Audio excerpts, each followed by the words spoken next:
Hi, I'm Brian Tracy, and welcome to the Phoenix Seminar on the Psychology of Achievement. Have you ever wondered why some people are more successful than others?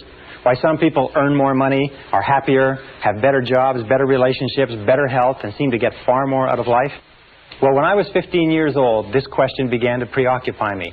I've spent over 25 years. I've traveled in over 80 countries. I've worked at 30 different jobs, and I've spent, by my own estimate, about 30,000 hours in study to try to find the answer to why some people are more successful than others.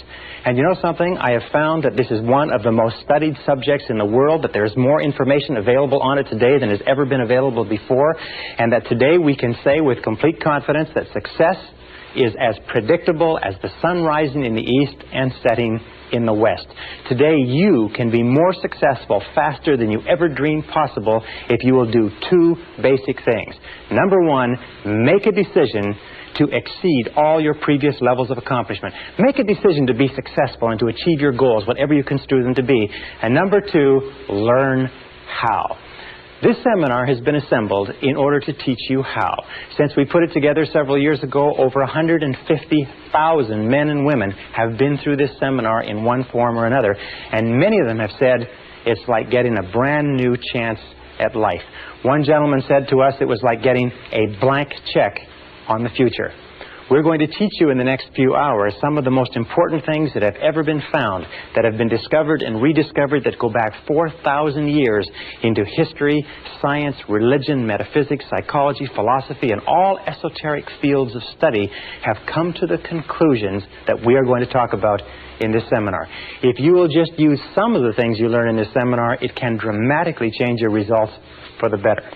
Now, in studying the subject of success, one of the things we have to do is put some preconceptions aside. One of the things that I began thinking was that in order to be successful, you had to be especially intelligent, or you had to have a great education, or you had to be terrific looking, or you had to have contacts, or you had to have luck. Do you know that these items have been examined thoroughly, and there's no correlation at all between success and intelligence, education, luck, contacts, and appearance?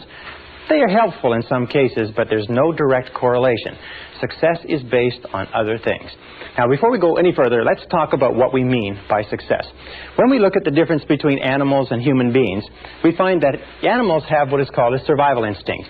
Animals work to get enough to eat, a place to sleep, to reproduce their species, and then they either hibernate and or die. Human beings have what you might call a success instinct. A success instinct means that human beings are driven internally to succeed. That it is as natural for you to be a success and to want to be a success as it is for you to breathe in and breathe out. That success, the drive to be and have and do and more, to fulfill your potential as a human being, is an absolutely essential part of your being. That we never are satisfied as long as we're alive. We always want to have more. We always want to be more. We always want to do more. The question, of course, is why is it that so few people achieve things in life? Let's talk about what the success instinct embraces. Now, I have looked at this for years and years, and in my estimation, success can be broken down and put under 7 categories. There are 7 ingredients of success, and if you have these 7, everything you could ever want in life can be put under one of these categories. So let's look at what we're talking about. Number 1, starting point of success, top of the hit parade throughout all of human history, is peace of mind. Peace of mind means that you feel content, at peace, relaxed inside. Peace of mind to a great degree means freedom. It means freedom especially from fear. Freedom from fear, freedom from stress, freedom from anxiety, freedom from want, freedom from lack, freedom from negative emotions, freedom from guilt, and so on. But peace of mind is the first and most important ingredient of success. Why? It's because if you get anything else in life and you don't get your peace of mind, you won't even enjoy it. Number 2 ingredient of success, health and energy. Health and energy. Health means that we have the health, we are freed from sickness, freedom from disease, freedom from pain, freedom from ailments, and so on, but also energy. We mean vitality. And today we know, as a result of exhaustive research in medicine and psychology, that there's a very close correlation between peace of mind and health and energy. Is that 80 to 90% of all the ailments that the human body suffers, including most of the reasons why we die before our time, have to do with disrupted peace of mind. Psychosomatic medicine is based on the discovery that psycho, the mind, makes soma, the body, sick. So therefore, as we strive for higher levels of peace of mind, we almost automatically have better levels of health and energy. Now, the third ingredient of success is loving relationships. Loving relationships means that we have the ability, the capacity to enter into long-term loving relationships with other men and women. It means that we have the ability to give of ourselves, to love, and to be loved. And the ability to enter into loving relationships is an essential part of being human. It is the one essential characteristic of our humanhood. And when we look at loving relationships, you'll find that almost all of the problems you have in life, about 80%, 85% of our problems in life, as they say, talk back. That 85% of all the success you'll ever enjoy in life is going to be determined by how well you get along with other people. The quality and quantity of our relationships is the true mark of how well you're doing as a human being. And as you know, that problems within your relationships, starting from early childhood all the way up through our adult lives, disrupt our health and energy, disrupt our peace of mind. If our loving relationships are stable, usually our health and energy is stable and we have great peace of mind. Now, how do you measure loving relationships? Well, one of the simplest measures that you can use is simply this. It is to ask yourself how much you laugh with another person. How much do you laugh? Because you'll find that the first thing that enters into a happy relationship is laughter, and the first thing that leaves when the relationship starts to go sour is the laughter. Laughter, because it is a completely spontaneous expression of life, is the true mark of a healthy personality and a healthy relationship, as you know from your own experience. Now, number 4 ingredient of success is financial freedom. Financial freedom means that you have enough money so that you don't worry about money. Now, some people have a tendency to say, well, success is just simply a matter of money and they're not interested in money. But the fact of the matter is that money is important. It takes money to buy clothes and books and to go to school and buy medical attention and to travel and to have all the good things in life. And every one of us, in order to be a success, has to reach the point where we know we have the capacity to earn enough money so that we don't worry about money. We have to reach the point where we can turn our minds to other things, higher things, to our relationships, to our health, to the improvement of our minds, to the expansion of our emotional and our spiritual life. But we all have to have the ability to earn more money. And the great majority of people, unfortunately, don't earn enough by their own estimation. In this course, you're going to learn how you can earn virtually all the money that you want in the course of your lifetime if you're willing to make the efforts and to pay the necessary price. Now, the 5th ingredient of success is worthy goals and ideals. Worthy goals and ideals. Sometimes when we talk about ideals, we mean values. And we know that values really lie at the core of the human being. What your values are determines almost everything that happens to you. Worthy goals and ideals are what give us a sense of meaning and purpose. Dr. Viktor Frankl, the founder of logotherapy, concluded after a lifetime of research that we as human beings need meaning and purpose. We need significance. You need to know that you're doing something that's important. You need to know when you get up in the morning why you're getting up. You need to believe in what you're doing. You need commitment. You need involvement. You need dedication. You need excitement in life. So therefore, worthy goals and ideals are critical. And worthy goals and ideals, of course, that are consistent with your values. What we have found, unfortunately, is probably 80% or more of people have little or no values. They have no sense of direction. They just wander. They do whatever someone else wants them to do. And this is a major problem that contributes to unhappiness. The 6th ingredient of success is self-knowledge, self-understanding. Self-knowledge, self-understanding. What does this mean? Well, it means that you know and understand who you are, why you do the things you do, what makes you tick.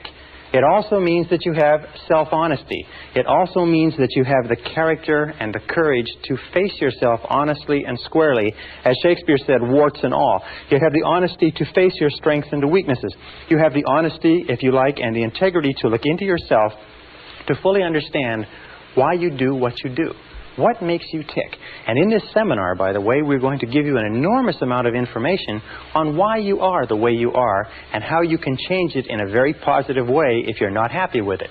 Now, the 7th ingredient of success is really a result, and it is a sense of personal fulfillment. It is a sense of personal fulfillment, what Abraham Maslow called self-actualization.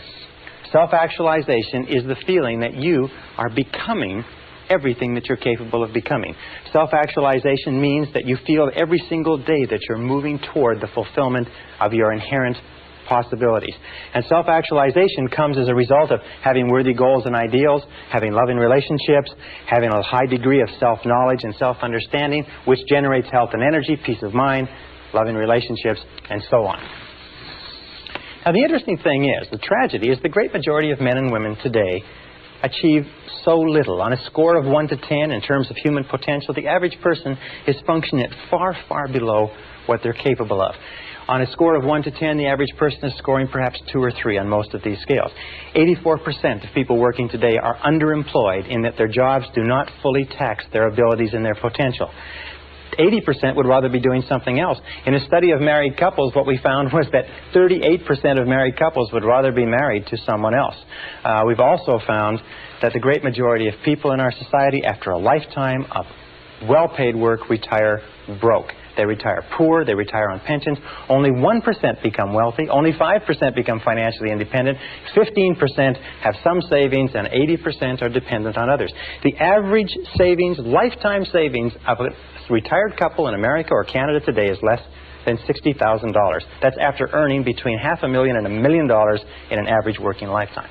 Well, why is this? The number one reason is that we come into this world without an instruction manual. You can go through your entire education and never be taught anything about success. I personally believe that there should be a course on success in every single grade level, in every single school, in every single college and university. We come into the world like a computer. If you can imagine a computer, imagine that you bought this beautiful, sophisticated computer and you took it home. And you took it out of the box and you set it up, but you had no instruction manual. That you had to figure out how to work out this computer all by yourself. Or imagine a combination lock, being given a beautiful combination lock that is on a box that contains everything that you'd ever want, but you don't know the combination. We come into the world with no instruction manual, and we spend our whole lives trying to figure out how to do things right. Well, the key to success is, first of all, what we call understanding. Learning how to do things right. And this course is an instruction manual on success. You'll be able to get more out of yourself as a result of this course that you can possibly dream of today. The second ingredient is E, which requires effort. There are many people, as you know, lifelong students who study and study and study, but they never make the necessary or the correct efforts. The middle point is a multiplication sign, and understanding multiplied times effort equals results. In this course, what we're going to do is we're going to dramatically increase your understanding. We're going to give you the tools to dramatically increase the effectiveness of your efforts, so you're doing not only things right, but you are doing the right things, and you're going to dramatically increase your results. Many people have taken this course and been able to earn more in the following year than they earned in the previous 5. Many people have taken this course and been able to make more progress in 1 or 2 years than they made in their lifetime to date. It is not unusual for a person to take this course and double or triple their income within a matter of a few weeks or a few months, simply by applying some of these principles. Now, do these principles work? These principles are the basis of all success and achievement in adult life. Every successful man or woman uses them to some degree. Every successful man or woman practices them consciously or unconsciously. What we've done is we've developed them together in this seminar program as a system, very much like a process of learning anything, that if you will take it, if you will use it, if you will apply it systematically, if you will put it into action and you'll work with it consistently for even a short period of time, you're going to start to see changes that are absolutely marvelous. It is my contention that you can be, have, or do anything that you want in life. You can grow and expand and fulfill your potential. You can earn more money. You can have greater peace of mind. You can have more health and energy. You can have better loving relationships. You can have financial security. You can have a sense of personal fulfillment. You can have a great feeling of peace inside simply by following what's in this course. So please come with me. Let's go and let's begin to explore everything that you're capable of doing. Let us look at what you may be in terms of your future.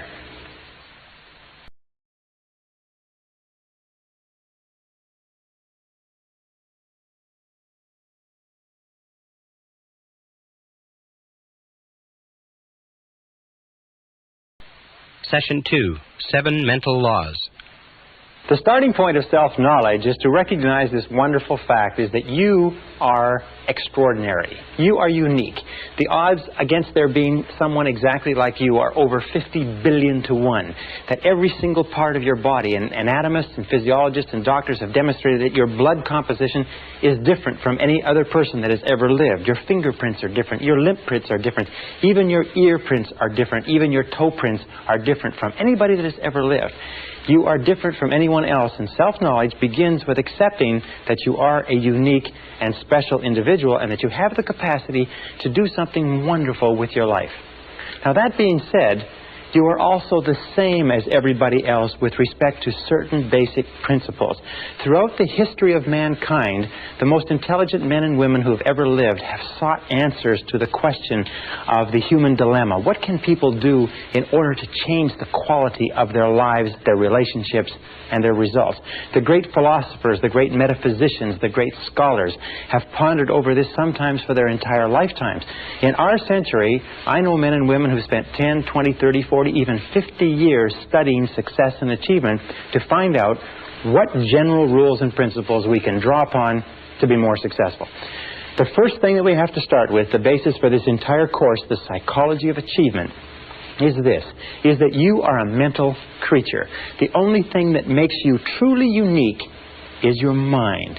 Everything else you have in common, as Eugene O'Neill, the playwright, said, with a horse or a pig. Your mind is what makes you unique. Your body simply carries your mind around. And just as electricity works on laws of electricity, and physics works on laws of physics, and nature works on laws of nature, there are certain mental laws that determine everything that happens to you. And these mental laws are as inexorable as the laws of gravity. They work 100% of the time. And every single success you have in life comes from living your life in harmony with basic mental laws, and every problem or difficulty you ever have in life comes from living your life out of harmony with those basic laws. Now, mental laws work 100% of the time, like gravity works 100% of the time.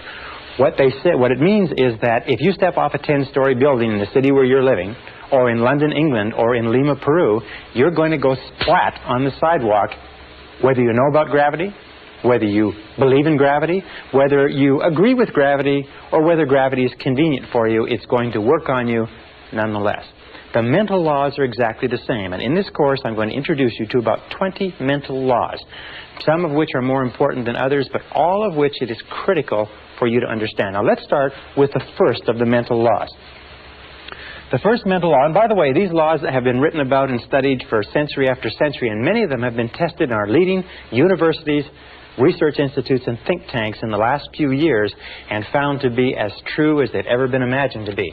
The first law is what we call the law of control. Now, the law of control is very simple. It's the basic law, and we'll come back to it over and over again. It says simply this. It says that you feel good about yourself, you feel positive about yourself, to the degree to which you feel you are in control of your own life. Or you feel negative about yourself to the degree to which you feel you are not in control of your own life.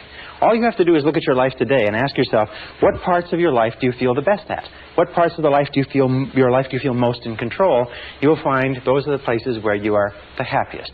And since the supreme human good is to achieve a state of happiness, which is expressed in peace of mind and health and loving relationships, control is absolutely essential. Psychologists today call this the difference between an internal locus of control, which is feeling that you're in charge of your own life, versus an external locus of control, which means the feeling that something outside of you, your bills, your relationships, your job, your health, are somehow controlling you. As a matter of fact, locus of control research, and there are many tests that you can take to determine where you are on this chart in terms of locus of control and what areas of your life you feel more in control and less in control. People with a very high internal locus of control are high achievers, they are more successful, they're more self-determined, they're happier. And many of the things we're trying to do in this course is to give you a far greater sense of control, of being in charge of every aspect of your life. Now, control begins with, first of all, your thoughts. Interestingly enough, your thoughts, what you think about things and how you think, determines your values. It determines what is going on inside you. Once they are stored away, your thoughts determine your feelings. It's how you think about something that determines your feelings, whether you are happy or unhappy, whether you are scared or confident. Your feelings then determine your actions. So we start off with the law of control, saying that the key to success is to feel that you are the master of your own destiny, that you're behind the steering wheel of your own life. You're in charge of your life by taking full and complete control over your thoughts. Your thoughts will control your feelings will control your actions, and your actions, remember, it's always your actions, will determine your success or your lack thereof. So the law of control is important. Now, as opposed to the law of control, we have what is called the law of accident. Now, the law of accident is really a metaphysical principle. It is only a law, like a traffic law or like a legal law, to the degree to which we live by it consistently. The law of accident is what about 80% of the population live by, plus or minus. The law of accident simply says that by failing to plan, you're planning to fail. Failing to plan is planning to fail. Now, the majority of people don't believe that they're living by this, but if you look at their lives, you see that that's true. Failing to plan means planning to fail. These are the sort of people that say, well, it's not what you know, it's who you know. It's being in the right place at the right time. It's luck. It's the luck of the draw, and so on. These are people who, as a result of feeling that their life is controlled by forces outside themselves, don't have clear plans, don't have clear goals, are not working persistently and consistently day by day toward accomplishing something they want, and their lives just seem to drift and go around in circle like a ship without a rudder. Now, a person, just like a ship without a rudder, a person with no central plan is a person who has very little control. Is a person who feels that, in fact, they are out of control of their lives, like they're falling through space with no place to stop. And these people are invariably unhappy. The reason why people are negative today, the reason why people are unhappy, the reason why people are sick and frustrated, the reason why people underachieve in life is most of them are living by this law of accident. And in so doing, they have no sense of control over their lives, they have no sense of inner peace, they have no sense of happiness, and so on. So we are going to show you how to free yourself from the law of accident personally or permanently. Now, the next law is what is called the law of cause and effect. The law of cause and effect says that for every effect in your life, there is a specific cause. That everything that happens in the universe happens for a reason. That nothing happens by accident. That failure does not happen by accident and success does not happen by accident. That happiness or lack of happiness are a result of cause and effect relationships. That if you have an effect in your life that you want to have more of, more success, more money, more happiness, better health, you can trace it back to a cause. And what you do is you repeat and duplicate the cause. If you have an effect in your life that you want to have less of, if you have problems, difficulties, and so on, you can also trace that back to a cause. All progress in human life and human society stems back from identifying the causes of what we want more of or less of and changing the causes. Now, the law of cause and effect, of course, is the iron law of the universe. This is the law, if you like, that we can come back to over and over again, and many of our laws are paraphrases of the iron law. It's also called the law of sowing and reaping, that wheresoever you sow, that also shall you reap.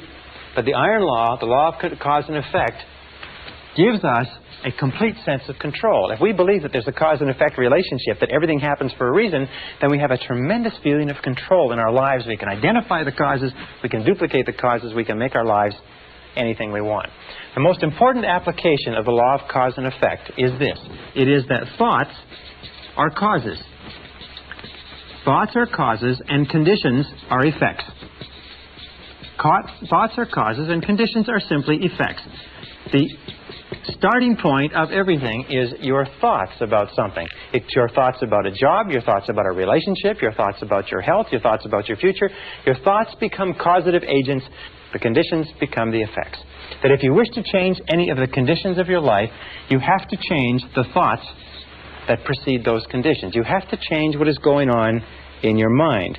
Now, wonderfully enough, there's only one thing in the whole universe over which you have complete control, and that is your thoughts. So if you take full and complete control over your thoughts and keep your thoughts on what it is you want, make them positive causes, the conditions or effects will take care of themselves with the inexorability of a law of nature. Now, the next law is what is called the law of belief. The law of belief simply says that whatever you believe with feeling, and this is the key, with feeling, and the more emotion you put into a belief, becomes your reality. It becomes your reality because you will always act in a manner consistent with your beliefs. As a matter of fact, your entire reality right now is simply an outward picturing of your most intensely held beliefs.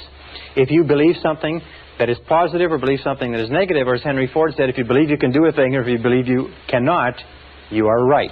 Our beliefs do form our realities. To the degree to which we believe anything to be true, our beliefs act as sort of like a screen. They filter out any information that is inconsistent with our beliefs. We have a deep down desire inside of us to remain consistent. So we're always trying to view our world, rationalize our world, interpret our world so that it is consistent with what we have already decided to believe. We develop what is called scotomas. A scotoma is a word in psychology that simply says that we develop blind spots. We do not see opportunities if we are convinced that there are no opportunities. We do not see possibilities for success if we don't believe that success is possible for us. However, if we begin to change our beliefs, we begin to change our realities. Let me give you an example. There's a story of a young man who came from a small Midwestern town. It's a true story. It was reported in the psychological journals a couple of years ago. He got straight A's all through junior high school and high school. At the end of the 12th grade, he wrote his Scholastic Achievement Test to go to university. A few weeks later, he got back a letter from the university saying, "You have scored 98 on the Scholastic Achievement Test, and you're hereby admitted to the university for the fall semester." Well, he didn't know very much about Scholastic Achievement Tests, and he thought that the 98 was an IQ score. Now, an IQ score of 98 is slightly below average and is about 20 points below what is necessary for college-level work. He was convinced, and he just discarded his entire high school career, all the A's that he's gotten. He was convinced that he could not do college-level work, but he went off to college in the fall. After the first semester, he was failing or nearly failing in every subject. His counselor called him in and said, "What seems to be the problem? You did extremely well in high school. These courses are only 1 degree of difficulty removed from your high school courses. Are you having problems with girls? Are you having problems with drugs? Having problems adjusting? What is it?" He said, "Well, sir," he said, "I'm doing the very best I can, but you can't blame me. I've only got a 98 IQ. And the counselor had his file in front of him. He said, "What are you talking about?" He said, "Well, in my letter of admission to the university, it said that I got a 98 on the Scholastic Achievement Test." He said, "Son, that's not an IQ." They said, "That's not an IQ. That is a percentile. What that means is that you scored equal to or higher than 98% of the students in the country who wrote that test. You're one of the brightest kids in this university." Well, this young guy went out. He checked on the Scholastic Achievement Test. He found it was true that the 98 was a percentile, not an IQ. He went back to his courses, and 2 years later, he was in the top 10 in a 30,000 student university.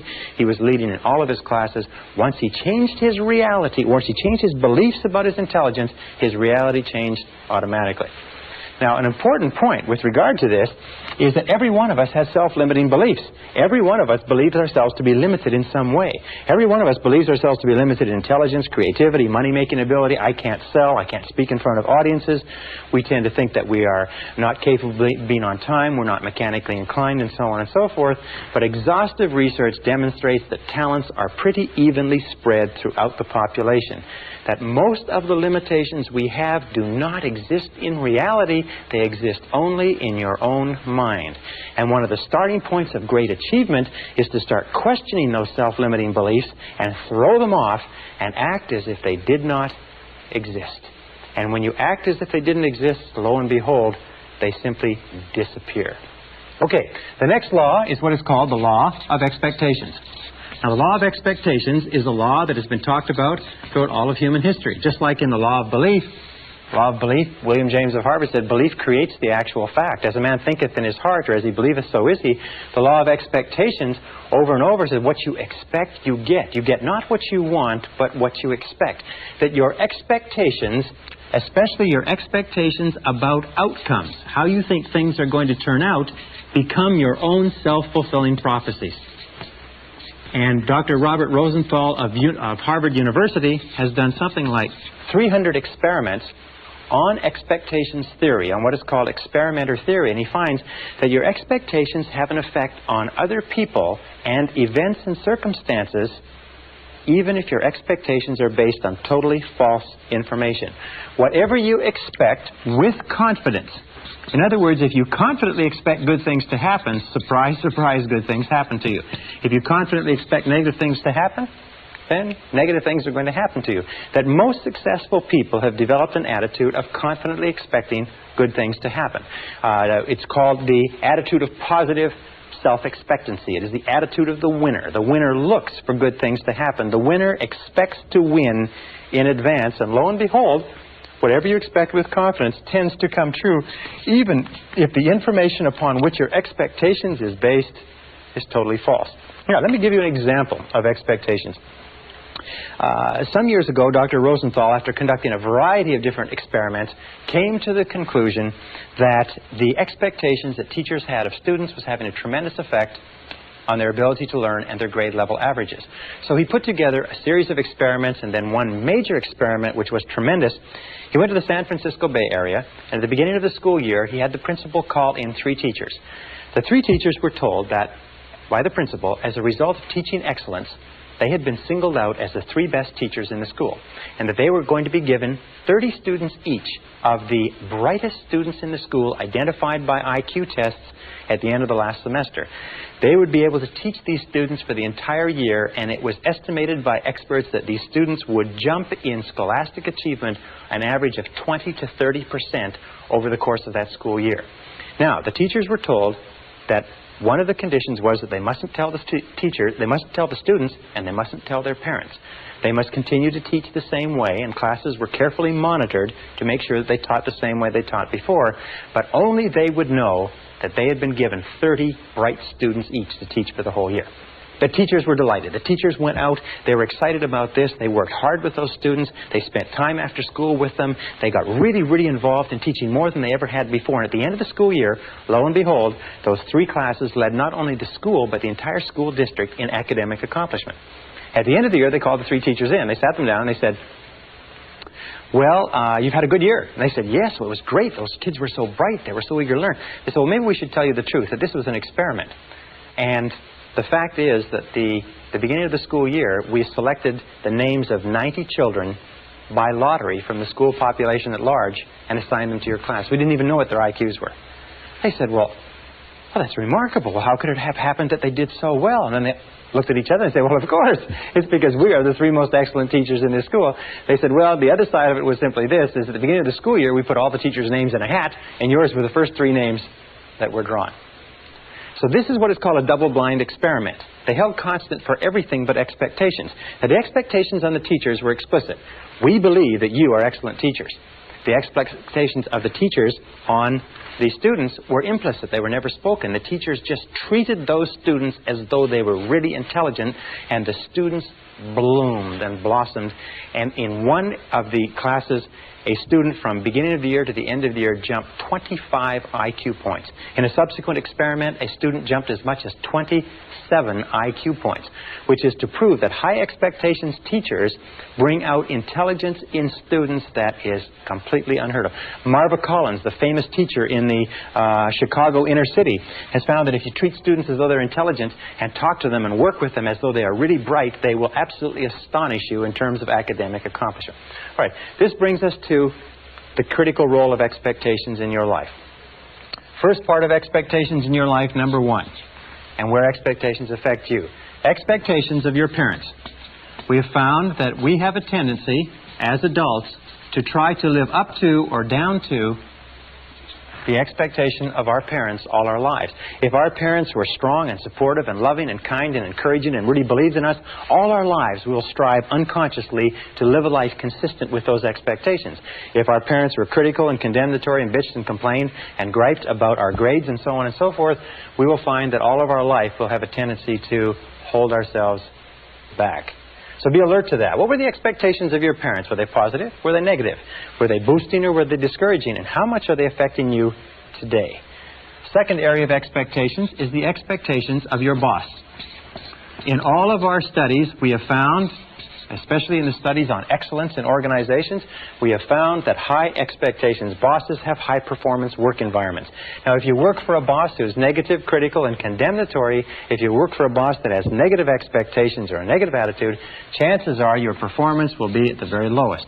As a matter of fact, if you look at the course of your working career, you'll find that the times of your life that you've enjoyed the most is working under a boss that has high positive expectations of you and your ability. Isn't that correct? The third area of expectations is the expectations you have of others, especially of your children, especially of your spouse or your mate, especially of your subordinates or the people who look up to you. You see, we are profoundly affected by the opinions of anybody we respect, by the attitudes toward us of anybody we respect. And if you have high positive expectations of the people around you, especially your children, they will rise to fulfill those expectations. So the basic rule with regard to this is always expect good things of other people. In word and deed, tell them continually, I believe in you. And number 4 area of expectations is the expectations you have of yourself. In the final analysis, these are the most powerful. If you have high positive expectations of yourself, you'll be astonished at what it will mean to your life. Always expect the best. Always expect the best. And here's a little exercise which I learned from one of my graduates, one of our live seminars. He found that by starting off every day with this simple little exercise and saying to himself, I believe something wonderful is going to happen to me today.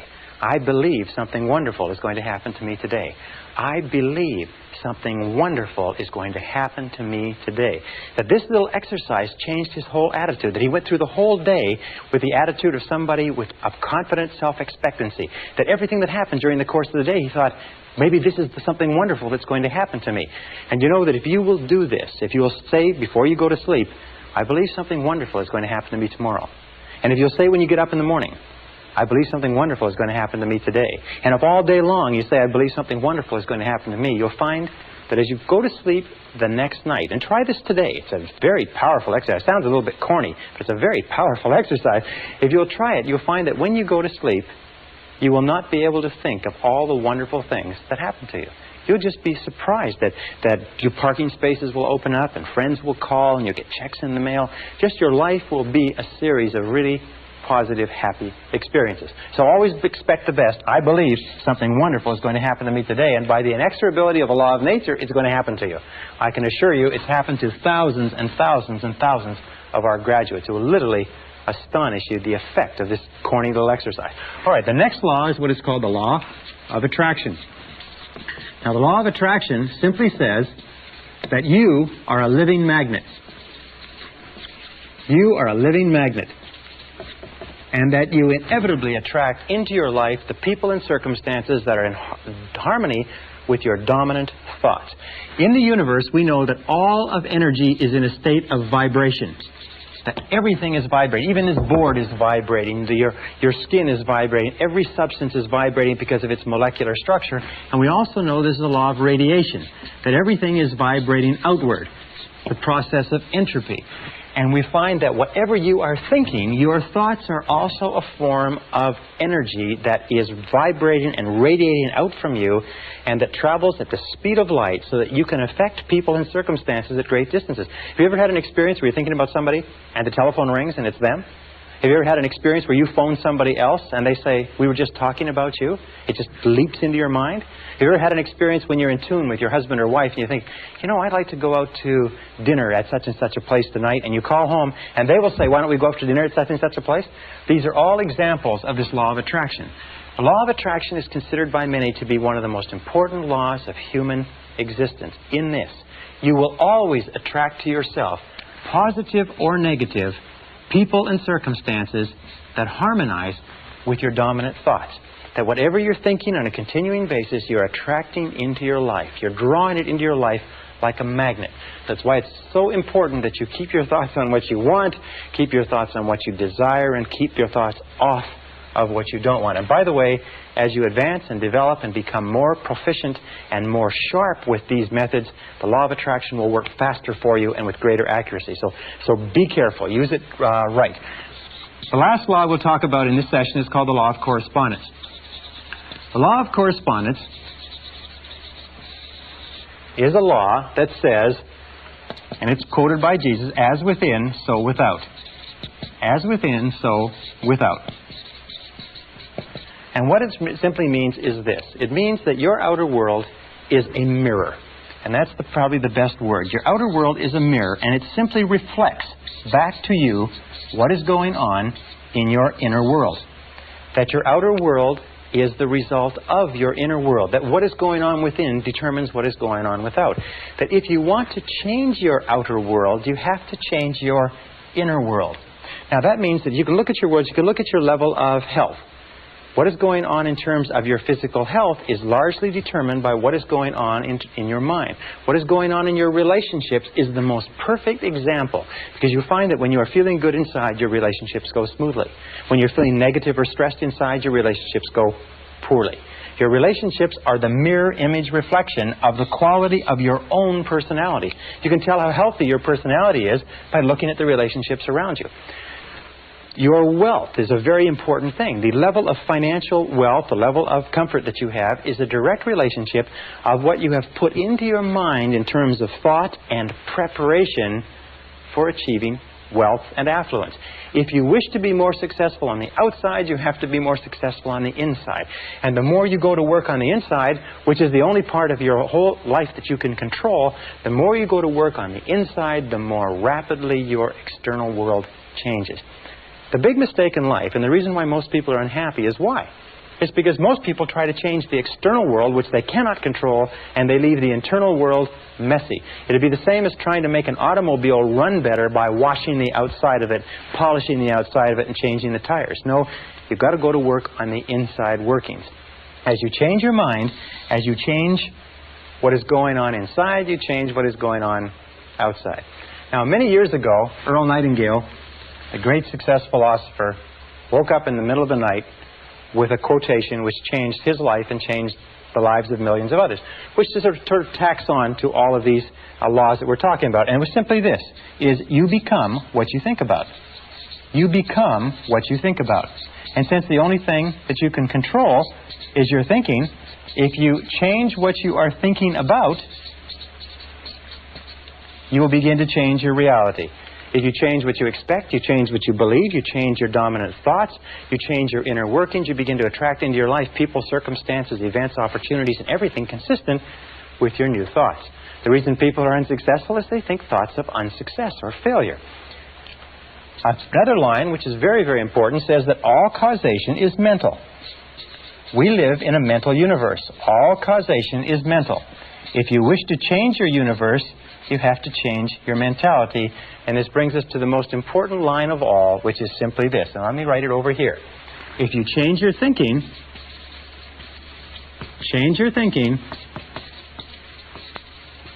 and you change your life.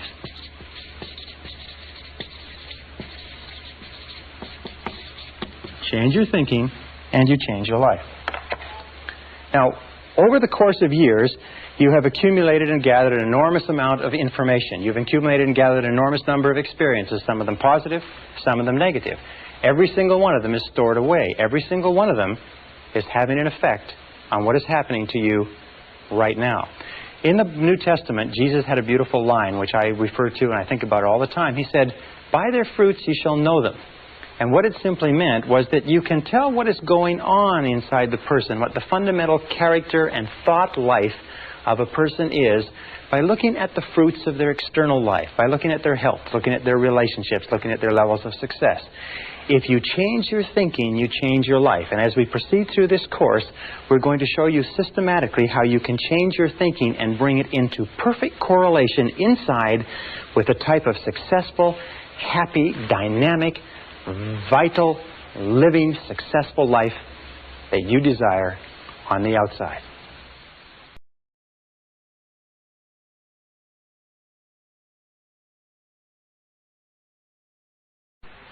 Session 3, Unlocking Your Potential. When we talk about human potential, have you ever wondered what accounts for the huge disparity in results and performance between one person and another? You know, a person who's making $250,000 a year is not 10 times smarter or better than a person who's making $25,000 a year. Why is there 10 times the difference in income? And you go all the way up the ladder to a person who's making $2.5 million a year. Is that person 100 times better, smarter than the person making $25,000 a year? Impossible. In a recent study of IQs, they picked 1,000 men and women out of the population and tested them for IQ. They found that the top person in that 1,000 selection was only 2.5 times smarter than the bottom person in that selection of IQs. Only 2.5 times the disparity, and that's probably true over the whole population. So what accounts for this great difference? Well, we talk about human potential.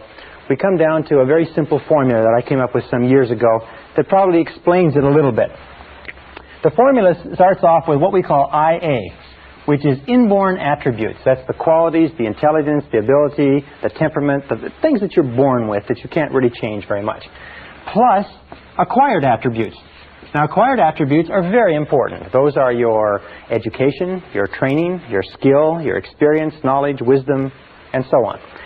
Multiplied times A, which is your attitude, equals individual human potential, or individual human performance, or individual human results, if you like. Now, of these three, inborn attributes are largely fixed at birth. Acquired attributes can be changed, but it takes a while to change them, although sometimes they can be changed very rapidly. One valuable piece of information can dramatically change your effectiveness. But attitudes can be increased or decreased dramatically in seconds. That every single time we improve our attitude, we multiply all our capabilities. So that attitude has been rightly called the most important language in the human, or the most important word in the human language. Everything that we do in life, according to a Harvard study amongst executive recruiters, will be 85% attitudinal.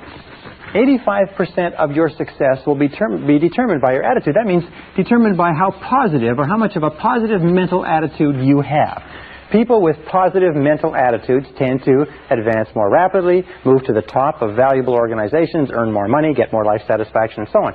Now, a positive mental attitude doesn't mean that you dance around in the street and throw flowers. It just means that you take a generally constructive attitude or approach towards your work, your life, your problems, your relationships, and so on.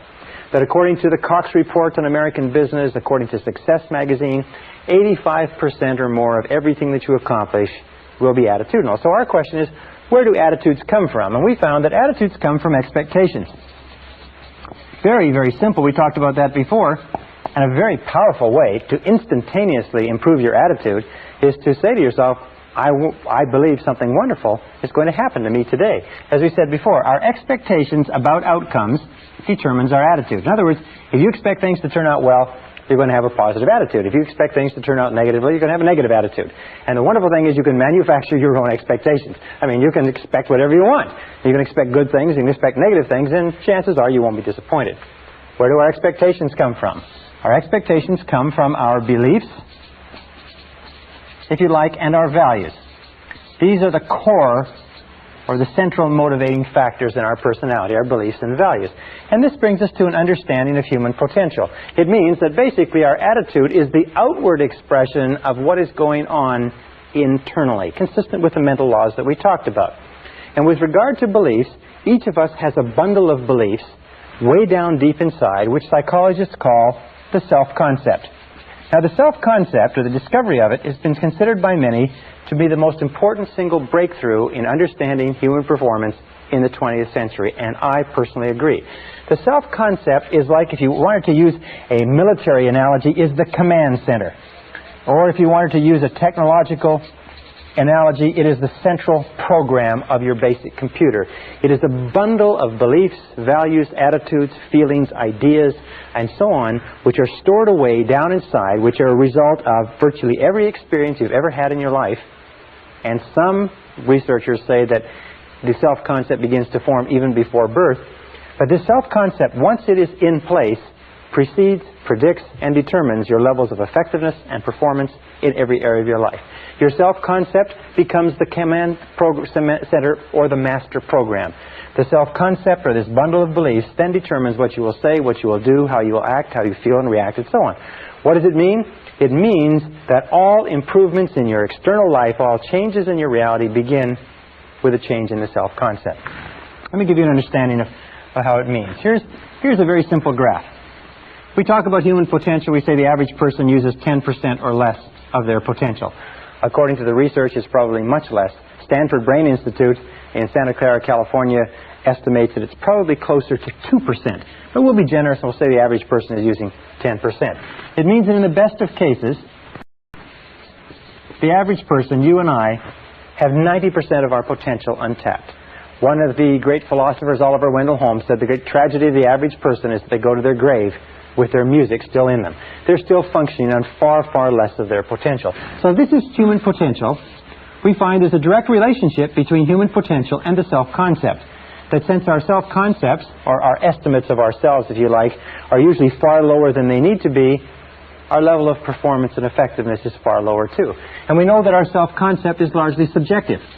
What does that mean? It means that the self-concept, what we believe to be true about ourselves, is really not based in reality. It's based on information that we've taken in, we accept it as true, and to the degree to which you believe anything about yourself, it becomes true for you because you act in a manner consistent with it. You know, there's some people who read their horoscopes and believe that their horoscopes are predicting their future. There's some people who will take criticism and condemnation from other people that they don't even respect and believe that that is an adequate or accurate reflection of their own abilities. But whatever you believe, whatever you accept as true, becomes true for you.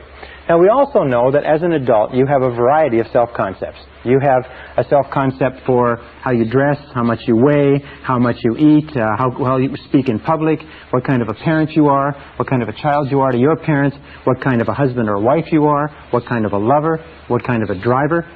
Interesting about driving, all men have a very positive self-concept with regard to driving. Women don't understand this, but all men are born with an inherent genius at driving. That men are all great drivers. And if you don't believe it, all you have to do, ladies who are watching this, all you have to do is think about the last time you tried to correct a man's driving. You'll find that it is not well responded to. How do we respond when somebody challenges our self-concept by suggesting that we are not the person we think we are? We become defensive, we become angry, we become irritable, we become difficult to get along with. We have a self-concept for how creative we are, how intelligent, how fast we read, how good we are at athletics. And if you practice a variety of different sports, you have a self-concept for every one of those sports. We have a self-concept for how well we cook, how well we raise our children, how well we clean our home, what kind of cars we drive, and so on. We also have a self-concept for what it's worth, for how much money we earn. Interestingly enough, you can never earn more than 10% above or below your self-concept level of income. That your self-concept determines your income level. This self-concept level is called your comfort zone. And even if you want more money, you will find that the natural human tendency of all action is to struggle and strive to get into a comfort zone and then to stay there.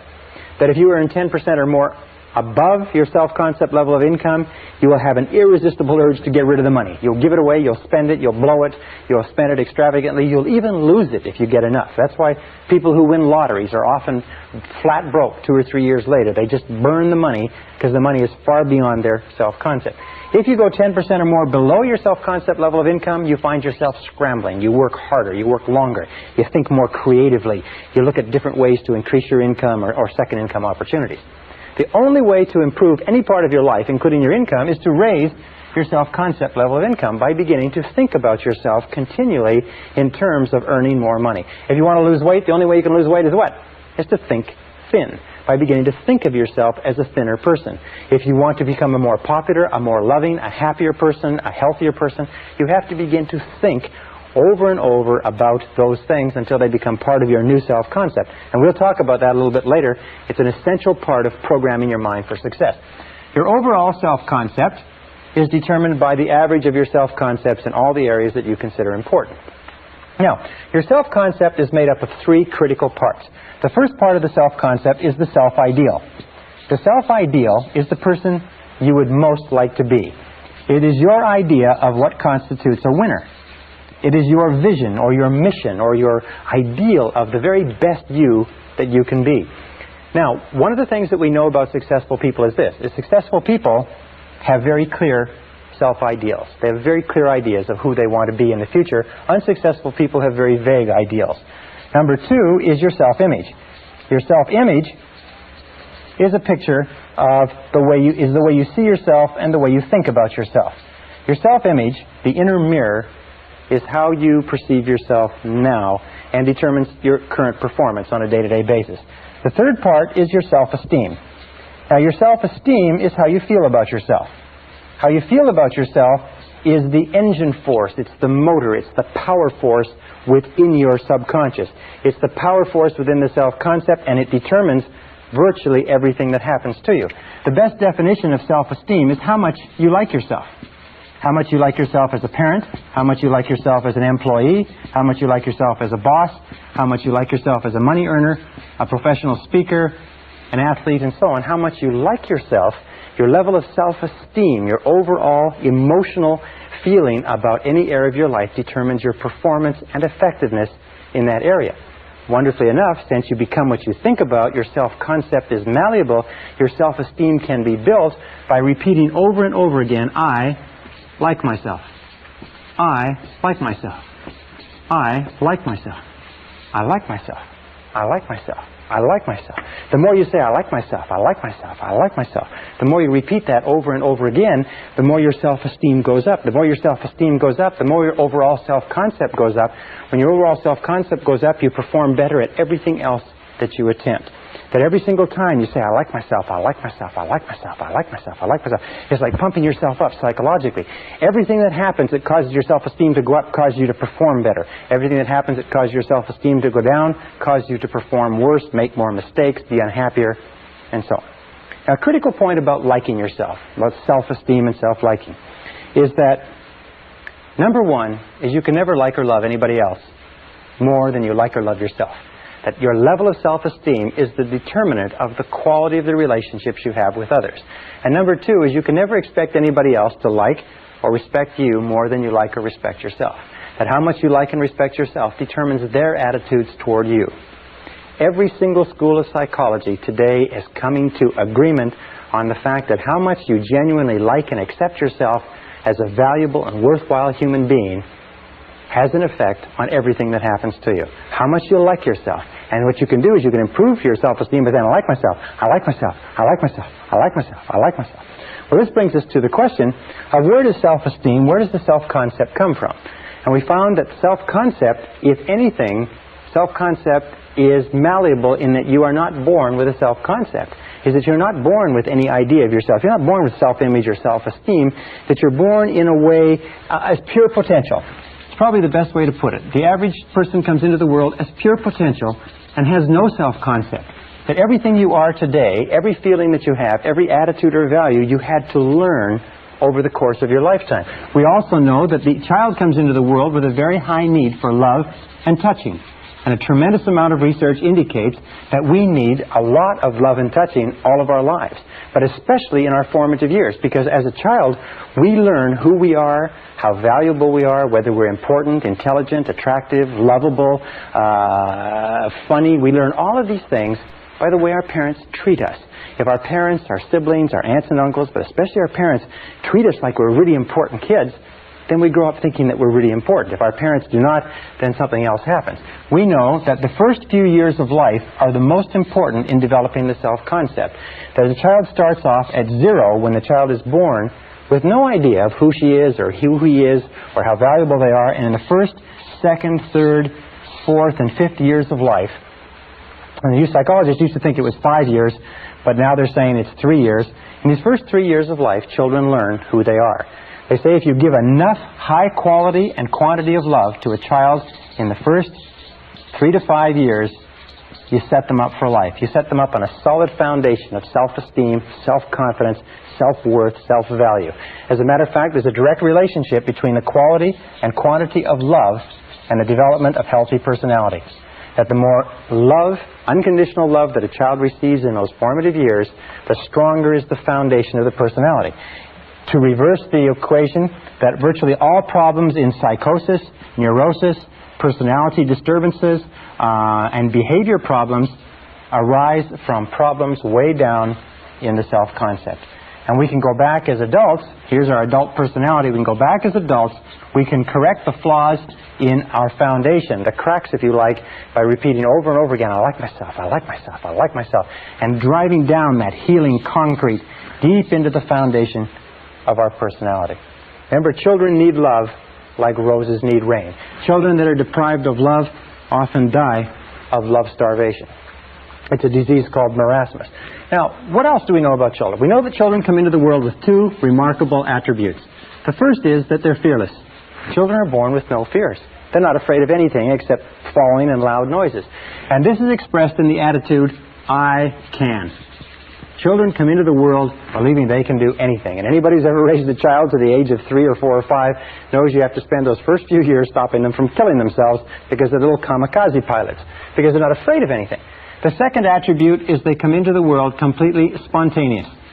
They say what they want, they do what they want. They are completely uninhibited. They just are completely unafraid. They do anything that they want. And this is expressed in the attitude, I don't have to. I don't have to. If you ever try to control a child, you'll find that the attitude of a young child, the first thing they say is when you start giving them orders, the first thing they learn is no. They say, no, I don't have to. Well, of course, we eventually change their minds on that one way or another. But these are the two attributes that each of us come into the world with. You come into the world unafraid and uninhibited. What does that mean? It means that our natural birthright is to be unafraid and uninhibited. And that only when we can create the same situation in adult life where we are unafraid and uninhibited do we feel truly great about ourselves. The very best organizations, the very best companies are those that create an environment where people who feel unafraid and unreserved to be themselves and to do the very best they can.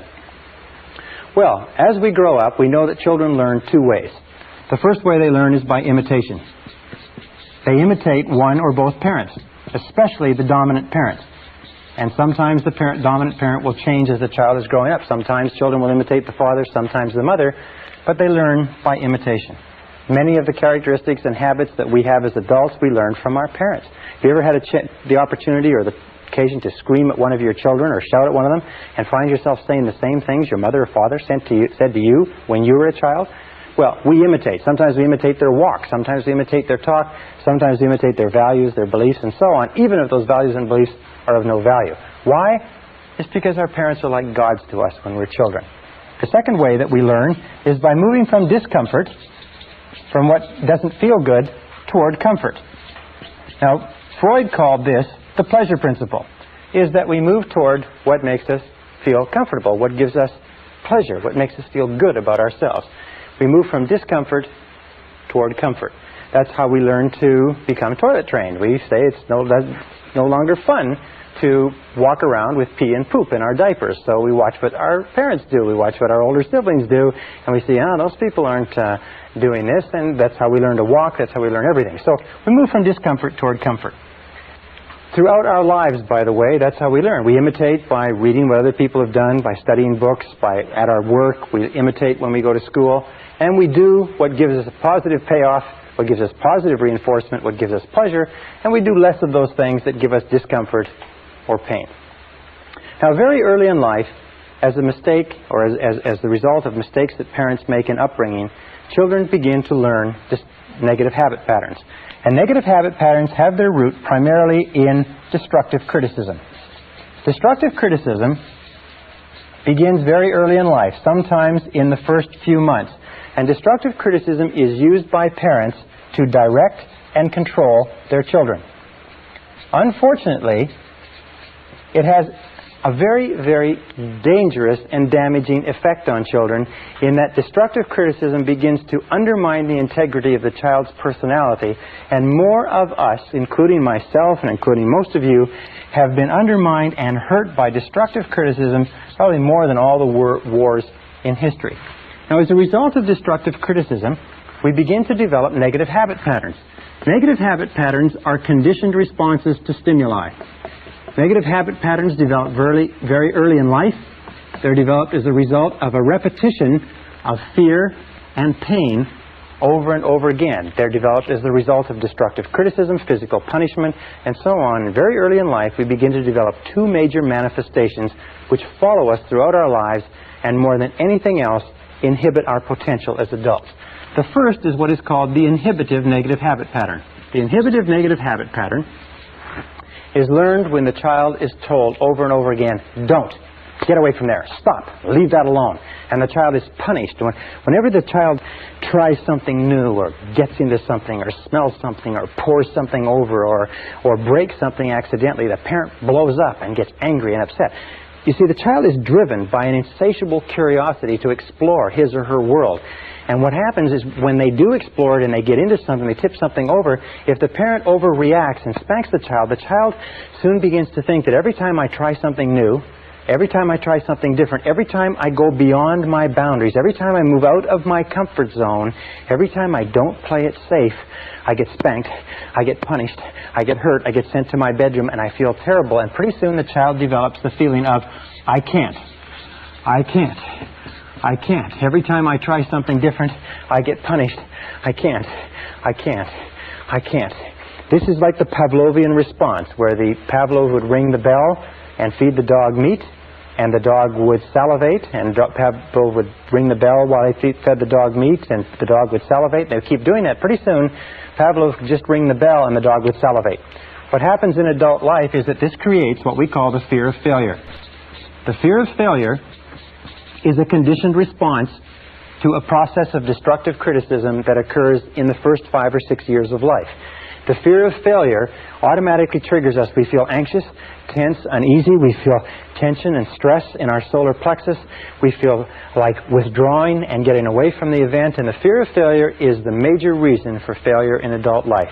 It's the major reason why we hold back from fulfilling our potentials. As a matter of fact, all negative habit patterns are experienced in the physical body. That you can tell a negative habit pattern because you actually feel it in your physical body. The inhibitive negative habit pattern, the fear of failure, the I can't, is experienced first of all in the solar plexus. You ever have an occasion where you have to speak in front of a group, or you have to go into a performance review, or you have to make a cold call? First of all, the solar plexus tightens up. If the fear situation continues, you start to breathe harder, and your heart starts to beat faster, your respiratory rate. And sometimes you get a headache, like a migraine headache in the front of your head. Sometimes your throat will tighten up, and you won't be able to speak. You'll go completely dry. Sometimes you'll get so tense and so frightened that you'll have to run and go to the bathroom. These are all manifestations. There's no physical danger, but there's a psychological danger, a conditioned response. And whenever we feel these things, the natural tendency is to back away from the situation that's causing them, which is the reason why we don't achieve very much if we are held back. The second negative habit pattern is the compulsive. Now, the compulsive negative habit pattern is learned when children are told over and over again, you'd better or else. If you don't, you're in big trouble. Now you're going to get it.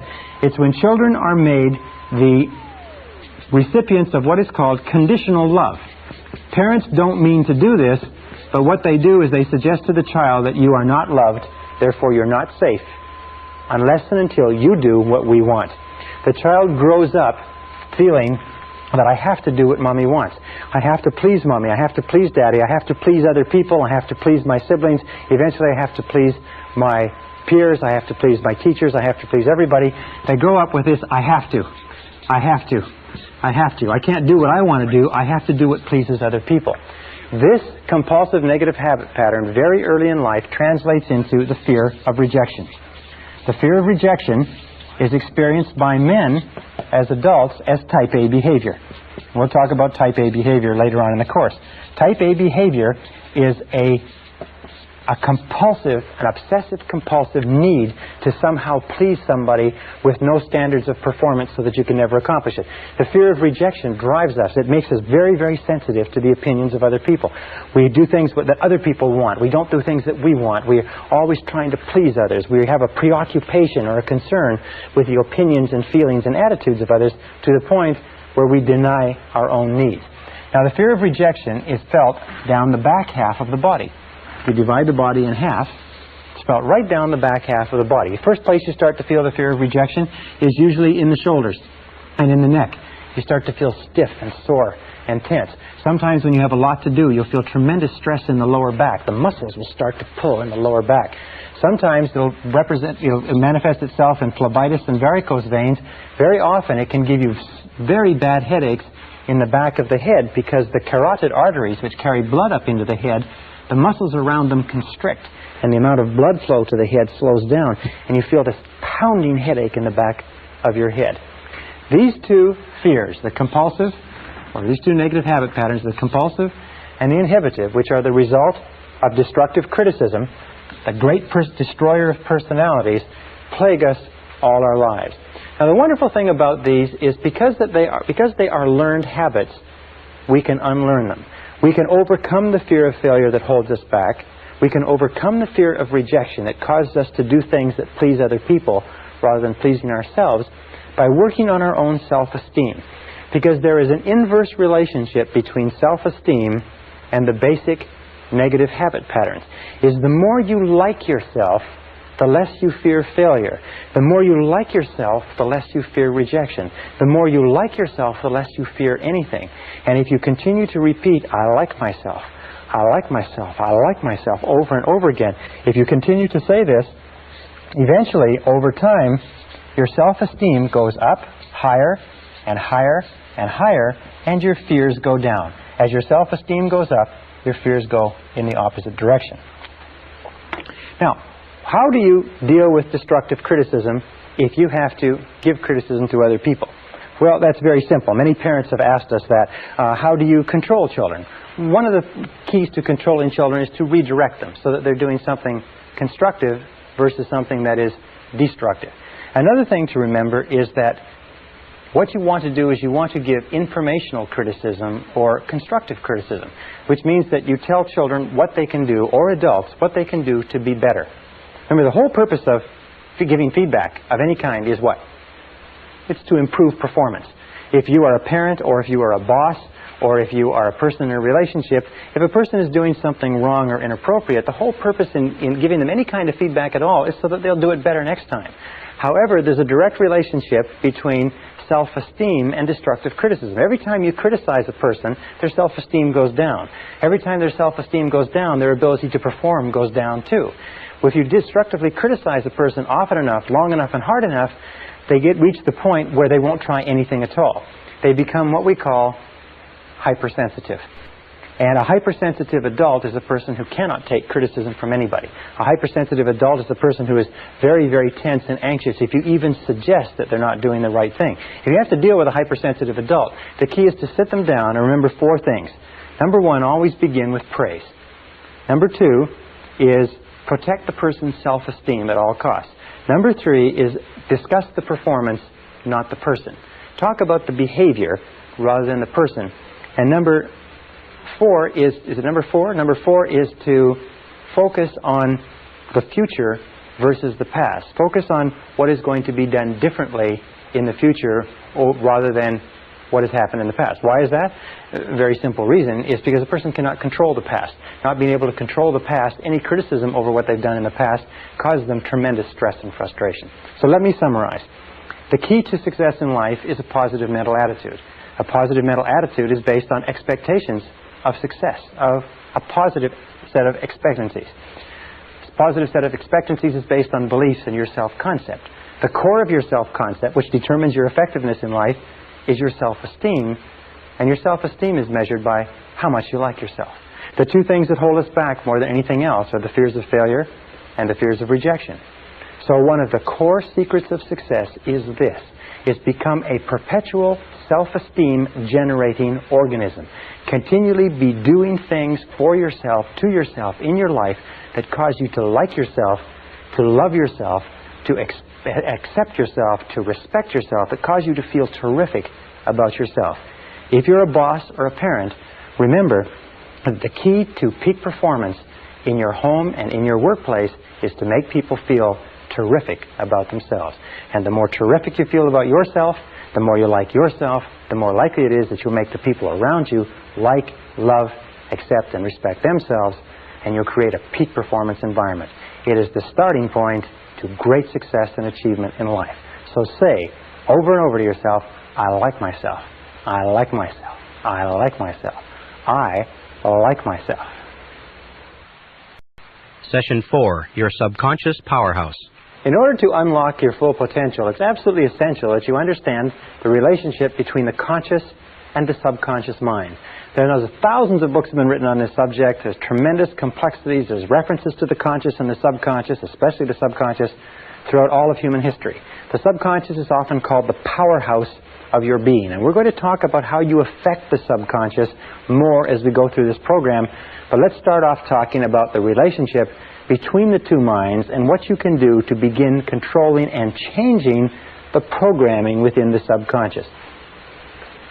The conscious and the subconscious minds are very beautifully designed by a master designer, if you know what I mean, in that they have very separate functions and they work perfectly in tandem with each other. Probably a good way to illustrate it is to say this is the conscious mind and this is the subconscious mind. Actually, the conscious mind does about 10% of your thinking. It's responsible for about 10% of your conscious awareness, and the subconscious mind is at least 90% or more. When we talk about human potential and unlocking human potential, we mean unlocking the vast capacity or power of the subconscious. So what does the conscious mind do? Well, the conscious mind has certain specific functions. First of all, the conscious mind is objective. The conscious mind can look at the world clearly, if you like, with clarity, and think about it analytically, objective by meaning without emotion. Second of all, the objective mind, or the conscious mind, is rational. And it is also discriminating. These are three of the qualities. In other words, it can discern the differences between truth and falsehood. It can analyze. It is sort of like the mathematical or unemotional part of the brain. The conscious mind has four major functions.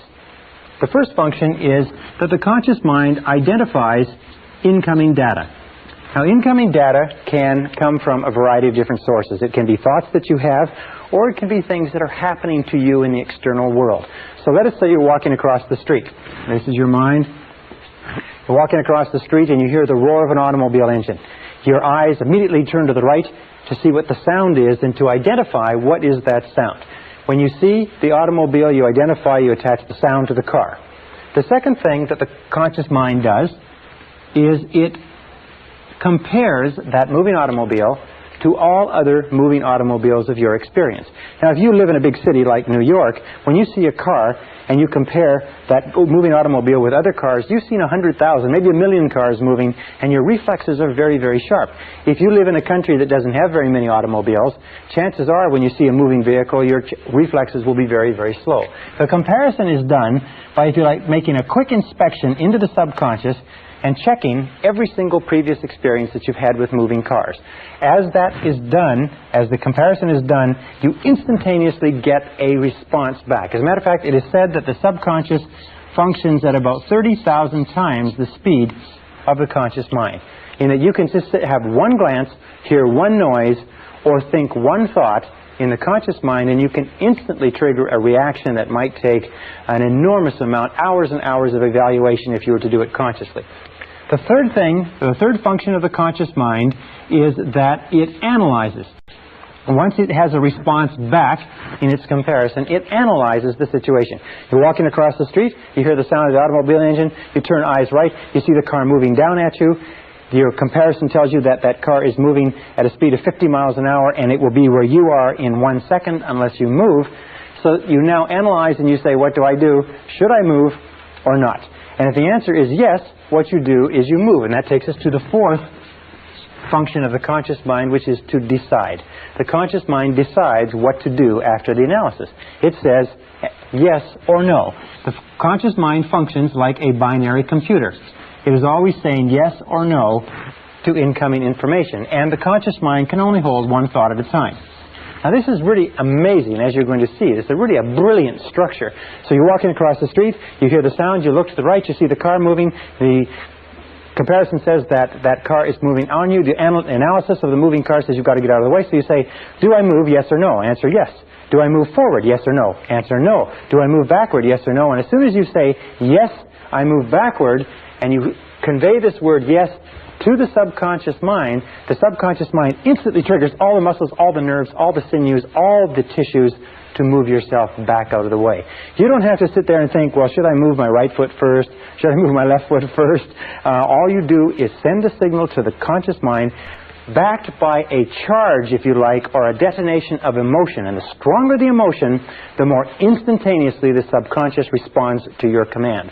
The subconscious is activated by emotion. emotion of fear, emotion of desire, the survival instinct, the love instinct, but it is always an emotion that triggers the subconscious. Okay, what are some of the features of the subconscious mind? The subconscious mind is like a massive data bank. As a massive data bank, the role of the subconscious is to store and retrieve data. In other words, the subconscious mind is the subjective mind, in that it simply is the mind that obeys.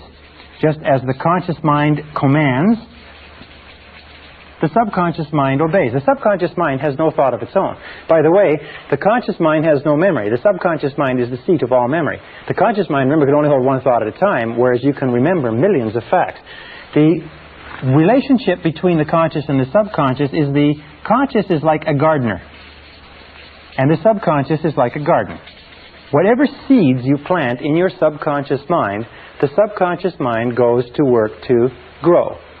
In the subconscious mind, you have a whole series of different programs, the self-concept, which contains all the information on all the subjects that are important to you and all of your previous experiences and responses to those situations, so that if you have a new situation similar to it, one of the roles of the subconscious is to keep your behaviors consistent with your previous behaviors.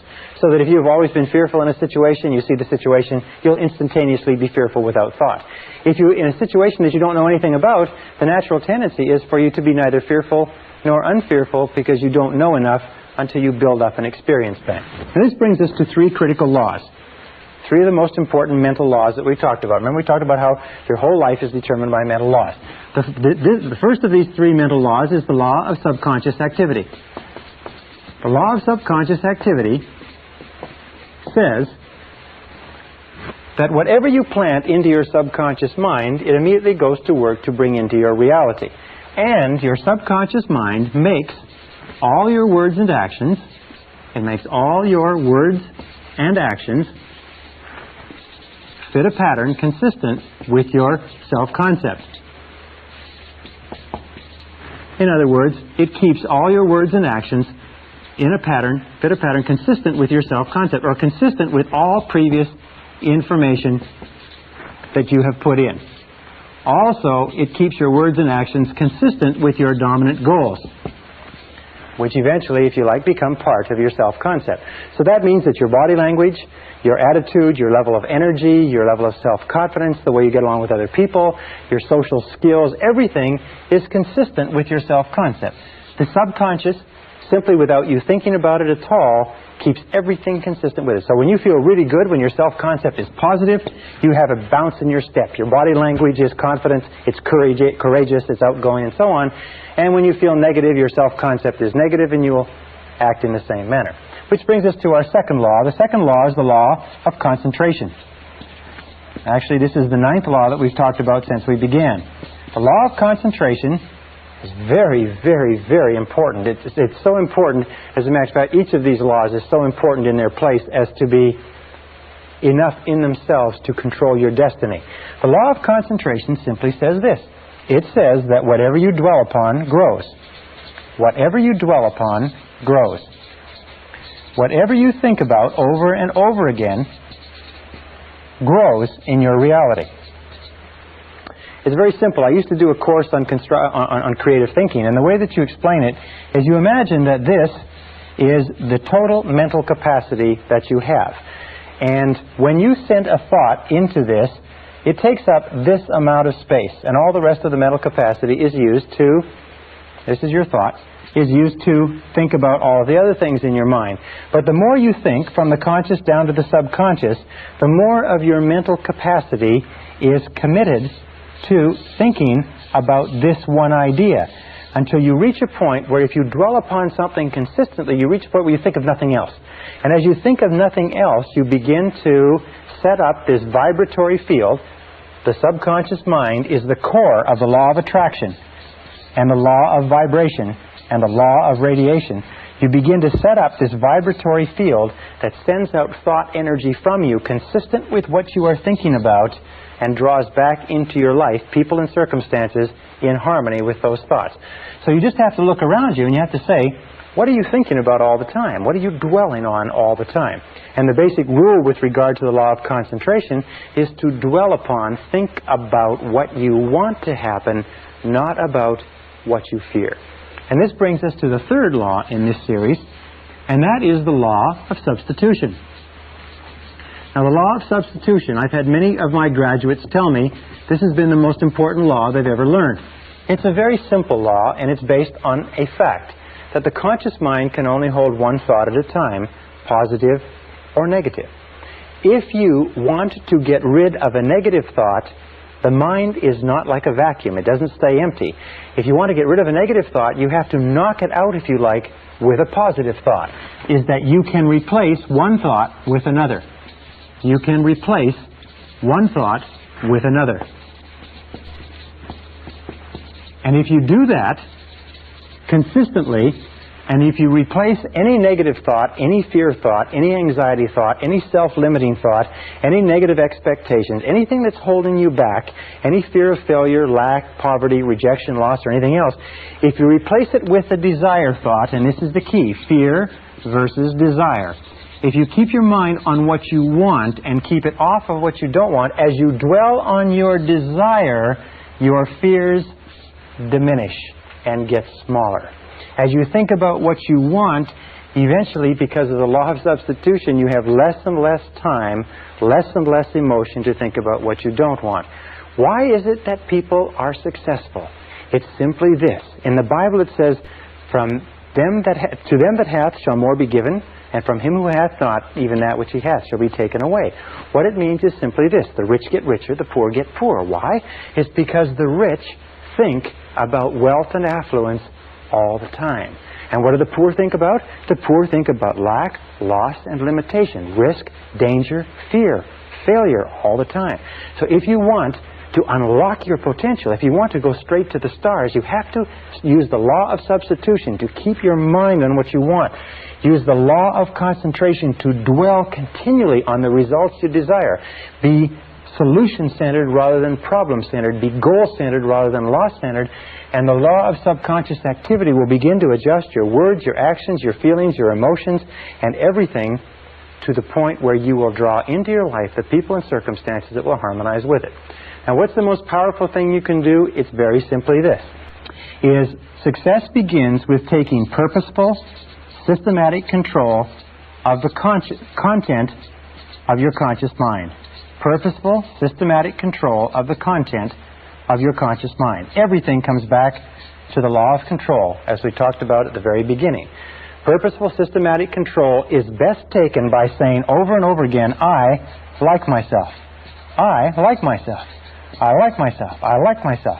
When you repeat, I like myself, or better, I love myself over and over again, you drive this thought into the subconscious mind.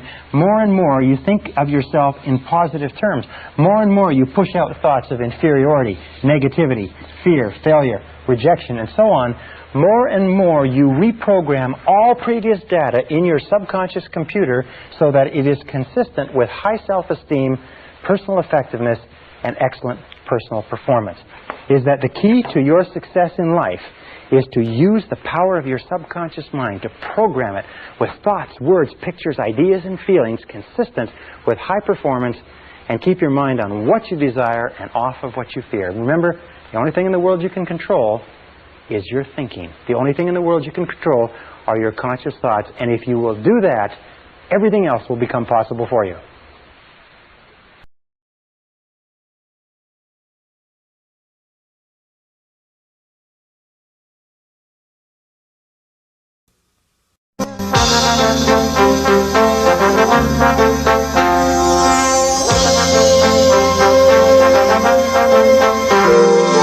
Brian Tracy presenta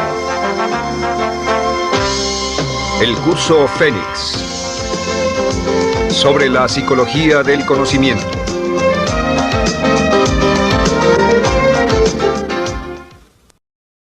Session 5, Taking Charge of Your Life. We said in the first series of modules that the starting point of all peak performance is self-esteem. It's how much you like yourself, how much you love yourself, how much you accept yourself as a valuable and worthwhile human being. The second part of peak performance, I think the two key requirements, the second part is self-responsibility. Self-esteem plus self-responsibility, each reinforcing themselves. And what self-responsibility says simply is that you are the architect of your own destiny, that you are the master of your own fate, that you are totally self-responsible, that everything that you are or ever will be is up to you and you alone. Now, you can believe in a higher power, as I do, and you can say that the higher power is responsible, but God helps those who help themselves. And for this earthly life, you're in charge of your life. You're in charge of what happens to you. If you don't like the way things are going, it's up to you to change it. But there's no way that you can ever give away responsibility. And this whole subject of responsibility is one that is very controversial. And as you will see as we talk in this session, it's one that you have to understand with crystal clarity if you want to achieve your full potential as a human being. Now, we go over here. One of the things that we know is we start off as infants, if you like, when we're born. I'll just write I for infant. We start off as infants, and as we grow to become adults at the age of 18 years, we start off with zero responsibility. And as we grow toward becoming adults, we gain responsibility more and more, until by the time we become adults at the age of 18 years, if our parents have brought us up properly, if they have prepared us, if they've encouraged us to be self-reliant, if they've encouraged us to make our own decisions and think for ourselves and plan our own lives, at the age of 18 years, legally speaking, psychologically, morally, mentally, physically, and everything else, you are ready to take over your own life. Now, if your parents have not prepared you as an adult for total responsibility, it doesn't matter. At the age of 18, and from 18 onward, you are 100% responsible. For the rest of your life, you can never absolve yourself of responsibility. For the rest of your life, everything that happens to you is up to you, totally and without forgiveness. The slogan of the truly responsible person is, if it's to be, it's up to me. Which means, as Henry Ford said, never complain, never explain. Never complain, never explain. What that means is if you don't like the way things are, then it's up to you to change them. And if you're not willing to take steps to change them, then don't complain about them. Just simply accept them. Men who are men and women who are women don't complain about the difficulties of life. They just accept them as the difficulties of life, and they either do something about them or they don't say anything. So if it's to be, it's up to me. If it's to be, it's up to you. This is one of the hardest things to understand, because when we're children, at this stage, we're totally dependent. And being totally dependent, we develop, if you like, a habit pattern or a conditioned response, and we look for the reason that things happen outside of ourselves. As we become adults, if we're not careful, we will still retain this dependency, and we will long for what is called the pseudo-security of childhood. That time in childhood when someone took care of us. That time in childhood when we were fed and clothed and our home was taken care of and our school and everything. We didn't have to worry about a thing because they took care of it. As we grow up, we go off to school, and the people at school, they take care of things. And if we're not careful, we get into the work world, and then again it's they. It's always someone else outside of ourselves who is ultimately responsible for ourselves. One of the things which I'll talk about later is the whole idea of self-development. Most people, because they've been taken all their education in the public school system, think that it's up to them when they're adults to continue their education. If nobody comes along to continue it, they just simply don't do it. Now there's another point, and that's the difference between maturity and immaturity. And here's a very simple example. Imagine that this is the course of life, again from infancy to adulthood. And everybody reaches the stage, sooner or later, where they come to this great cliff and this great canyon. And this is the side of immaturity. This is the side of childhood. This is the side where we are dependent upon others and where we look to others for our answers and our solutions. We look outside of ourselves. At this point, we come to the edge of this canyon. At the edge of this canyon, we look across into the land of maturity, the land of adulthood. And each one of us has to make a decision to jump in one great leap from being a child to being an adult. Now, sometimes this is forced on us. Sometimes it happens in an evolutionary way. But sooner or later, we have to make the decision to accept the fact that we're in charge of our own lives, we're the architects of our own destinies, and then get on with it. What do most people do? Unfortunately, what most people do is they turn back at this point They slip into marriages where somebody will take care of them. They take jobs where they expect their bosses to take care of them and so on. Or they just simply avoid responsibility by looking for the cause of everything that happens to them in other people and other circumstances. It's their bills, it's their health, it's the way their parents treated them and so on. They're not really responsible. On the other hand, sometimes they decide to take a little responsibility but not too much, which is the equivalent of trying to leap over a canyon in 2 jumps. And where the vast majority of people end up, unfortunately, is in the valley. And this is the valley of excuses. The great majority of people spend their whole life in the valley of excuses, making excuses rather than making progress. There's an old saying that says the disease of excusitis, which is the habit of making excuses to excuse away our failures and our inadequacies, is fatal to success. The habit of making excuses is fatal to your success. So the question you have to ask yourself when we talk about responsibility is, what excuses do you use not to move ahead? There was a very famous story by Tolstoy, where Tolstoy and his brothers would play, and they had a game. And the game was that out in the garden there would be a box. And in the box was the answer to all the riddles of life. And you could find the box under a certain bush as long as you didn't think about a big white rabbit. As long as you kept your mind clear of that big white rabbit and you didn't think about the rabbit, you could find the answer to all the mysteries of life.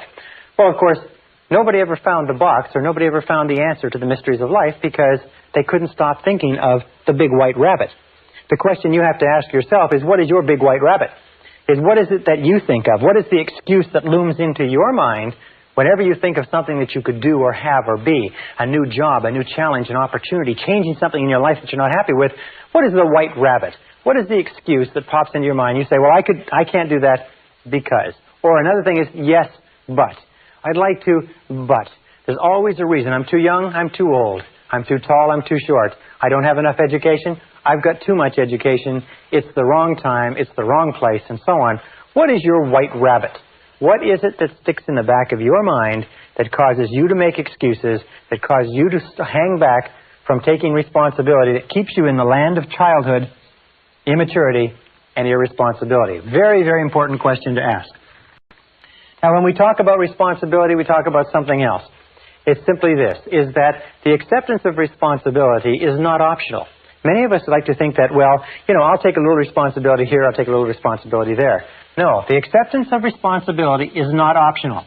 From the time you become 18 years old, you are 100% responsible. You have no choice in the matter. As a matter of fact, there are very few things in life over which you have no choice, but you have no choice in this. It is mandatory. It is mandatory if you wish to fulfill your potential, if you wish to become everything you're capable of becoming, you must take full responsibility for bringing about the circumstances, for making the changes, for making the hard decisions necessary. If you take the word responsibility, you can break it into 2 words, response and ability. And one of the things which I've learned as I've studied history is that all of life is a series of challenges, difficulties, problems, setbacks, obstacles to face. And the difference between the winners and losers in life is not the difference in problems, because everybody has problems. And most people, and many people, have more and bigger problems than you or I could ever dream of. The difference in life, the difference between winners and losers, is the responses to the problems. Many years ago, a man named Oswald Spengler wrote a book in which he talked about what he called the challenge-response theory. The challenge-response theory simply said that civilizations grow and decline to the degree to which they meet challenges effectively and respond effectively. A small society starts out small, and almost invariably it will be challenged by either an external enemy or nature or weather or something else. If the society responds in a positive and constructive way to the challenge, the society grows. As it grows, it triggers additional challenges, difficulties. If it responds to them effectively, it grows some more. Oswald Spengler studied the 21 great empires of human civilization and found that every single one followed this cycle. As long as the civilization continued to rise to the challenge, it continued to grow stronger and stronger. The reason why this analogy is so important is that we as human beings are exactly the same. We grow to the degree to which we respond effectively, to the degree to which we rise to the challenges without making excuses that life throws at us. And when we look at the great men and women of history, whether it's Albert Schweitzer or Winston Churchill or George Washington or Abraham Lincoln or Franklin Delano Roosevelt, we look at those great people, we find that they were always people that rose to the challenges of the time. If ever you wish to be capable of rising to great challenges, what you have to do is you have to start off on a daily basis rising to small challenges, which means no matter what happens, you accept the challenge, you accept the responsibility, you refuse to make excuses, and you go forward. Now, there's three areas in life, in our modern life, which you must be very, very aware of. The first area is the political area. If you look around you, you will find that there is a great drive toward the government doing it, the government being responsible. Make the government responsible. What people are doing is they want the government to be their parent. They want the government to protect them and take care of them. But as the more you vote for politicians to do things for you, the more you give politicians control. You see, you can never give away responsibility. You can only give away control. How do you give away control? You give away control in terms of voting for them to spend more of your money, regulate more of your businesses, tax away more of your income, and so on. The second area, so let me just finish this. The urge towards statism, collectivism, socialism, large government, and so on is all aimed at somehow making the government, that faceless bunch of bureaucrats, responsible for the challenges of our own lives. Now, the second area where this is prevalent is in the criminal justice system. In the criminal justice system, you will find that the one characteristic of all criminals is that they refuse to accept responsibility for their crimes. It was always someone else or something else. It was always their childhood or the background or the other guys. That the way that people get out of the criminal justice system is they accept responsibility for the crimes they've committed. And they say, I did this. Nobody made me do it. I am responsible. And they stop going back to jail. The third area is in medicine. Today we know that almost all of our problems in medicine are psychological in origin, or we inflict things on ourselves. The average American or Canadian is about 10 to 20 pounds overweight. In medicine, we expect the doctor to be responsible. Just imagine how we would take, what kind of care you would take of yourself if you were on a desert island for life, with no doctors, no nurses, no hospitals, no medicine, no nothing, where you had nothing to fall back on. Very, very important point. So all around you in society, you're going to notice this clamor, this demand, I am not responsible. Make somebody else responsible. But this is the key. Remember, you are always free to choose. You are free to choose your responses. You are free to choose the quality of your emotional life. Do you know that you decide how you're going to feel by how you are going to respond? You decide when to get angry, when to be happy, when to be unhappy. You decide what your attitude is going to be when you get up in the morning.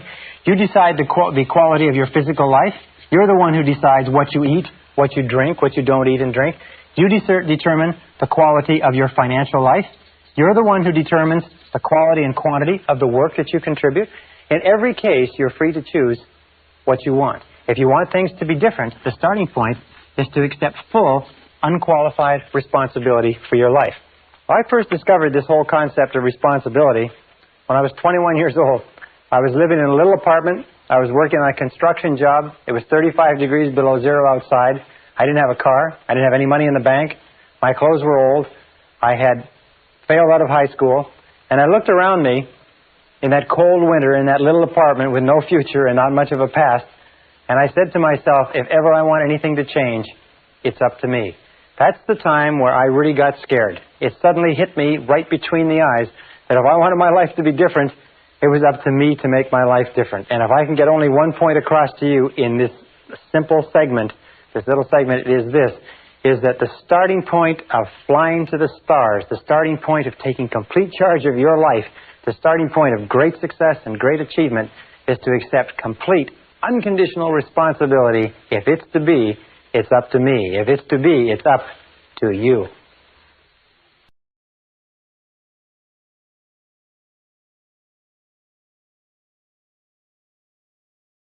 Session 6, Eliminating Negative Emotions. Continuing on the subject of responsibility versus irresponsibility, many years ago, back in 1972, I began a study in an area of metaphysics that dealt with the psychology of the evolution of human potential. And one of the things that leaped out of those pages at me, and I've never really have recovered from it, was the discussion of the connecting link between irresponsibility and negative emotions. And the fact that negative emotions are the great blocking emotions or crippling emotions of your life and my life. If the whole purpose of life, if you like, is to achieve higher levels of peace of mind, happiness, contentment, satisfaction, and so on, we have to sit down and we have to look and say, what stops us, or what is blocking us, or what gets in the way of us really enjoying our lives? And you find invariably it's negative emotions of some kind. Now, I'm not talking about the negative emotions that are associated with someone dying or with a great loss. I'm talking about the negative emotions that we experience on a day-to-day basis that rob us of peace of mind, rob us of health and energy, affect our loving relationships, get in the way of our financial independence, rob us of a feeling of fulfillment, and so on. So we're going to talk in this session about eliminating negative emotions, and I want to bring us back to this whole discussion of responsibility. This is one of the most important things that I've ever found in my life. It's simply this, is that if we take a graph or chart, and come with me for a second and let's chart this, and we take from the highest to the lowest, and up here we have a totally responsible person. This is a person who is completely self-assured, completely self-responsible, makes no excuses at all. And down here at the other end we have an irresponsible person, a person who makes excuses for everything. Now, this is the positive end of the scale, this is the negative end of the scale. Every one of us, you and I, are somewhere on this scale moving up or down with every decision that we take. Now, we've found, and this is what got to me, and I said a little bit earlier, that there's a one-to-one relationship between how much you feel you are in control of your own life and how positive or how happy you are. Well, there's a one-to-one relationship between the amount of responsibility you accept and the amount of control you experience in your life. And there's a one-to-one relationship between the amount of responsibility and control you accept and the amount of freedom that you feel that you have. Freedom is the indispensable requirement for happiness. That true success, true happiness in life means being free to live your life your own way as you decide, without anybody else telling you what to do. Living your life as a bird, free as a bird, to do whatever you want. Well, there's a direct relationship between responsibility, control, and freedom, and there's a direct relationship between these three and positive emotions. Now, positive emotions are the great emotions. Positive emotions are those of happiness and love and joy and vitality and energy and exuberance and enthusiasm and excitement and so on. Now, down at the other end, however, we have an attitude of irresponsibility. And what does that lead to? This is what shocked me so much when I first learned it. It leads to a lack of control. Is that to the degree to which we are irresponsible, we lose control. Our inner selves disintegrate and fragment. It also leads to a lack of freedom, because we no longer see ourselves as free agents choosing the direction of our own lives. We see ourselves as pawns, as victims, if you like, of external forces. And a lack of control and freedom leads to negative emotions. When I first began to understand this, I thought, well, yeah, but what about my parents, and what about my childhood, and what about my condition? I didn't have a very good job, and what about my friends? I had crummy friends, and what about my health, and what about the weather, and what about the economy? When I began to realize this, I began to realize that you can put all that aside. If your highest aim, your highest goal is positive emotions of happiness, joy, freedom, enthusiasm, and so on, then you have to stop making excuses. Now, Carl Menninger, the great psychoanalyst, said a very interesting thing some years ago. He said that physical ailments are all different, caused by different bacteria, different viruses, and so on. He said, but mental illness is the same illness, simply spread along a spectrum from the least to the worst. And Thomas Szasz, the psychiatrist, said in his book, The Myth of Mental Illness, that there is no such thing as mental illness. There are merely varying degrees of irresponsibility. So when we say that an irresponsible person is not only negative, we say an irresponsible person is also mentally ill. A totally responsible person is mentally healthy. How does this affect you? Well, I know you want to advance as much as you can in life, or you wouldn't be going through the efforts of taking a program like this. There is a direct relationship between the amount of responsibility you accept for the results of your organization and the amount of power, influence, position, prestige, and status you will have in your work now and in the future. At the top of the graph of responsibility, we have people who accept total responsibility, and power and opportunity gravitates toward them. Down at the other end, we have no power or powerlessness, until you reach the extreme example of a person who's totally irresponsible, completely out of control, who has to be constrained in a straitjacket and locked up in a padded room for their own safety and for the safety of others. Completely powerless, completely without control or freedom. Now, every time we make a decision to be self-responsible, we move up on this graph. Every time we make a decision to make excuses, we move down on this graph. So let's take it a little bit further, and let's talk about the relationship between negative emotions and irresponsibility so that you understand it perfectly clearly. And a perfect example is this. Imagine here is a tree. All right? Here's a tree, and here is the bushes. This is what is called the negative emotion tree. In the negative emotion tree grows the predominant negative emotions: fear, doubt. Many people have considered that self-doubt is the most destructive of all negative emotion, holds you back more than you can imagine. Also, hate is a negative emotion. Then there's envy. There's resentment. And then, of course, there's resentment's sister, guilt. These are all the big negative emotions. These are the ones that have led the hit parade for years. There's about 54 different negative emotions, but these are the top one. And if you take these negative emotions and you boil them all down, and you can put in your own favorite, by the way. Everybody has their own favorite negative emotion. Jealousy could be yours. Self-pity is a good, strong one. It's doing well. But if you boil it down, you find that all negative emotions eventually boil down to anger. Either inwardly expressed, that is where you make yourself sick, or outwardly expressed, that is where you make other people sick. And this negative emotion tree, if we just take a look at its structure, we find the negative emotion tree has a root system. Now, the root system is where the nutrients come from that keep the negative emotion growing and keep the fruit of the negative emotion growing and blossoming. We look at the root system, we say, what are the nutrients? What keeps negative emotions going? What are the fertilizer? What is it that you heap on the fire, if you like, or put into the ground? And we find that there's two things essential to keep negative emotions alive. The first is justification. Justification. That's merely telling yourself and anybody else who will listen why you are justified in having this emotion. And the other is what we call identification. Identification means taking things personally. That's why, of course, they suggest that a person who acts as their own lawyer has a fool for a client. Probably a person who acts as their own doctor has a fool for a patient, too. Because we become so personally identified with our own situation, and so do you, we take it so personally that we get all emotionally involved and wrapped up in it.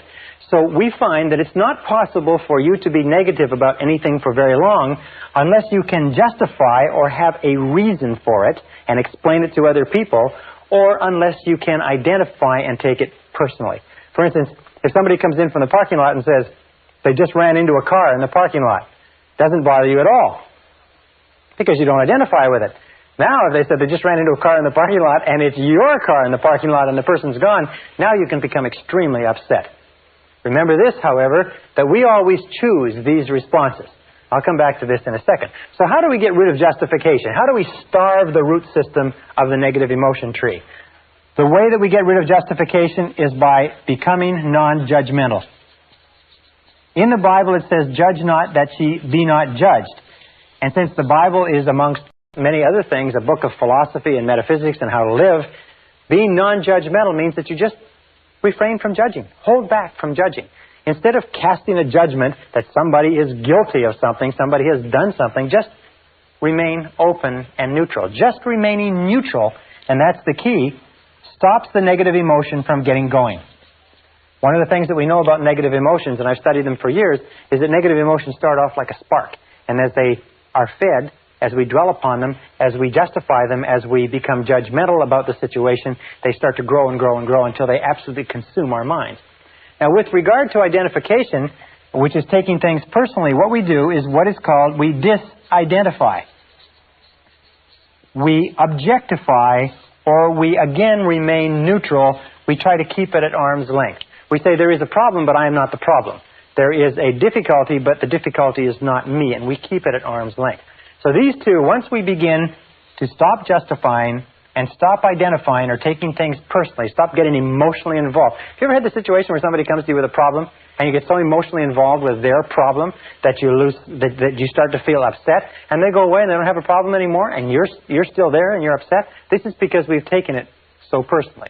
However, the key to getting rid of negative emotions, and this is the most important part of this, is the trunk. It's cutting down the trunk of the negative emotion tree. And the trunk of the negative emotion tree is blame. Blame is 99% of negative emotions. Now, it's very important to understand where negative emotions come from. Negative emotions come from inside you. Negative emotions are not contained in external situations. Negative emotions are not caused by other people or other situations. Negative emotions are caused by your response to other situations. Perfect example.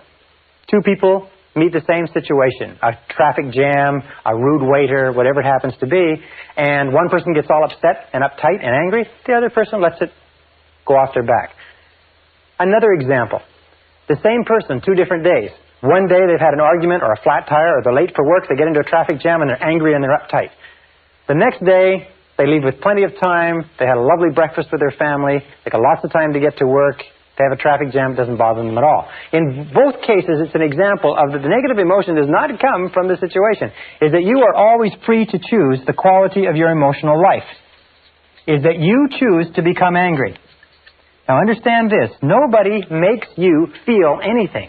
Nobody makes you feel angry. Nobody makes you feel tense. Nobody makes you feel upset.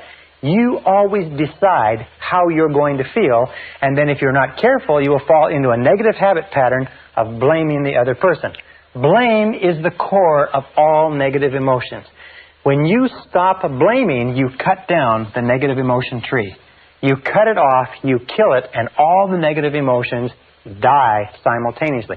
It's almost exactly as if this negative emotion tree were a Christmas tree and it were plugged into the wall. And the negative emotions were Christmas tree lights. And you took this plug and you jerked it out of the wall, what would happen?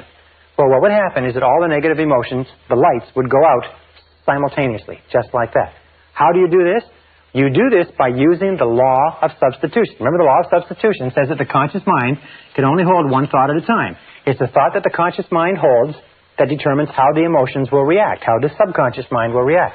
Since it can only hold one thought at a time, what you do is you knock out the thought that is causing the negative emotion, the blame thought, and you replace it with this affirmation. I am responsible. I am responsible. I am responsible.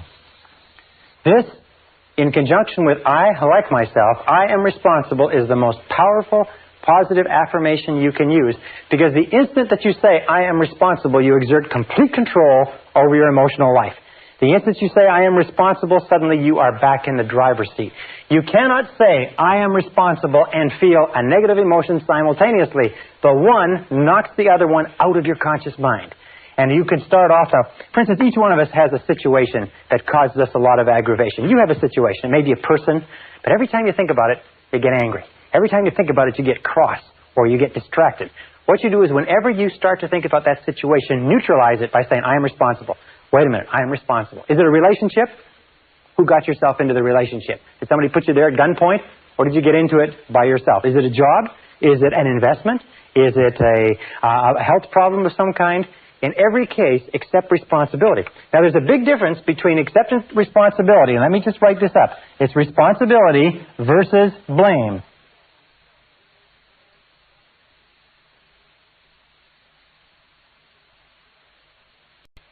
Responsibility versus blame. What is blame? Blame always looks backward toward the past. Blame looks toward the past, toward what cannot be done, toward what can't be changed. Responsibility always looks to the future. So people say, well, when you accept responsibility, isn't it the same as saying you're to blame? No. It's the same as saying that you are in charge of the quality of your thinking from this moment onward. So let us say that you come out to the parking lot and somebody's run into your car. Now, you have two choices. You can become angry and upset and run around and scream and shout, or you can act in a responsible manner. You can do everything possible to trace the culprit, and other than that, you can live with it maturely. So responsibility always looks to the future. Responsibility always asks this question when faced with a problem. What can we do? Not who did it, but what can we do from here? Where do we go from here? What can we do? This is the question of the responsible person. We don't cry over spilt milk. We just say, all right, what's the solution? And we get on with the game. The irresponsible person always says, who did it? And is obsessed with finding out who did it and then taking whatever blame there is and apportioning it so that everybody gets their fair share of the blame, which of course does nothing to resolve the difficulty. So the key to cutting down the negative emotion tree is using the axe and eliminating blaming. The day that you begin to eliminate blaming from your life is the day that your life starts to take off. Because the day that you start to eliminate blaming and negative emotions, suddenly most of the problems, most of the things that stand between you and the happiness you desire vanish. Why am I making such an emphasis on negative emotions? Well, let me make that clear for just a second. What I found, and this is what was staggering to me, because I've always been committed to realizing my potential as a human being, is that you cannot advance in life except to the degree to which you get rid of your negative emotions. You cannot make any progress. You cannot go any further than where you are right this minute except to the degree to which you leave your negative emotions behind. Now, by the way, with regard to the negative emotion that you have that's associated with another person or situation, it's difficult to accept responsibility. It's difficult to say, I am responsible initially, because you've been blaming that person for so long. So sometimes you have to say it with gritted teeth. You have to say, wait a minute, I am responsible. I am responsible. But the more you repeat this, I am responsible, I am responsible, I am responsible, it comes easier and easier. Eventually it gets to the point where as soon as you think of that person or situation, you can neutralize the thought by the law of substitution by saying, wait a minute, I am responsible. I am responsible.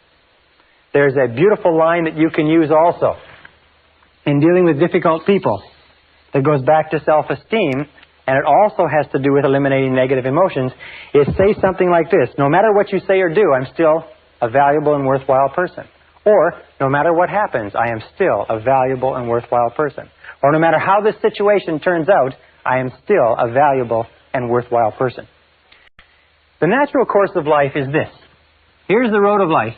And when we're children, we start off with no negative emotions. All negative emotions, by the way, have to be taught to a child. They have to be taught, and the child has to learn them from their parents. Have you ever seen a negative baby? There's no such thing as a negative baby. Babies just laugh, and they're happy, and they cry when they have needs, but babies are not negative. But as we grow up, we watch the people around us, and we begin to develop our own negative emotions, which we carry in a sack on our back. As we become teenagers, this sack grows big enough to the point where we can even go to slumber parties, or we can get together with our buddies, and we can talk about how terrible our childhood has been, how rotten our parents are, how rotten our siblings, teachers, and everything else are. Now, when we become adults, what is the mark of adulthood in our society? The mark of adulthood is that you have a great gunny sack full of negative emotions because you have suffered. And what happens is you spend most of your time when you're with other people letting down your guards and telling them about how much you've suffered.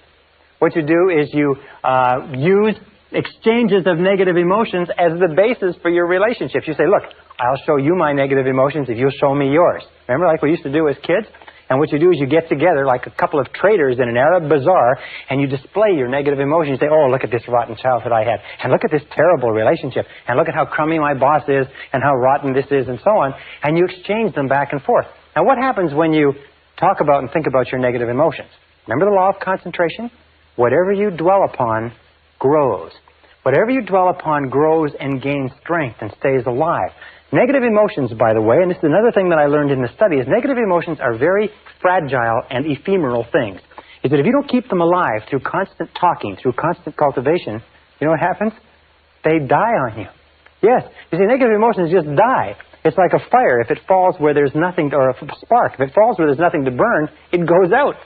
Negative emotions, unless you talk about them and keep them going, unless you dwell on them all the time, they die on you. You ever had an experience where you're really worried about something, you're really upset about something, and it's preoccupying all of your time, and then you get to work or you get home and you get so busy doing something else that for about 3 or 4 hours, you don't have time to think of anything else. And about 3 or 4 hours, you stop and say, geez, I haven't worried about that for a long time. I've got to get back to worrying about it, because what's happening is going out. It's like a fire that's going out. So you've got to get back to it. You've got to think about it and talk about it and worry about it and hassle it to get it back up to the point where it's preoccupying your whole mind. How many times does that happen?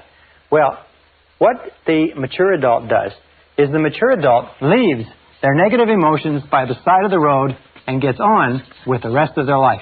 They get on with the rest of their life. They leave them there instead of dragging them along. They leave them like a big pile of garbage at a garbage strike. They just leave it there. And when people say, how are things going? You say, wonderful. You say, how's life? You say, terrific. You say, how's your relationships? Couldn't be better. How is your health? How are you feeling? I feel great. In other words, don't talk about negative things, because when you talk about negative things, you actually increase them and you draw more of them into your life. Look at the people that you know who have problems. You notice the people that you know who have problems all the time, never seem to solve their problems, are people who talk about their problems all the time. To him that hath shall more be given. From him who hath not, even that which he has shall be taken away. Now, this is another critical point with regard to relationships.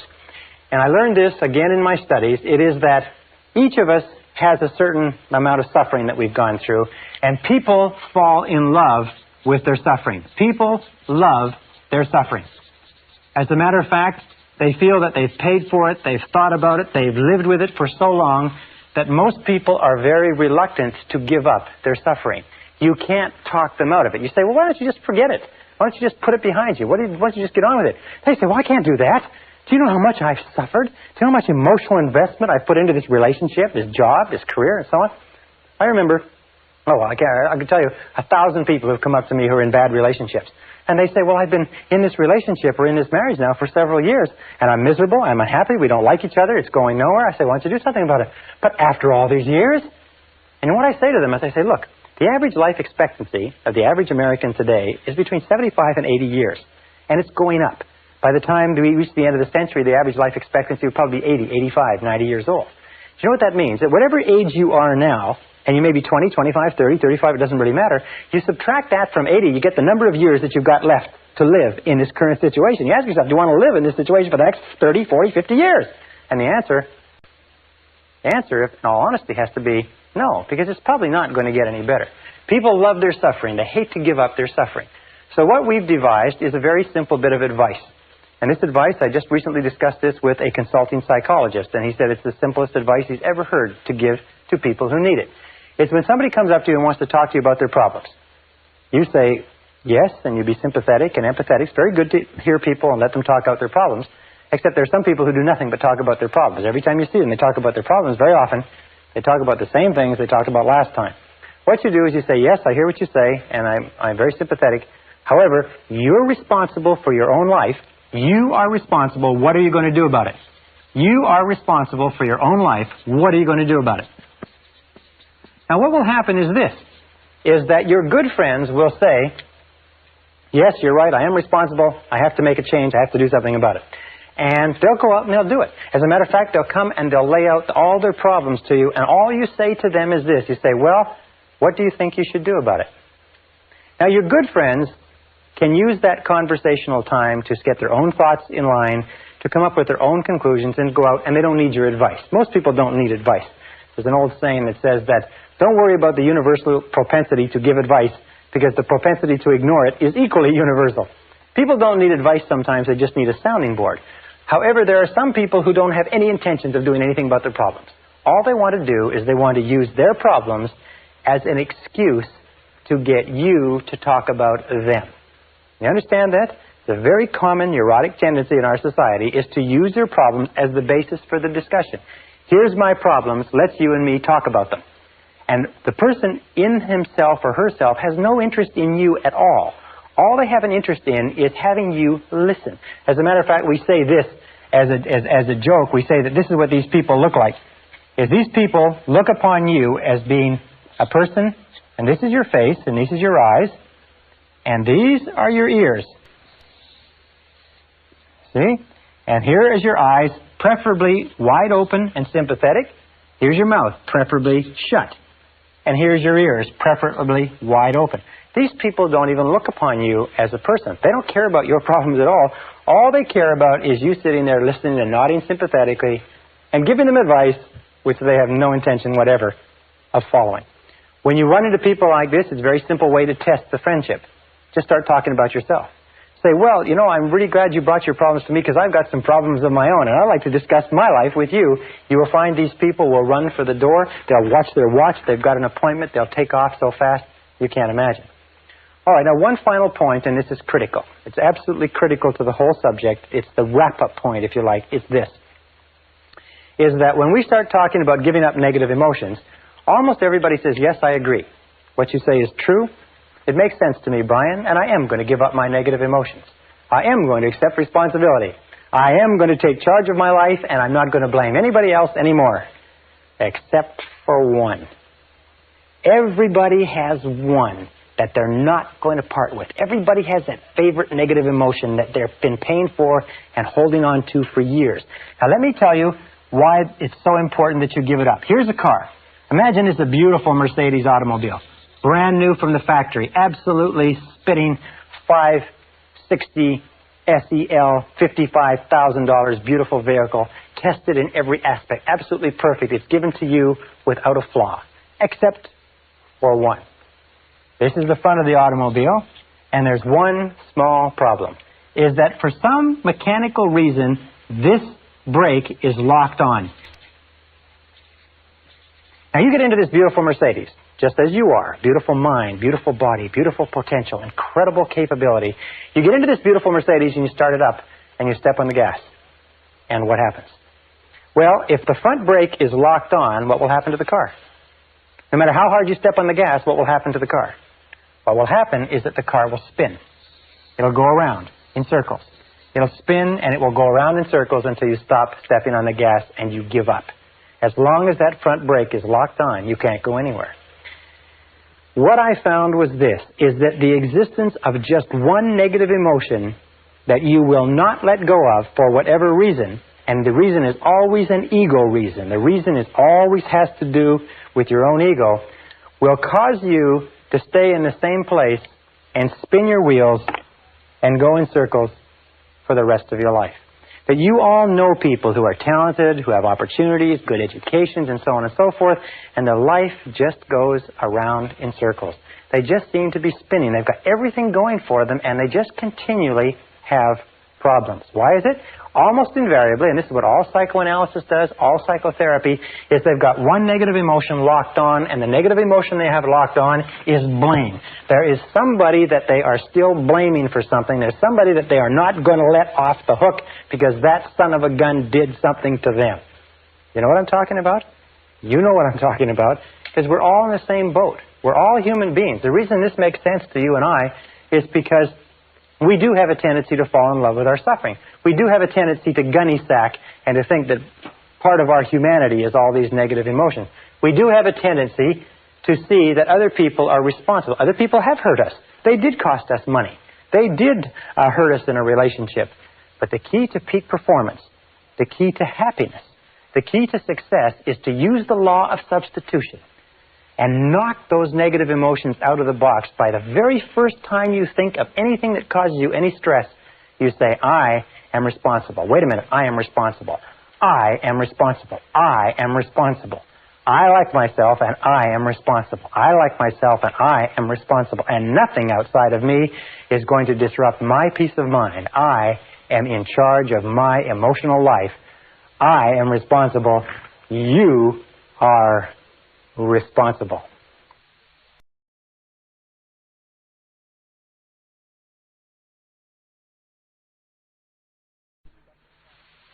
Session 7, Releasing Your Brakes. When I began studying negative emotions many years ago, the most critical point I discovered was that you cannot make any progress toward health, happiness, love, and fulfillment of your potential as long as you insist on keeping your negative emotions intact.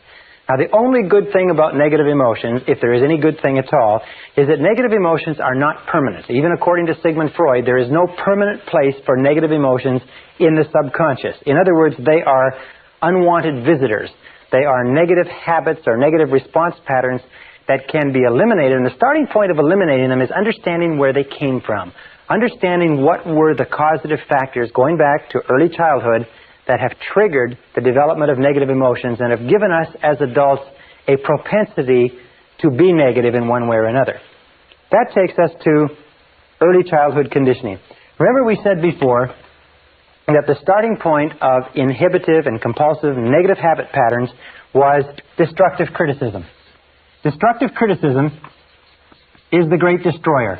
Destructive criticism destroys people on the inside and leaves them walking around on the outside. More personalities have been undermined and destroyed. More self-esteem has been cast aside as a result of destructive criticism than anything else that we can possibly imagine. So destructive criticism is the great killer. Now, why is it so bad? Well, we know that children as infants, children as they're growing up, have a tremendous need for love and approval from their parents. In fact, many psychiatrists and psychologists have said that the number one reason for mental illness in adulthood is withdrawal of love, or love withheld. We know that any prestigious person, any person who is important to a child, has an inordinate impact on that child, and that children up to the age of 6 years have very little ability to discriminate between valid and invalid criticism. What this means is that anything that a parent or an older sibling or an older relative, anything that a prestigious person or important person says to a child is accepted as true. It's accepted as a valid representation of reality. If a mother says you're a bad boy, if daddy says you're lazy, if someone says that you're not dependable, if someone says you're stupid or you're clumsy or you're ugly, the child has no capacity whatever to discriminate between valid and invalid. The child accepts that as a true representation of reality. It bypasses the conscious mind, goes straight into the subconscious, and is stored. Many of us, as adults, are still living on the basis of negative information that was programmed into us when we were children. And then as adults, what do we say? We say, well, that's just the way I am. Or, I've always been that way. Or some people even say, well, it runs in the family. Your father was like that, children are like that. Or your mother was like that, and so on. But where did it come from? None of these things run in the family. For instance, when I was growing up, my parents had gone through the Depression. And the Depression had made an inordinate impact on them. So whenever we talked about buying anything, all the time I was growing up, my parents would become very, very tense, and they said, we can't afford it. We can't afford it. We can't afford it. We can't afford it. They had this lack mentality, this we can't afford it mentality all their lives. And I grew up, so even though I've never experienced the Depression, and you've never experienced the Depression in most cases, 10, 20, 30, 40 years later, we're still saying, I can't afford it. I can't afford it. I can't afford it. We're still going on the basis of those critical remarks, those emotionalized remarks that our parents said. Maybe your parents said, as my father told me over and over again, you never finish anything you start. You never finish anything you start. You never finish anything you start. Or you're lazy. You never finish anything you start. You know, when I was an adult, I had a terrible time finishing things that I started. As I would get close to the end of a task, I would actually begin to seize up and look for every single excuse to procrastinate and delay. Now, the second factor that predisposes us to negative emotions is lack of love. We know that children's personalities develop to the degree to which they receive a high quality and a high quantity of love from their parents. There's a one-to-one relationship between the amount of love, the quality and quantity of love, and healthy personality. That love withdrawn or deprivation of love is the key cause of unhappiness, negativity, and mental illness in adulthood. Now, in order for a child to feel truly loved, the child must have high self-concept parents, and most of us, unfortunately, had parents that were the victims of their parents and the victims of their parents. What one of the writers says, everybody is a victim of a victim. We are all victims of victims. In other words, parents meant to raise us the best way they could, but they were victims of victims themselves. Now, in order for a child to feel fully loved, three conditions have to exist. Number one condition is that parents must love themselves. Parents must love themselves. Remember, you can never give any more love to others than you have for yourself. If you don't love yourself, you can't love your children. If you have a little bit of love for yourself, you have to spread it over your children. If you have a little bit of love for yourself and that's all taken up by your husband or your wife, then sometimes, even though you want to love your children, you don't have the love. Even if your parents wanted to love you, in many cases, they didn't have the love to give. Why? It's because they never got it when they were growing up. The second requirement is that parents must love each other. In order for a child to grow up feeling self-confident, to grow up feeling loved, to grow up feeling safe and secure, he or she must grow up in an environment where the parents love each other. There is nothing that is more frightening to a child than to grow up in a household where the parents are fighting with each other, where the parents don't love each other, where there's difficulty, because the child always has a tendency, first of all, to be a victim, in that the child is shouted at and screamed at, and the child believes that the reason my mommy and daddy are fighting is it's my fault. Now, interesting research. Since there are so many single-parent families today, interesting research shows that when one of the parents leaves as a result of a separation or a divorce, the remaining child or children are invariably convinced that the reason the other parent left was because of something they did. And it's critical, if a marriage or a relationship is going to end and one is going to leave, that the remaining parent tell the children over and over again that the reason the relationship didn't work out has nothing to do with you. It has only to do with me and Daddy or me and Mommy. It has nothing to do with the child. The child needs to hear it many, many times before the child feels confident and secure. And of course, it's always better that a child be raised in a home with one parent that loves them rather than two parents that don't love each other. Now, the third condition that must be fulfilled if lack of love is not to exist is that parents must love the child. Parents must love the child. Well, this seems pretty obvious. I mean, it's pretty logical. The fact of the matter is, though, and this is the hardest thing for you or I as adults even to think about, but it is possible that our parents didn't love us. Not that they didn't intend to. I mean, they meant to love us, and they wanted to love us, and they had us intending to love us and so on, but simply because they had conflicts with each other, and they had unresolved problems with their parents, and they had the war and the depression, and they had their careers, and they had other responsibilities, they just never got around to it. You see, that was the difficulty. They meant to, but they never got around to it. The only way that you can really love a child is by spending a high quantity and high quality of time with the child. High quantity, high quality with the child. 10 minutes a day doesn't do it. Children consider themselves valuable to the degree to which the most important people in their lives spend time with them. If the most important people in their lives, their parents, only spend little time with them, the children conclude that the reason for that is because they are defective. There is something essentially wrong with them, and that's why their parents don't spend time with them. The children don't think rationally, they think purely emotionally. They only think if the parent is here, he loves me or she loves me. If the parent doesn't spend time with me, he or she doesn't love me. So if any one of those three conditions or more existed when you were growing up, the parents didn't love themselves, the parents didn't love each other, or maybe the parents didn't love you because they never got around to it, although they meant to, then you will have grown up in conjunction with destructive criticism with what is called guilt. Now, what is guilt? Well, guilt is a feeling of not being worth very much. Where do we get this feeling? Well, when we're continually criticized by the important people in our lives, and simultaneously we are not given the amount of love that we need, we feel that we're not worth very much. We feel that we are worth less. And a feeling of guilt leads to a feeling of worthlessness. Worthlessness. And guilt, the feeling of worthlessness, is the underlying fundamental problem of the 20th century. It is the main source of mental illness. It is the main source of problems in relationships. It's the main source of psychosomatic illness.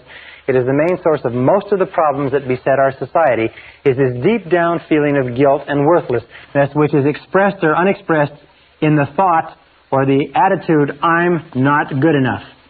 I'm not good enough. I'm not good enough. You know, we talked about self-esteem and how important it was. Self-esteem means I like myself. I like myself. I like myself. I like myself. People who've been raised with destructive criticism and lack of life not only don't like themselves, they don't feel that they're good enough for anybody or anything, and in many cases, they are plagued by self-hatred. They hate themselves. Self-hatred or self-condemnation. And you will see this will come out in their conversation, and it will come out in their relationships with other people. People who hate themselves, even though they want to have good relationships with other people, are simply not capable of it. People who don't feel that they're good enough for anything will always bring it to the surface. It will always be a problem. Now, what are the main reasons for guilt? Actually, where does guilt come from? Guilt comes from three negative sources. Negative parents, negative influences, or negative religion. One of the three. Any one of the three uses guilt, and guilt is used or practiced, especially by parents and by some religious denominations, for two reasons. One is punishment. Guilt is used to punish us. When we're growing up, it's the easiest way to punish a person is to make them feel bad. So our parents make us feel bad by physically punishing us or by verbally abusing us. And punishment is a very good way to gain conformance. Punishment is a very good way to get people to do what you want. The second reason why guilt is used when it's consciously practiced, and some organizations practice it consciously, is for control. Emotional control especially, because if you can emotionally control a person with guilt, you can manipulate their behavior. And there are many organizations that use guilt as a tool of control and manipulation. If you can control people strongly enough, especially emotionally, you can get their money, you can get their time, you can get their commitment, you can demand their resources, and so on.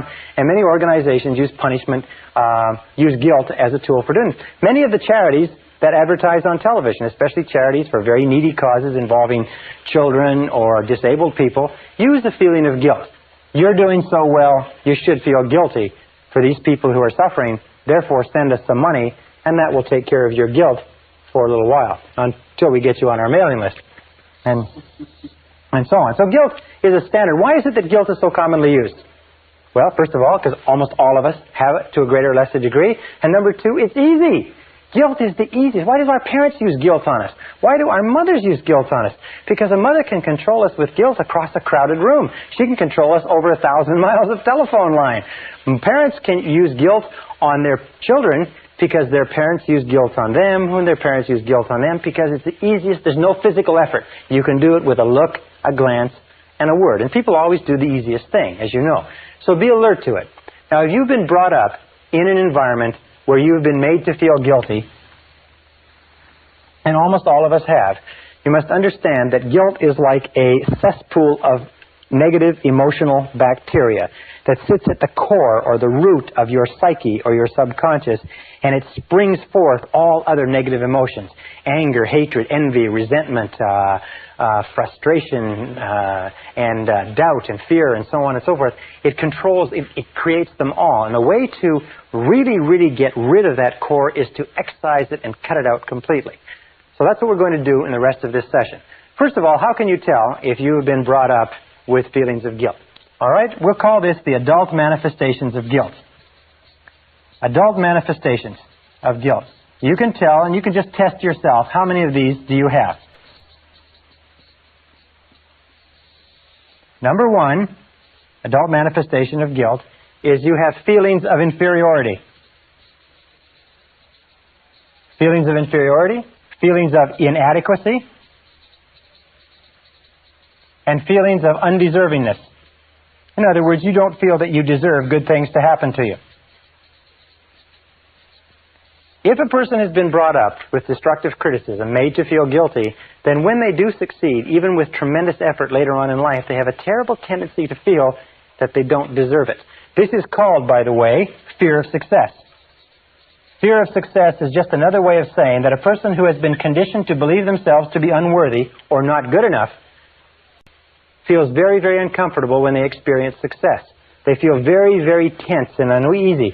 As a matter of fact, if they feel too much tension, they'll start snorting coke, drinking too much alcohol, they'll engage in self-destructive behaviors, they'll have a tremendous, overwhelming feeling of anxiety, like somebody's going to find them out. There's a book on the bookstands that says, if I'm doing so well, how come I feel like an imposter? They have what is called the imposter syndrome.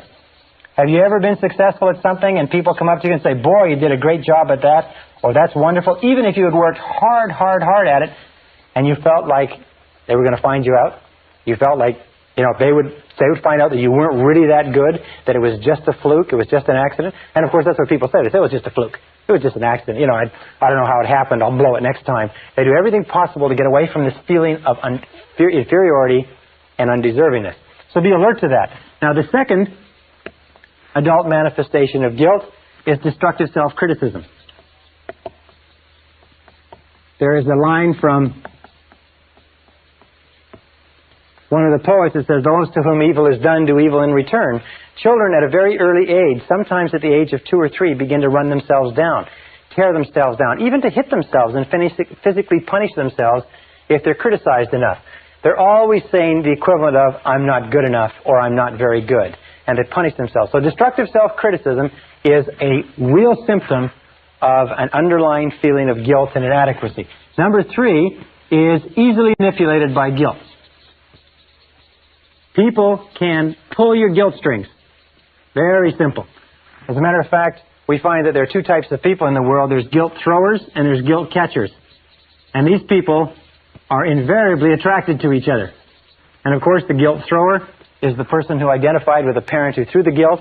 The guilt catcher is the person who identified with a parent who caught the guilt. But the guilt throwers and the guilt catchers then get together.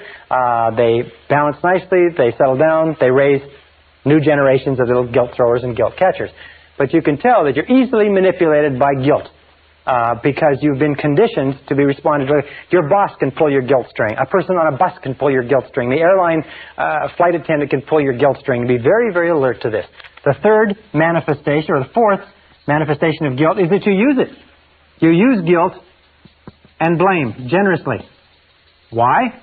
Well, it's been worked on you, you work it on them. I mean, if exchange is a fair deal. You use guilt and blame generously. It becomes the basis of your relationships with other people. Is when something goes wrong, you pin the rap on them. Something goes wrong, you blame someone. Instantly there's a problem, you look around to see who's to blame. They did an interesting experiment in Candid Camera a few years ago where they took and they put a patch of ice on a sidewalk where it shouldn't be. It wasn't that cold, but they froze the ice. And then they watched how people would react as they walked along. And they'd be walking along, and they'd hit this patch of ice in it, and they'd grab their balance, and they'd turn around. The first thing they'd do is they'd look at the person closest to them, and they'd glare at them, as if they're furious. In other words, they looked at somebody to blame. Now, if there wasn't anybody within 10 or 15 feet, they would get their balance back again. They'd look around. There'd be nobody around them, and they'd kick the ground and stomp on the ground and walk away. See, our natural tendency whenever anything goes wrong is to look for someone or something to blame, especially if we've been brought up being blamed continuously. And the fifth manifestation is what is called victim language. Now, remember we talked about the law of concentration. It says whatever you dwell upon grows. It also says that if you use victim language, you keep the guilt alive. You reinforce it, you build it, you grow it, you fertilize it. Victim language is language like I can't, I can't, I can't. Whenever you say I can't, I can't, I can't, you're sending a message to the subconscious mind. The subconscious mind picks up that you are helpless, that you're not in control, that you're a victim. And so when you actually come to want to do something, the subconscious mind just feeds back your own command and says, you can't, you can't. The second thing is you say, I have to, I have to. Again, I have no control, I'm not in charge. But here's two other expressions of victim language that you've got to be careful of. And it's this one, I'll try. I'll try. Whatever it is, I'll try. What does the words I'll try mean? Well, let me tell you what they mean. They mean I'm going to fail, and I'm telling you in advance so that you can't come back on me. In other words, you say, well, I'll try to be there on time, but what you're saying is I'll probably be late, and there's no point. You can't come back on me because I said I'd try. Whenever a person says I'll try, they are excusing failure in advance. If you went to the doctor and the doctor did an examination and checked you all over and looked at you and came back and said, well, geez, you're in terrible condition. We're going to have to do triple bypass surgery and get you over to the hospital right now. I'm surprised you even made it in. And you say, well, geez, doctor, I sure hope you'll do a good job. And he says, I'll try. And he says, I'll try. He said, wait a second. Maybe I got to get a second opinion. You go to a lawyer. You're charged with something. You go to a lawyer and you present your case to the lawyer and say, look, will you defend me? He says, I'll try. What is he saying? He's saying, look, I've looked at the case, and from what I see, there's not much hope, but I'll take it on anyway. I'll try. And they're the ones that try to get you to pay in advance, too. Another set of words that you mustn't use. By the way, with regard to I'll try, what you do is you say, I'll do it or I won't do it. Not I'll try. If ever, in our business, we run a very, very active business. Whenever we call somebody up and we ask them, can we get this or that? And they say, well, I'll try to have it to you by Friday, or I'll try to get it done on time. We instantly know that they're telling us that they want off the hook, they're not going to do it. And so we never let anybody get away with I'll try. We say it has to be done or not, and we want a guarantee. And if necessary, we'll go and pick it up. But whenever they say I'll try, what they're doing is they're sloughing you off. So be alert to that. And the other words are I wish. A wish, as they say, is a desire or a goal with no energy behind it. I wish. What does I wish mean? I wish means that I would like to have something, but I know I never can. When you say, I wish I could lose weight, what does it mean? The unspoken words are, but I know I can't. Why can't you? Because of the excuses that you have and the metabolism that you have and the problems and so on. There's always reasons because you have to go out and so on. I wish I could quit smoking. I wish I could get fit. I wish, I wish, I wish. Whenever you use the words I wish, you signal to the subconscious that this is something that you do not believe it's possible for you to achieve or acquire. The subconscious then completely discards it as a goal and gives you no energy, no motivation, no drive, no desire to accomplish it. So be very, very alert to victim language. Be alert to the expression, yes, but. Oh, I do it, yes, but. Oh, someone says, why don't you do this? You say, yes, but. The word but, by the way, is the great eraser. When a person says, you could certainly increase your income or increase your output or be a better person or happier or lose weight or whatever else it happened to be, and you say yes, but, what you're saying is you're erasing the whole statement that has gone before. You send a message to your subconscious that says, no possibility, make no effort, focus no energy, commit no capacity to the accomplishment of this goal. So people who've been brought up feeling guilty have 5 qualities or 5 adult manifestations. 1 is they feel inferior, they feel inadequate, they feel like they don't deserve good things to happen to them. You're very alert to that.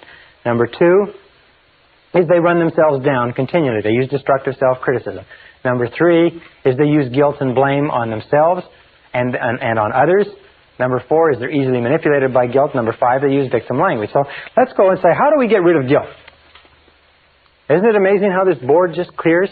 Isn't that amazing? It's absolutely vanishing. We have a sort of a magic wand thing that we wave when I go over and sit on that desk. Okay, how do we rid ourselves of guilt? Ridding yourself of guilt. Here's the process. It's got a few really critical steps. Number 1, top of the list, eliminate destructive self-criticism. Eliminate destructive self-criticism. In other words, never say anything destructively critical about yourself. Just don't say it. Here's the basic rule. Since your subconscious accepts whatever you say as true, as being a command, what you do is you don't say anything about yourself that you do not sincerely desire to be true. Don't say, I'm fat, I'm tired. Don't say, I can't, or I have to. Don't say anything unless you want it to be true. Remember, the words that come after the word I are the words that your subconscious records as commands, except for when you say, I wish or I'll try. So eliminate destructive self-criticism. Only speak in positive terms about yourself. I like myself. I like myself. I can do it. I will do it. I choose to do it. But not I can't or so on. Number 2 is refuse to be manipulated by guilt. Refuse to be manipulated by guilt. Because every time you allow somebody to manipulate you by guilt, you know what happens? You reinforce and make stronger the effect or the influence of guilt in your life. Now, when I grew up in a family that was greatly influenced by negative religion. As a matter of fact, my mother, God bless her, had a black belt in guilt, and she did a superb job on it. And it took me years to get over it. When I got married to Barbara, she'd also come from the same sort of family. So we have to come back, and we have a beautiful response. Whenever the other of us falls back into old patterns, we say, you're not trying to make me feel guilty, are you? You're not trying to make me feel guilty, are you? That's a beautiful way to do it. Just say, you're not trying to make me feel guilty, are you? And refuse to let people manipulate you using guilt. Number 3 is refuse to use guilt and blame. And announce that you're not going to use it. Refuse to use it on other people. And let your children and let your spouse say the same thing. You're not trying to make me feel guilty, are you? And just keep repeating it over and over again. And say, well, and sometimes they say, yes, I am. You say, well, it's not going to work. It's not going to work anymore. You see, guilt only works as long as you don't know that it's being used on you. Number 4 is what we call the law of forgiveness. This is the most important of all. It's really the core, it's the guts of this whole session. The law of forgiveness simply says that you are mentally healthy to the degree to which you can freely forgive and forget grievances against you. That your ability to forgive others is the key determinant of your happiness and success in life. Your ability to forgive others is the key way to eliminate guilt. Your willingness to forgive others and to let go past grievances is the single most important determinant of whether or not you are a fully integrated, fully functioning adult human being. Because the tendency to blame and to hold grudges is a childlike, pathological tendency that is possessed by all people who are mentally ill. The ability to let go of grudges, to forgive freely, is the mark of the truly enlightened human being. Now, if you accept that as true, there's 4 people that you have to forgive. Number 1 is forgive your parents. Forgive your parents for everything that they've ever done that hurt you. Most of our research shows that almost all of our adult problems trace back to being unwilling or unable to forgive our parents for something that they did that hurt us. Forgive them 100%. Write to them, telephone them, tell them, or at the very least, forgive them in your heart, but forgive your parents. Number 2 is forgive others. Forgive everyone else. Forgive everyone who has ever hurt you in any way for anything. Just let it go. Now, some people say, well, I can't forgive that person because what a terrible thing they did to me. Remember this, that forgiveness is perfectly selfish. Forgiveness has nothing whatever to do with the other person. It has only to do with your peace of mind and with your assuring your own mental integrity. Number 3, forgive yourself. Forgive yourself for every wicked, senseless, brainless, foolish, stupid thing you ever did. Because every single person has done wicked, senseless, brainless, foolish, ridiculous things. But forgive yourself 100%. And finally, the last part of this is if you have done something to hurt someone else, go and apologize.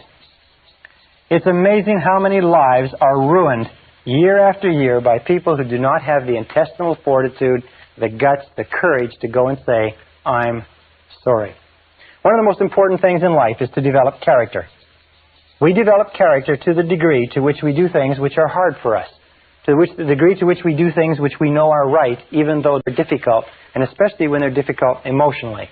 And the key to getting rid of guilt, the key to being a totally, fully functioning person, is to forgive others.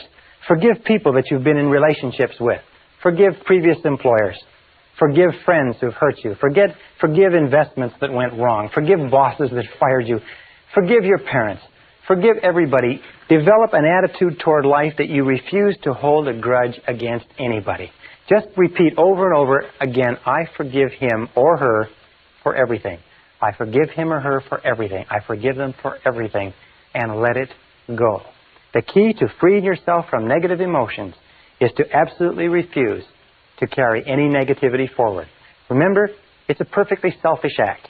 You can be as selfish as you want. The act of forgiveness frees you and liberates the other person and guarantees that you will move rapidly toward the fulfillment of your potential.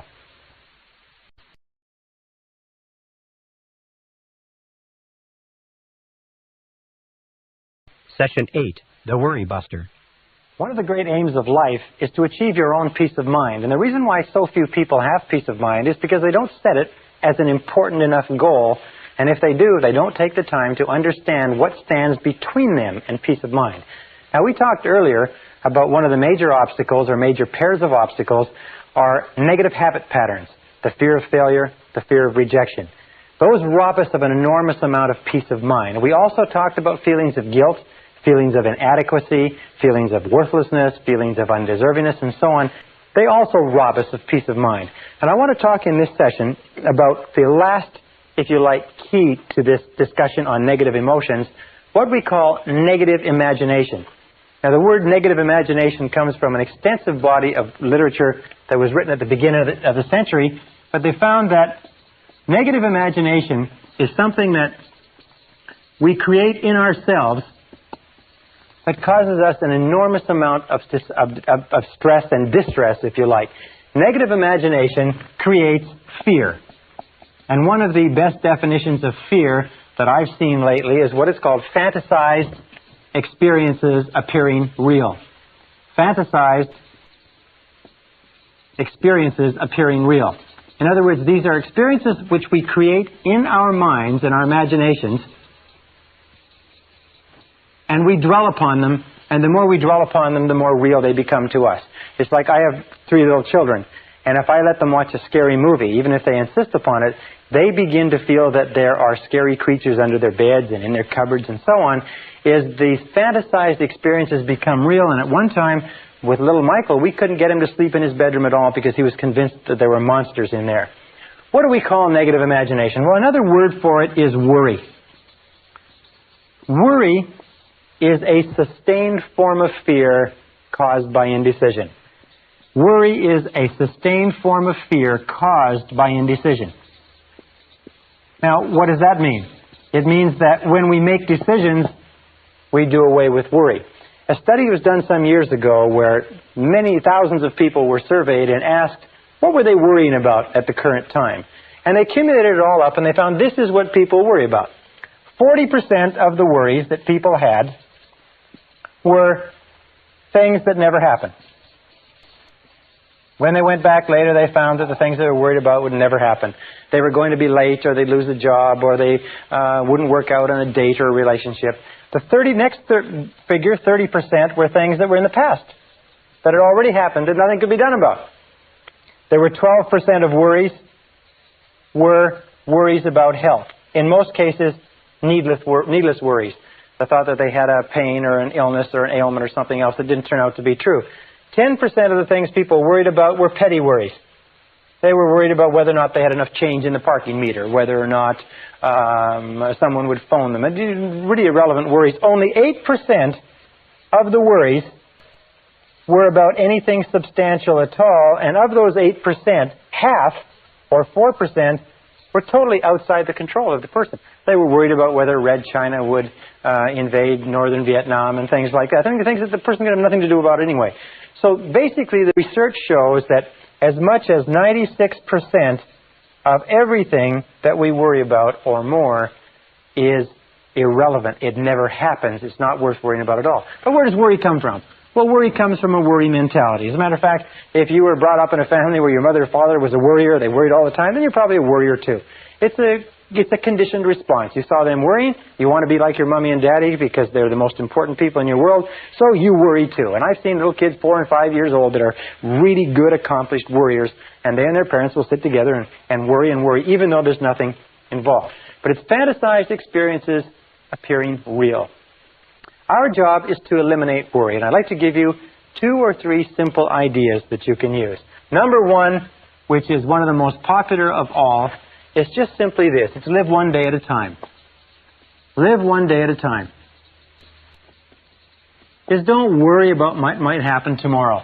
Don't worry about what may happen a year from now or 6 months from now. Just do the very best you can right now. There's a beautiful line from Teddy Roosevelt. He said something to the effect that do what you can where you are with what you have and don't worry about the rest. Do what you can where you are with what you have and don't worry about the rest. Live one day at a time. Just worry about getting through today and taking care of today. And as the Bible says, let the morrow take care of itself. Sufficient unto the day are the cares thereof. Number 2 key to dealing with worry, and I have an enormous number of challenges that I face in my business life, is get the facts. This is so important. Get the facts. Not the apparent facts, not the quick facts, not the facts that seem obvious, but get the real facts. Take the time to look into a situation and find out what the real truth of the matter is. I have found that most worry situations evaporate if you get enough facts. You hear that somebody has done something or not done something. You hear about a change in your business or your personal life or change in one of your relationships. Find out. Call the person. Find from the right information source the answer, and you'll often find that the facts eliminate the worry. Most people who worry are people who would much rather worry than take the time to ask and find out what exactly is going on.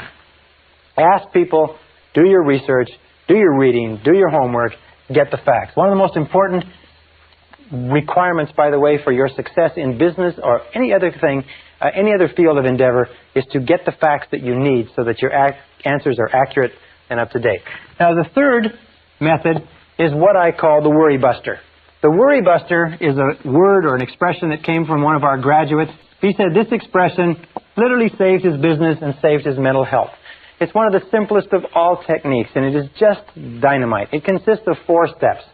All right, step number 1 is when you have something on your mind, define it clearly in writing. Define it clearly in writing. Sit down, take the time to write it out. and say, what exactly is it that I'm worried about? And sit down and write it out. I am worried about this, and describe the situation exactly the way you see it. In medicine, they say that accurate diagnosis is 50% of the cure. Accurate diagnosis, defining it clearly in writing, is 50% of the cure. Now, an important point here is sometimes when you have what seems to be an overwhelming problem, you have more than one problem. You have what is called a cluster situation, where you have 2 or 3 or 4 problems all together. If you define it clearly in writing, sometimes you can write it out, 1, 2, 3, 4, that there are several little problems that are all together that are worrying you, and sometimes if you eliminate one of those difficulties, the rest of them evaporate. Sometimes one problem in a cluster of problems is the key, and all the others become irrelevant. So be alert to that, but define it clearly in writing. Number 2 is, once you define it clearly, this is the key. Determine the worst possible outcome. Determine the worst possible outcome. In other words, ask yourself, what is the worst possible thing that could happen as a result of this situation? Left to itself, if the worst happened, what would it be? Determine the worst possible outcome. Now, an interesting thing happens here. We find that in worry, we are not worried or stressed by the event. An event does not trouble us. What troubles us is anticipation of an event and the resistance that we put up psychologically, wishing, hoping, praying that it doesn't take place. If psychologically we determine the worst possible outcome in writing, and you say the worst possible thing that can happen is this, and we make it concrete and we put it down on paper, you will find a remarkable thing. Your worries disappear. They just seem to evaporate as soon as we define the worst possible outcome. The stress comes from not wanting to face what it could be. We talk about this later, but it's the psychological phenomenon of denial. We deny, we don't want to put off. For instance, you have an investment, and the investment is getting worse and worse. So you have to say to yourself, what's the worst thing that can happen with this investment? And the worst thing is that you lose it all. Once you say, I lose it all, suddenly you're not so worried about it anymore, because, it just may happen. The third step, or let me go back a second, with regard to a relationship. Sometimes we're in a relationship that's very unhappy, and we say, well, what's the worst thing that can happen here? The worst thing that can happen here is that you lose the relationship. The relationship disappears. Then you have to ask yourself, will that kill me? Will the loss of the investment kill me? Will the loss of the job kill me? Will the loss of the relationship kill me? And the answer, of course, is no. You will recover from the loss of almost anything. So number 3, by the way, there are many people who get and have the signs of cancer, but they won't go to a doctor because they don't want to know. The stress of not knowing actually exacerbates the course of the disease, and finally, when they do have to go to a doctor, it's gone so far the doctor can't save them. But the stress of not facing the possibility keeps them away from a doctor long past the point where a doctor could help them. Number 3 is resolve to accept the worst should it occur. Resolve to accept the worst should it occur. This is not passive, and this is not fatalistic. Just say, if nothing could be done, and this were to happen, I will accept it. I have a saying which I use that is, what cannot be cured must be endured. What cannot be cured must be endured. So you say, well, all right, if this happens, I'll accept it, and I'll learn to live with it. I'm not going to let it break me. I'm not going to let it kill me. And then number 4 is begin immediately to improve upon the worst. Begin immediately to improve upon the worst. What does that mean? It means you've now accepted that it might happen, and you've now decided that you will live with it should it occur, and now you do everything you possibly can to work back and make sure that the worst doesn't occur. In business, by the way, this is called the minimax regret analysis. It's minimizing the maximum regret. In other words, it's saying, what is the worst thing that can happen and how can I minimize that maximum regret? This minimax technique is a tremendous technique because it clears your mind considerably. And one of the best ways to use it is this. Really neat method. Take a piece of paper, draw a line down the center and a line across the top, and then work down the page. And right on this side, write WPO. Right on this page, your definition. In other words, this is a clear definition of what's bothering you. On the top of this page, you write WPO. Worst possible outcome. And then you write 1, and you say, I'm worried about this. And you write it out clearly, and then you write 1, you say the worst possible outcome is this. 2, I'm worried about this. 2, worst possible outcome is this, and so on. You'll find that every single time you do this, the problem just evaporates. And most, not all of course, but most of the stress or strain disappears. Your mind goes clear, and with a clear mind, you can then deal with it effectively. Now, the final point with regard to this whole idea of worry and negative imagination is, what is the antidote? What is the antidote to worry? What do you think it is?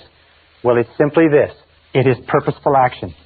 The only real antidote to worry is purposeful action. Everything that gets you to the point where you can take purposeful action, where you can move, and as Shakespeare says, take arms against the sea of troubles, and by so doing end them, anything that gets you to the point where you can take purposeful action will eliminate the worry. Why? Because of what we call the law of substitution. You cannot be working on a problem or a situation and thinking and acting purposefully to resolve it and still worry about it simultaneously. Worry almost always comes when you have too much time on your hands. Worry is a form of negative goal setting. Remember we talked about the law of concentration? It says whatever you dwell upon grows. Well, whenever you have a worry situation, what do you find yourself doing? What you find yourself doing is thinking about, talking about, dwelling upon, vividly imagining exactly what you don't want. By the law of expectations, is whatever you expect will come into your life. That which I greatly feared has come upon me, is what it says in the book of Job. Or the law of attraction says, you will attract into your life the people and circumstances in harmony with your dominant thoughts. The reason why we're taking a whole module to talk about worry is this, is that there are some people who don't worry about anything. This method, by the way, of determining the worst possible outcome, the worry buster, is also a tremendous method for decision making. When you go into any situation where you have to make a decision one way or another, the first question you should sit and ask, once you've analyzed it, is what's the worst thing that can happen?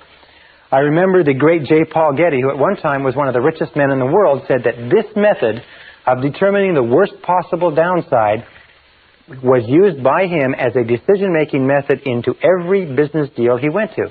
What he would do is he would say, no, what's the worst thing that can happen? And then he would make sure that the worst didn't happen. So make the decision right now that you're going to eliminate worry, fantasized experiences appearing real, that you're going to accept the worst possible outcome should it occur, and now get busy, do everything humanly possible to take constructive action to eliminate the worry situation and do away with it. That's the key to eliminating the final of the worst of our negative emotions. This is the end of Side 2. Please fast forward the tape to the end to cue up Side 1 for your next listening.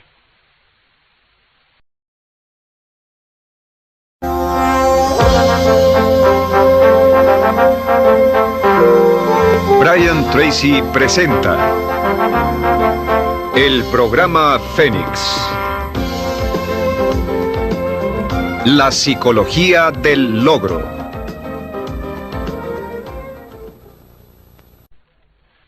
Session 9, Programming Your Mind for Success. Everything you are or ever will be is a result of what is going on inside your mind. This is the most awesome concept that I've ever discovered, that anybody has ever discovered, that you can dramatically change the outer realities of your life by changing your inner attitudes of mind, as William James said. We talked earlier about the various laws, the law of belief, that your beliefs do become your realities, that you actually see the world in terms of what you believe to be true about it. Beliefs create the actual fact. As a man thinketh in his heart, or as a woman thinketh in her heart, so are they. We also know that law of correspondence says that your outer world will always correspond with your inner world. That means that there is something in your inner world that corresponds to everything in your outer world. The great Emmett Fox said this when he talked about the mental equivalent. He said that everything in your outer life has a mental equivalent in your inner life. Anything that you want to see different in your outer life, you must first provide the mental equivalent internally. And the law of attraction says that anything that you keep holding your mind on a continuing basis, you draw to you. That your dominant thoughts set up a force field of energy that draws into your life the people and circumstances that you need. I mention that because of this. Many people say, well, how will I get a better job or a better relationship? How will I find the information I need or get the education and so on? You don't have to worry about it. All you have to do is get it crystal clear in your mind, and you trigger into and get into the flow of these universal mental laws, and everything that you need will be brought to you exactly as you need it, exactly when you need it, and exactly in the form that you need it. Now, we're going to talk in this session. We talked about self-concept before. We said that your self-concept is that bundle of beliefs inside that determines everything that happens to you. Your self-concept is the sum total result of every single piece of information that you've ever taken in about yourself or your world, accepted as true. It becomes part of your self-concept, and your self-concept is the corresponding inner mechanism that determines what happens to you. What does this mean? It means that all change begins with a change in the self-concept. All change begins by you taking in new information that changes your beliefs. Now, beliefs are the hardest of all things to change because we defend them so vigorously. We have to be willing to give up some of our self-limiting beliefs. We have to be willing to look at our beliefs honestly. Remember, we talked about self-knowledge. You have to be willing to look at our beliefs honestly and say, do these beliefs serve me? Is this what I want to be? Is this what I want to do? Is this the best that I can have? And you begin to question your beliefs and change your self-concept by taking in new information that develops a new self-concept. And that brings us to a concept called the psychology of becoming. The psychology of becoming says that each one of us is in a continuous state of growth and change, that your self-concepts and your beliefs are changing all the time. For instance, when you were a child, you believed one set of things about the adult world. When you were a teenager, another. When you were in your early 20s, you believed another. And as we grow and evolve, we change our beliefs and our self-concept. We change our self-image. We change the way we see the world. So we're in this process of becoming all the time. It's going on. It's almost like this. It's like a tumbleweed, is that you are evolving and changing and growing all the time, but always in the direction of your dominant goals. Always in the direction of what you are thinking about the most intensely at the time. For instance, an alcoholic or a drug addict is also evolving and changing in the direction of his or her dominant goals, because that's what they think about all the time. And if you want to evolve and grow rapidly, you have to make those goals clear, you have to make them sharp, you have to make them intense, and you have to dwell on them all the time. Sometimes you see people who are very successful at an early age, but you'll find that those people had an obsession, a total preoccupation with a particular area or field for a long time, whereas other people who may be much older have never had an intense feeling or have never dwelled on anything they want to accomplish. Now, there's two obstacles to this psychology of becoming. Number one is called homeostasis. Now, homeostasis is the desire for consistency. It is a natural desire within the human mind to stay constant with what has happened in the past. If you like, we like to maintain the status quo. These are the people who say that's the way we've always done it, this is the way we do it around here, etc., etc. You must watch out for homeostasis, because what it does is it causes your thinking to become rigid and inflexible. And the other is called psychosclerosis. Psychosclerosis is simply a hardening of the attitudes. A hardening of the attitudes. People with psychosclerosis develop what is called fixed ideas. Fixed ideas lead to rigidity and an unwillingness to change. Both of these lead to getting stuck in the comfort zone. Remember, the natural tendency of all human behavior is for you to start doing something in a certain way and then get stuck in a comfort zone. You get stuck in a comfort zone in a relationship, even if you're not happy, in a job, even if you're not satisfied, with a particular level of income, even if it's not enough. You have to fight the comfort zone, because the comfort zone very soon becomes a rut. And they say that a rut becomes a grave. And the only difference between a rut and a grave is the depth. Or another way that it's been put is that a grave is simply a rut, or a rut is simply a grave with the ends kicked out. So be very alert to that, because the great majority of people in our society tend and evolve naturally to get into a comfort zone, to become very rigid defenders of the status quo, to become very hardened in their attitudes. They get into this comfort zone, they fall into this rut, and even if it would be good for them, they don't change. Now, this leads us to the two great powers that control everything that happens to you. And the first power is the power of love. The power of love is the power that shapes your personality and shapes your destiny. The power of love simply says that everything that we do is either to get love or to compensate for the lack of love. We said earlier that children's entire personality is formed by the quality and quantity of love that they get, and that all adult problems are as the result of love withheld. Love withheld from our parents, and perhaps love withheld from people when we grow up. The other power is the power of suggestion. Now, the power of suggestion works on us all of our lives. The power of suggestion is extremely strong. What it does is it begins working on us almost from the time that we're born, sometimes from before birth, and the power of suggestion shapes us. It means that every single thought you think, everything you hear, everything that you see, touch, taste, or smell, everything that affects you in any way has an effect on your personality. We say it this way. We say everything counts. Everything counts, and especially when you become an adult, remember that everything counts. Now, the average adult in America watches 20 to 25 hours of television every week. The average senior citizen watches about 7 hours of television. Average child watches 3 or 4 hours of television per day. Do you know that the average chief executive officer of major American corporations watches less than 5 hours per week? Now, let me ask you a very simple question. Do you think there's a correlation between the number of hours that a person watches television and how successful they are in life? Do you think that the suggestive influences, books, magazines, tapes, courses, seminars, people, television programs, and so on, that you watch, listen to, read, associate with on an ongoing basis, do you think these suggestive influences are having any effect on your future? Let me just put it this way. Everything does count. And you have to ask yourself this question. I learned this many years ago. Is ask yourself this question: what is it that you want in life? Once you've asked yourself what it is you want in life, then you can look around your world and you can determine what is right for you and what is wrong for you. What does that mean? It means that everything that moves you toward what you want is right, and everything that moves you away from what you want is wrong, but everything counts. Well, I have a good friend who goes on a diet on a regular basis. And every so often, I catch him eating cheesecake. And sometimes he's eating 2 pieces of cheesecake with lunch. And I say to him, I said, I thought you were on a diet. I said, I thought you only eat fresh fruits and vegetables and natural foods. And he says, sure. He said, well, I said, what about the cheesecake? He said, well, I don't count that.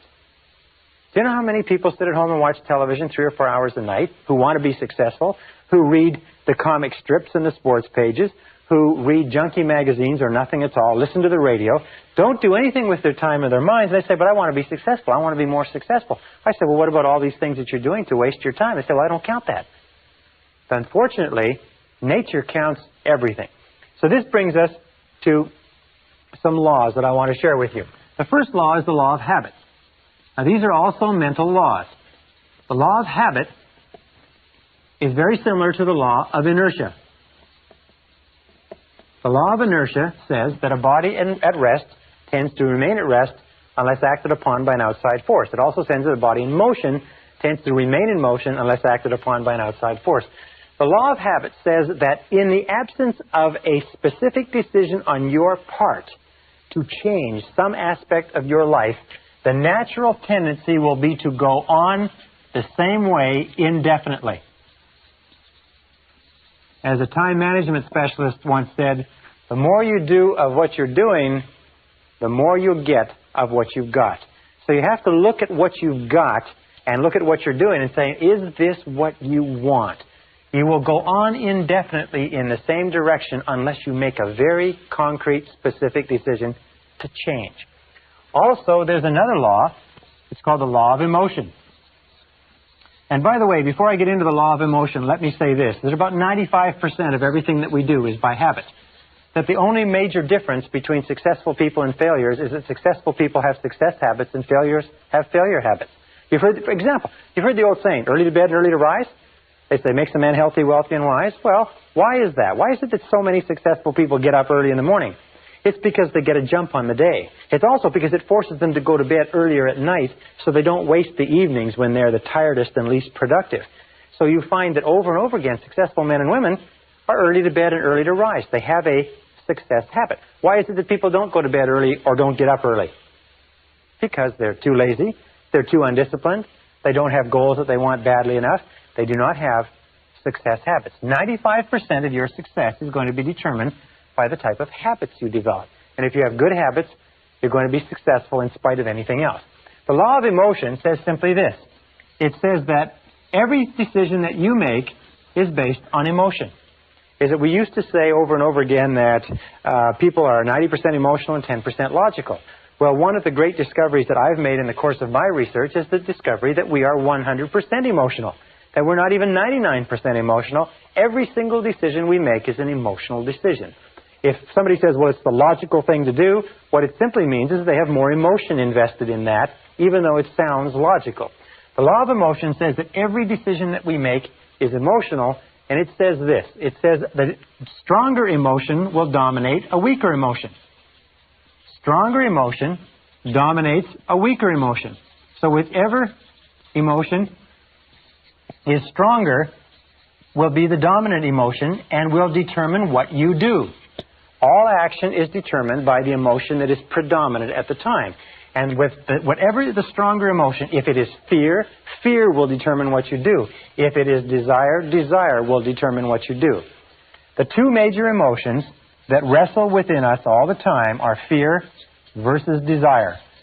World Championship goes on over and over again. Your fears that hold you back, your desires that propel you forward. Now, how do you turn this equation so that your desires win? It's very simple. You use the law of concentration, and you think about what you want all the time. You dwell on what you want all the time. You keep your mind fixed on your desires. You become totally preoccupied with what you want, and as we said before, your fears have a tendency to dwindle. But whichever thing you think about, if you think about your fears or you think about your desires, whichever one you think about, by the law of emotion is going to determine your actions, and your actions will determine your outcomes. This brings us to another law, which is called the law of expression. And this law of expression is very interesting. This law of expression goes back many, many years, and it predates even a quote from Aristotle, which says, whatever is impressed is expressed. Whatever is impressed is expressed.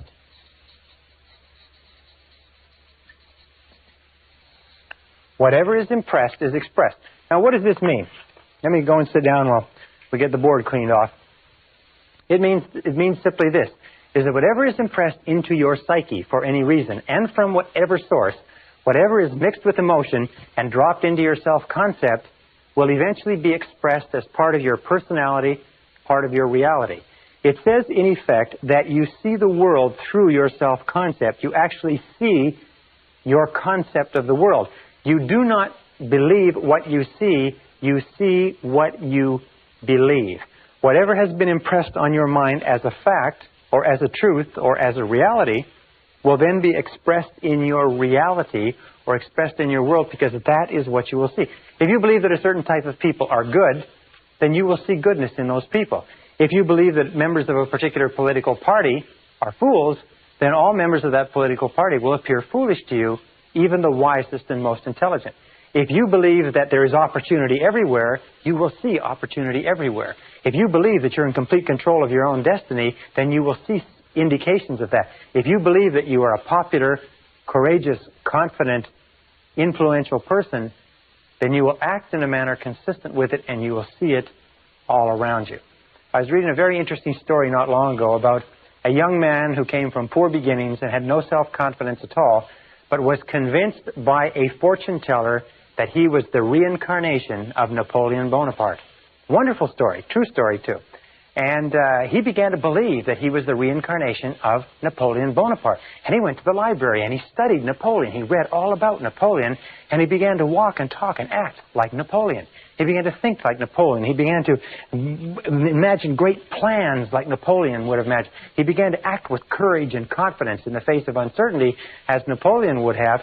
Over time, he became absolutely convinced that indeed this person who was shy and retiring was truly the reincarnation of Napoleon. And as he did, his career improved.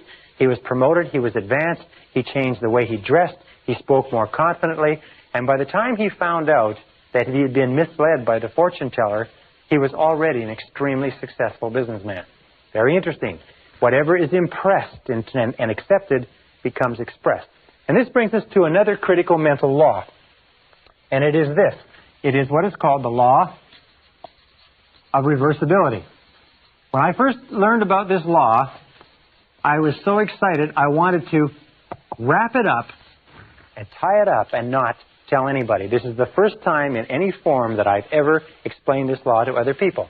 The law of reversibility says simply this, is that if you achieve a certain level of success, a certain level of health, a certain quality of relationships, then that quality of relationships will create a subjective state. A subjective state means a feeling or an emotional state. In other words, if you win a prize, you will feel like a winner. If you fall in love, you'll feel like a lover. If you succeed in business, you'll feel like a success. The objective creates, in other words, the objective reality or the fact actually creates the subjective or the emotional state. Does that make sense to you? In other words, something happens, you feel great, you get the feeling. However, the law of reversibility says this. If you can grasp this, this one fact alone can change your life because it has changed mine. Is that if you can create artificially the subjective state, the feeling will trigger the law of attraction and correspondence into motion and will draw into your life the people, circumstances, and opportunities necessary to create the objective that is constant with the subjective. And here is the method. It's so simple, it's astonishing. It is this, is whenever you think of something that you really desire, imagine that you have it already. Imagine that you have it already. It sounds like a game, like children would play. But it is so powerful that it is awe-inspiring, and all I suggest you do is try it for a little while. Just imagine, close your eyes, driving along, think about it if necessary, stand, relax, do whatever you want, but just imagine that you've already accomplished it and try to get the feeling. Get the feeling. As though it were already a success, as though it were a past tense, as though it were already accomplished, that you don't have to worry about it again. You've already got the feeling. And if you will play that feeling over and over again, this law of reversibility will create this feeling. As you dwell upon the feeling more and more, the feeling will actually begin to change things inside you and outside of you, draw you toward your goal and draw your goal toward you, and the objective will come into reality exactly at the right time and place. You don't even really have to worry about the process between the two or what the steps are. All you have to do is hold that feeling very, very intensely. And we'll talk about this a little bit more when we talk about mental programming methods. Now, the next law is the law of practice. The law of practice is also called the law of repetition, but it says that whatever you do over and over again, often enough, becomes a new habit. Do you want to be a positive, exciting, enthusiastic person? Do you want to become wealthy and successful? What is it that you want in life? Whatever you want in life, if you will practice it over and over again, it eventually becomes a new habit. If you practice it by thinking about it, you see, a new habit takes about 21 days to develop. It takes about 21 days to develop a new habit. 21 days of repeating it over and over again. Now, what we're going to ask you to do as a result of this course and as a result of what we've talked about is we're going to ask you or suggest that you go on what we call a 21-day PMA diet. That means that for 21 days, we're going to ask you to do a very difficult thing. One of the most difficult things you'll ever do in your life is for 21 days, we want you to keep your mind on what you want and keep it off of what you don't want. Keep your conversation on what you want. Keep your conversation off of what you don't want. Keep your dreams, your imagination, your thoughts, your feelings, everything in your environment consistent with what you desire, and keep it off of what you don't want. It's very simple. It's not very complicated. It's one of the most difficult things that you'll ever do. Now, why do we pick 21 days? Well, a very good reason.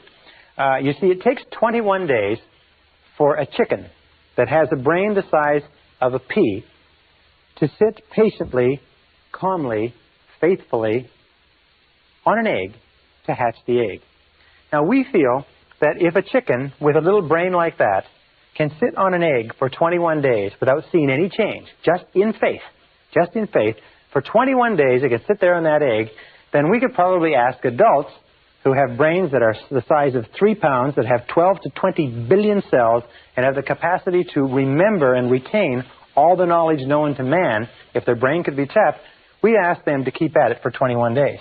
If you will go on a positive mental attitude diet for 21 days, keep your mind on it, the goal is to become what we call a purely positive person. A purely positive person. Because we know that if you're a purely positive person, if your conversations, your acts, and your relationships are purely positive, what we call a PPP person, and you practice that for 21 days, you will find that your life will change. That everything around you will change. Your health, your relationships, your work, your opportunities, and everything else.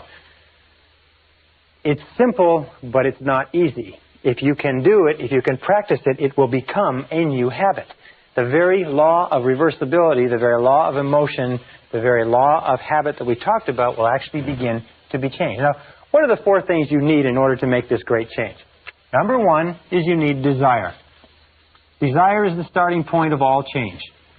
The most important question that you have to ask yourself in life is, how badly do you want what you want? How badly do you want it? Or do you want it at all? You see, there's an awful lot of people who want an awful lot of things. But how badly do they want it? If you want it so badly, if you want it with tremendous intensity of desire, there's really nothing in the world that can stop you from getting it. There's an interesting story was told about Socrates, and Socrates was talking to one of his students, and the student said, I am hungry for knowledge. What can I do to increase my knowledge? And Socrates said, knowledge is something that is readily available and easy to get if you want it bad enough. He said, I'm sure I want it badly enough. And Socrates said, come with me. And he walked him offshore into the ocean, and walked him offshore into the Aegean Sea. And they got about 3 or 4 feet, and Socrates, a very, very strong man, grabbed the young man and put his head under the water. And the young man began to struggle and struggle and struggle, and finally became incredibly frantic, and finally brought him up. And he said, now what did you want while you were under the water? And he said, all I wanted was air. He said, all I could think of in the whole world was air. He said, when you want knowledge with the same intensity that you wanted that oxygen, you will get all the knowledge that you could desire. And when you want anything with great intensity, if you have the desire, you'll get it. Now, the second step is decision. Over and over again, where I travel, I find that the major change in a person's life begins when they make a decision. I also find that the great majority of people are incredibly indecisive. Is that they're very reluctant to make decisions to cut off their options. They are very, very reluctant to make a commitment of any kind. And in not making a commitment, they just drift. They unfortunately condemn themselves to living by the law of accident. So the next step is to make a decision, a very clear, unequivocal decision, is that this is what you want and you are willing to pay the price to get it. There's a very interesting little book called The Ultimate Secret by Michael Hernacki, and he said that the key to success, after he's studied many, many successful people, says the key to success is simply this, is be willing to do whatever is necessary. Be willing to do whatever is necessary. Be willing to do whatever is necessary. That means once you've made the decision, be willing to go the extra mile. Be willing to do whatever is necessary. And the interesting thing is that you won't ever have to do everything that's necessary, but you must be willing to do it. And it's that unequivocal decision, that do or die, that complete, total, 100% commitment that makes all the difference in your success. Most people are unwilling to make the commitment. And if they do make the commitment, they hold themselves back. They say, I want it, but I'm not willing to do this, or I won't do that, or I won't move, I won't go back to school, I can't sacrifice this, and so on. I've spoken to many parents, for instance, who have undergone great sacrifices so that the mother can stay home with the young children during their first 3 to 5 years. And people say, well, you're crazy, you need the money, you can't take trips, you don't have enough money to pay bills when you're not one or two people working. They say yes, but our decision is to give our children the finest grounding and the finest emotional basis possible. And we feel that the way to do it is for the mother to be home with the children. So they are willing to make the sacrifices. And of course, everybody has to make their decisions with regard to what sacrifices they want to make. The third is determination.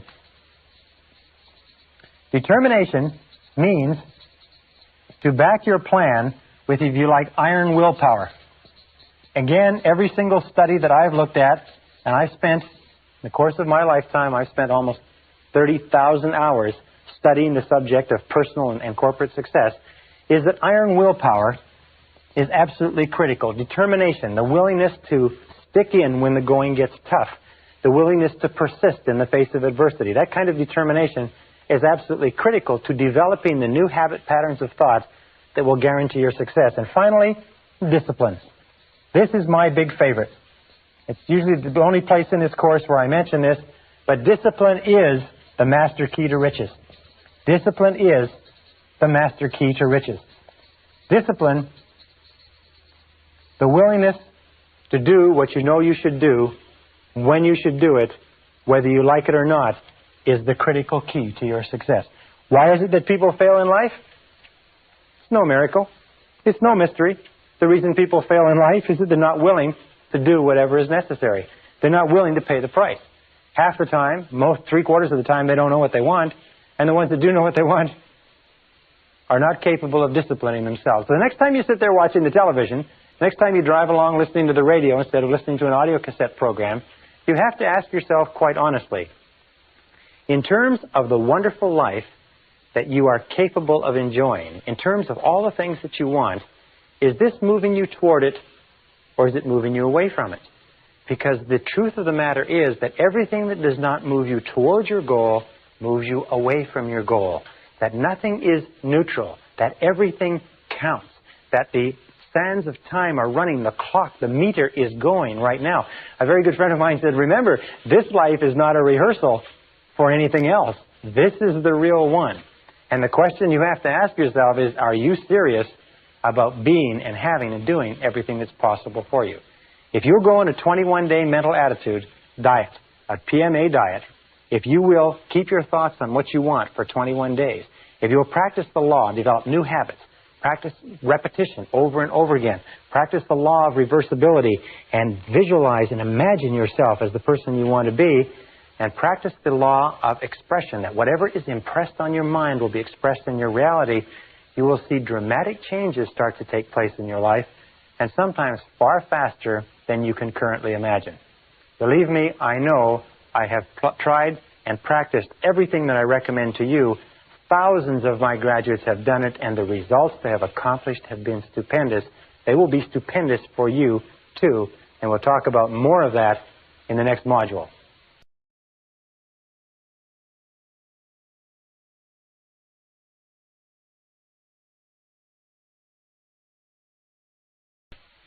Session 10, Changing Your Self-Concept.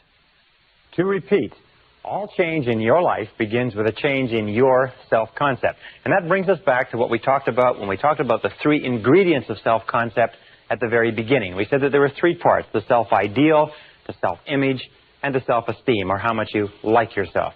And what I'd like to do now is I'd like to talk a little bit about what we call the self-ideal.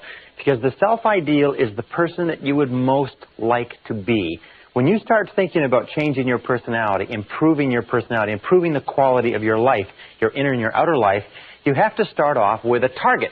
You have to start off with something to shoot for, something to aim at. So let's talk about this. The self-ideal is a fundamental part of your personality. The self-ideal is a combination of all of the qualities of men and women that you have read about, studied about, associated with, or admired throughout your entire life. Your self-ideal is sort of like a role model for you, an internal role model. And this internal role model acts as a directional mechanism within your psyche that determines your words, actions, thoughts, behaviors, and so on. As a matter of fact, you are today, in many respects, the sum total composite of all the different men and women whose qualities and characteristics that you ever admired.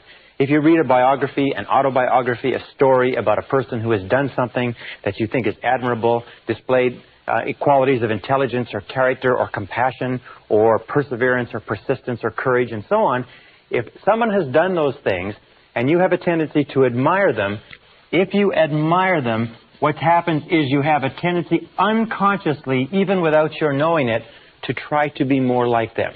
Now, there is a difference between the self-image, which is where you see yourself now, and your self-esteem. which is how much you like yourself. And there's a difference between your self-image and your self-ideal. The distance between these two, the way you see yourself now and the way you would ideally like to be, has a major impact on your self-esteem. People who see themselves working progressively toward becoming more and more like the people they want to be have high self-esteem.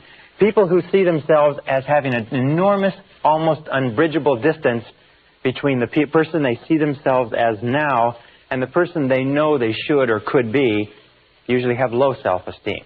So the starting point of change in the self-concept, to repeat, comes with defining clearly what it is you want to look like. Now, when I was about 17, 18 years old, I sat down with a notebook and I wrote out a description of the person that I wanted to be when I grew up.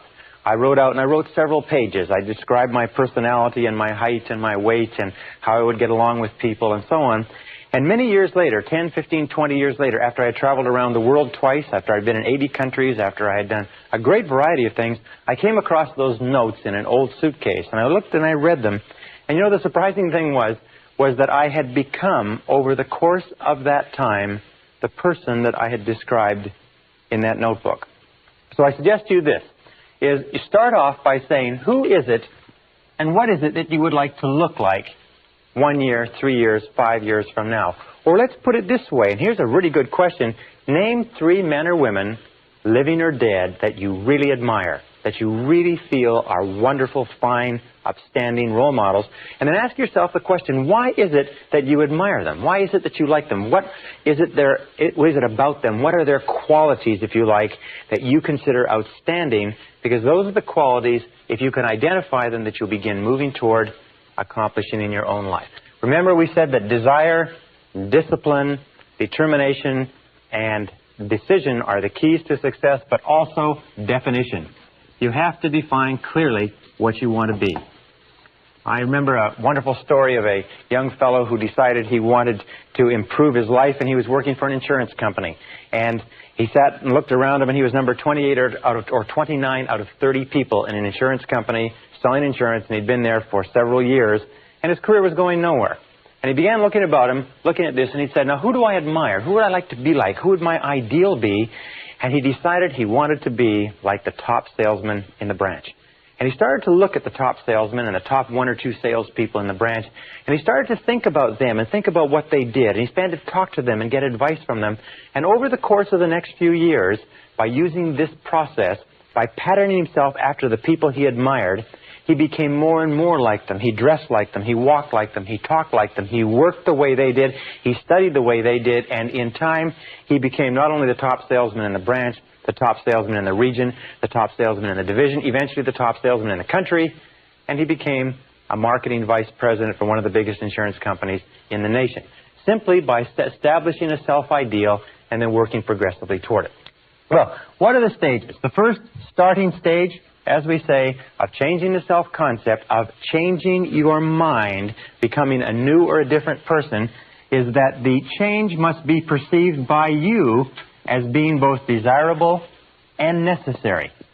In other words, you must see that if you were to make this change, it would be a worthwhile change, and in terms of what you want to be, have, and do, in terms of the future of your life, it's necessary that you make this change if you want to get ahead. I'll give you another example of a famous gentleman from a Fortune 500 corporation, was promoted to president, came up through engineering, left brain, had no people skills at all, was very, very concerned about this part of his personality in that he didn't know how to get along with people. He preferred problems that didn't talk back. But he recognized that a change in his self-concept, a change in his ability to communicate effectively with others was essential to his success. So he began taking courses on interpersonal communications. He began taking courses on relationships. For 2 solid years, he read books, listened to tapes, took courses, and became an authority within the company on human relations, and then put together a course of his own and went throughout the company as the president of the company and taught this course within his company, becoming the things that he was teaching. In other words, he decided that to be very good with people was both desirable and necessary for himself, his company, and his future. And then he went about through the process of gradual defining the ideal and began working progressively toward it. In 2 years, he had rounded out his personality from being a lopsided, left-brain, linear, analytical person to being a totally rounded, fully functioning human being. One of the hallmarks of great leaders, one of the hallmarks of outstanding men and women, is that they're willing to make the efforts necessary to bring about the changes that are essential. Now, the second stage, or the second step in changing your self-concept, is to begin thinking about yourself as you would ideally be. Begin thinking about yourself as your ideal person. For instance, if you wanted to be an outstanding person in human relations, you'd begin thinking about yourself as you would be as a human relations specialist. But let us say you want something very simple. Most people say that their major weakness is that they are too impatient, too intolerant, they get angry too quickly, irritable, so on. Maybe what you should do is start with something very simple. Very important to start with something simple, because if you can change something simple, it proves to you that you can change something large. So you begin thinking about yourself. Let us say that you tend to be a little bit impatient or short-tempered when you're tired, or you're a little bit irritable with your children or your spouse at the end of the day. So then you begin thinking about yourself as you would be if you were a warm, patient, kind, loving, tolerant human being. Begin thinking about yourself in the situations where you normally become cross and irritable, and begin thinking about yourself as being relaxed, positive, supportive, encouraging, unruffled. Begin thinking about yourself as the ideal. Think now, who do you know who has the type of personality? Now, it can be a television personality. It can be Bill Cosby, if you like. It can be somebody that you admire in sports. It can be somebody whose biographies or stories you've read. It doesn't really matter, but keep thinking about how would that person act in this situation. One thing that many people do, many Christians do, is whenever they get into a difficult or stressful situation, they say to themselves, I wonder how Jesus would act in this situation. I wonder how Jesus would act if they were dealing with a difficult person. Or I wonder how Jesus would act if he were put in the same position I'm in. And what it does is, irrespective of your belief, what it does is it gives you a role model to pattern yourself after. The great tragedy of many young people growing up in the inner cities today is that the role models that they have are not positive role models. The people who are the most successful sometimes in the ghettos in the inner cities are not admirable people who are working hard and building families and businesses. What they are is they're criminals who are engaging in criminal activities. So the role models that you choose have a critical effect on who you become. So begin thinking about yourself as you would like to be. As you would like to be. Now that's the starting point. Because of the law of expression, whatever is impressed is expressed. If you begin thinking about yourself, you begin finding it's almost like turning the wheel of your personality. You begin to become a different person. Now the third stage, the third step, is you begin to visualize. Now what does visualize mean? Well, there are thousands of books written on visualization. One of the most powerful of all human abilities is the ability to create clear mental pictures. You see, your subconscious, which is where all of your programming takes place, is activated by mental pictures combined with emotion. So when you create clear mental pictures, when you begin to dwell on a clear mental picture of the person that you would like to be, you begin to close your eyes or think about the person that you would like to be, the subconscious cannot tell the difference between a real experience, one that is actually happening to you, and one that you vividly imagine on the screen of your mind. And this method of visualization, of creating a clear mental picture, and then remember we talked about the law of practice, which is the law of repetition. By practicing it over and over and over again. Imagine, for instance, that you wanted to become a proficient public speaker. Simple as that. And let us say this is you, and this is your eyes, and here is your conscious mind, and here is your unconscious mind. Let us say you wanted to become a proficient public speaker. Well, if you went out and you gave a whole series of talks, and you got positive response, and people applauded and told you that it was a good talk, and you did this over and over again, no matter how terrified you are of public speaking right now, if you did it often enough, gradually you would store up enough memories to the point where you would feel no uneasiness at all about speaking publicly. Now, the reason I mention speaking publicly is that something like 54% of the American public would rather die than give a talk in public. They put the fear of public speaking ahead of the fear of death.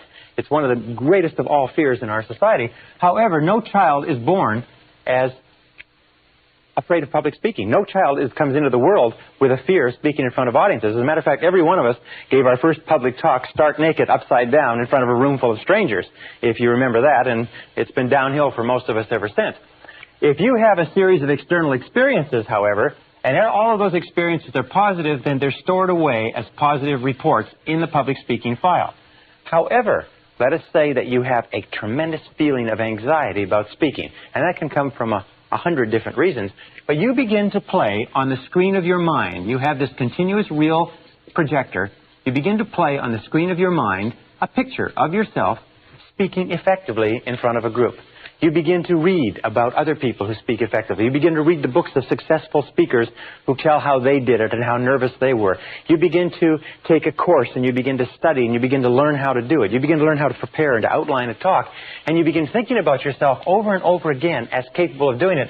The picture that you play on the screen of your mind is accepted by the subconscious as a real experience as long as you vividly imagine it. And this is the key.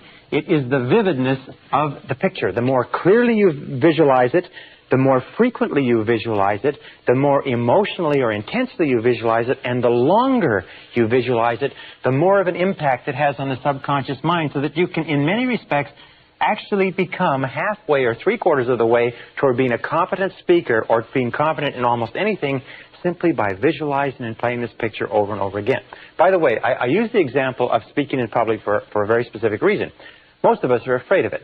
And what I have found is that if you can use these methods of mental programming to eliminate one major fear that may be holding you back in life, you will prove to yourself forever that you can eliminate any self-limiting belief and overcome it and go on to accomplish what you want.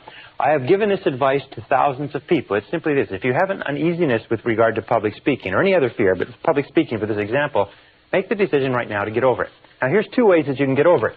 Toastmasters. Does this method work? Well, I'll guarantee you that it works. Toastmasters was set up in 1923 as an organization, a voluntary organization. Groups of men and women come together, small groups. They meet once a week, and they have breakfast, lunch, and or dinner meetings. And at each meeting, each person has a chance to talk. People who are so terrified of public speaking they could not lead silent prayer in a phone booth, after 10 or 15 weeks in Toastmasters are capable of standing up with 1 minute's notice and giving an extemporaneous talk in front of an audience of strangers. Toastmasters works. Why? It's because every single time a person stands up, they get positive feedback, they get correction, they get advice, they get applause, they get support. Eventually, what you do is you build up a whole series of positive reports in your subconscious mind that says, when it comes to public speaking, it's easy.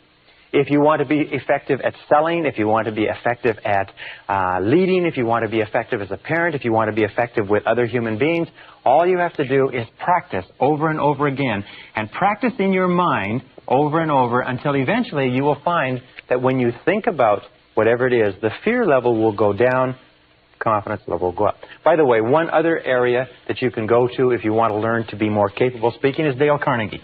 Dale Carnegie has a wonderful course, which is just called the Dale Carnegie course, which really helps people become proficient in public speaking. Over 10 to 14 weeks, you get an opportunity every single week to get up and speak in front of your peers. The next is affirmations. Now, with affirmations, your potential is unlimited. Affirmations are the most powerful words that you can possibly say. Affirmations are based on what we would call the 3 Ps. In that with affirmations, we reprogram ourselves unconsciously. Affirmations are strong, positive, assertive statements that you say about yourself, to yourself, and believe. And they're based on the 3 Ps. And the Ps are, first of all, personal. All affirmations, all statements that you say to yourself have to be couched in the personal tense, the I. If you say, I like myself, I like myself, I like myself. When you say, I like myself, it accesses the subconscious directly. Every single command that begins with an I opens the subconscious mind and says, valuable information coming down. Prepare or get ready. And also, positive. All all affirmative statements must be couched in the positive tense, because the subconscious mind filters out negatives and only takes the words that the positive expression. For example, if you wanted to quit smoking, you wouldn't say, I don't smoke anymore. I don't smoke anymore. You would say, I am a non-smoker. I am a non-smoker. The words I am are two of the most powerful words in mental programming. When you say I am, because only you can say I am about you. In the whole world, nobody else can use those two words with regard to you. And your subconscious recognizes it. When you say I am responsible, I am responsible, you can actually feel the impact of these words on your unconscious mind. You can feel the words I am responsible and feel their effect on your emotions. Now the third is that they must be in the present tense. Not I will lose weight, or I will quit smoking, or I will get a better job, but I have a better job. I weigh X number of pounds. I earn X number of dollars. I earn X number of dollars. Whatever it happens to be, you always place it in the present tense, because the subconscious mind can only take language that is couched in the now. This is very, very important, that when we are reprogramming the subconscious mind, when you visualize, it's in the now. When you affirm, it's in the now. When you think about yourself as you would like to be, it is always in the now. The subconscious mind is, by the way, it's very literal. So when you create affirmations, and you can recreate affirmations for every goal that you can imagine. I earn X number of dollars. I weigh X number of pounds. I am a kind, loving human being.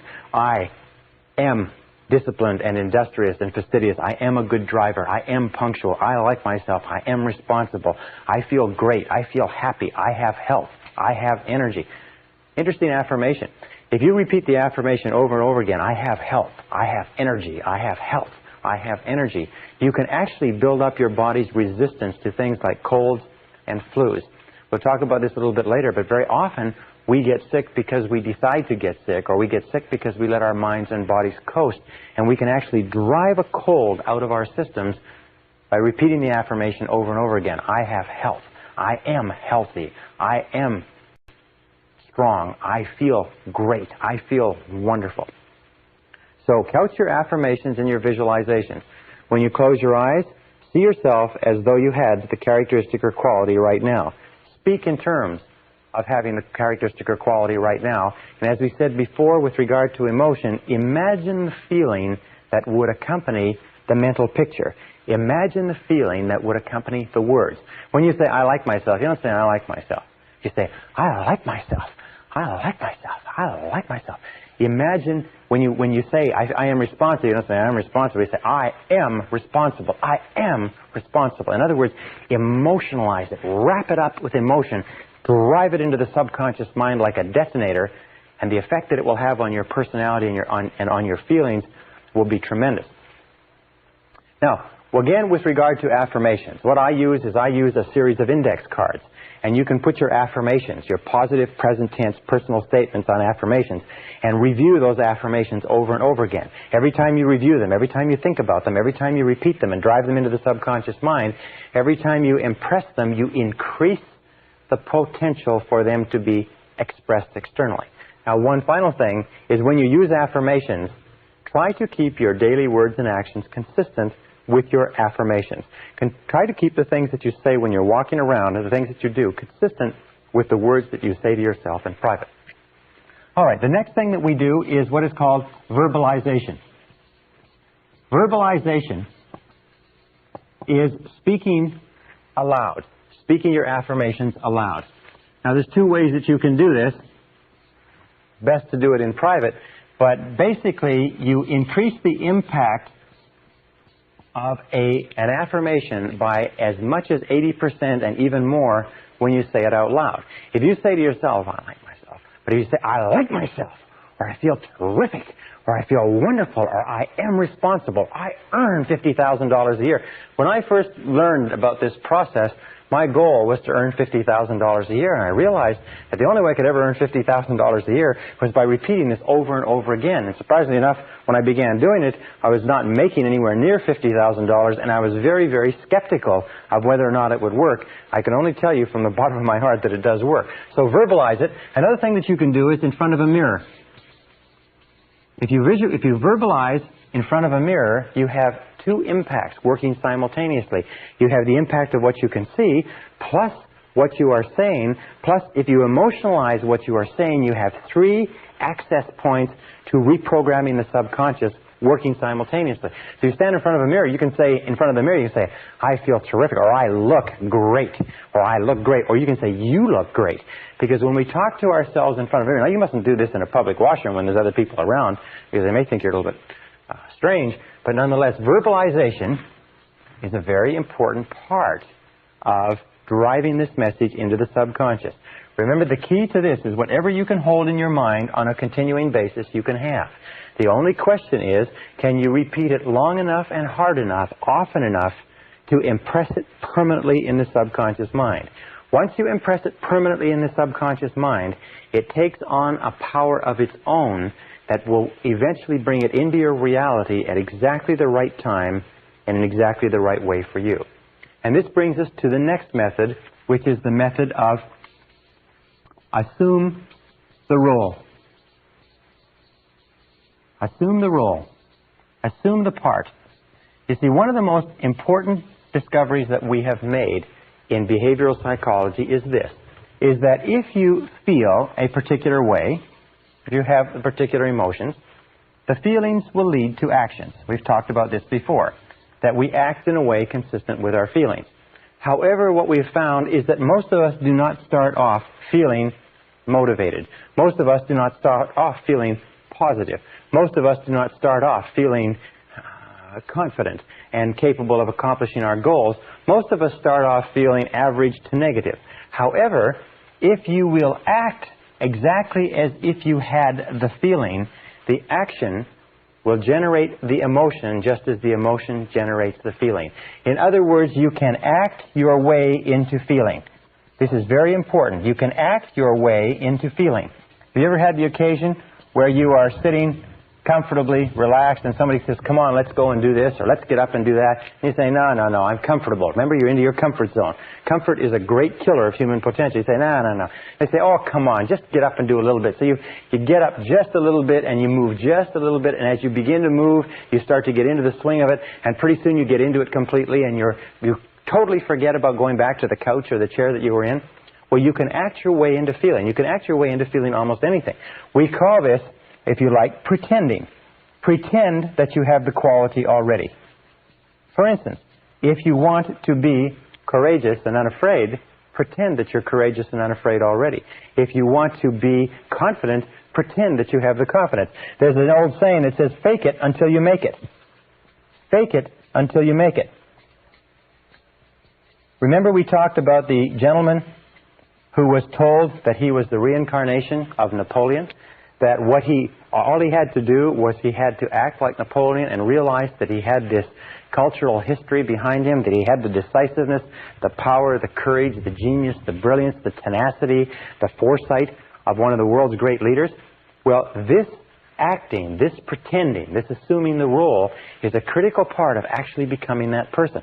If you want to be the finest salesperson in your organization, if you want to be a superb executive, if you want to be a tremendous technician, if you want to be an excellent medical professional, if you want to be the best mother or the best father, if you want to be excellent in athletics, there's an entire body of work today in neurolinguistic programming and what is called the inner game of winning that says that if you want to be a better tennis player, for instance, what you do is you imagine that you were a championship tennis player. Imagine that you are Arthur Ashe or Jimmy Connors or Chris Everett Lloyd or Maria Navatra, whatever her name is, Navatra, or one of the great tennis players, and play tennis exactly as if you were one of those.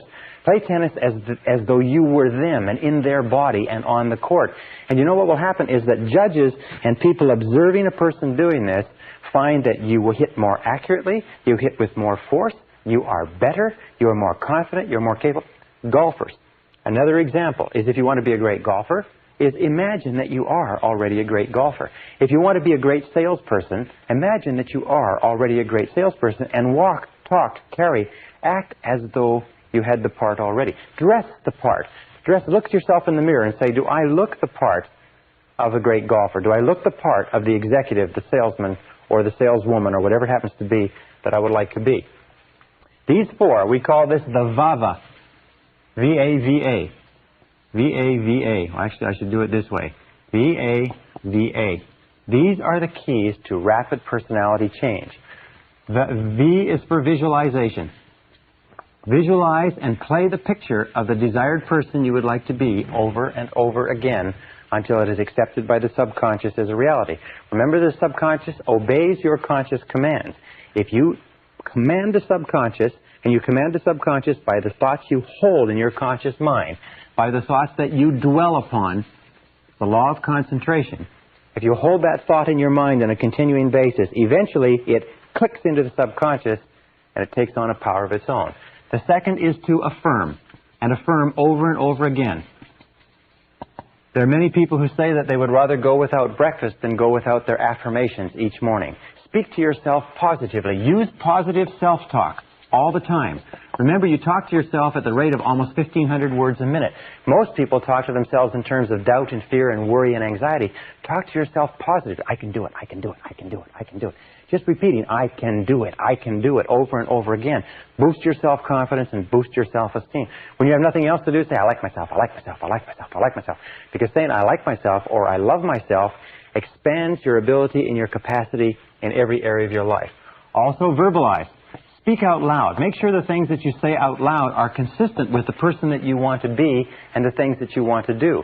Verbalize and say, I like myself. Don't say aloud things that, like, I'm never on time, I can't lose weight, I can't quit smoking, I wish I could, and so on. But always speak in positive terms. Remember that you can almost double the force of an affirmation by speaking it aloud. And if you speak it really loud, I like myself, I like myself, I like myself, if you speak it really loud and really strong, it has double, triple, sometimes several times the impact. And finally, assume the role.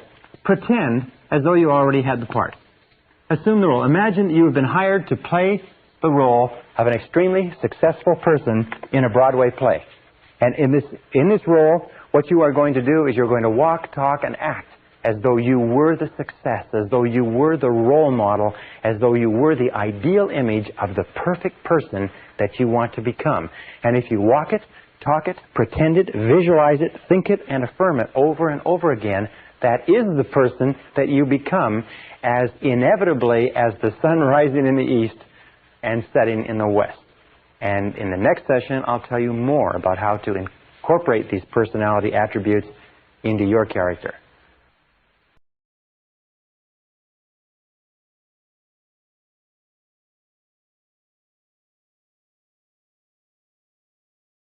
Session 11, the new mental diet.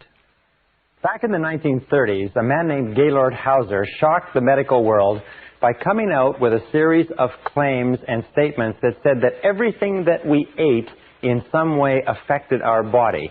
He said that everything that you eat is translated into something and has a positive or negative effect. And he wrote a book called The New Diet Does It. Now, in this session and in the previous sessions, we've been talking about the new mental diet. And just as everything that you eat has an effect on your physical body, everything that you take into your mind has an effect on your mental body, on what's going on inside you, which determines what happens around you. When we were talking a little bit earlier, we said that the power of suggestion is one of the most important powers in your life. The power of suggestion says that everything that you take in, everything that you think about, everything that you read, everything that you listen to, all of your conversations, radio, television, newspaper, books, papers, magazines, everything that you allow to influence your thinking affects your subconscious mind, affects your attitudes, your expectations, your values, your beliefs, and ultimately your potential as a human being. In fact, the great difference between human beings is not intelligence and not education and not opportunity. It is what they are feeding into their minds on a regular basis. Now, we also said, and it's the same thing, if you were to say, well, yes, I eat good food a lot of the time, but some of the time, or 50% of the time, I eat junk food. I eat food that's high in salt, high in sugar, low in nutrition, inert foods, dead foods, white flour, French fries, grease, and so on. But it doesn't bother me. It doesn't have any effect on my body. You would know that that is nonsense because everything counts. Everything counts. One of the marks of a truly honest person is that they accept reality. And reality is that everything that you do, mentally or physically, counts. And it's either positive, it's either helping you, moving you toward what you want to be and have and do, or it's negative, it's moving you away, but nothing is neutral. Everything counts. So with regard to the power of suggestion, let's go on and talk about how we complete this process of reprogramming ourselves so that inside we are totally successful human beings, so that outside we will be totally positive, enthusiastic, successful human beings. Feed your mind the same way you would feed your body. Feed your mind carefully. If you were concerned about physical health and longevity, you would measure and calculate and look into the foods you eat. Look carefully into the mental foods that you eat too. Because these mental foods, by a process what we call the law of accumulation. Now, the law of accumulation is both a mental law as well as a physical law. And what it says is that every single thing that you do, positive or negative, accumulates. That every single great achievement in life is the result of thousands of ordinary achievements, struggles, fallbacks, failures, minor disappointments. Every single big accomplishment is preceded by thousands of tiny little accomplishments. Every overnight success is preceded by years and years and years of working off-Broadway. Every single great fortune. By the way, in studying self-made millionaires in America, do you know what we found? Is the average time that it takes to become a millionaire in America is over 20 years of hard work. In other words, we see a person who is wealthy, got a beautiful home, beautiful car, financially independent, but we don't realize that there are years and years and years of hard work, struggle, and sacrifice that preceded it. We see the person, we see the end result, and we say, isn't that person lucky? Well, the fact of the matter is that there's no luck. There's just this long process of accumulation, and everything counts. Every single honest effort that you make toward becoming a better person accumulates like a snowball and has an effect. Every single time you do something that takes you away, that wastes your time, wastes your mind, wastes your thought, and so on, that has an effect too, and that accumulates. Now, the great mistake that many people make is they go a little bit forward and a little bit backward. They do a few things that are good for their mind and a few things that are crummy for their mind, and a few things that are good and a few things that are crummy. And you know where they end up? Exactly where they started. The good offsets the bad. What you have to do is you have to put yourself on the side of the angels so that your predominant intakes of mental food are positive and constructive and moving you in the direction that you want to go in. So, we say feed your mind. Number one is read. Only reading is reading. Many people today don't like to read, but all leaders are readers. All leaders are readers. Read, and try to read an average of 1 hour per day. We know that if you read 1 hour per day, over the course of the day, in something that builds your mind, something positive and constructive that builds your mind, not newspapers, not wasted things that just preoccupy your mind, but something that builds you and develops you. 1 hour per day can change your life. Research shows that 1 hour per day, in 2 to 3 years, you will be an authority on your subject, on studying any subject, from time management to nuclear physics. 1 hour per day will make you an authority. 3 to 5 years will make you an expert, and 5 to 7 years will make you an international authority, make you one of the most knowledgeable people in that field in the world, in just 1 hour a day in any subject. And you can pick anything from medicine to molecular biology. So read an hour per day. Recent study shows that the average adult in North America reads less than 1 book a year. That 58% of adults in the United States and Canada never finish a non-fiction book after they leave high school. When they leave high school, you know what they say? Or they leave university, they say, thank heavens this is over. I'll never read another book as long as I live. And they can't understand why they stop growing. It is only reading that causes your mind to stretch and grow. Conversation is good. Listening is good. Courses and classes are good. Watching videotape instruction is good, of course. But only reading is reading, and there's no substitute. People say, well, I'm not a good reader. I didn't learn to read well in school. Good. Then set that as one of your goals, to become an excellent reader. In 1 year of remedial reading at an evening course, you can be reading 300, 400, 500 words a minute, and it will change your life.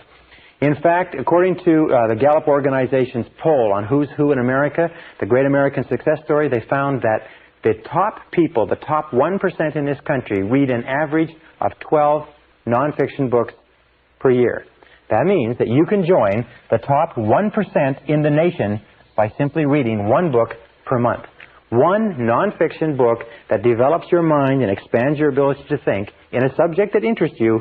One book a month will put you in the top 1% in a very short period of time. If you were to read 30 to 60 minutes each day, as I'll recommend later, 30 to 60 minutes each day would translate into a book per week.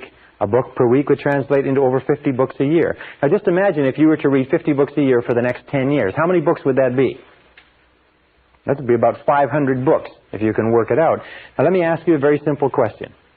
Do you think that if you read one book a week for the next 10 years, in a world where the average person reads less than one book a year, do you think that would give you the edge?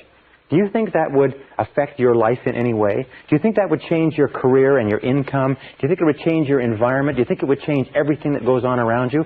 You bet your bippy it would, because by the power of suggestion, by feeding your mind with new information, 500 books in 10 years will transform your life in such a way that you will never be able to recognize it. Right, the next thing with regard to feeding your mind is listen to tapes. The discovery of audio cassette learning has been considered the greatest single advance in education since the discovery of the printing press, or the invention of the printing press. Audio cassette learning brings the finest minds in the world with their finest thoughts thought out, scripted, edited, tightly compressed and put together into your hands for a few dollars a tape, and you can walk, travel, jog with some of the greatest minds alive for only a few dollars. Listen to tapes in your car. Do you know the average person who drives spends 500 to 1,000 hours a year in their car? 500 to 1,000 hours a year. The majority of those people sit there and listen to the radio. As we call radio, with all due respect to people in the radio industry, it's called chewing gum for the ears. Because it just goes on and on. 500 to 1,000 hours is the equivalent of 12 and a half to 25 40-hour weeks. You know what that means? It means that you are getting the benefit of, or could be getting the benefit of, as much as 12 and a half to 25 40-hour work weeks. Imagine if your company would send you away for 25 weeks to study every single year at no extra charge. Do you think that would affect your career and your earning capacity? That's the equivalent of 1 to 2 university semesters. Imagine if you were taking the equivalent of 1 or 2 university semesters of additional education every single year. Do you think that would affect your life? Yes, it would. So, listen to tapes and finally take additional courses. Become a lifelong student. And when I say take additional courses, the very best place to take courses is from people who are experts in their field. Try to avoid taking courses from people who've only got their education out of a textbook. Take courses from people who are experts. Take seminars. Seminars, for instance, like this seminar that you're attending, you can get more information in a 1 or 2 day seminar taught by people who spent 10, 20, 30 years gathering and compressing the information than you can in an entire university course. So take additional courses. I recommend a minimum of 4 per annum. 1 every 3 months. In a world where the average person never takes an additional course, 80 to 90% of people never take a course after they leave high school or university. If you take 4 per year, listen to tapes in your car and read on a regular basis. And by the way, where do you get the time for reading? Just don't read so much newspaper. Simple as that. Just cut back on the newspaper a little bit and expand the amount of self-development reading that you do. Where do you get time to listen to tapes? Just don't listen to so much radio. I'm not saying don't listen to the radio at all, but just don't listen to so much of it. Where do you get time to take additional courses? Instead of sitting around on the weekends, take a course. Instead of watching television in the evenings, go and take a course. But remember, the clock is running. If you want to get to the top of your field, if you want to be a leader, if you want to be a star in your field, knowledge is power. Knowledge today is more important than anything else. knowledge is the great power in our society, and the more knowledge you have, the more practical knowledge that can be put to purposes that can help other people and benefit yourself and the people around you, the more knowledge you have, the more power you will have, the more self-esteem you will have, the more status, the more position, the more security, everything. The most insecure person in our society is the person who has stopped learning and growing, and they know it. All right. By the way, one other thing. According to the Harvard studies, one of the keys to self-motivation is perpetual growth. As long as you're growing and learning and feeding your mind with new material, you will be continuously motivated exactly as if you were taking psychological vitamins. As soon as you stop growing, you start stagnating. When you start stagnating, your self-esteem goes down, your energy level goes down, your health level goes down, you become prone to more diseases, and so on and so forth. So as long as you're learning and growing, you'll be vital physically and mentally. The next part of feeding your mind is what we call the reference group. Or put it another way, get around the right people. Get around the right people. Now, getting around the right people simply means this, is that when we talked about the power of suggestion, we said that about 85 to 95% of all of the influences in your life, all the reasons you do anything, is because of suggestive influences around you. Not only physical suggestions, the weather, the heat, the cold, and so on, but also the emotional suggestions, the impact of the people you associate with. And the more you associate with people, especially people in your family, people in your close social circle, people that you work with, the more you associate with these people, the more of an impact they have on your thinking and on your future. David McClelland found at Harvard University, after 25 years, he found that the choice of a reference group was one of the key determinants of success or failure in life. Now, a reference group are the people that you identify with. Remember we talked about identification? The people that you consider yourself to be one of. It's as simple as that. Who do you identify with? Well, let me give you an example. I was reading the story of a self-made millionaire not long ago, and he had started off as a young man when other kids were collecting baseball cards or football cards or hockey cards. He became fascinated with executives of Fortune 500 corporations. So he began reading his father's Business Week, Newsweek, Fortune magazine, Wall Street Journal, and he began keeping files on executives who were in the news. And he began to identify with those executives. He began to think about being in a Fortune 500 corporation, and he began to think about being an executive in a Fortune 500 corporation at a time when some people were thinking about being hockey stars or baseball stars. The interesting thing was that as he grew up, this directional mechanism, this role model, this reference group that he identified with began to affect what he read in school, what he studied, how much he applied himself, how hard he worked, what companies he went to work with, what company he went to work with when he came out of high school and university. And by the time he was 25 years old, he was an executive of a Fortune 500 corporation, one of the youngest executives of a Fortune 500 corporation in business history, but it's because he started at the age of 12 identifying with those. Question, who do you identify with? Now, whoever you identify with today, one of the things you have to ask yourself is, who would you like to be like? Who do you want to identify with? And then you start getting around the right people. The starting point of getting around the right people is to start to read the magazines that they read. If you want to be a successful person in business, read successful business magazines. If you want to be a top salesperson, read successful sales magazines, marketing magazines, books written by top salespeople. If you want to be a successful executive, if you want to be a successful marketer, if you want to be a successful parent, then begin getting around these people through their writings, through their tapes, and through their courses. The other thing is to seek them out and begin to associate with winners. As we say, fly with eagles. Now let me make one point here that's absolutely critical. It is simply this, is that if you scratch with the turkeys, you can't fly with the eagles. That if you spend time with losers, you will be a loser yourself. That David McClelland of Harvard found that 99% of the failure rate in life could be attributed to associating with people who were going nowhere. Because we're so strongly influenced by the people around us. We talk like them, we walk like them, we take on their attitudes, their values, their beliefs, their expectations, even their self-concepts. If we associate with negative people, critical people, cynical people, lazy people, people who waste their time, we will become exactly like them. Every one of us has the tendency to be like a chameleon. We take on the colorings and the behaviors of the people around us. So it's very important that you make a decision what you want to be like, and you begin to associate with people who are like that. And especially get away from the losers. Get away from the no-hopers. Get away from the negative people, because these people will drag you down as surely as an anchor would drag you down if it was tied to your leg. Many people come to me and say, well, I'm working for a negative boss, or I'm in a negative relationship. And I say this, if you're working for a negative boss, you'll never realize your potential working for that boss. You'll never be happy, and you'll never accomplish everything you're capable of accomplishing. They say, well, if I'm in a negative relationship, what do I do? I say, you have to ask yourself this question. Do you want to fulfill your potential as a human being or not? If you want to fulfill your potential as a human being, here's the facts. I'm not making the facts up. I'm just telling you, here's the facts. But if you associate with losers, you'll be a loser. And it's been worked out for 25 years, and they can't find any exceptions to it. And I've spoken to thousands of people who've told me that coming to terms with this is one of the hardest things that they ever did. Because sometimes it means that you have to say goodbye to family, say goodbye to friends, say goodbye to relatives, say goodbye to relationships. But if that is the fact, the sooner you do it, the better. It's almost like taking out a rotten tooth. The sooner you do it, the less pain you suffer. Now, with the next part with regard to reference group is this. It's what is called the Mastermind Alliance.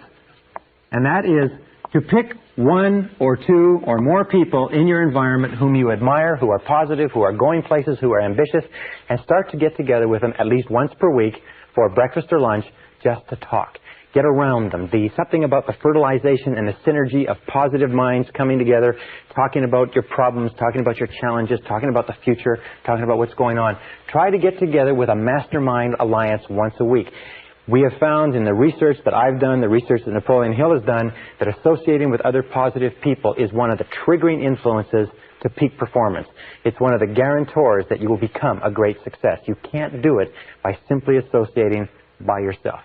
All right, now another way to influence your mind, very, very important, is start each day right. Start each day right. Now this is based on the fact that there are 2 times of the day when you are most suggestive, when your subconscious mind is most open to new information. And that is nighttime before you go to sleep, just when you fall off to sleep, and morning. These are the 2 times when your conscious mind is most relaxed and your subconscious mind is most alert. So you must use these times as what we call key programming opportunities to put new information into your mind. And this is what I suggest you do, and it's very, very powerful. Before you go to sleep at night, feed your mind with a stream of messages consistent with what you want to be and have and do the next day. In other words, program yourself for the next day, the same way you'd program a computer. And what I do is I lie down and I close my eyes and I say, I wake up in the morning, present tense, and I feel terrific. I wake up in the morning and I feel terrific. I wake up in the morning, I feel wonderful. I feel full of energy. I believe tomorrow is going to be a great day. I wake up in the morning and I feel terrific. And then when you get up in the morning, the first thing that you say, the first thought that you program into your subconscious computer is, I feel terrific. I feel terrific.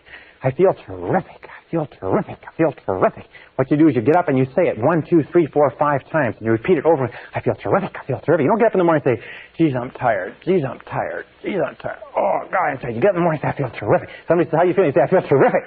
Even when you feel terrible, say, I feel terrific. You see, your subconscious mind can't tell the difference between a real fact and one that you vividly imagine. And if you repeat, I feel terrific, very loud, I feel terrific. Try it yourself. I feel terrific. I feel terrific. I feel terrific. What happens is the subconscious mind believes that maybe you do feel terrific, and it will actually give you a surge of energy that will wake you up and clear your mind even before you have coffee.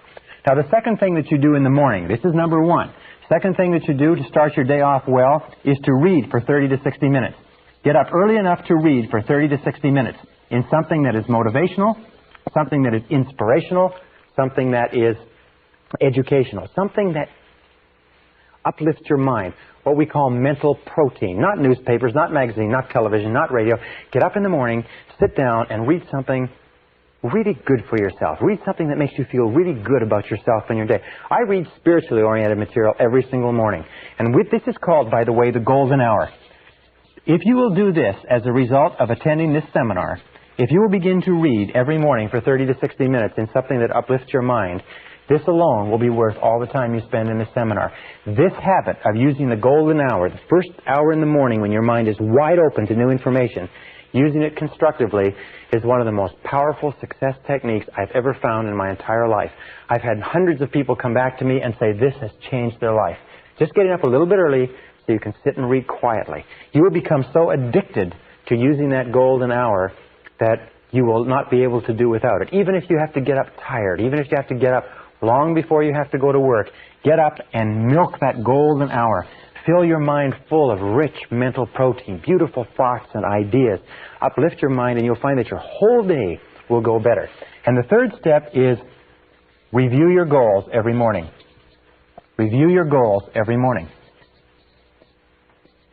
Every morning before you start out, review your goals. Just the same as if you were on a long motor trip, or if you were at sea, you'd look at the map. You'd shoot the stars and the moon. In other words, you'd take a look at where you are and you would plot your destination and you would think about it, because when you review your goals, you program them into your subconscious mind. Well, programming them into your subconscious mind by repeating them every day and using that wonderful technique, that golden hour. I learned this many years ago, and I've been absolutely astonished. Those 3 points: wake up in the morning and say, I feel terrific. Read for 30 to 60 minutes and write and review your goals every single morning. And the most remarkable thing that happens is you start off every day supercharged. You start off every day feeling positive. You start off every day feeling energetic. So let's just review for a second, and I'm going to wrap up with 2 really critical points. We talked about the power of suggestion. Remember that everything counts. Everything that you read, everything that you listen to, everything that you watch on television, every magazine that you pick up, every conversation that you have, positive or negative, is affecting your subconscious mind, which is programming your future. Remember, your external world is a reflection of your internal world. Your external world is a reflection of your internal world. If there is negativity, concern, anxiety, fear in your internal world, then it's going to be reflected in your external world. So be sure that what you're taking into your mental diet is just as pure as what you would take into a physical diet if you wanted to sustain high levels of physical health and energy. Absolutely important. Feed your mind with books. Feed your mind with tapes. Feed your mind with positive conversations. Feed your mind with courses. Go and attend them. Listen to experts. Feed your mind with positive people. If one of the recommendations that one of the business philosophers says is poor people should take rich people out to lunch. Why? Because taking a rich person out to lunch is an opportunity to learn from that rich person, to get information from that person that you could not buy at any price. Poor people should take rich people out to lunch. Get around the winners. Think about the winner that you want to be and look around you in your world and say, who is like the person that I want to be? Here's another very important point in terms of mental programming.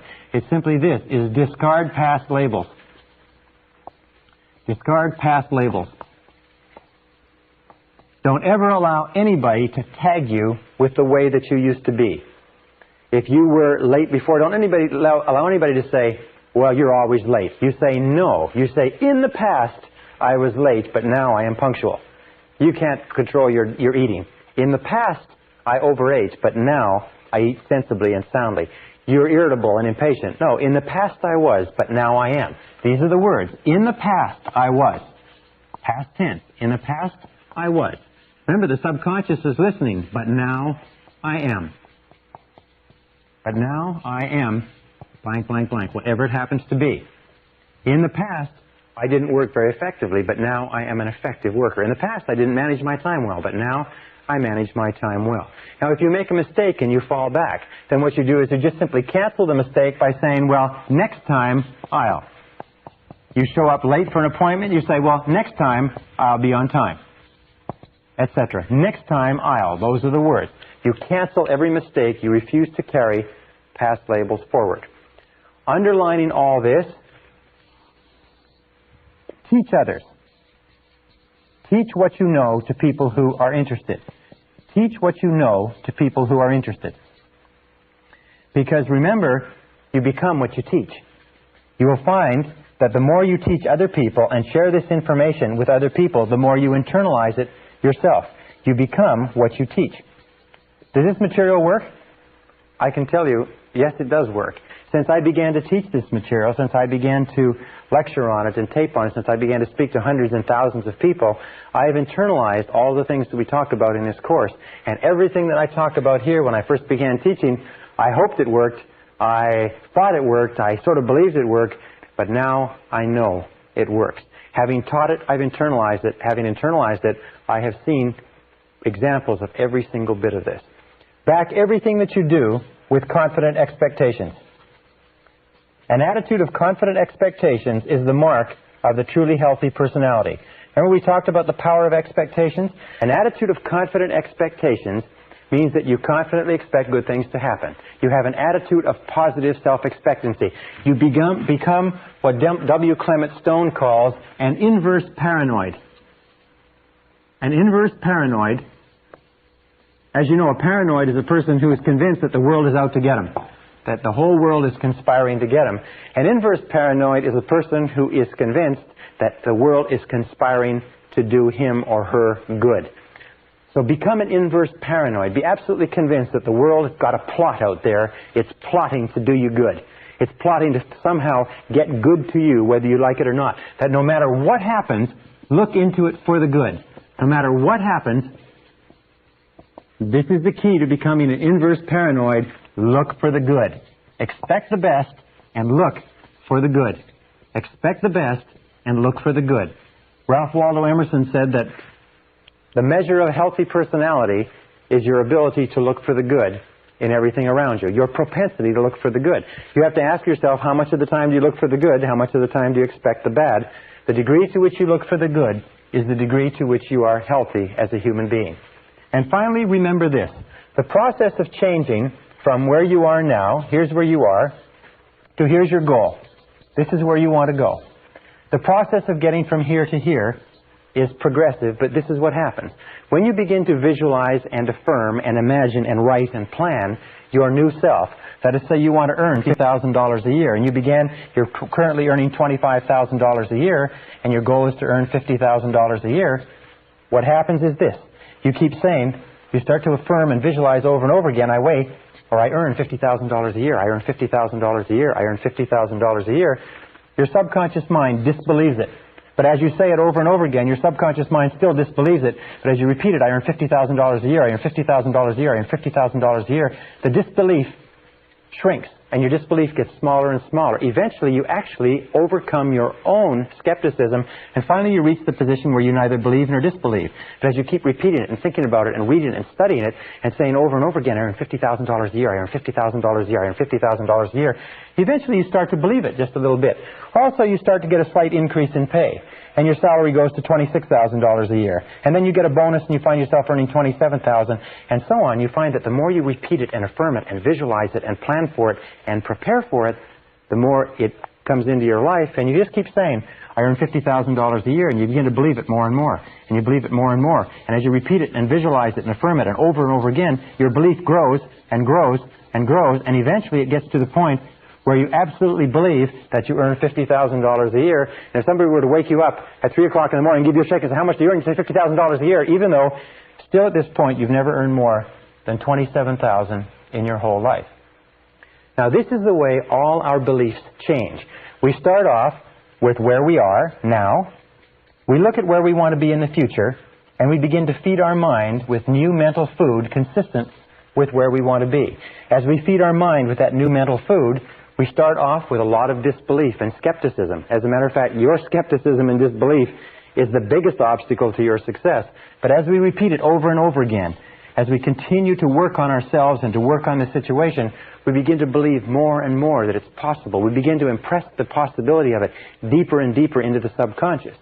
Now, in propaganda, this is called the big lie. The big lie theory was the discovery that if you repeated anything over and over again often enough, that even the most intelligent person would come to believe it. With regard to your life and to my life, this is called the big truth. The big truth is that you can be, have, and do anything that you want if you want it badly enough and are willing to make the efforts. That anything that you can hold in your mind on a continuing basis, you can be, have, or do. You will become what you think about. Your only job is to make a very, very clear decision about the person you want to be, the things that you want to have, the goals that you want to accomplish, and then make sure that you feed your mind continuously, day by day, week by week, hour by hour, with words, pictures, images, ideas, thoughts, and information consistent with your goals and your ideals. Keep your mind on what you want, keep it off of what you don't want, and everything is possible for you.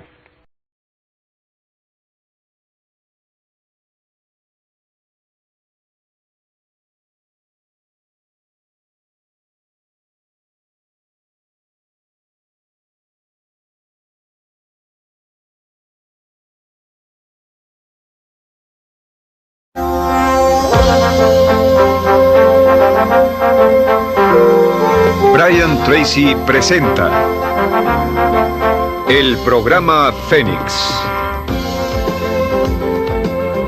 La psicología del logro.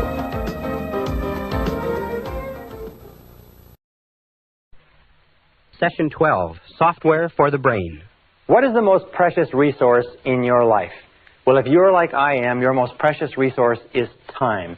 And according to all the recent studies that have been done lately, adults in America and Canada and other countries value time ahead of money in almost every instance.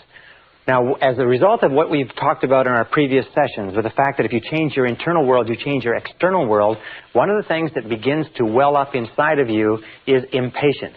If you believe that if you do change your internal programming, your external world will change to conform with it, then you're probably in a hurry to change that internal programming. And in this session, we're going to talk about how you can bring about rapid and permanent internal programming change.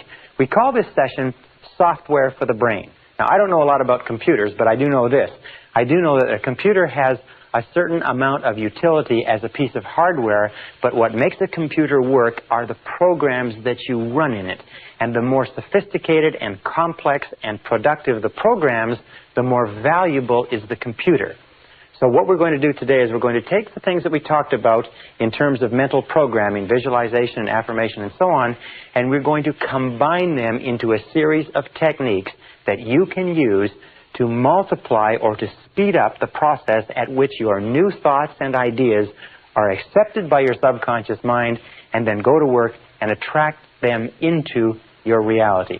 And the first technique we're going to talk about is what I call written programming technique. It's one of the simplest of all, and yet it is so powerful that it's almost scary. Again, I've said this to many audiences, but I'll say it to you, is that if you just practice this one technique, it will be worth 10 times the time and price of this program. If it's all you learn is this one technique, it will have an astonishing difference on your results. When I first learned about this and applied it some years ago, I couldn't believe how effective it was. And all it requires to use is discipline plus one of these. Now, this is what I use. It's a spiral notebook. It costs here $1.99, Walgreens Drugs. All it has is lined pages. And what you do is you use this to write and rewrite your goals. It's very simple. You buy one for $1.99, and you use this as the basis of written programming technique. Let me explain to you how it works. Written programming technique is based on the fact that we learn or take in information three ways. We take in information auditorily. In other words, we hear the information or we speak the information. We take it in visually. We see the information. And we take it in kinesthetically as we feel the information. Now, any one of these is a good way of learning, or if you like, bringing in information to the unconscious mind. However, the more of them you can combine simultaneously, along with some of the other mental principles and programming techniques that we've talked about, the more rapidly the information is accepted. Sometimes, if you combine information in the right way, it's accepted instantaneously as a permanent change in your unconscious programming. Written programming technique is based on this, as are some of the other programming techniques which we'll talk about in the next few minutes. Written programming technique is based on the fact that when you write something down, it requires total concentration, law of concentration. You cannot write accurately and correctly and think of anything else at the same time. So writing requires concentration. It also requires intensity, it also requires visual, because you can't write without looking. And when you do write, you have a tendency to what is called sub-vocalize. In other words, you say the words to yourself as you're writing. So even though you can't hear them with a conscious ear, you hear them internally. And kinesthetically, you move and you feel. It requires tremendous mental, emotional, and physical energy to write. So written programming technique simply says this, is that every single morning, without fail, you rewrite your major goals. After you've done your reading, you rewrite your major goals. Now, this whole process, by the way, can take about 2 minutes, maybe 5. You may get to the point, as I do, where you'll write 10, 20, 30, sometimes even an hour. But you just rewrite your major goals as positive, present tense, personal affirmations. In other words, your goals could be, I earn X number of dollars per month. I weigh X number of pounds. I am outstanding in my field. I do this. I achieve. I accomplish. I choose, and so on. Whatever you want to be, have, or do, you just write it out in a series of affirmations, one at a time. Now, you'll find, and we'll talk about goal setting later on, you'll find that as you write your goals over and over again, an interesting thing will happen, is that your more important goals will tend to be rewritten first, and they'll tend to become clarified and to become sharper and more distinct. And every single time you rewrite your major goals, you are driving them, you are impressing them deeper into the subconscious, which leads to the guarantee that they will be expressed in your reality. Every time you rewrite your major goals, you're programming them into your subconscious, and you're setting them as a directional mechanism, the same way you would set the directional mechanism on a guided missile, so that it will move you unerringly in the direction of accomplishing it. Number 2 is close your eyes after you've rewritten your goals. Close your eyes and visualize your major goal or goals of the day as accomplished. Visualize them as a reality. What would they look like? Now, a very valuable thing to do, by the way, is cut out clippings from magazines and books and put them in your notebook so that you can actually look at a picture. Do you want to own a brand new car or a beautiful house or something like that? Well, then get a picture of it and make a very clear picture, so when you write out the goal, you can look at the picture and then close your eyes and feed that picture into your subconscious mind. And then the third part, which is most important, is imagine the feeling of pleasure you would have. Imagine the feeling of pleasure you would have if you already owned it. Just imagine that it is already a reality. The way that you imagine that it's a reality is imagine that you are on a path toward your goal, and your goal is on a path toward you, and that there is a predestined time when you are ready and it's ready, when everything is ready, that you and the goal will meet. And that you cannot speed up the time. You can't make it go faster and you can't make it go slower, but what you can do is continually repeat the picture and the feeling and the description over and over again, and at exactly the right time and place, it will meet. Someday you'll probably write me a letter and you'll tell me how remarkably this has worked in your life, because it's worked remarkably in my life and the life of many other people. Now, the second point, and before we go on with this, let me give you a key point. It's called the law of relaxation. The law of relaxation is one of the most important mental laws. The law of relaxation simply says this, that in the physical world, if you want to drive a nail, the harder you hit it, the more physical effort or energy you put behind it, the faster you accomplish something in the physical world. If you want to drive a car faster, you step on the gas, which causes the engine to work harder and propels it forward. However, in the mental realm, it's exactly the opposite. The law of relaxation says that in all mental working, effort defeats itself. In all mental working, effort defeats itself. What does this mean? It means that the harder you don't try, the better it works. Now, it's interesting. I'll give you a perfect example. Relationships. You will notice that in any relationship of yours that works, the harder you try to make a relationship work, the more difficult it is. Because a relationship is basically a meeting of minds. And whenever you just relax and let the relationship flow, the relationship unfolds exactly the way it should. If ever you try to speed something up or slow it down out of its own time, you create a crisis. You create tension, stress, and anxiety. So anything that has to do with mental working, anything that has to do with minds, and all interactions between people have to do with minds, anything that has to do with goals and dreams and plans requires that you just relax and let it unfold. That's why we say, close your eyes, visualize, imagine the feeling, and just relax. without making any effort. And the more relaxed you are, the more rapidly the idea is accepted by the subconscious mind. Now, the next technique is what is called the quick affirmation technique, or quick programming technique. Quick programming technique is used specifically before any non-recurring event of importance. Before any non-recurring. That means an event that happens only once. For instance, if you're going to be in a sports event, or if you're going to go into an interview for a job or a raise, or if you're going to make a sales presentation. By the way, all top salespeople use this quick programming technique. Very, very powerful. What it does is it has a temporary effect, but it sets you up psychologically, physically, mentally. It programs your self-concept and your subconscious to give you the words and actions and behaviors that are perfectly appropriate to the situation. All athletes use this, as we'll talk about in a second. Now, how do you use quick programming technique? Well, let us say that you have a talk coming up. A good friend of mine just gave a very important talk to 2,500 people. And he was very tense and worried about it. I said, look, this is all you have to do is each time you think about this talk that's coming up, just close your eyes and use this technique and just think like this. First of all, visualize the perfect outcome. Visualize the perfect outcome. In other words, visualize, if you could script what was coming up, the interview with your boss, the sales presentation, so visualize the perfect outcome. In other words, the perfect outcome for a discussion about a raise would be the boss giving you the raise. The perfect outcome of a sales conversation is the person signing the sales order. The perfect outcome of a job application is getting the job. In this case, my friend's situation, his perfect outcome was a standing ovation. So he visualized a standing ovation. That's what he programmed into his mind. He saw the entire audience rising to their feet in a standing ovation at the end of the talk. Then affirm the visualization. In other words, it could be as simple as, this talk goes beautifully, or this talk is extremely successful, or I feel absolutely perfect going into this talk, or this talk is a complete success.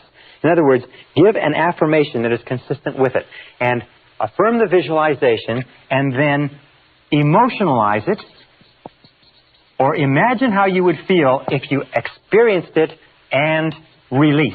And this is the key word. And then just release it as though it had already happened. Just let it go. As though it had already happened, as though you were already past the event and the perfect outcome of the event has already occurred. As you release it and let it go, it drops like a computer card into the computer, and the subconscious computer goes to work on it. Powerful, powerful technique. And this technique is based on what is called mental rehearsal. Now, mental rehearsal is a technique that is used by all peak-performing men and women. It's used by all self-made millionaires, all outstanding salespeople, all top executives, all Olympic athletes, all world champions in any field use mental rehearsal. And mental rehearsal is the process of living the experience inside before you have it on the outside. That means before any event of importance, long, short-term, or short-term, what top performers do is they recall and relive excellence. They recall and relive excellence. In other words, they think of the last time that they engaged in a performance like this, and the satisfaction that they had, the pleasure that they had, the feeling of an excellent performance, and they take that feeling. It's almost like you have a screen here, and here's the screen. You take a split screen, and on this side of the screen, you recall the last time you did this in an excellent fashion. And on this side of the screen, you imagine the upcoming event. And then when you get this perfectly clearly in your mind, and you can see it with perfect clarity, that last triumph, that last success, the last sale that you closed, the last interview that went well, the last successful party or meeting or social engagement, then you transfer this into the new situation that's upcoming, and you transfer the feeling and the experience, and you overlay the two, so that as you anticipate the upcoming experience, you combine it with the feelings of success and pleasure and joy of the previous excellent experience. What that does is it programs the subconscious mind for you to go into that experience and engage in the same words, actions, and behaviors that got you the results of success and winning the last time. Now, what is the difference between winners and losers? Major difference between winners and losers. Can you imagine what it is? Winners versus losers. It's simply this. is that we all engage in mental rehearsal. You, me, everybody. The difference between winners and losers is this, is that prior to every event, upcoming event, losers think of the last time they went into an experience like this and it didn't work out. They think of their previous failures. They vividly imagine and think about how embarrassed, humiliated, unsuccessful, how badly they felt. And the losers relive and recall failure and poor performance. The winners insist upon reliving and recalling excellence and success. So you can tell if you're destined to be a winner or a loser simply by looking at what you think about in each upcoming event. And if you just make the decision right now to think about what you desire, ask yourself, am I thinking about what I want to happen, or am I thinking about what I'm afraid will happen? Remember, the natural tendency is to think about what you're afraid of, not what you desire. So force your mind, using the law of substitution, take your mind off of what you fear and refuse to entertain it. There's a beautiful technique that I learned many years ago. Whenever you start to think about something that's causing you to be upset or anxious or tense, just say this word very, very loud to yourself. Say, stop. Stop. It's very much the same as knocking the side of a record player and joking the needle off the record player, or slamming on a tape recorder, or shouting at a person who's saying something. Just say, stop. And what it will do is temporarily it will stop your mind. And as it stops your mind, then switch your attention onto what you desire. And insist upon thinking about what you desire. And every single time you find your thoughts drifting back to what you're afraid of, say stop and get your mind onto what you desire. Here's a very simple diagram or graph. And it's like this. This is what you desire. This is what you fear. Now, here are you on this slope between what you desire and what you fear, going up or going down. This, however, is easy. The natural tendency of human nature is to focus on what is negative and to slide back into what they fear, what is the worst possible outcome. This requires effort. It requires a consistent effort to keep your mind on what you want. Now, most people are lazy. Most people are undisciplined. Most people are not willing to make the effort. So what they do is they have a tendency to slide into thinking about what is the worst thing that can possibly happen. They slide into negativity. That's why the great majority of people today are negative, and very few people are positive. So be alert to that, is that whenever you find yourself thinking about something that's coming up in advance, it's natural to be filled with doubt and fear. Are natural human tendencies for a variety of reasons that we've talked about before. But the superior human being keeps their mind on what they want. The superior human being stops the negative thoughts. The superior human being concentrates on excellent performance. Now, somebody will say, well, I've never done it before. How can I concentrate, or how can I recall and relive excellence? Easy, in your imagination. You can pretend and imagine that you've done this before. Pretend that you've already succeeded at this. Think about how you would act if you were a superb success in this area. Walk as though you were a success. In neurolinguistic programming, they find that there is a physiological state or way of walking, talking, and acting that is consistent with every emotional state. And that if you walk and talk and act the same way you would if you felt confident, as we said earlier, you'll actually feel the feelings of confidence that go with the behavior. Very important. Now, here's another technique. It's called standard programming technique or standard affirmation technique. And this technique is done with cards, index cards. Or you can use just a series of goals on a piece of paper. Very powerful technique. What you do with this is that, and here's the steps to standard affirmation techniques. You set your goals. You can set 10 to 15 goals. Your subconscious mind can work on 10 to 15 goals at a time. Of course, you have to have your goals in priority, but you don't have to worry about that. About 10 to 15 goals. Number 2 is you take twice daily, morning and evening. Twice daily, morning and evening. You take some time off, where number 3, you can be with no interruptions. And then you write out your goals, again in the form of positive present tense personal affirmations. Okay? Goals as positive present tense personal affirmations on cards. Now, many people advise that you use index cards so that you can slide the cards back and forth like this. And just put one on top of the other and write your goal in very, very large, clear letters so that the subconscious mind can see the goal with crystal clarity. And then you sit down with the goals, and you read the goal to yourself. You read the goal or the affirmation to yourself. Read, repeat, and then close your eyes. So let us say the goal is I earn $50,000 a year. So we'll say on the card, I earn $50,000. I earn $50,000 a year. You read it, you repeat it, I earn $50,000 a year. Close your eyes and repeat it 3 to 5 times. Repeat the goal 3 to 5 times. And then step number 6 is visualize the outcome. In other words, if you earned $50,000 a year, what would be the outcome? Would it be a bigger car? Would it be a bigger house? Would it be a trip to Tahiti? Would it be a different wardrobe? Would it be a Rolex watch? In other words, visualize the outcome, not the process so much as what the result would be. Or another thing that you can do, by the way, is you can visualize the work. Let us say that you are going to earn $50,000 a year and you imagine you will earn it in your existing profession. Then visualize yourself doing the work in such an excellent fashion that it will actually generate the income. And then step number 7 is imagine the feeling. Imagine the feeling that would accompany the accomplishment of your goal.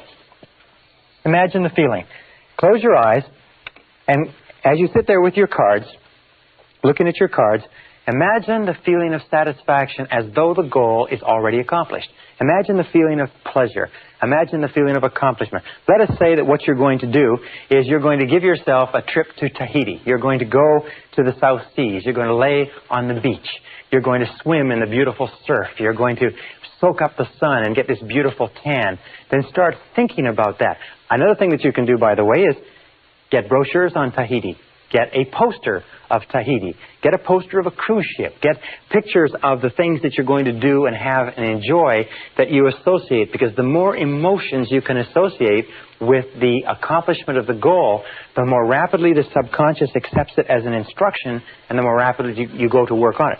Now here's what I use, by the way. Here's what you can use. You can use cards like this, which are just index cards. These ones don't have any lines, but you can use cards with lines, and you just sit there and you just write out your goal, and as you read the goal, repeat it 3 to 5 times, imagine it, visualize it, see yourself doing whatever is necessary, visualize the outcome, and then just change the card and go on to the next one. The more relaxed you are when you do this exercise, because of the law of relaxation, the more rapidly the subconscious accepts it. Here's something else that you might want to get. It's one of these spiral cards with index cards throughout it that you can write a variety of different affirmations on, carry it around with you, and just flip it. Write affirmations down. Whenever you think of something that you want, write it down, and then just take some time every so often to review your affirmations. Now, one final technique is what is called sports programming technique, which combines all the others. It's used by all top Olympic athletes. It combines mental rehearsal and relaxation.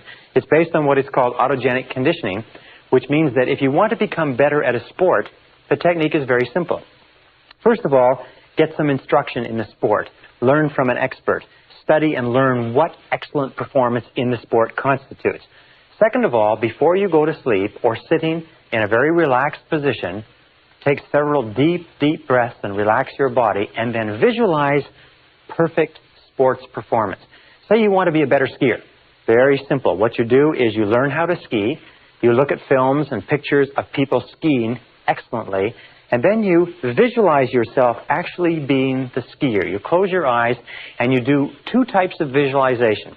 The first type of visualization is where you look at yourself actually skiing. You look at yourself and you look at your performance.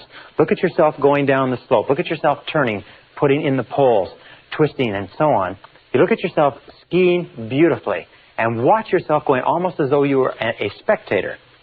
The second part of the visualization is you then shift your point of attention and you look at yourself from your own eyes and actually see yourself going down the slope.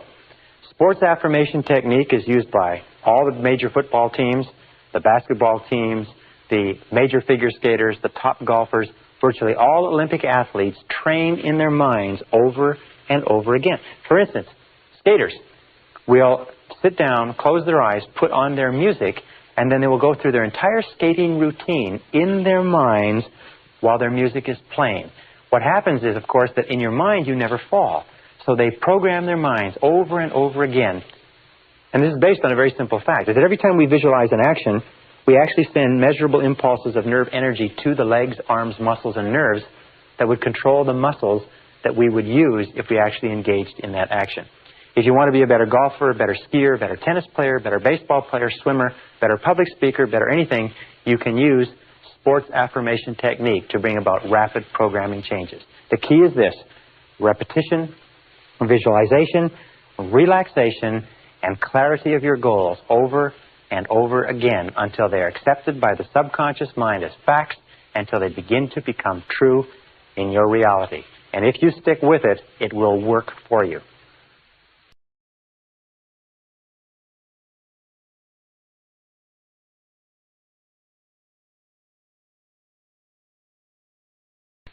Session 13, Rapid Learning Techniques. At the beginning of this seminar, we talked about human potential and about how the average person uses less than 10% of their potential, how Albert Einstein's brain was removed from his cranium when he died, and it was studied at Cornell University, and they found that he never used more than 15% of his mental potential in his entire lifetime, one of the great geniuses of this century. What does this mean, mental potential? Well, it means the ability to use our thinking capacity. It means the ability to activate the brain cells in what is called the neocortex, or the thinking brain of mankind. And one of the things we're going to talk about in this session is how you can use your brain more effectively, and some of the things that have been done to help people develop and learn rapid learning techniques, or what we call whole brain learning, accelerated learning, or even super learning. One of the things that we know is that the average person really uses not much more than 1 or 2% of their thinking capacity. That we don't use 10%, because if you could use 10% of your brain, you could accomplish anything you could dream of on this earth. Our role in this session is to show you how to use more of it. We know some things about the brain. We know one thing with regard to intelligence, is that intelligence is not a matter of IQ. Intelligence is a way of acting and a way of thinking. When we look at people who are apparently extremely intelligent, we find one thing. We find that they are not much more intelligent than you or I, but they have developed their intelligence. So let's put it this way. Intelligence is developed through effort. Intelligence is developed the same way that muscles are developed. A person who has an intelligence with regard to a business or a profession, a lawyer or a doctor or a business person, is not necessarily a person who was born with that genius. It's a person who has developed it as a result of years and years of study and practice. So look upon intelligence like a muscle. IQ is malleable. IQ, or percentage points, or mental ability, is malleable over a broad range.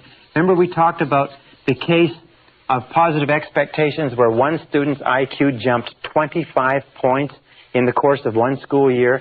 This is very common. We've had many cases on record where IQ points, in other words, the total thinking ability of an individual has jumped 10, 20, 30 points as the result of a particular way of learning or a particular way of studying. And we'll talk about some of these ideas. So IQ is malleable over a broad range. What I'm saying is that you are far smarter than you know. You are far more intelligent than you've ever given yourself credit for. We also know that IQ is a matter of self-concept. There are many people who have been found to be extremely intelligent, but because they've been brought up in negative environments, had been convinced at an early age that they weren't particularly bright. One gentleman who was encouraged to leave school in the 10th grade because they felt he was a complete academic failure was turned out later to have an IQ of 175 when he tried to enlist in the Army. After he got out of the Army, he started 6 businesses and became a multi-millionaire by the age of 28 because they proved to him that he was brilliant. The reason he didn't pay attention in school was not because he didn't have the intelligence, but because he learned everything the first time it was mentioned and he was totally bored. You find that many people are far smarter than they realize but as a result of previous experiences, their self-concept has them functioning at levels far below their intelligence, and that is true for you in almost every single case. Now, another important point is learning ability is malleable. Learning ability is malleable. What does that mean? Well, malleable means it can be shaped. It can be bent. It's like a metal that can be bent and pounded. Learning ability is malleable in that you can learn to learn. Wonderful thing is that human beings are learning creatures. You can learn to learn whatever you want. And the more you learn, the more we have found, the greater capacity you have to learn. Is that learning ability is like a muscle. The more you stretch it, the more you use it, the greater its capacity becomes. The more you learn math, the more capable you are of learning history. The more you study philosophy, the more capable you are of learning psychology. That your capacity to learn expands as you learn any subject. Now, there's another important point, too, with regard to learning, is that if you want to earn more, you have to learn more. If you want to earn more, you have to learn more. This is one of the most important, simple, trite little expressions that you'll ever hear, is that we live in a knowledge-based world, and your external world of earnings will be a direct reflection of the amount of useful knowledge that you take in. So if you're like me, you're probably impatient, and you probably would like to know how to learn more faster so that you can earn more faster, and that's what we're going to talk about. Our third point, by the way, is a direct relationship between longevity and learning. Is that we find that the more active your mind is, the longer you live. That whenever you see cases of people beginning to develop senility in their early 60s, you see an example of a person who stopped reading a long time ago and started watching a lot of television. Senior citizens in America watch an average of 7 hours of television per day. And what it does is it makes their mind very, very passive. Their brain begins to atrophy. Their reflexes, their intelligence, their ability to respond and to be alert to their environment begins to deteriorate. The longer you learn, the longer you study, the more active you keep mentally, the more energy you have, the more vitality, the healthier you are. In fact, if you look at the lives of the great creative men and women like Goethe, began the composition of the second part of Faust when he was 85. Grandma Moses started painting at the age of 75 and was still painting at the age of 100. Albert Schweitzer, whom I worked with in Africa, was still working a full day at the age of 91, when most of the people, if not all the people he had grown up with, had been in their graves for decades. So, if for no other reason than the fact that you want to live forever, is you must become an active, intelligent learner. You must develop the capacity to learn. You must learn how to learn.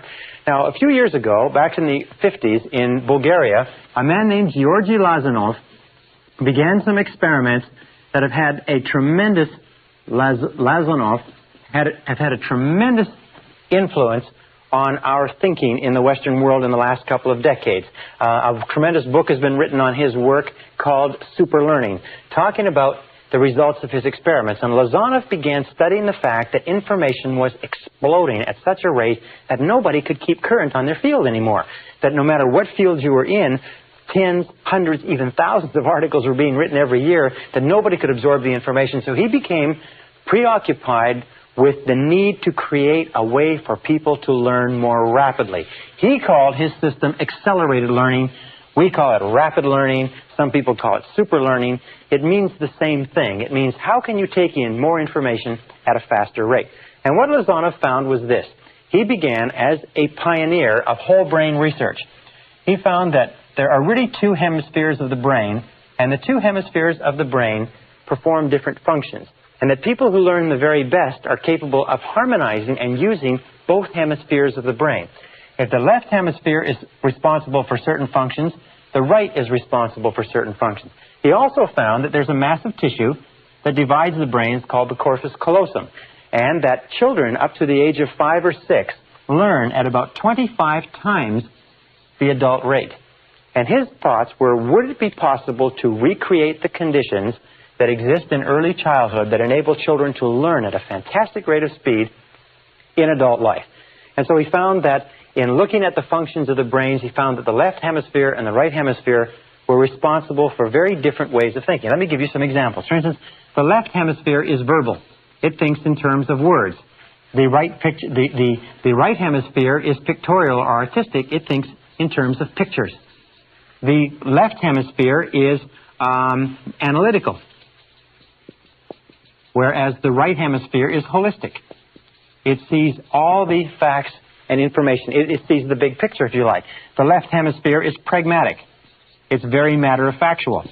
The right hemisphere is intuitive and is the seat of intuition and feelings. The left hemisphere is concrete. It likes to see things that it can count, touch, taste, and feel. The right hemisphere is abstract. is it's responsible for abstract concepts, scientific concepts, artistic or philosophic concepts. The left hemisphere is linear in that it sees things in an orderly row, and it is also sequential and likes to take things one thing at a time. The right hemisphere, on the other hand, is musical and artistic, if you like, and spontaneous, and is responsible for humor. The left hemisphere is responsible for language, the stringing together of words in a logical order to make sentences. It's also responsible for math. The right hemisphere is responsible for dance and for poetry. And these two hemispheres, in order to work properly, have to be harmonized.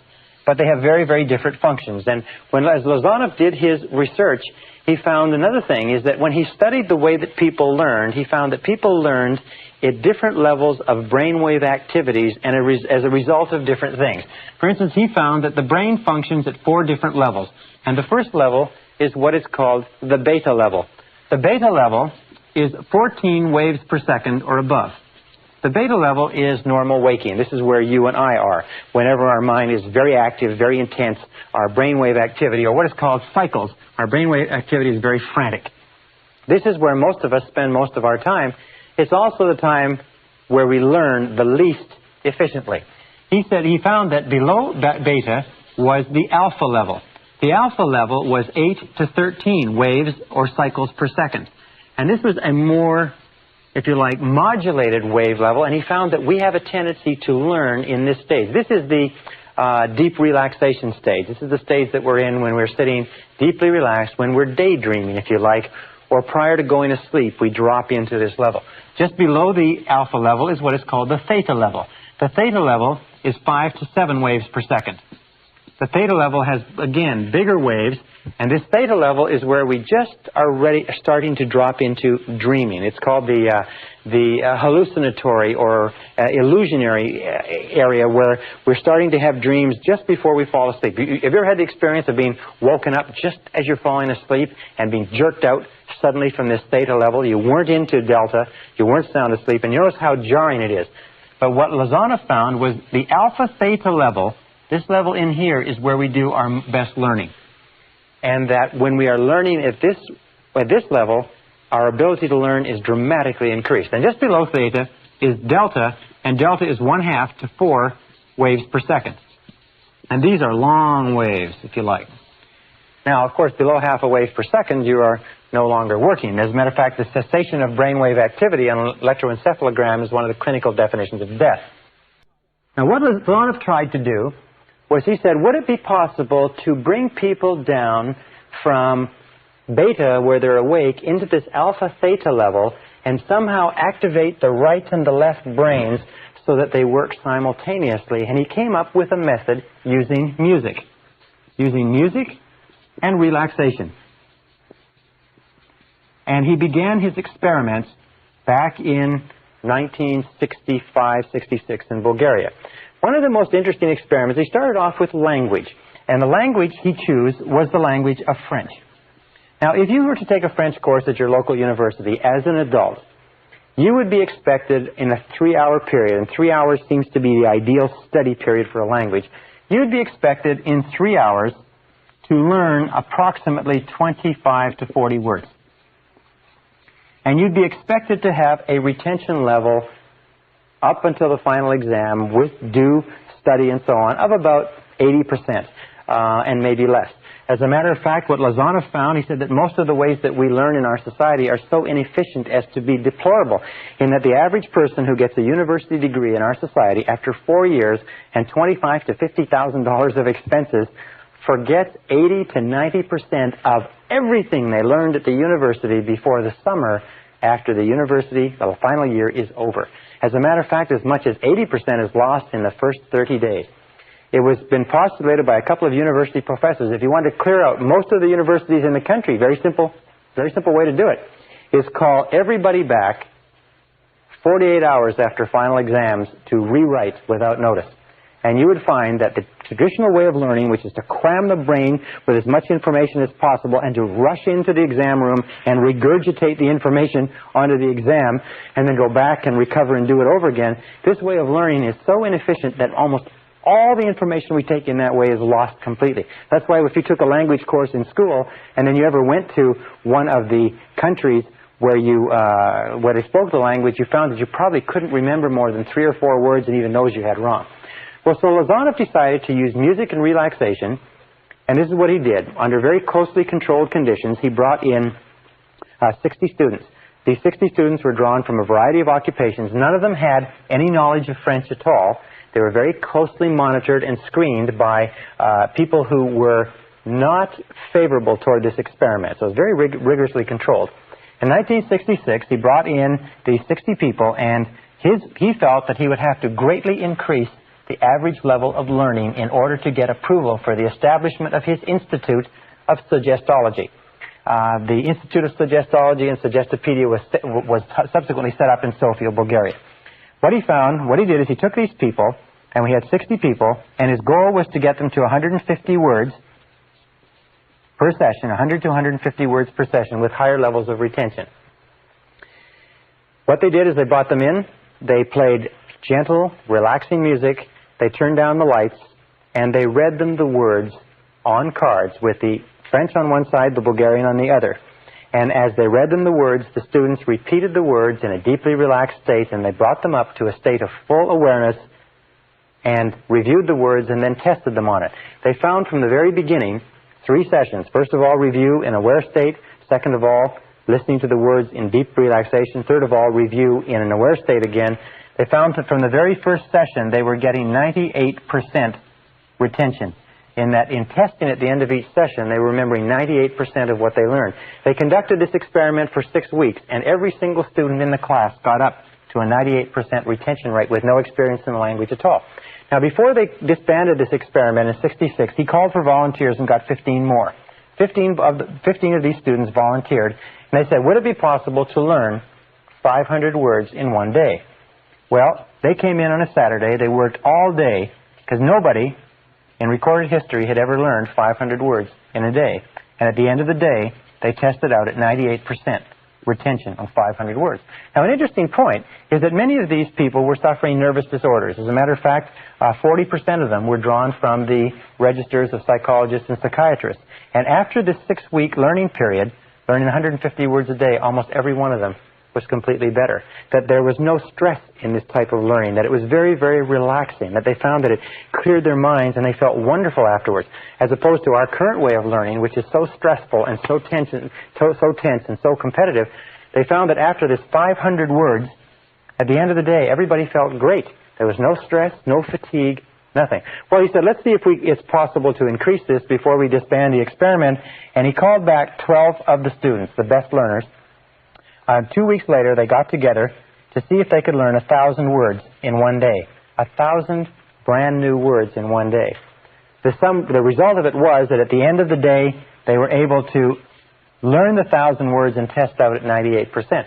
Interesting, later on, about 6 months later, they brought these students all back to see how much of the language they had retained with no opportunity to read in it, no opportunity to speak it.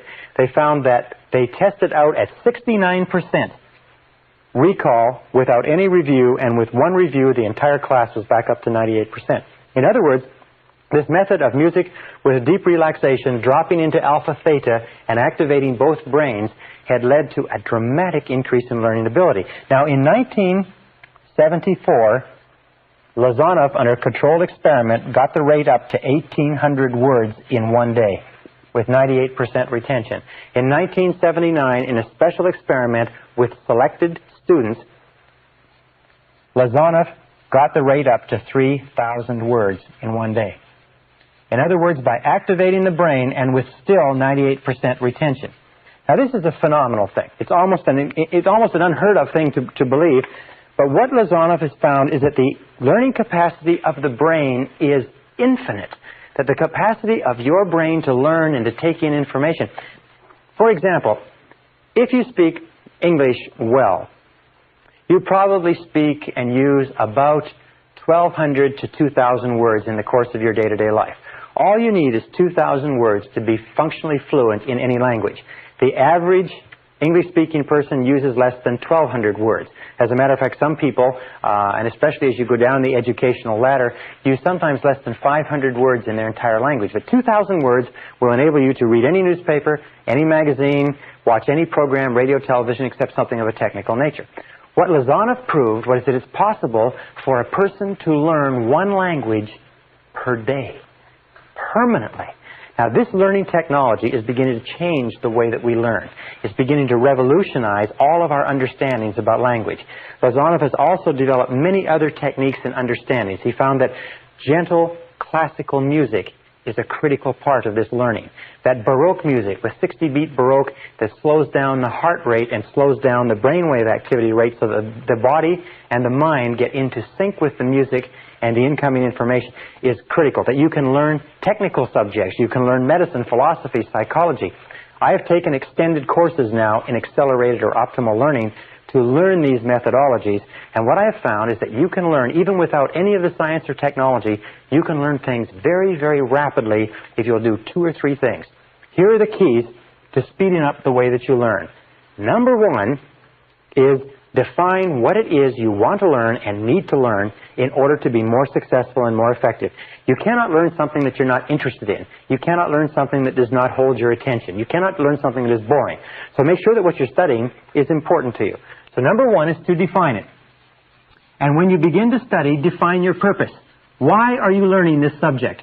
Think it through, read it through, study it, and only study things with an aim in mind. Remember, you have to have a goal. Number 2 is you must have an intense desire to learn. You must have a desire. In other words, you cannot learn because somebody else wants you to learn. Number 3 is always study, when you can, with classical music. Gentle classical music with no words. Gentle classical music of any kind, especially music from the classical period of Mozart, Bach, Brahms, Dvorak, Beethoven, and Stravinsky, for instance. These composers have a classical 60-beat Baroque backbeat within their music.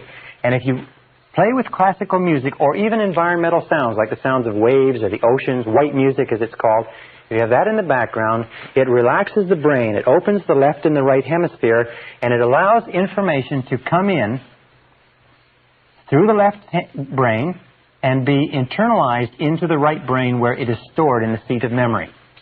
So what you want to do is, through music, you want to relax the corpus callosum, relax the brain so that information can flow in through the left brain and into the right. A 4th key point is spaced repetition.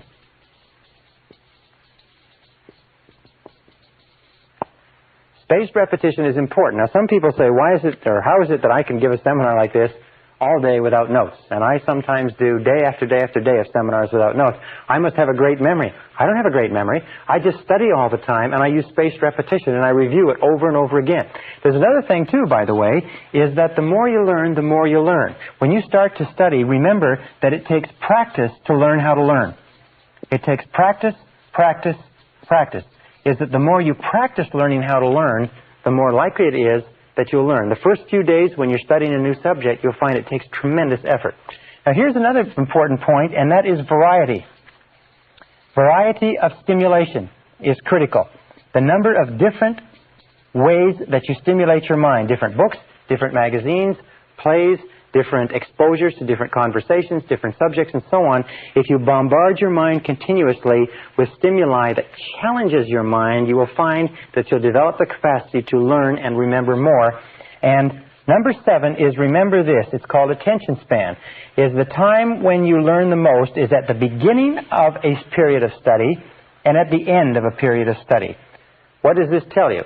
It tells you that instead of studying or reading for a long period of time like this, say 2 or 3 hours, what you do is break it up and take several breaks so that you have a series of breaks. And you'll always remember what you learn at the beginning of the break, at the beginning of the period, at the end of the period, the beginning and end. So the more breaks that you can take, the more variety that you can put into your studying, the faster you'll learn. The key to remember this is that everything that you are or ever will become is going to be as a result of the information you take into your mind. The practical, usable information that you can take and use to bring about some kind of improvement in the world around you. If you want to earn more, you have to learn more. If you want to be happier, you have to learn more. If you want to realize your full potential as a human being, you have to learn more, which means read, study, and learn how to learn. And if you'll do that, you'll be amazed at how much of your mental potential you can release.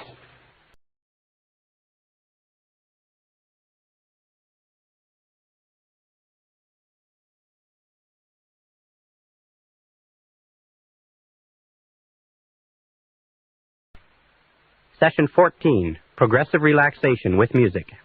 The work of Georgi Lazanov in establishing the sciences of suggestology and suggestopedia, which is the application of the power of suggestion to the process of learning, also have applications with regard to you and I in terms of reprogramming our subconscious mind. You see, if we can learn a subject like French or English, if we can learn history or mathematics, if we can learn something very, very fast as a result of deep relaxation with music in a systematic, organized process, can't we also learn new belief systems? Can't we also learn new ideas, concepts, characteristics, qualities? Can we develop confidence, courage, the ability to earn more money, the ability to be better parents, better bosses, and so on, using the same techniques? Yes, we can. Now, over the years and over the centuries, over all the course of mankind, great mystics, great leaders, great religious teachers, great philosophers and thinkers have found that by relaxing deeply, even without music, just relaxing deeply and meditating or dwelling on particular thoughts or ideas, whether it's a quality or a mantra or something else, deep relaxation and meditation on a particular thought enables us to internalize the thought. Let me talk about this for a second. The key is deep relaxation. Remember we talked about the law of relaxation that says the harder that you don't try, the better it works. In all mental working, effort defeats itself. Therefore, whenever you present new information to your mind in a state of deep relaxation, it is accepted far more rapidly. If you want to become a positive, outgoing, enthusiastic, wealthy, influential, successful human being, you must change your mental programming so that your internal programming, your beliefs, your self-concept, your essential fundamental convictions are consistent with what you wish to experience in the outside, and deep relaxation is the key. That relaxation is the key to the vault of riches. That relaxation is what unlocks your tapped potential. And most of our modern times have been spent on finding ways to do things harder, to force things, to drive things, but we're finding more and more as we study the history of man and the Eastern religions and the research that's been done in this field that deep relaxation is the key. Even Harvard University has done experiments on relaxation and found that even one process of deep relaxation changes brainwave activity over that of people who don't. Now, there's several ways. One is meditation. Well, what is meditation? Meditation is simply closing your eyes, taking a deep breath, dropping into alpha. It's as simple as that. As you take a deep breath and close your eyes, you drop into alpha, and your brainwave activity from here just goes here. When you sit on a park bench and daydream, you're in a form of meditation with your eyes closed. Meditation is very, very healthy, restful, very refreshing, and many people have gotten into what is called transcendental meditation, which is really a systematization of the process of meditation, where you take a mantra and you sit down, close your eyes, relax, and you repeat the mantra. Now, what is a mantra? A mantra is merely a meaningless word. Dr. Herbert Benson at Harvard University found that if you just repeat the word one over and over again, that'll be good enough. In terms of closing your eyes, repeating the word one, each time you exhale, you'll drop into a state of meditation in a matter of a few seconds, even if you've never done it before. Now, meditation is very healthy. What does it do? It relaxes the whole body. It relaxes the mind. It integrates the personality. It causes you to feel more calm and more assured.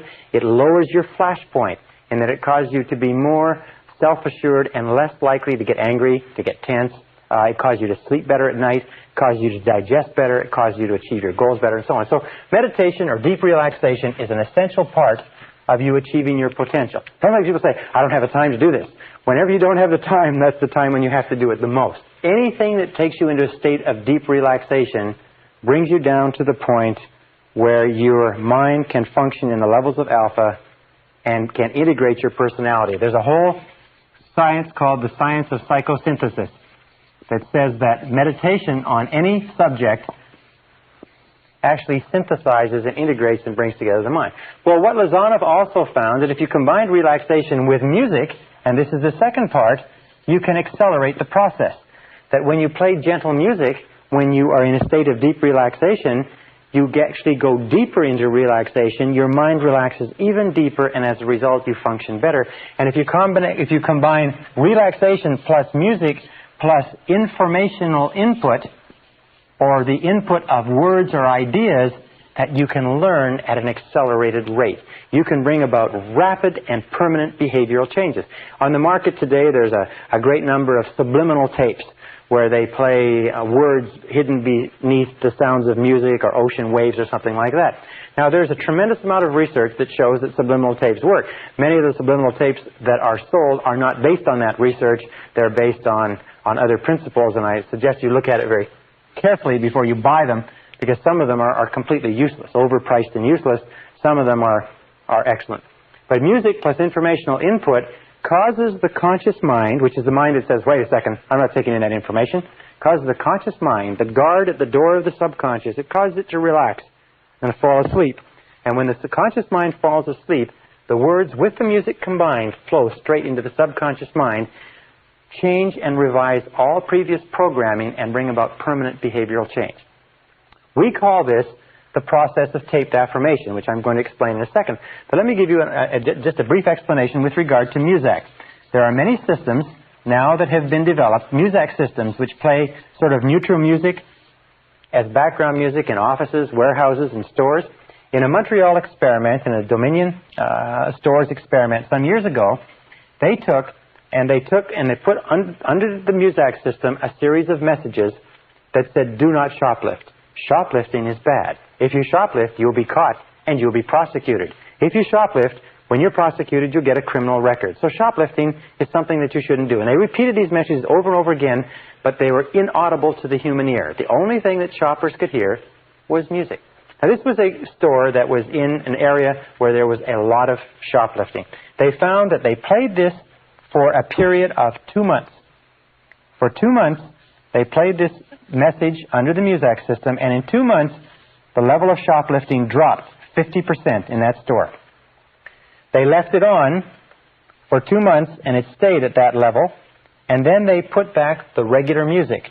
Over the course of the next 2 months, the level of shoplifting went right back up to normal.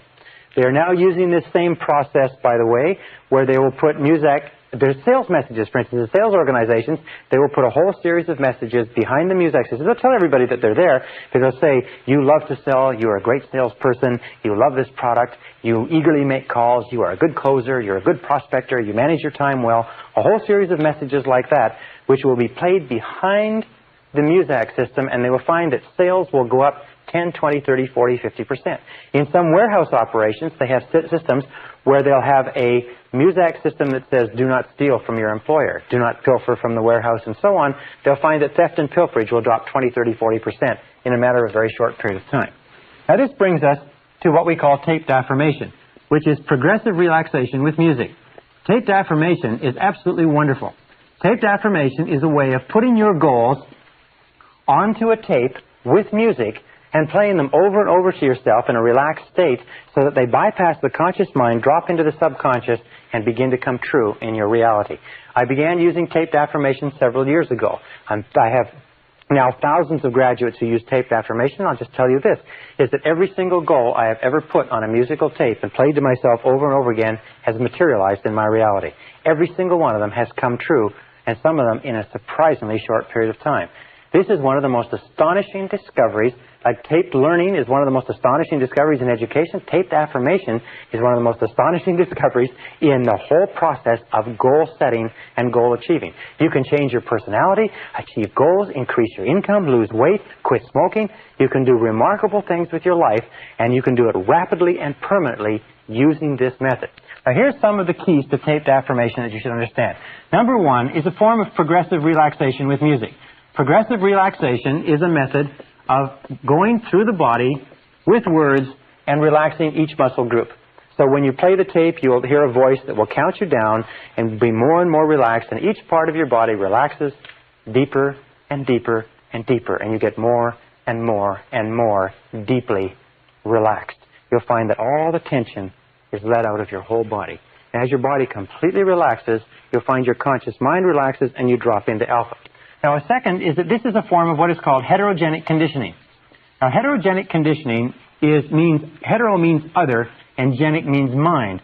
So in this, we use the word you. It's a conditioning process so that when you listen to the tape, it always says you. You like yourself very much. You really like yourself. Or you accept complete responsibility for your life. It uses affirmations that are very simple and clear, positive, present tense, but they in the you case. Why? It's because whenever we listen to another voice, even if you make your own tape with your own voice, you always use you. Whenever we take in information from another voice, we are accustomed from infancy to our parents or someone else saying you. Now, there are some people who say that you're supposed to put on the tape the words I earn or I weigh or I like myself. But whenever we listen to somebody else talking about themselves, it makes no impression on our subconscious. So when you make a tape that you listen to, it's always you taking the message in. When you speak to yourself, it's always I. I am, I can, I do. Our third point is that this is healthy. This is relaxing. And this is refreshing. You will find that if you play this tape, which is about 20 minutes, and we're going to give you this tape in a little while, if you play this tape, when you come home in the evening, if you play it in the middle of the day, it's better than a nap. It's better than taking a sleep. It's better than a steam bath because it will relax you, it will refresh you, and you'll feel healthy. And even if it does nothing else, it makes you feel great. Now, a third or fourth requirement is that you do it twice daily. Optimum is to do it twice daily, morning and evening, and do it on an empty stomach. The very best time to play this tape is in the morning before you have breakfast, and the evening after you come home but before you have dinner. If you can only do it once a day, do it in the evening. It's better than a drink. It's better than a Valium. It's better than a Librium.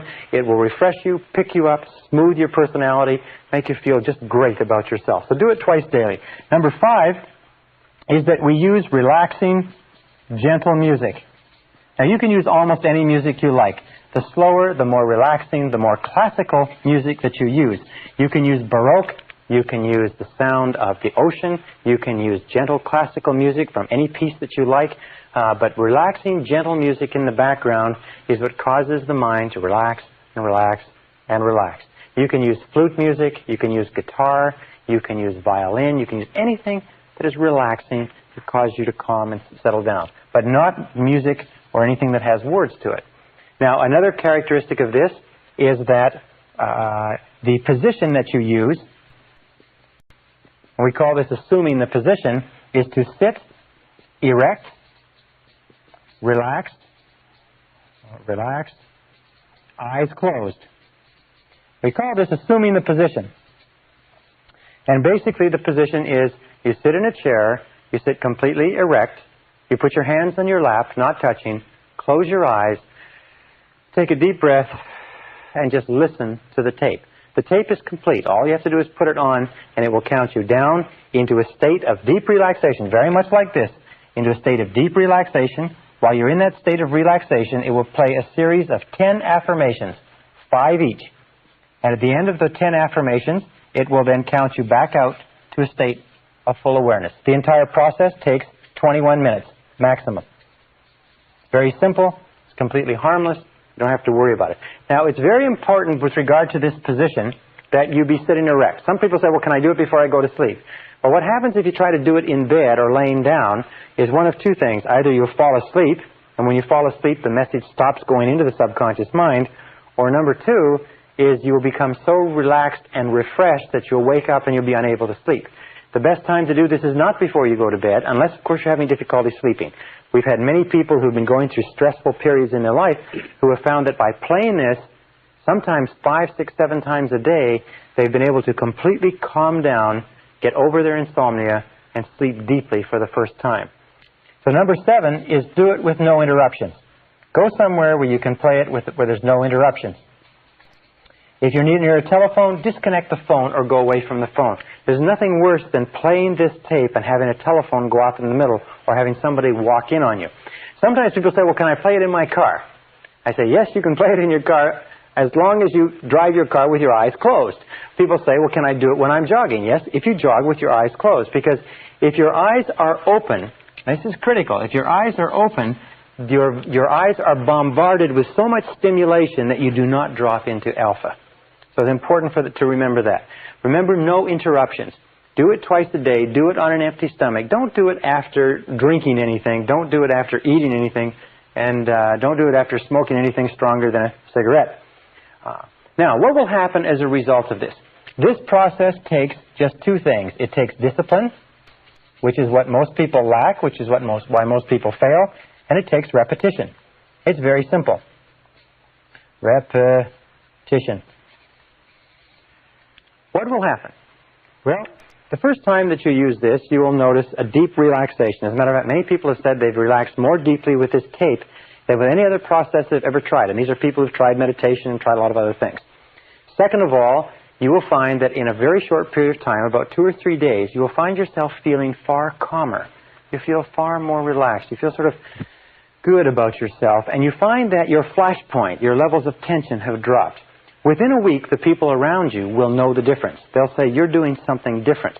Within a month, people who only know you marginally will notice that there is a difference in your personality.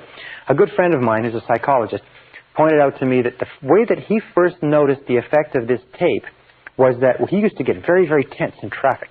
He'd be driving along in traffic and somebody would cut him off, or he'd be stuck in traffic. He'd get very, very angry. And what he would do is, he found when he played the tape, is that he didn't get tense anymore. He would just relax and found that he might get angry, but he would be only angry for a few seconds, then he'd be calm again. So it's very, very healthy. By the way, you cannot play this tape and be a stressful type of person. Now, how many goals can you work on? Well, you make your own tape, and you can work on 10 to 15 goals on your tape. When you write out the goals, what you do is you repeat at the beginning of each goal, which is a positive present tense affirmation, you repeat, yes, I agree, or yes, that's true. What this does is it reinforces the affirmation and drives it deeper into the subconscious. For instance, you're listening to the tape, you close your eyes, the tape says, you like yourself unconditionally, you really like yourself, and you say, yes, that's true. Yes, I agree. So when you say that to your mind, you're acknowledging to your subconscious that this is a true statement. Remember, in affirmations, the most powerful effect on your subconscious is what you say to yourself and believe. If a person were to say to you, you sure look good today, and you say, yes, I do. Notice how much better you would feel about that than if you say, no, I don't. I look a little bit ragged. So always agree and accept it. Repeat it. The number 11 important point on this is to do it over and over again until it becomes a habit. Put your own affirmations. Take your own affirmations with regard to your goals. For instance, if you want to lose weight, put your ideal weight on there. If you want to increase your income, put your ideal income on there. If you want to change your temperament, put your temperament. If you want to be a better time manager, put better time management. If you want to be more creative, then put creativity on there. Do you want to have more energy? Then put energy on there. Do you want to sleep at night? Then put sleep at night on there. Anything that you desire in life, you can accomplish using this method and using the instructions that we've given you. If you want to make your own tape, it's very simple. Pick a piece of relaxing music, play it on your record player, put a cassette on a separate cassette recorder, and with the music in the background, read the script onto the cassette program, and then read your own affirmations and repeat each of them 5 times. If you'll do that and then read the whole script, then you have your own tape, and as you achieve your goals, what you can do is make a new tape and make a 2 tape. The tape that we supply you with this program is good enough to last you for a long time because it's been developed over years of experimenting with other people, and we find that the 10 goals on this tape are the 10 most important. If you use this method of taped affirmation in a very short period of time, you'll notice changes in your life, changes in your results, changes in your health, changes in your temperament, changes in your personality. And I will repeat what I said before, I have never set a goal on taped affirmation that I have not accomplished exactly at the right time, exactly in the right way, and it will work for you as it has worked for me. Good luck.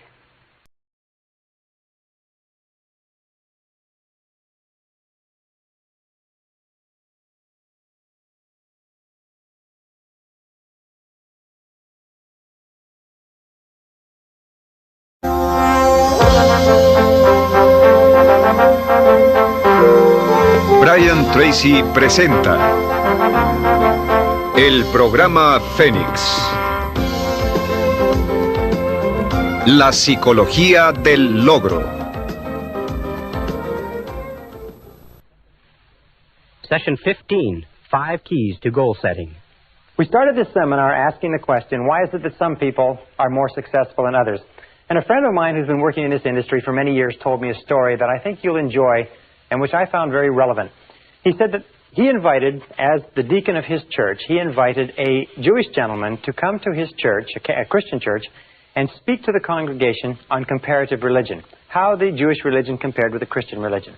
Well, the Jewish gentleman came after several weeks, and he stood up, and he began his talk. And he said, ladies and gentlemen, he said, I've examined your books, and I've examined our books.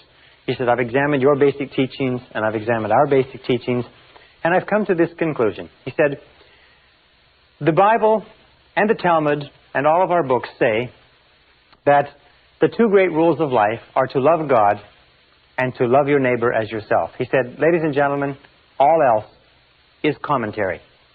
All else is commentary. He said, we've been working in the field of success for 25 years, and we sat down around the table not too long ago, and we said, what is success? What are the determinants of success? And the unanimous conclusion was simply this.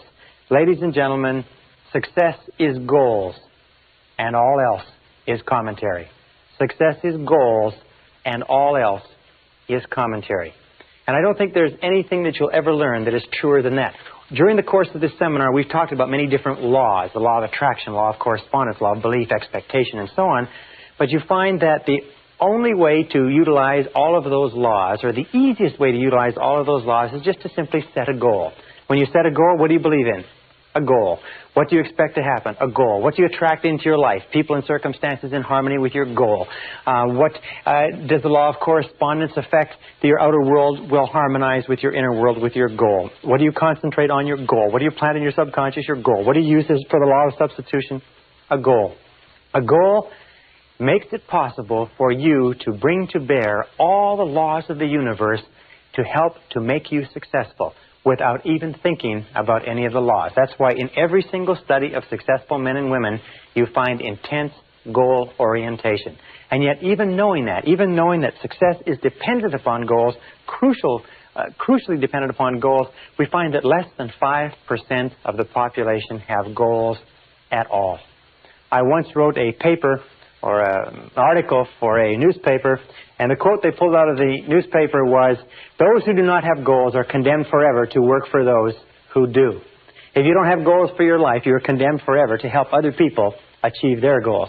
In fact, in 1953, one of the famous studies, in 1953 at Yale University, they did a survey amongst the graduating class of seniors, and they asked them, amongst other questions, do you have goals and have you made plans for their accomplishment? They found that only 3% of the graduating seniors of one of the most favored classes that ever graduated from an Ivy League college in America had goals.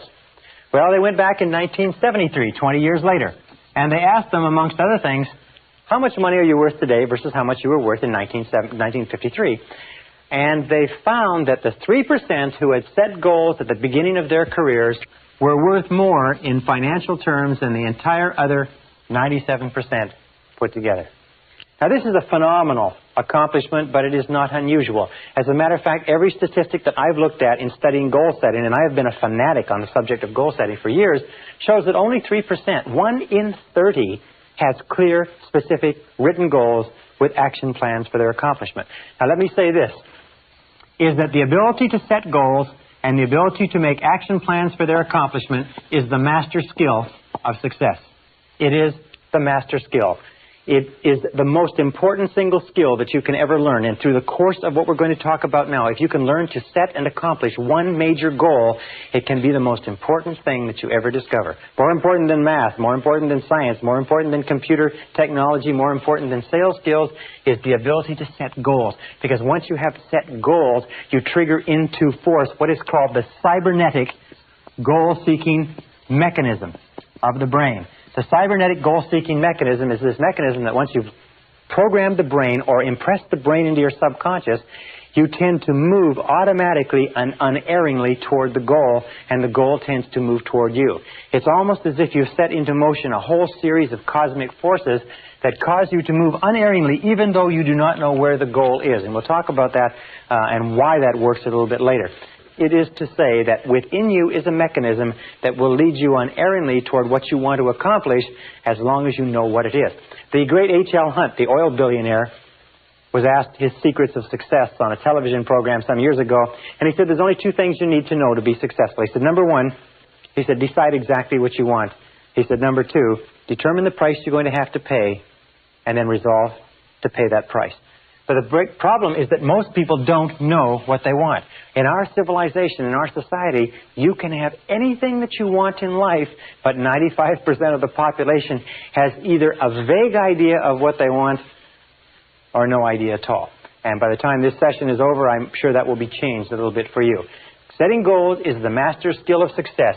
I think that goal setting should be taught in kindergarten and first grade and second grade, right up to every single year of school. There should be some module and some process of teaching young people to set goals. It would guarantee greater success, faster and easier in life than any other single skill that a person can develop. No matter how old you are, no matter where you are today, the sooner you learn to develop the master skill of success by practice and repetition over and over again until you become completely focused as a goal-achieving human being, the sooner you learn it, the faster you will accomplish great things in your life. Now, an interesting point. Each of us has what we call a failure mechanism in life. The failure mechanism goes off automatically. The vast majority of people fail to live up to their potential. They fail to become everything they're capable of becoming, over 80%. And the failure mechanism is what we call the comfort zone. It's the tendency to fall into a comfort zone, to do what is easy, not to avoid making the efforts necessary to succeed. Now, this failure mechanism goes off automatically. From the time we are infants, we talked earlier about the pleasure principle. We always move toward what is pleasurable, what is easy, what is fun, what is enjoyable, and we move away from what is uncomfortable, what is difficult, what requires discipline, what requires effort, and so on. However, the only way to override this failure mechanism is by activating your success mechanism. And your success mechanism is triggered by a goal. Whenever you write out a goal, you override the failure mechanism. Whenever you think about a goal, you override the failure mechanism. You see, when you set a goal, it releases positive energy. It builds up drive and desire. It gives you persistence. It gives you clarity of thought. It gives you intensity of purpose. And it moves you forward towards your objective. The only way you can break out of the comfort zone is by setting goals that are progressively higher than anything that you've accomplished. And all leaders in every study that I've looked at in the last few years make a habit, a conscious habit of not getting stuck in a comfort zone. They're always aware. Natural tendency is to slide, to take it easy. So they're always setting goals that are just a little bit higher than they've ever accomplished before. They're always striving, always reaching out beyond anything they've done before. And that's what keeps them growing. That keeps them alive. It keeps them alert. It keeps them bright. And it keeps them successful. Now, we know, by the way, that achieving goals is automatic. You have this cybernetic mechanism that once you've programmed a goal into your mind, you go off toward it automatically. The problem is not in achieving goals. As human beings, you are a goal-achieving organism. The only time you're happy is when you have a goal. The only time that you are fully alive is when you're working towards something that's really important to you. You need that sense of meaning and purpose, that sense of direction, that sense of significance in your life. The question is not why is it that people don't achieve goals, because achieving goals is automatic. The question is why is it that people don't set goals? Now, I've heard for years before I began working in this subject, you're supposed to set goals, you're supposed to set goals. And yet I talk to people who've read the books and taken the course. I say, do you have written goals? They don't have any written goals. So I began to look into the psychology of goal setting, and I found that there are 4 major reasons why people don't set goals.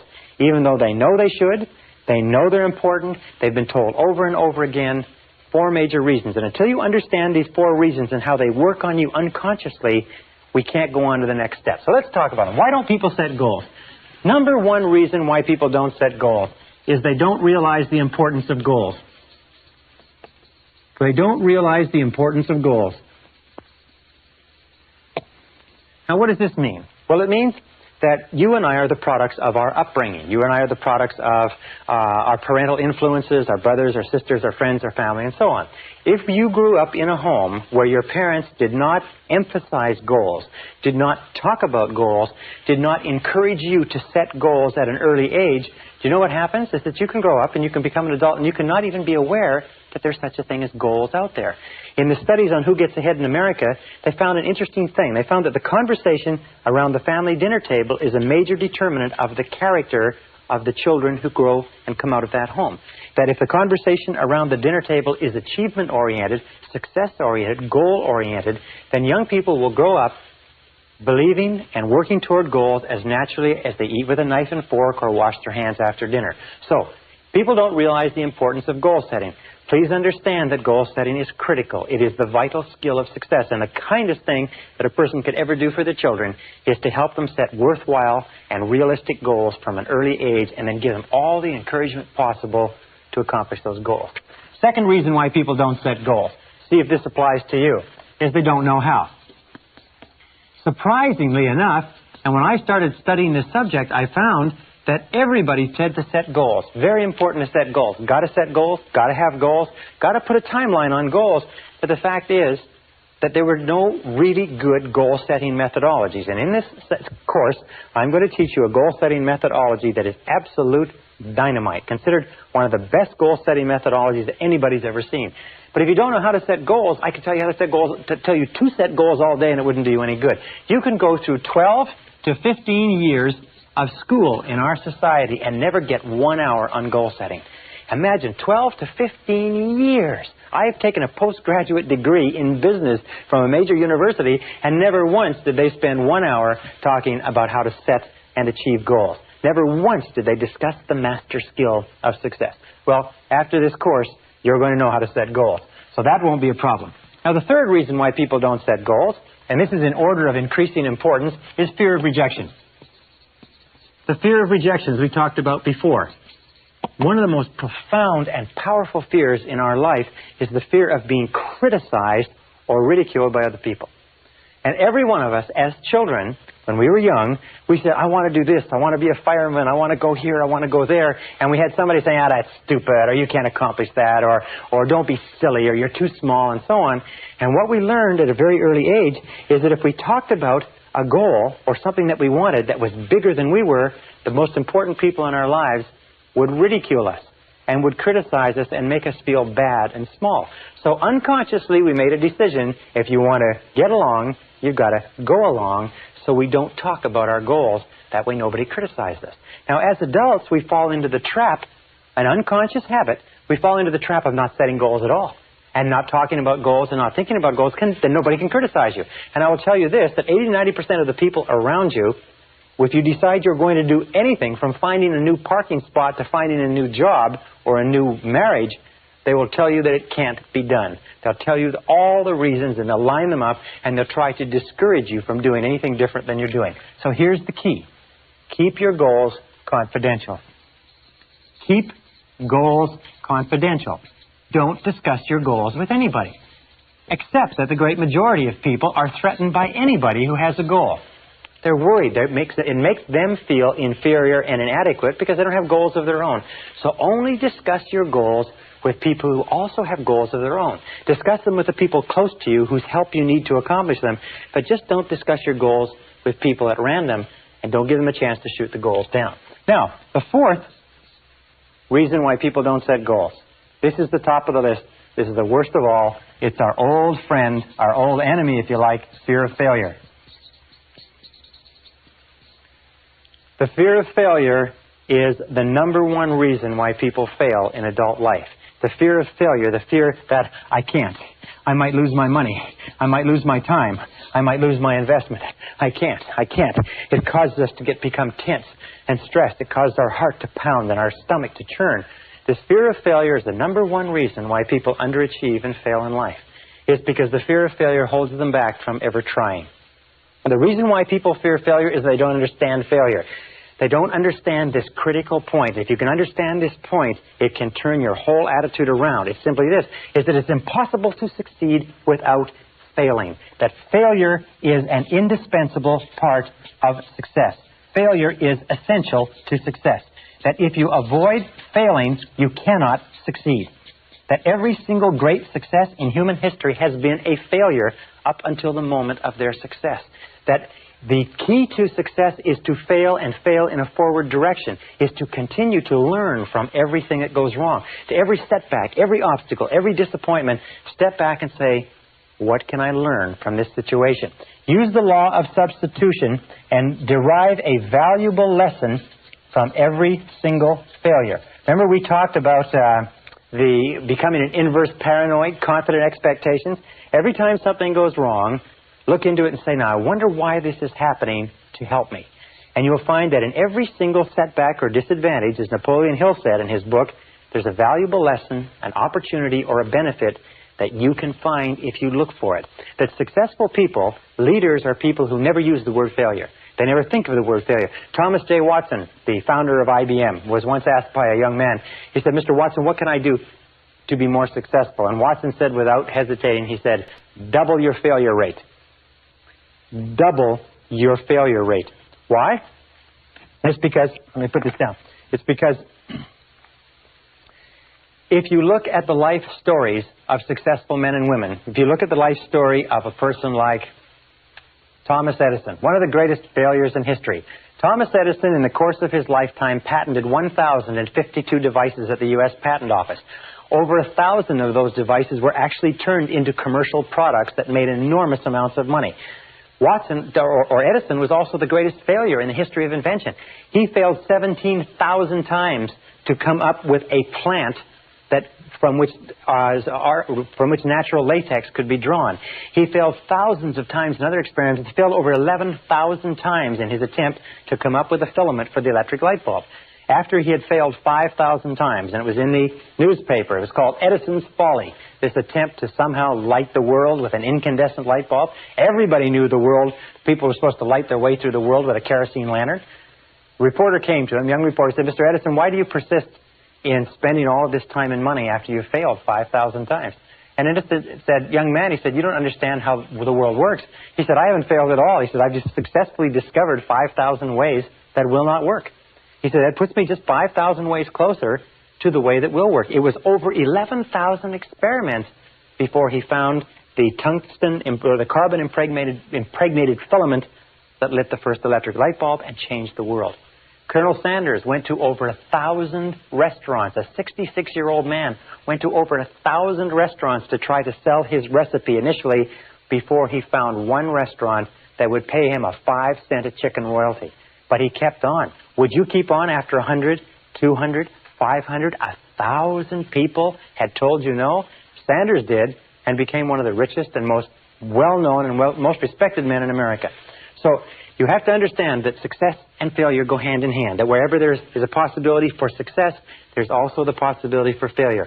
There is nothing wrong with failing as long as you learn from every lesson. And remember, if you have a certain number of failures that you have to go through in order to learn the lessons and gain the experience in order to achieve your great success, the sooner you do it, the faster you get on with it, the more mistakes you make, the more times you fall on your face and pick yourself up and learn from it, the faster you're going to achieve what you're capable of achieving.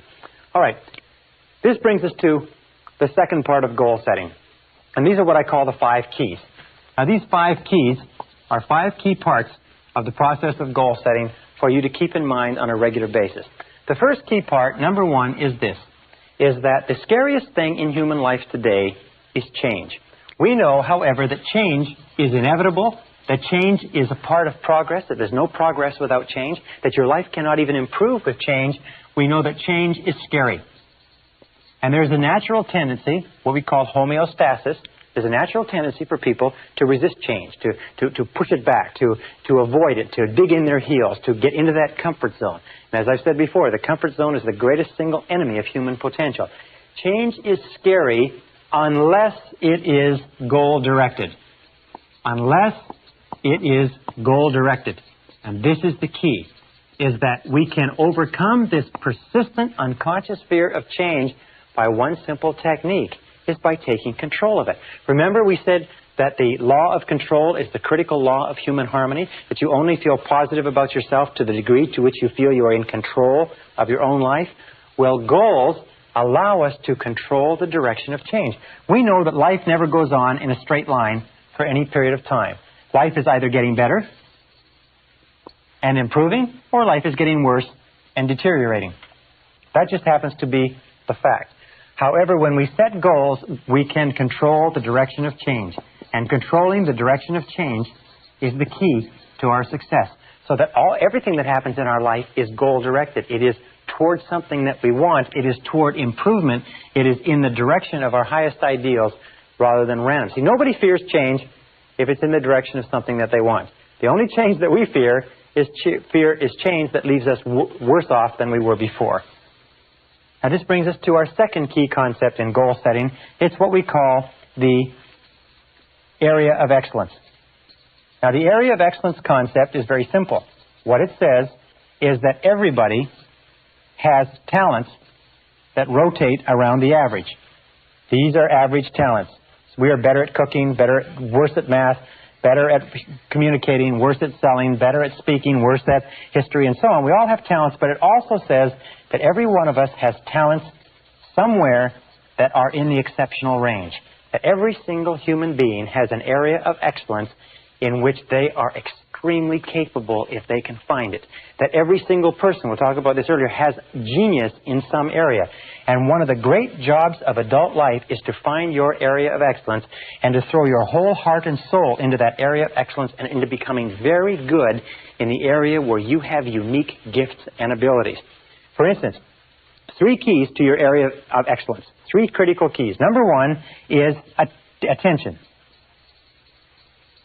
Attention, the things that hold your attention are a very, very good indicator of where your area of excellence might be. What do you like to read about? What do you like to talk about? What do you like to think about? What do you like to study? What do you like to learn more about? Also, interest. What are you interested in? What has held you or been a fascinating subject for you throughout your life?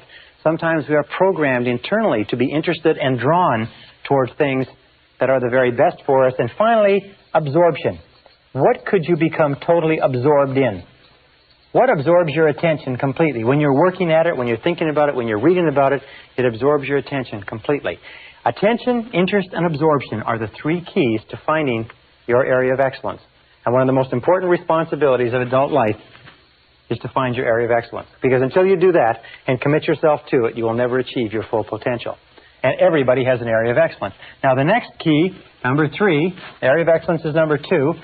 Next key is what we call the acres of diamonds. And the acres of diamonds theory comes from a story about an old farmer who went off seeking diamonds in Africa, sold his farm, wrapped up everything, went off seeking diamonds, ran out of money, and finally died, poor, impoverished, and alone. And meanwhile, back on his farm, the new owner went out and discovered some of the biggest diamonds in history. The Acres of Diamonds philosophy says that under your own feet, right now, in almost all cases, is everything that you're looking for. Right now, contained within your own talents, your own abilities, your own experience, your own wisdom, your own knowledge, your industry, your family, your contacts, that somewhere right now under your own feet is the opportunity that you're looking for. You don't have to go across the world. You don't have to move to another city. You don't have to change. All you have to do is mine your own acres of diamonds. But the interesting thing is that diamonds don't look like diamonds in their rough form. Diamonds or opportunities always come disguised as hard work. The reason why people are always looking somewhere else is because they don't recognize that your great opportunities always come disguised as hard work, and they take a tremendous amount of work and effort to develop and to realize. So look under your own feet for your acres of diamonds. Look into your own unique talents for your area of excellence. Absolutely critical to goal setting. Now the fourth is the importance of balance. In life, in order to be truly successful, you must have balanced goals. You can't have just goals that are all money. You can't have goals that are all in any one direction. You need a balance of goals, and here are the three key areas. Number one is you need personal and family goals. Now, your personal and family goals are the goals that, more than anything else, determine the quality of your emotional life, determine how good you feel about yourself and life. And your personal and family goals, you need about 3 to 5. These are the reasons why. These are the why of your life. This is why you're alive in the first place, which is to achieve a life that is significant and important and pleasurable to you. And you must never sacrifice these for anything else. The second set of goals are business and career goals.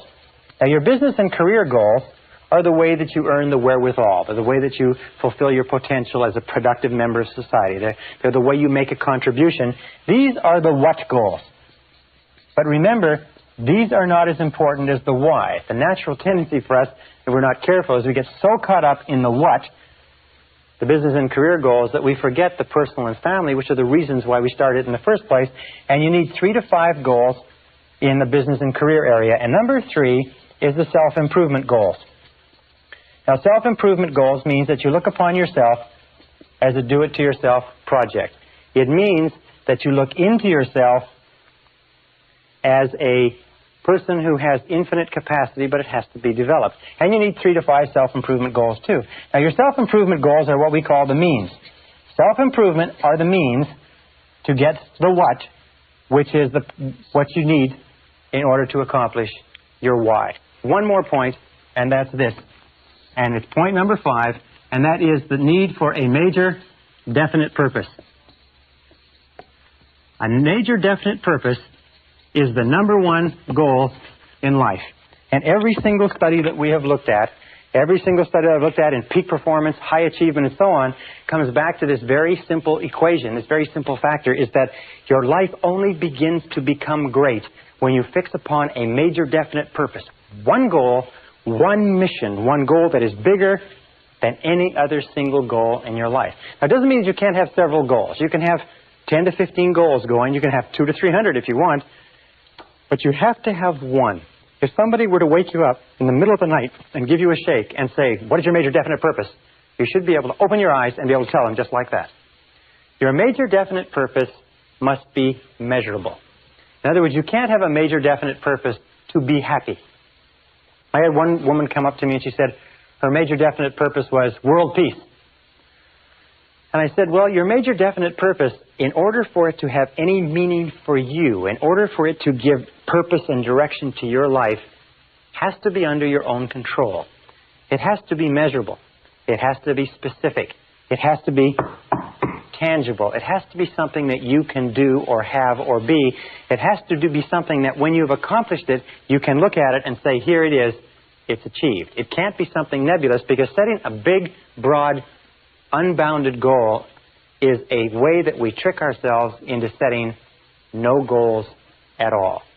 Now, with regard to your major definite purpose and your other goals, 2 points. You can have tangible and intangible goals.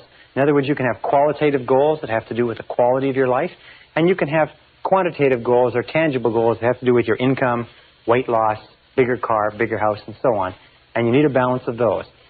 And finally, you need short-term and long-term goals. Now, your short-term goals, ideally, are about 90 days for maximum motivation.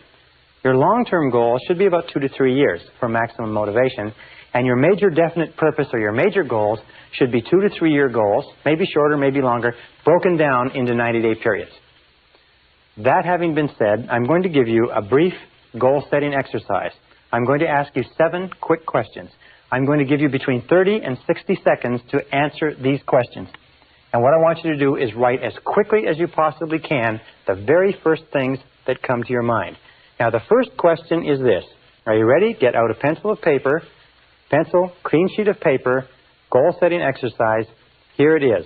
Question number 1 is, what are your 5 basic values in life? What 5 things do you value most in life? Number 1 question. You have 60 seconds to answer this question. It's counting right now. What things do you value most in life? Your home, your car, your family, your income, your job, your career, your spiritual development, your health, your wealth, your stereo set, your new hubcaps, your intelligence, your intellectual growth. What 5 things do you value most in life? 30 seconds. Write the first 5 things that come to mind. And once you've written the answer to this question, your 5 basic values, organize them in order of priority. What is the first one? What would be number 1 if you had to throw away the other 4? What would be number 2 if you had to throw away the other 3? What would be number 3, and so on? Organize them in order of priority, number 1 through number 5. All right? 5 seconds. 4, 3, 2, 1. Question number 2 is write your 3 most important goals in life right now. You have 30 seconds. What's your 3 most important goals in life right now? Counting. 25 seconds left. Write the first 3 goals that pop into your mind. If you can't think of anything else, write money, money, money. But write the first 3 goals that pop into mind, quickly. Okay, 10 seconds. This is an easy question. 5, 4, 3, 2, 1. Question number 3. You have 1 minute. What would you do, how would you spend your time if you found today that you only had 6 months to live? How would you spend the last 6 months of your life if you only had 6 months to live? Write everything that you do in the last 6 months. Time is counting now. Write it as though everything you put on this list you can do in that last 6 months, but if you don't write it down, you can't do it. How would you spend your time? Who would you spend your time with? Where would you go? What would you do? What would you want to finish up? What would you want to start? Who would you want to see? What phone calls would you make? What bills would you run up on your charge cards? Okay. In other words, what would you do if you had 6 months to live?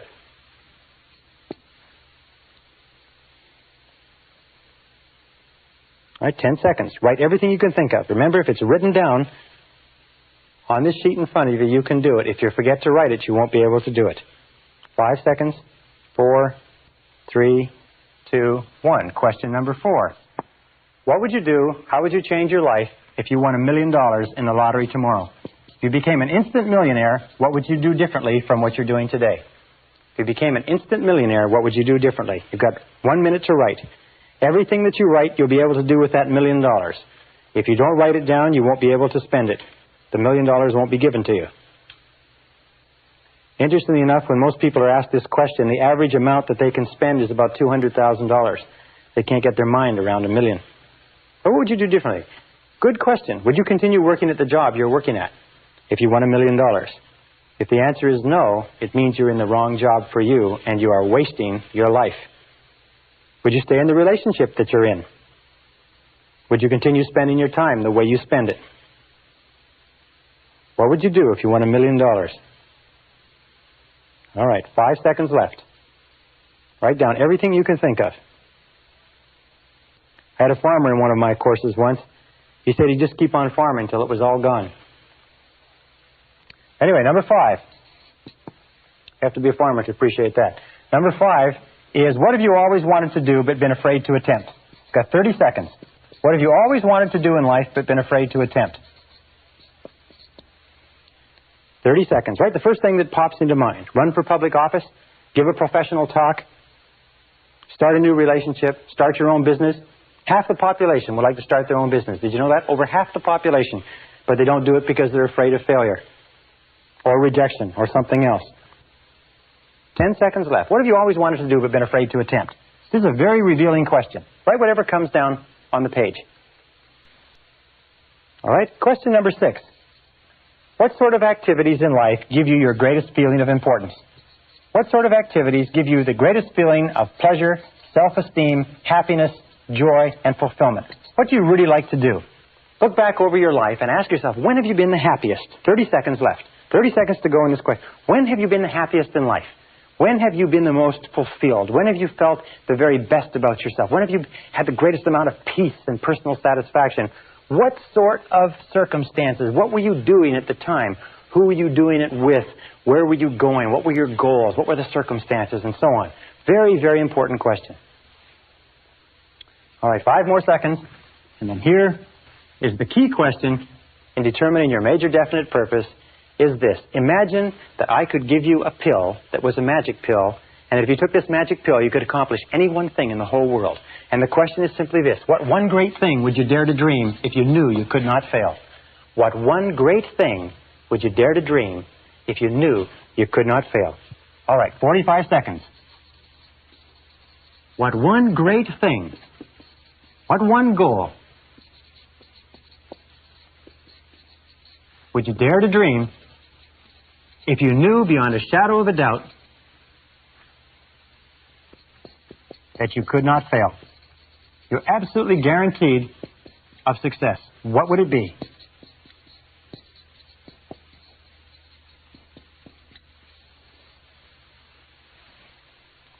Five seconds. Now, in almost every case, by the way, the answers to these questions will spring to your lips. Some people, however, have been able to go through this whole exercise and not been able to answer a single question. And there's nothing wrong with that. The whole purpose of this exercise is to help you begin crystallizing your goals and especially your major definite purpose. Let's look at these goals. Let's look at these questions, and I suggest that you take this exercise every single month until you can pop out the answers to every one of these questions and they begin to improve and crystallize. 5 basic values in life. We said that self-esteem is the key to peak performance. Well, self-esteem only comes when your goals and your values fit like a hand in a glove. That the most successful men and women in our society are people who know what they believe, who know what their values are, and they organize their time so that it's consistent with their values. And you'll find that most stress, most unhappiness, most irritability, most health problems, most burnout comes from living a life that is inconsistent with your basic values. So always be asking yourself, what are my values? What do I believe in? And make sure that your outer life is consistent with your inner life. It's the key to peak performance, the key to self-esteem, the key to happiness. Number 2, what are your 3 most important goals in life? Whenever you're given only 30 seconds to answer that question, the 3 goals that the subconscious pops to your mind will almost invariably be the 3 most important concerns or goals that you have right now. This is a very revealing question, and you can give it to yourself and give it to other people. What would you do if you had 6 months to live? If you only have 6 months to live, it refers you back to your basic values. It tells you what you really value in life. And an important question is this, is that how much of your current life is consistent with what you would do if you only had 6 months to live? Would you spend more time with your family? If you would, are you spending more time with your family now? Remember, you never know when you only have 6 months to live. What would you do if you became an instant millionaire? Perfect question. That simply asks you, what would you do if you had all the time and money in the world? What would you do if you had no fear of failure and no fear of rejection? What would you do if you were free to choose? If you had complete freedom to choose, the fact is that anything that you could write down as an answer to question number 4, you can accomplish. You don't need $1 million. All you need to do is set it as a goal and make a plan and start working toward it. You may not get it as fast as if you were a millionaire, but you'll get it nonetheless. Asking the question simply frees your mind. Question number 5, what are you afraid to attempt? That may tell you what the self-limiting belief or block is that's holding you back from achieving your full potential. Question number 6, what gives you your greatest feeling of importance? This is simply asks you what gives you a feeling of self-esteem, and this will lead you unerringly to your area of excellence, because you will always and only become excellence doing what gives you a tremendous feeling of importance. And question number 7, what one great thing would you dare to dream if you knew you could not fail? Let me just say this as we close, that whatever you wrote as an answer to that question, whatever you wrote as an answer to the question, what one great thing would you dare to dream if you knew you could not fail, you can be, have, or do. The only question is, how badly do you want it, and are you willing to pay the price? Because if you are, and you're willing to pay the price and work toward it, you can accomplish everything on that list, and sometimes far faster than you can possibly imagine. The question is, how badly do you want it?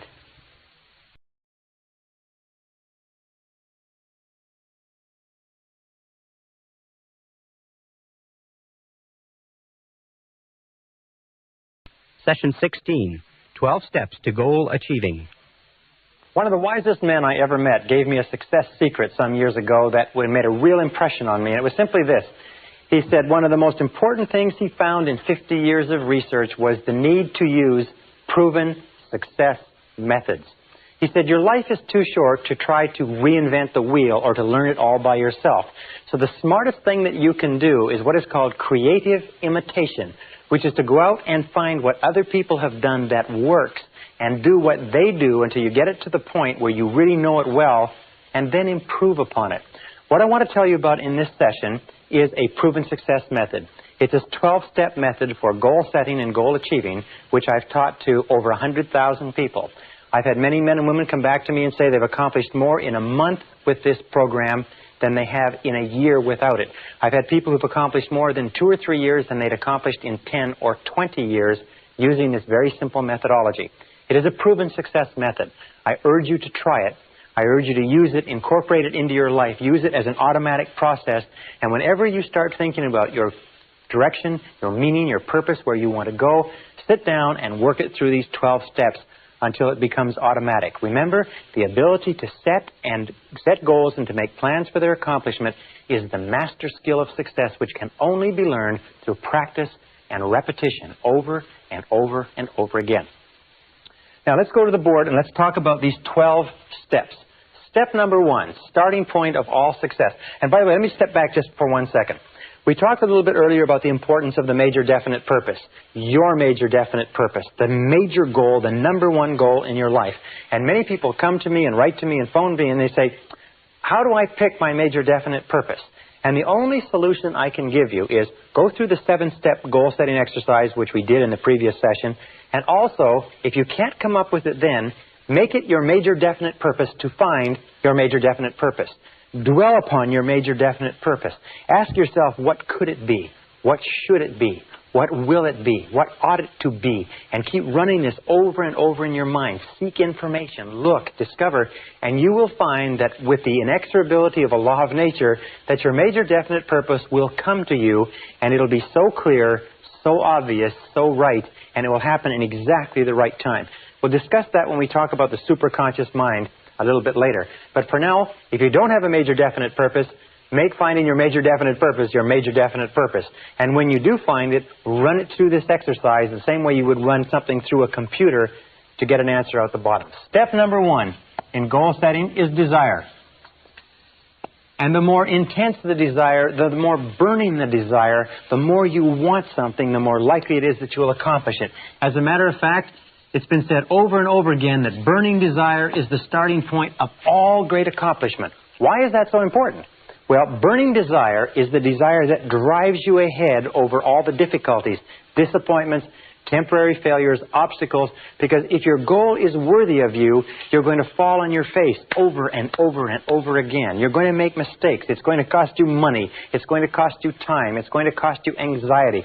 As a matter of fact, if you're not laying in bed at night staring at the ceiling with your heart pounding at least 3 nights a week, you're probably not trying hard enough.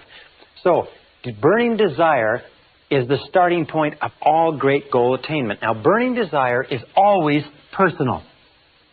Always personal, which means that when it comes to setting goals, whatever the goal is, it has to be your goal. You cannot want a goal for someone else, and someone else cannot want a goal for you. When we talk about desire, make it personal. Somebody says, I want to get a raise at my job. That's my goal. That's setting a desire for your boss. I had a young man say to me, I want to marry this particular girl. That's setting a goal for the girl. Only you can set goals for yourself. But be very certain that the goals that you do set are yours. That the goals that you do set are ones that turn you on, not goals that somebody else wants for you, or goals that you think you should do, or you ought to do, or they'd be good for you to do. Think through yourself and be perfectly honest. Be perfectly honest. Ask yourself, what is it that you want? Now, interestingly enough, it takes tremendous courage to be perfectly honest and perfectly selfish in goal setting. But if you are not perfectly honest at this stage and asking yourself what you really want, what is it deep in your heart you really want to be, have, or do, if you're not honest at this stage, the whole rest of the process falls apart. If you are honest at this stage, it's like a rocket launch. You can go there, from there you can go anywhere. Step number 2 is belief. Remember we said before that your external world will always be a representation of your internal world, and that your internal world is made up of your beliefs, your convictions, if you like. Another word is faith. It's what you believe or what you have faith in deep down inside. There's a great talk by Reverend Ike where he talks about fascination, and he says that what you are fascinated by becomes your reality because you are drawn toward it and it is drawn toward you. What you believe in, what you have faith in, what interests you, what draws you, what fascinates you is critical. And another word is conviction. You have to believe that it is possible for you to accomplish the goal. You have to believe that it is possible for you to achieve it. For that reason, it's very important that you make your goal believable. Many people, when they learn these new ideas about goal setting, they make a mistake. They think, wow, I'm going to go out and I'm going to make $1 million in a year. And the fact of the matter is that $1 million, if you're making whatever you're making now, to jump to $1 million in most cases is so big that your conscious mind rejects it as being illogical, not acceptable, impossible. And if your conscious mind rejects it, it never gets to the subconscious mind. Remember, your subconscious mind can only accept as a command something that you totally believe in the conscious mind. So make it believable and make it achievable. It's better to set a smaller goal at first and accomplish that, and then a larger goal and accomplish that, and then a larger goal and accomplish that. For instance, 2 examples. If you want to lose weight, don't say I'm going to lose 20 pounds or 30 pounds. Lose 5 pounds. You see, 5 pounds you can believe. You can get your mind around 5 pounds. If you want to increase your income by 50%. Question mark plus. Increase your income by 50%. If you're earning $10,000 a year, say, my goal is to earn $15,000 a year. I earn $15,000 per year. You can get your mind around 50%. That's less than 4% a month compounded. You can get your mind around 5 pounds. And as you begin to move your income up or begin to move your weight down, then adjust the goal and make it 5 more pounds. Make it 50% more, and so on. But keep your goals believable. According to the work at Harvard University, your goals should have a 50-50 probability of success. 50-50 probability. And each goal should be aimed at what is called your next step. Your next logical step on the road to accomplishment. So if you want to run a marathon and you've never run before, the first thing is to run a mile. Then run a mile without pain. And then run 2 miles and then run 3 miles. But to go from 0 to running a marathon has been found to be a self-defeating exercise. It'll actually hurt you more than it will motivate you. Remember, in order for a goal to unlock the motivational capacity that lies within you, you must be able to believe that it's possible of accomplishment. So better to set it lower to start with and then raise the standard than set it so high that it defeats you right at the beginning. Number 3 is write it down. Now this is very important because most people don't write their goals down. Only 3% of the population have written goals. Only 5% have goals at all. Only 3% have written goals, and I venture to say that probably you don't have any written goals either. And if you do have written goals, you probably don't have them written out in any detail. Write the goal down. Remember the reasons why people don't set goals. One of the reasons why they don't write the goals down is that when you write a goal down, you make it concrete. Suddenly, your subconscious wakes up and says, ha, you mean business. When you don't write it down, you are avoiding making a commitment. Unconsciously, the reason why people don't write their goals down is because of the fear of failure. The reason they don't write their goals down is they don't want to make a commitment to it. You see, if you never write it down, then nobody can ever tell you didn't accomplish it. If you don't write it down, well, then you're not really locked into anything. You keep your options open, if you like, and you go on to fail and underachieve in life. All the successful people have written goals. And if you want to be successful, you really have no choice. So write the goals down, make it concrete, make a commitment. A 100% commitment to accomplishing your goal will do more to drive you towards your goal than you can possibly imagine. Now, when you write it down, make it clear. Don't make it fuzzy. Don't say, I want to be happy or I want to be rich. Make it clear. Make it specific. If you want to earn a certain amount of money, make it a specific amount of money. Make it after-tax dollars. If you want to start a business, make it a profitable business. If you want to get into a relationship, make it a happy relationship. But make it clear, specific, and use vivid words or vivid language. Because the more vivid the language is, the more rapidly the subconscious accepts it. Emotional words like warm, exciting, powerful, loving, happy, dynamic. These are the kind of words that drive the goal into the subconscious mind. It's absolutely essential that it be a written goal. This is, by the way, where the winners part from the losers, because the losers always have a reason not to write out their goals. Number 4 is ask yourself this critical question. Why do you want it? Why do you want it?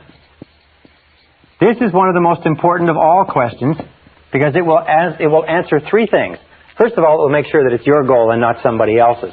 Second of all, it will intensify your desire because the more reasons that you have, these are what is called your reasons why. Your reasons why, in most cases, are more important than the goal itself. The goals can change. The reasons why stay the same. Do you want it because it will make you happier, healthier, more popular? Do you want it because it will fulfill your deepest needs? It will give you a sense of meaning and purpose in life? Why do you want it?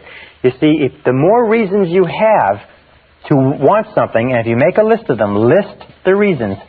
The more reasons you have, the more desire you'll have, because reasons are the fuel in the furnace of achievement. Reasons are the fuel in the furnace of achievement. The more reasons you have for accomplishing something, the more likely it is you'll accomplish it. For instance, if you say, well, I'd like to earn $50,000 a year, or $30,000 or $100,000, doesn't matter. Person says, why? And if you just say, well, just so that I can earn that kind of money, it has almost no motivating power. But if you say, so I could get a car, so I could take care of my family, so I could take my wife or my husband on a trip, so I could buy things for my children, so I could change my wardrobe, get a different house, buy a different car. The more things that you list under there, the more likely it is that you're going to accomplish it. Because when you list your reasons, you intensify your belief, your faith, and your conviction that it's possible. Number 5 step in goal setting is to analyze your position. Analyze your starting point. Now this is important because in analyzing your starting point, you know what your next step is. When we say analyzing our starting point, what do we mean? Well, let me give you a couple of examples. In analyzing your starting point, you have to ask yourself, what are your strengths? What are your basic strengths and what are your basic weaknesses? What is it that you need to learn? What is it that you need to improve? You see, before you accomplish any big goals, major efforts are necessary. Before you bring about any major change in your life, you're going to have to bring about major changes in you. Before you accomplish anything extraordinary, you're going to have to do a lot of ordinary things. So you have to ask this question. If you want to lose weight, what's the first thing you do? Is you weigh yourself. If you want to increase your income, the first thing you do is you figure out how much did you make last year? How much are you making right now?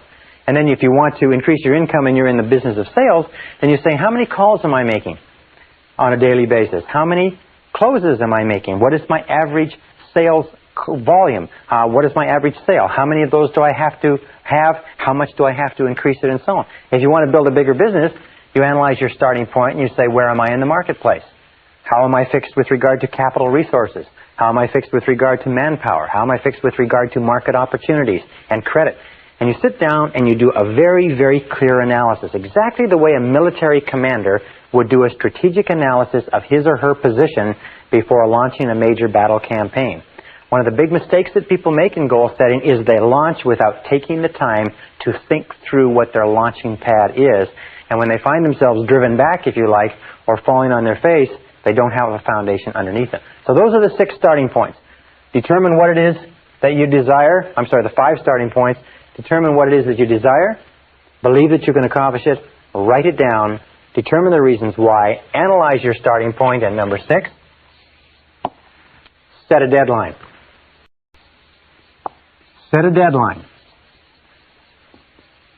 You see, a goal without a deadline is not really a goal at all. A goal without a deadline is an exercise in self-delusion.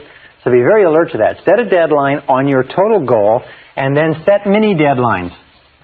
Not many, but mini. So, if you have a 1-year goal, then set 12 one-month goals.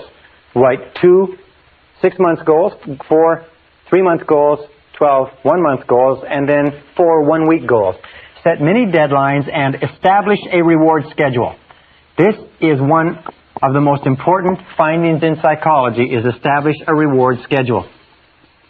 Is that if you will give yourself a small reward, and we find that many of the most successful men and women that we've studied have little games with themselves. If it's nothing more than every 3 phone calls they give themselves a jelly bean, or every 2 appointments that they get they give themselves a cup of coffee or a walk outside. It really doesn't matter what it is, but establish a reward schedule so that every time you achieve a mini deadline or a mini goal on the path to your bigger goal, you give yourself a reward. And you'll find that people who have not been able to motivate themselves for years, if they have little rewards, one after the other, it's not enough to have a big reward at the end of the road. As human beings, we're almost like kids. We have to have a whole lot of little rewards on the way, a whole lot of little jelly beans on the way to the birthday cake or the birthday party. So set yourself a reward schedule. It may be buying a new article of clothing. It may be taking a trip. It may be going out to dinner. It may be anything that you like. You can have little rewards for small achievements, medium-sized rewards for medium-sized achievements, big rewards for big achievements. And make sure that that why is there, because it intensifies the desire, it keeps up your excitement and enthusiasm, and it unconsciously reinforces you and drives you forward into the next action. Step number 7. And this is where we come down into the planning step. Step number 7 is this, is identify the obstacles you will have to overcome. Identify the obstacles. One of the things that we know is that obstacles equal success. Success means obstacles. That there is no success without obstacles. As a matter of fact, obstacles come to instruct, not to obstruct. Instruct versus obstruct. Remember this, every obstacle or difficulty that you meet on the way to your goal has come to instruct you in some way. So identify the obstacles you're going to have to overcome on the way to your goal. One of the things that holds people back from great accomplishment is that they see that there's an enormous number of obstacles that they have to overcome. It's like the settlers coming across the prairies 100 years ago saw those enormous Rocky Mountains and said, how are they ever going to get through that massive mountain range of mountains? Until some of the trappers and some of the scouts found that there were valleys that they could find that would lead them through the mountains. And all they needed was one valley through one set of mountains in order to be on the other side. So identify the obstacles and then list the obstacles. Ask yourself, what are all the things that are holding you back from accomplishing the goal right now? Why aren't you at the goal right now? You see, if there aren't any obstacles, then it's not a goal at all. It's just an activity. So what's standing between you and the obstacles? Also, be grateful for obstacles, because it's obstacles that assure that there is success at the other end. Where there are no obstacles, where there are no difficulties, where there are no challenges to overcome, there's no possibility of success either.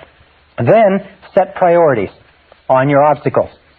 In other words, look at them and say, of all the things that are standing between me and my goal, which one is number 1?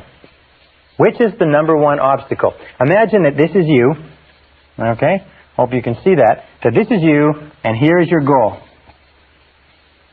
Well, now, on the way to your goal, there's a road. And the road twists and turns. And on the way to the goal, there's a few obstacles, and there's pitfalls, and there's deadfalls, and so on. But somewhere on the way to this goal, there's also what we call the rock. Now, your rock is your major obstacle. The rock is the major thing that is stopping you from achieving your goal in the quality and the quantity that you desire. One of the most important things that you can do is ask yourself, what is your rock? What is the major boulder? What is the big obstruction that stops you from getting from here to there? Identifying the rock is one of the marks of the strategic thinker, and identifying the rock is one of the key things you do. Why? Because if you get rid of all of these other little obstacles on the way to the goal, the rock is still going to be there, and you're still not going to accomplish the goal. If you're not very careful, if you don't set priorities on your obstacles, you'll tend to work on a whole lot of irrelevant things and leave this rock undisturbed. However, the intelligent person focuses on the rock. The intelligent person says, this is the major obstacle, and they go to work on that rock. And they work day and night. They work as long as is necessary. There's a beautiful expression that says, swarm all over it. When you have a major problem, a major obstacle, a major difficulty that's in your way, swarm all over it. Concentrate all of your effort and attention. Work at it day and night, week in and week out, to get rid of it, because getting rid of that one obstacle will get you further towards your goal than getting rid of all of the other obstacles put together. So, in terms of your major definite purpose, what is your rock? What is your major obstacle? What's stopping you from going ahead? It could be internal. It could be lack of self-confidence. It could be self-doubt. It could be fear of loss. It could be a lot of things. That's quite normal. Or it could be external. It could be lack of money. It could be lack of information or knowledge. It could be lack of support from other people. It could be health. It could be a variety of things, but whatever it is, if you're determined to accomplish your goal, find out what it is and go to work to remove it. Now, number 8 is identify the knowledge you're going to require. Identify the knowledge that you're going to require. You see, we live in a knowledge-based society. There's no question about that. Is that no matter what it is that you want to accomplish, you're going to need more knowledge than you have now.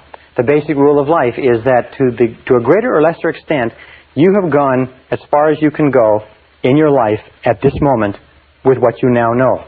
That's why I've emphasized so strongly the need for in continuous self-development, reading, learning, taking in new information, because you need more knowledge. Now, there's 2 ways that you can get knowledge. You can go out and get original knowledge, which is to read, research, and find it yourself, or you can get knowledge from other people.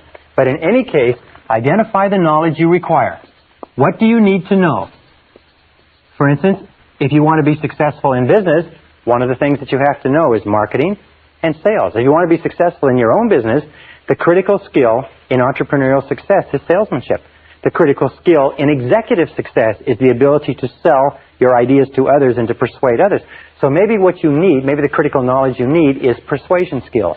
Or it could be the knowledge that you need has to do with the law, has to do with accounting, has to do with technology. 2 points is set priorities on your knowledge. You see, when you set priorities and you determine what's the number 1 piece of knowledge that you need, what's the number 1 piece of knowledge that more than anything else can hold you back from accomplishing your goal. And you'll find that if you concentrate on the number 1 piece of knowledge, it's like the rock in terms of obstacles. The number 1 piece of knowledge, once acquired, will catapult you toward your goal. Whereas if you accomplish a whole lot of other knowledge, it won't help you at all. Now, finally, and this is the last part with regard to knowledge, is ask your way to success. Ask your way to success. This is one of the pieces of advice by a great success counselor is ask, ask, ask. What he said, and what every person who's ever studied this has said, is that this 3-letter word, ASK, is the key to your success in life. Ask the people who have the knowledge. If you need, hire the lawyers, hire the consultants, hire the specialists, hire the accountants. Ask your way to success. Find other people who are in your field. Find people who have the success. Find people who are experienced and go to them and ask. Why is it that people don't ask? Very simple reason. Most people are afraid of rejection. But the key to getting the things that you want in life is, first of all, you're going to have to learn it all yourself. Or second, is you can ask other people. And surprisingly enough, if you ask other people, they'll tell you. If you ask successful people what they did right, they'll tell you. If you ask successful people for their advice, they'll tell you. As a matter of fact, I was studying the life of a self-made millionaire, and he said, one of the keys to success in business is to become a negative thinker. And I thought that was astonishing, because I teach that you should be a positive thinker. And as I read on, what he said is, by that I mean is that once you come up with a great idea, take it to experts who can tear your idea apart, who can point out holes and weaknesses and flaws. Now, if you cannot plug the holes, weaknesses, and flaws, it probably means the idea isn't good enough. But if you are not willing to subject your idea to the scrutiny of critical people whose job is to find fatal flaws in something, then the idea is probably not good enough. So seeking out negative people, asking people their opinion, ask your way to success. Remember, in order to succeed, you need knowledge. You need more knowledge than you've got. You don't have very much time. You've got to get the knowledge the fastest, cheapest way possible. If necessary, buy the knowledge you require. Don't be cheap when it comes to knowledge. Number 9 step in goal setting is identify and ask yourself, who is your customer? Who is your customer? This means that you have to identify the people, the groups, and the organizations whose cooperation you require in order to be successful. Who are the people? Who are the groups? Who are the organizations? You see, in life we have a very simple equation, is that everybody makes their living by satisfying or serving somebody. That you and me have a customer, and that we move ahead in life to the degree to which we satisfy our customer. So we are all in the business of customer satisfaction. Now, if you work for a company, your customer may be your boss. If you're a salesperson, your customer may be your boss on the inside and the person who buys your product or service on the outside. If you're a nurse, your customer is the head nurse. Whoever you are, there is somebody in your environment. If you have a business person and you have to expand, one of your customers is your banker. Another one of your customers is your staff, your employees. Another customer may be your family. But there are always people that you have to work with in order to accomplish your goals. Now, why should people work with you in order to help you accomplish your goals? There's only one way, and that is what we call the law of compensation. The law of compensation, which comes from Ralph Waldo Emerson's wonderful essay called Compensation, simply says that for every force in life, there's an equal and opposite force. We call it the law of sowing and reaping. But it says this. It says that you are always compensated in equal measure for what you do. In fact, it always says that you are compensated in more than equal measure. So if you sow good, you reap more good than you sowed. If you sow bad, you reap more bad than you sowed. The law of compensation says that as long as you are doing good things for other people will do good things for you. So you ask this question, and this is everybody's favorite radio station. It's called WIIFM. What's in it for me? WIIFM. What's in it for me? If you want to be successful in life, the most successful people are what are called go-givers, as opposed to go-getters. Go-givers are people who are always asking, what can I do to please my customers? What can I do to give value? What can I do to earn their cooperation and their help to accomplish my goals?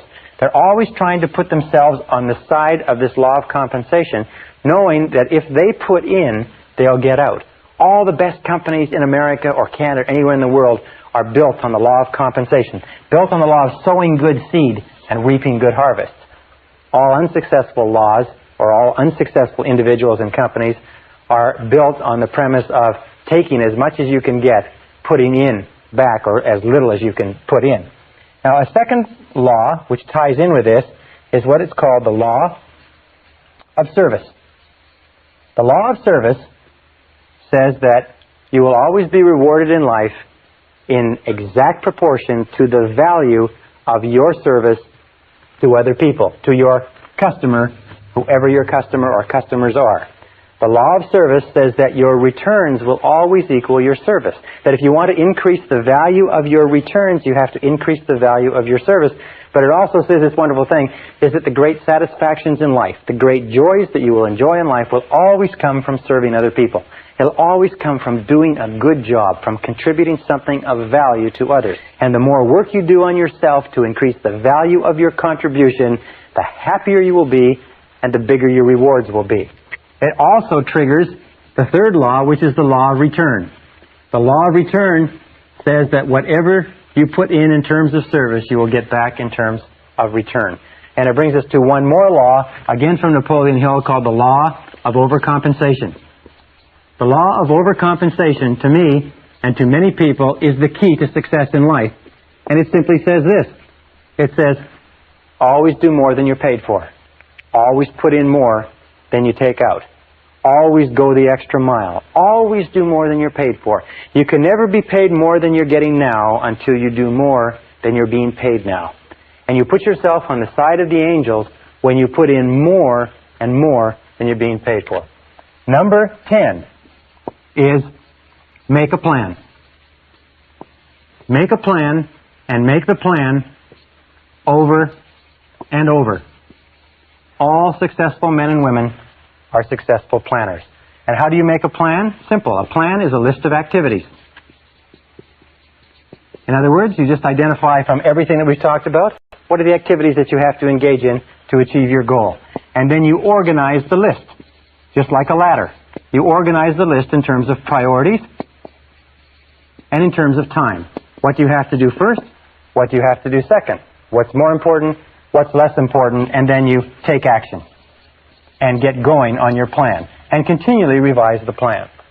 Number 11 is visualization. Visualization is worth all of the other 10. Visualization is create a clear mental picture of the goal that you desire. Create a clear mental picture and then imagine or image the results. Get a clear mental picture and see your goal as already realized. See it as a reality and play that picture over and over again on the screen of your mind. Play that picture on the screen of your mind until you can see it with perfect clarity. Design it, draw it out, do whatever is necessary in order to create that mental picture, and then think about that mental picture. Think about your goal as a reality over and over again. Repeat it until you impress it deeper and deeper and deeper into your subconscious. Number 12 is back your plan with determination and persistence. Back your plan with determination and persistence. In the final analysis, the key to your success is your ability to hang in longer than anybody else. In all the studies that we've looked at of winners, of peak performance, we find that the quality of persistence is to the character of a man or woman as carbon is to steel. That persistence is only necessary when the going gets rough. That persistence only comes to the fore when everything falls apart around you and you feel like quitting. That persistence has no value at all when things are going well. Persistence only has value when you are willing to press on in the face of obstacles, difficulties, disappointments, falling on your face, losing your money, and so on. In the studies of self-made millionaires, we find that the average self-made millionaire in America has been broke or nearly broke 3.2 times. But irrespective of anything that they faced, male or female, they kept on struggling. And that's one of the reasons why they became successful. We also know this, by the way, that in order for you to achieve great success, you have no choice but to be willing to face temporary setbacks, temporary defeats, temporary obstacles. Winston Churchill, in one of the great stories of human history, was asked, in speaking to a boys' school, if he could summarize the lessons of his life in a few words. And he stood up and he said, I could summarize the major lesson of my life in 7 words, he said. And he stood there leaning on his cane and he said, they are these words, young man. He said, never give up. Never, never give up. And I think that more than anything else, from every study I've read, that's critical. If you resolve in advance that once you have set off to achieve your goal, that you will never give up, that you will never quit, that nothing can stop you, that every single difficulty will just be a spur to drive you on, that you will become an inverse paranoid and you'll look into every problem and you look for the good in the problem, you look for the lesson that you can learn, you look for the way you can turn the situation to your advantage. If you keep on doing that, if you keep optimistic, if you keep this attitude of confident expectation going, you will be successful. And finally, with regard to persistence, the iron quality that determines all your success, let me just say this, is that your persistence is your measure of your belief in yourself. Your persistence is your measure of your belief in yourself. And every time you persist in the face of adversity, your belief in yourself increases until it reaches the point where you become unstoppable on the road and on the pathway to your goals.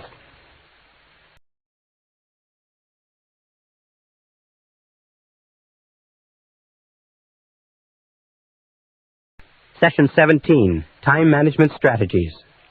At the beginning of the seminar, we talked about mental laws and we talked about the law of control. We said that you feel positive about yourself to the degree to which you feel you are in control of your life, and you feel negative about yourself to the degree to which you feel you are not in control, or the degree to which you feel you are controlled by external events. Now, there is no place where this is more important as part of the discussion than in the subject of time management. Charles Hobbs, the time management specialist, has come up with a great definition of time management. He says, time management is the control of the sequence of events. That most of your stress in life comes from a feeling that you are out of control of the sequence of events. Now, all successful people practice good time management skills. All unsuccessful people do not. Period. That each one of us has 24 hours a day. You have 24 hours a day, and I have 24 hours a day. Yet the top 20% of every graduating class, the top 20% of every industry, the top 20% of every social grouping accomplish and achieve 80% of the rewards. Not because they have more talent, not because they have more skill, not because they have more ability or intelligence or education or opportunity or anything else. It's because they use their time better. We've talked throughout this course about keys to success. We said over and over again that one of the most important keys to success is self-discipline. Self-discipline. And we know that none of us have enough self-discipline. But self-discipline has a specific application. It means self-mastery.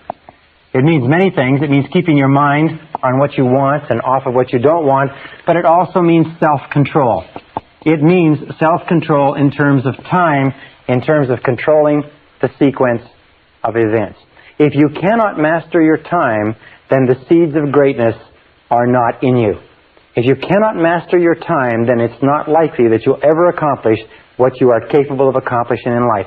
In this session, I want to give you 7 keys to time management. Now, I do entire 1- and 2-day time management programs. I can speak for hours on time management without referring to a note. I have studied countless books. I've listened to all the tapes. I've been to the courses. I'm going to give you 7 keys. If you will follow these 7 keys until they become automatic, you can double your time efficiency in almost no time at all. So without further ado, let's go on. But remember, time management is essential. We all have the same time. The only question is, what do we do with the time? And in that and out of that comes the stuff of life. Starting point of time management, number 1, which I've been repeating over and over again, is clear, specific goals. Clear, specific goals.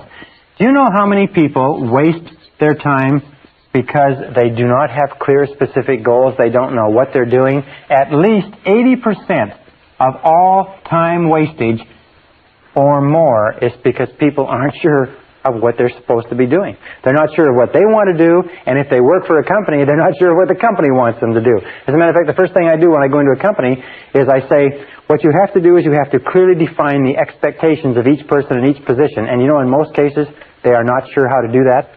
Clear, specific goals. If you work for a company, if you work for a boss, the first thing that you should do is go to your boss and ask your boss exactly what he expects you to do. What are the most important things that you have been hired to accomplish? Clear, specific goals defined in terms of outputs, in terms of results. What results do you want?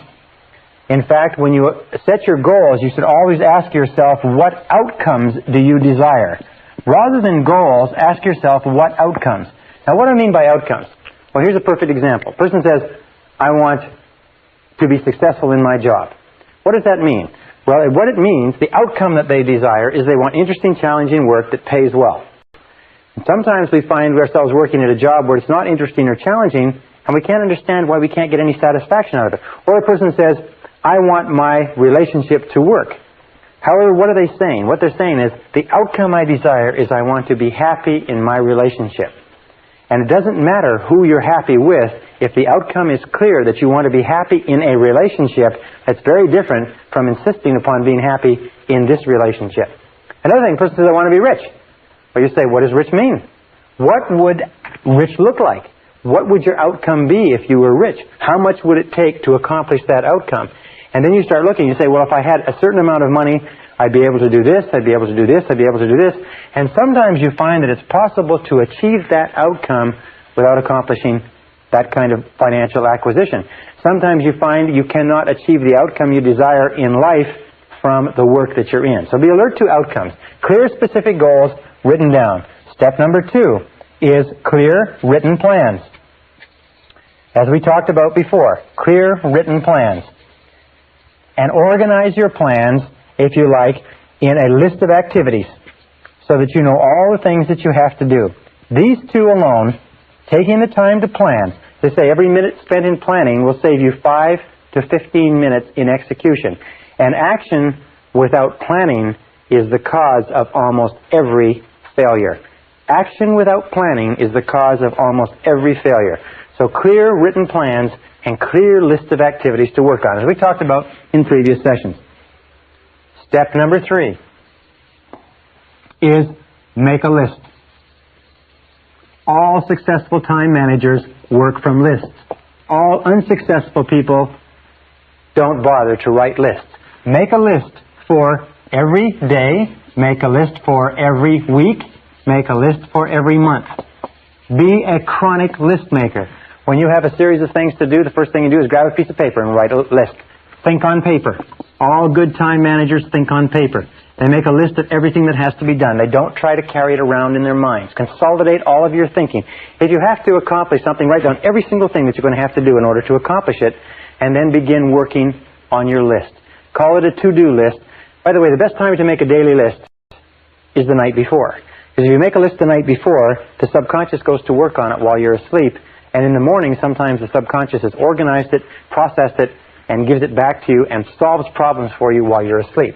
Step number 4, once you've made a list, and this is the key to time management, is set priorities. You see, there's never enough time to do everything if you're living a busy life. But there's always enough time to do the important things if you can decide what they are. Setting priorities means using the 80-20 rule. The 80-20 rule says that 80% of the value of what you do comes from 20% of what you do. If you have a list of 10 things to do, that 2 of those things will be worth all the rest put together. Setting priorities means always looking at what is called the vital few versus the trivial many. The vital few versus the trivial many. The 1 or 2 things that you can do that make a real difference. Now, most people waste their time not because they're not working hard or not because they're not busy, it's because they're working on the trivial many, and no matter how many of them they do, it doesn't make any difference. The truly successful people do a few things, they do the right things, they do things one at a time, and they stay with them until they're complete. So set priorities. A very simple time management system is what is called the ABCDE system. The ABCDE is very simple. A stands for top priority tasks. Number 1 must be done. B is secondary priority tasks, things that should be done. C are not particularly important tasks, which could be done if you have enough time after you've done your A's and B's. And D is delegate, and E is eliminate. Then what you do is you take and you list all of your A goals from your list, and then you write A1, which is the most important of all. And then you write A2, which is the second A goal, and so on. And then you begin to work, and you work on your A1. And you never work on an A2 or a B of any order until your A1 is complete. Very simple. Now here's the key question for time management. This can be worth a fortune to you. It's been worth a fortune to me. Ask yourself over and over again. Repeat it and repeat it and repeat it until it rings in the back of your brain. What is the most valuable use of my time right now? What is the most valuable use of my time right now? What is the most valuable use of my time right now? Every time before you start any new task, ask yourself this question, and then discipline yourself to do only what is the most valuable use of your time. Remember, Benjamin Franklin had a beautiful line. He said, "Do you value life, then waste not time, for it is the stuff of which life is made." If you are not working on the most valuable use of your time, just exchange the word time for life. And say, what is the most valuable use of my life right now? And remember, if you are working on a second-order priority, you are, relatively speaking, wasting your time and wasting your life. Number 5 is concentration of power. Again, a beautiful word from Charles Hobbes. Concentration of power means that you do first things first and second things not at all. Do first things first and stay with them until they're complete. Surprisingly enough, in the studies of every effective man or woman whose lifestyle has been examined, we find they're always doing first things first, they do things one at a time, and they stay with them until they are 100% complete. They don't do a lot of things, but they do the most important things. They do them right, and they carry them through to completion. You know, one of the most valuable attributes of executive life is the ability to carry a task through to completion. So once it's been assigned to you, the person who's assigned it to you never has to think about it again. Concentration and single-handling. Single-handling means once you've picked it up, don't put it down. Most of our time wastage comes from picking up things and putting them down, and starting them over and putting them down, and starting them over and putting them down. So concentrate single-mindedly, 100%, stay with it until it's finished. As in my estimation, the ability to concentrate is one of the most important abilities of success, because no success is possible unless you can concentrate single-mindedly on your most important task. Number 6. Number 6 is overcome procrastination. Overcome procrastination. It's not the thief of time, it's the thief of life. And the way that you overcome procrastination is by using affirmations. And the most powerful affirmation of all is do it now. Do it now. W. Clement Stone built a billion-dollar fortune by rehearsing and then getting everybody in his company to say 50 times every morning, do it now, do it now, do it now, do it now, do it now. Drive that, impress that into your mind. When I first learned this simple technique, I used to find myself procrastinating just like we all do.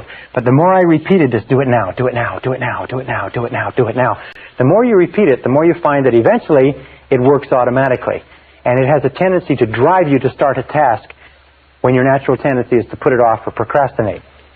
The most important quality that you can develop with regard to this is what is called a sense of urgency. A sense of urgency means that you get on with it and you do the job fast. We said earlier that time is your most precious resource. Time is the scarcest and most precious resource of accomplishment in our civilization.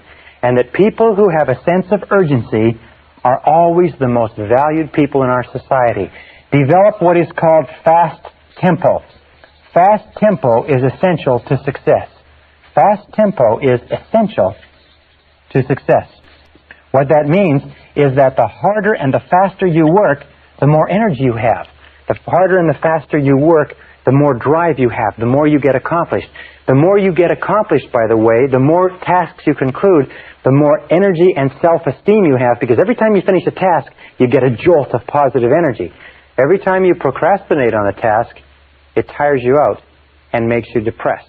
So whenever you find yourself procrastinating, say to yourself, I have to develop a sense of urgency. I have to develop a sense of urgency. Do it now.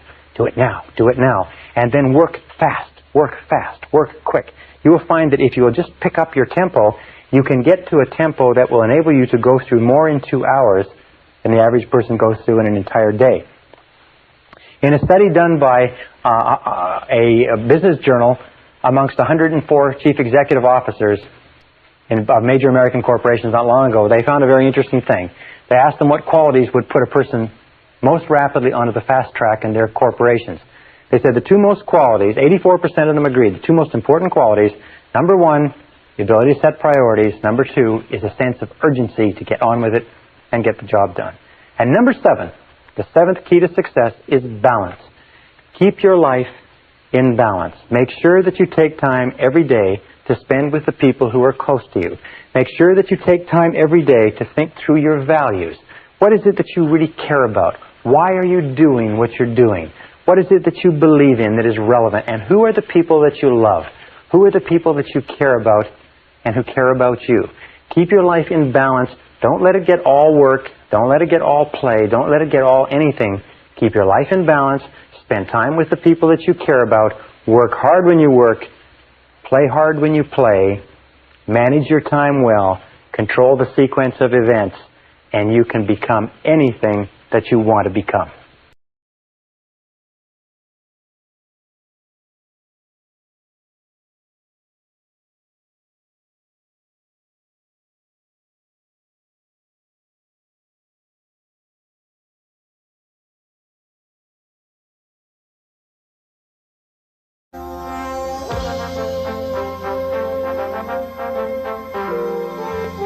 Tracy presenta el programa Fénix. La psicología del logro.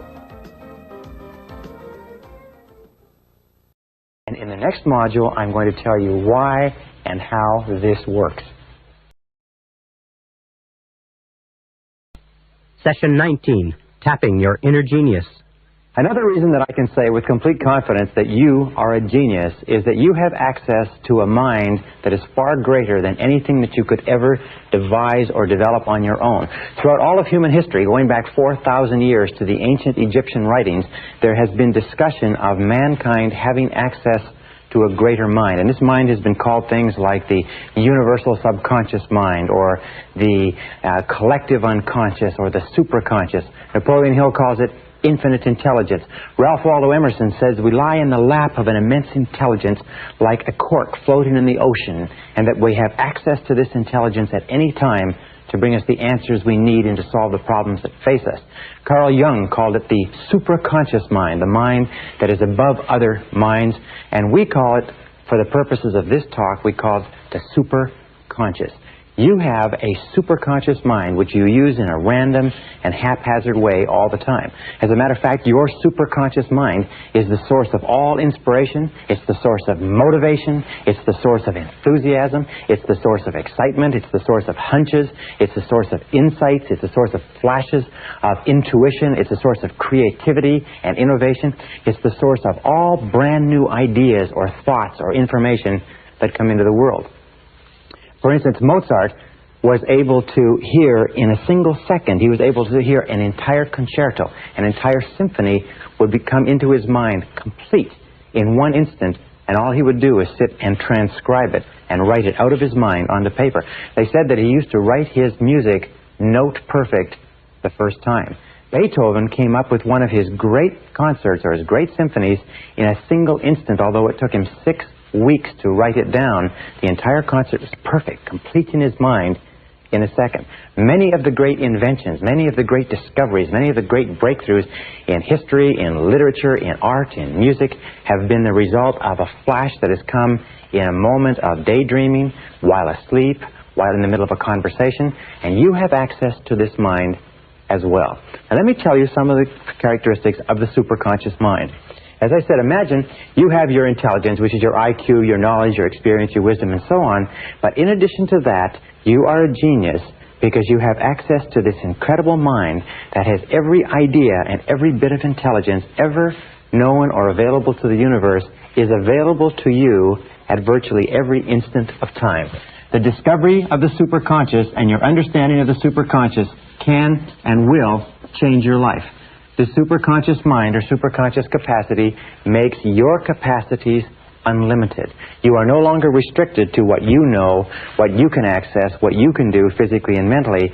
You have an external source that you can draw on, like an energy source, to bring you answers to your questions and to move you towards your goal. Now, one of the characteristics of the superconscious mind, for instance, that when it computes on a problem or a difficulty that you have, it has access to all data stored in your subconscious mind. It has access to all data stored in the subconscious. That means everything that you've ever learned in your life, every bit of information you've ever read, every experience you've had, every conversation, every movie, television, radio, magazine, it's all stored in your subconscious mind permanently. As they say, we have permanent memory, but we have lousy recall. Every experience you've ever had in your life has been permanently stored. However, when the superconscious mind calculates or computes, it has access to everything you've ever learned. However, it can discriminate between valid and invalid data. In other words, when the superconscious mind computes on a problem that you are working with, it will give you an answer that is based only on valid information. There are many things that you have in your mind which you can think to be true, but they're not true at all. You may have read them, you may have heard them, you may have surmised them or concluded that a certain thing was true, but the superconscious, in bringing you an answer, knows the difference between what is true and what is not true. Sometimes you'll come up with an idea or a solution that will seem to be inconsistent with what you thought was the truth or what you thought was reality, but when you pursue it a little bit, you'll find that what you thought was true was not true, and your answer is correct. Now, a second characteristic of the superconscious mind is it has access to data outside your experience. It has access to data outside your experience. That means that you can get answers outside your own experience. You don't have to know everything or have everything in your mind. That it has access to data, it can bring you ideas, information, and insights. For instance, with regard to this, we reckon in calculating that every single person has, on the way to and from work, about 4 ideas per year is the estimate done by one researcher. 4 ideas per year, any one of which could make you a millionaire. You'd be driving along. How many times have you had the experience where you're driving along or you're going about your day-to-day business and you see the need for a product or a service and you say, now why doesn't somebody do that? Or why doesn't somebody make that or sell that? And you say, well, Must be a good reason, and you forget all about it. Then a year or two later, somebody comes out with that same product or service and makes $1 million, and you say, I thought of that. I thought of that a couple of years ago.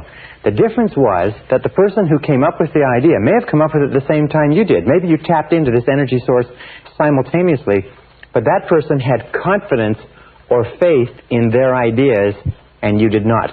There's a funny line from Groucho Marx, and Groucho Marx once said, I would never join a club that would have a person like me for a member. Very often we turn down our own ideas because they're our ideas. We say, that's my idea, it can't be any good. Listen to the ideas that come to you on a day-to-day basis, because very often, if one of your goals is to achieve financial independence, this mind will send you the ideas that you need to achieve financial independence. Here's a third characteristic of the superconscious mind, is it functions on a non-conscious basis 24 hours a day. It functions 24 hours per day when you are going about your normal business.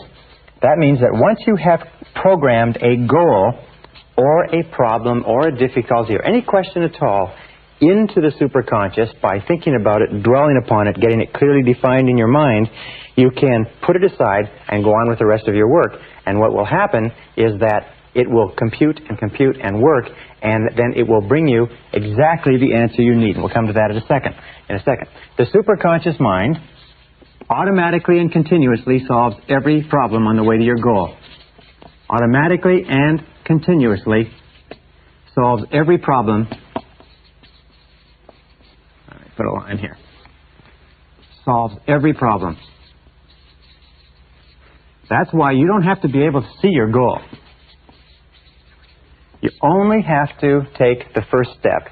And as you take each step and resolve the difficulty that is immediately facing you, in the Bible there's a beautiful line that says, this one thing I do, forsaking all others. If you just do one thing, the superconscious will resolve the next and the next and the next. You take them one step at a time, like a hurdler takes one hurdle at a time, like a journey is one step at a time. The superconscious mind will automatically and continuously solve every problem on the path to your goal, exactly as you meet it and exactly in the way you require. Now, a fifth quality of the superconscious mind is that it is capable of goal-oriented motivation.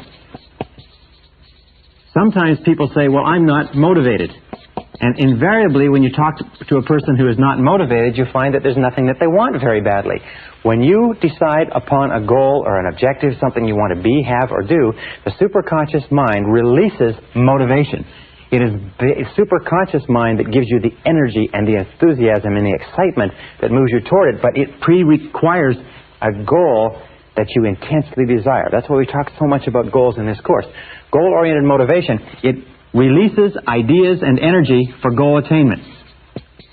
The superconscious mind is a source of what is called free energy. In other words, you can actually tap into this energy, and when you're excited about a goal, it doesn't matter how physically fatigued you are, you seem to be able to tap into a source of energy outside yourself that can run you and propel you, sometimes day after day, week after week, on only a few hours sleep a night.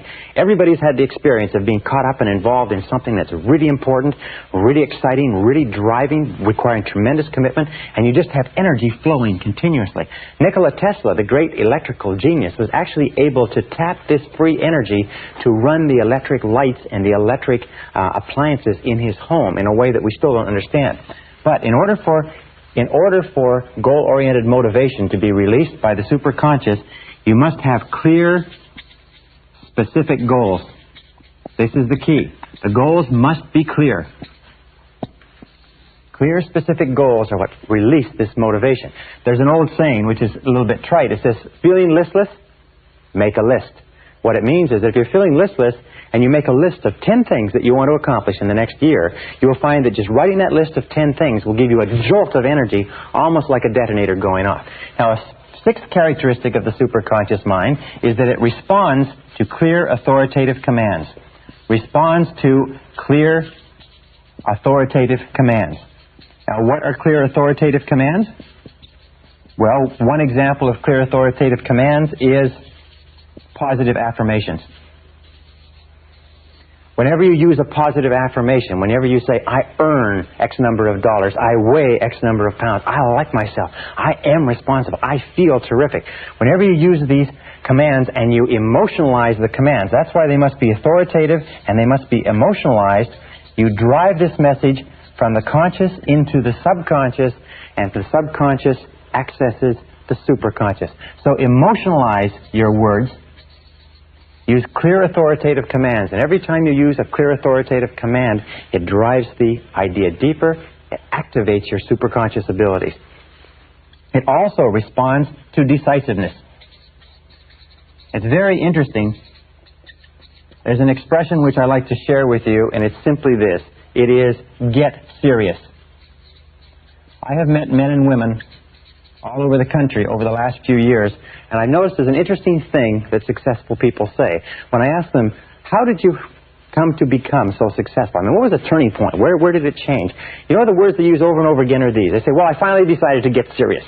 I finally decided to get serious. You see, we talked earlier about desire and decision. That there's a lot of people have desires. A lot of people want things, and they want to be things, and they want things to change for them, and they want things to be better. But they never make the decision to do something. They are going to make the decision, and they hope to make the decision, and they plan to make the decision, but they just haven't quite gotten around to it yet. And an important part of this is commitment. If I can put this down here, is that nothing great in life happens until you make a commitment.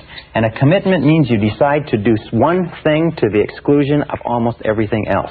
You get serious. You make a total commitment, and when you make that total commitment, when you become decisive, when you start using clear, positive words, I will do it, I do it, I can, I shall, I choose, I want, I earn, I am. When you start using commands like this, you trigger the superconscious mind, and sometimes more can happen for you in a matter of a few weeks than it's happened for you in a few years. And many of you know exactly what I'm talking about. Number 7. The superconscious mind, in a way, is like a muscle. It grows in capability as it is used and believed in. It grows in capability as it is used and believed in. That means that you can actually get it to the point, as I have in my own life, as many of my graduates have, you can get it to the point where you're plugged into the superconscious mind continuously, and you just go with the flow of life. That all the things that you require, the answers that you need, the solutions, the people, the circumstances, will be drawn into your life in exactly the order, exactly the sequence that you require. And the people that you don't need, the circumstances that are old, the circumstances that have nothing to do with where you're going, they fall off as exactly as they're no longer needed. And the more you use it, the more you believe in it, the more you trust to it, the more rapidly and dependably and predictably it works. Now let me tell you this. In all my studying of the biographies and autobiographies of great men and women, I found one thing, is that you only begin to become great as a human being to the degree to which you tap into and go with the flow of this superconscious energy. Other than that, life is always a struggle. But once you get into the flow of this energy, life seems to be on the downhill side. You seem to be going with the current. An 8th characteristic is that the superconscious mind functions best or operates best with an attitude of confident expectations. Operates best with an attitude of confident expectations. You see, confident expectations is an attitude of positive emotion. Remember we talked about before becoming an inverse paranoid, always looking for the good, always expecting the best, always believing, trusting, being absolutely convinced that something good is going to come out of everything that happens to you. This attitude of confident expectation seems to be what puts the foot on the accelerator of the superconscious mind and brings things into your life and people and what you need into your life faster and faster and faster. Another characteristic of the superconscious mind, number 9, is that it operates best under 2 conditions. Operates best under 2 conditions. Condition number 1 is when you are concentrating 100% of your time and attention on the problem. 100% concentration on the problem. And the other time when it works best is when you are concentrating 0%, when your mind is busy elsewhere.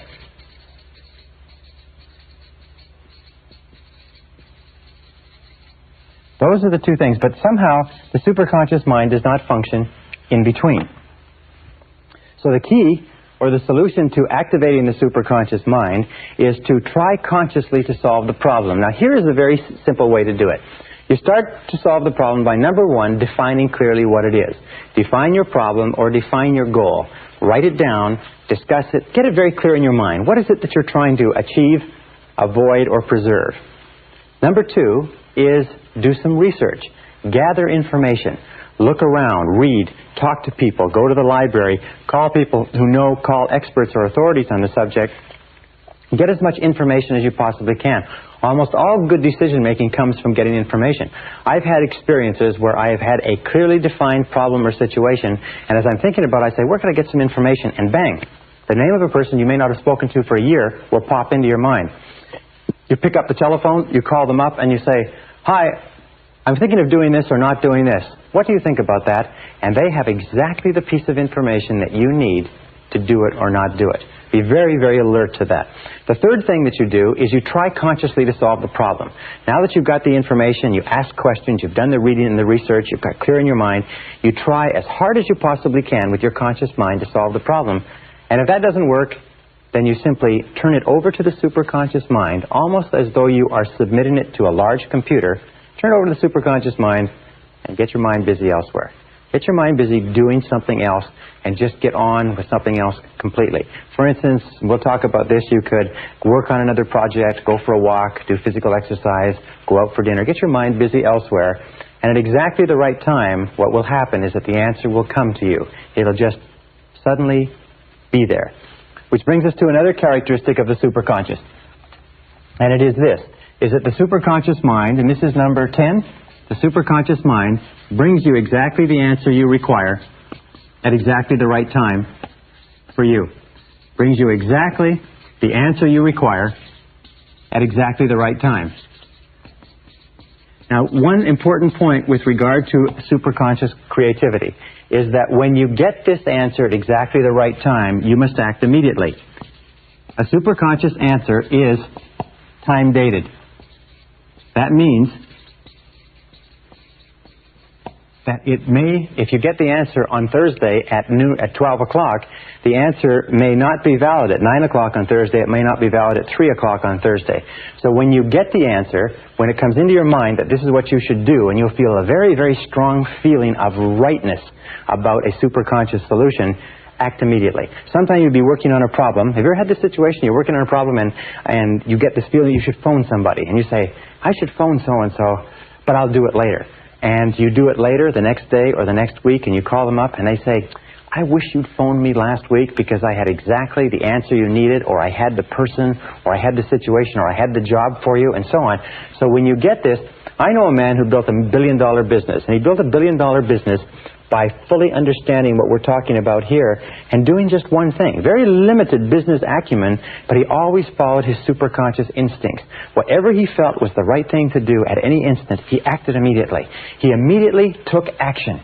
And his action orientation was enough for him to open doors of opportunity, to get feedback and information, to self-correct, to draw to himself the people that he needed to maximize the opportunities and so on. And he went from selling cars to $1 billion business in less than 10 years simply by following his superconscious intuition and following it continuously. Now, another characteristic of the superconscious mind is that it will bring you the experiences you need to be successful. It brings you the experiences you need to be successful. This is one of the most incredible things I've ever found in my life. It brings you the experiences you need to be successful. And it'll bring you a whole bunch of different experiences. Now imagine that this is you here. All right? And let's say that you decide that you want to increase your income by 50% a year for the next 5 years. Let us say over the course of your lifetime you decide you want to become financially independent. Well, now you normally, if you're working at a job or in a field, your line of sight, as they say, is that you will somehow find a way to do it in your existing field, within your existing experience and knowledge.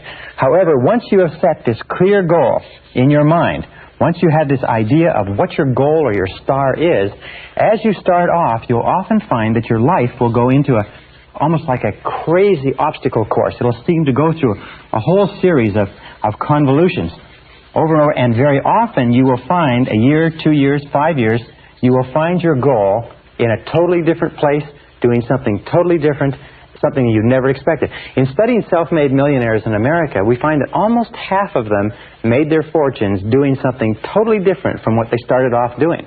As they moved down the road of life, they found there was an insurmountable obstacle or barrier in that direction. The market collapsed, the technology changed, the interest rates went up, it didn't matter what it was, and they found that they had to change course and change direction, and they had to go over a hurdle. Now imagine that you're running a race and you have to go over a hurdle, and each one of these hurdles, big hurdles and small hurdles, when you look back on it, and look back on anything that you've ever accomplished that's required a tremendous amount of time and effort, and as you look back, you will see that a whole series of different things happened to you that looked like setbacks at the time, but in retrospect you say, wasn't it good that that happened? Because if that hadn't happened, then this wouldn't have happened, and this wouldn't happen, that wouldn't have happened, and so on. And you'll find that your whole life is a series of remarkable coincidences that initially looked like difficulties or setbacks, but in retrospect they contained within them valuable lessons that you needed to learn in order to achieve the goals that you've achieved. Perfect example. In relationships, when we start going out with members of the opposite sex when we're growing up, we have a lot of relationships that don't work out. Trial and error, we experiment, we learn what it's like to get along with other people and not to get along. And we think at the time that the relationships are not working out that this is a terrible situation. It's very emotionally stressful.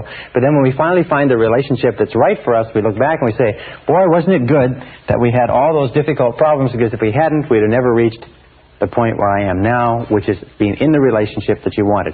I think the way they say it is you have to kiss a lot of horny toads before you meet the handsome prince or princess.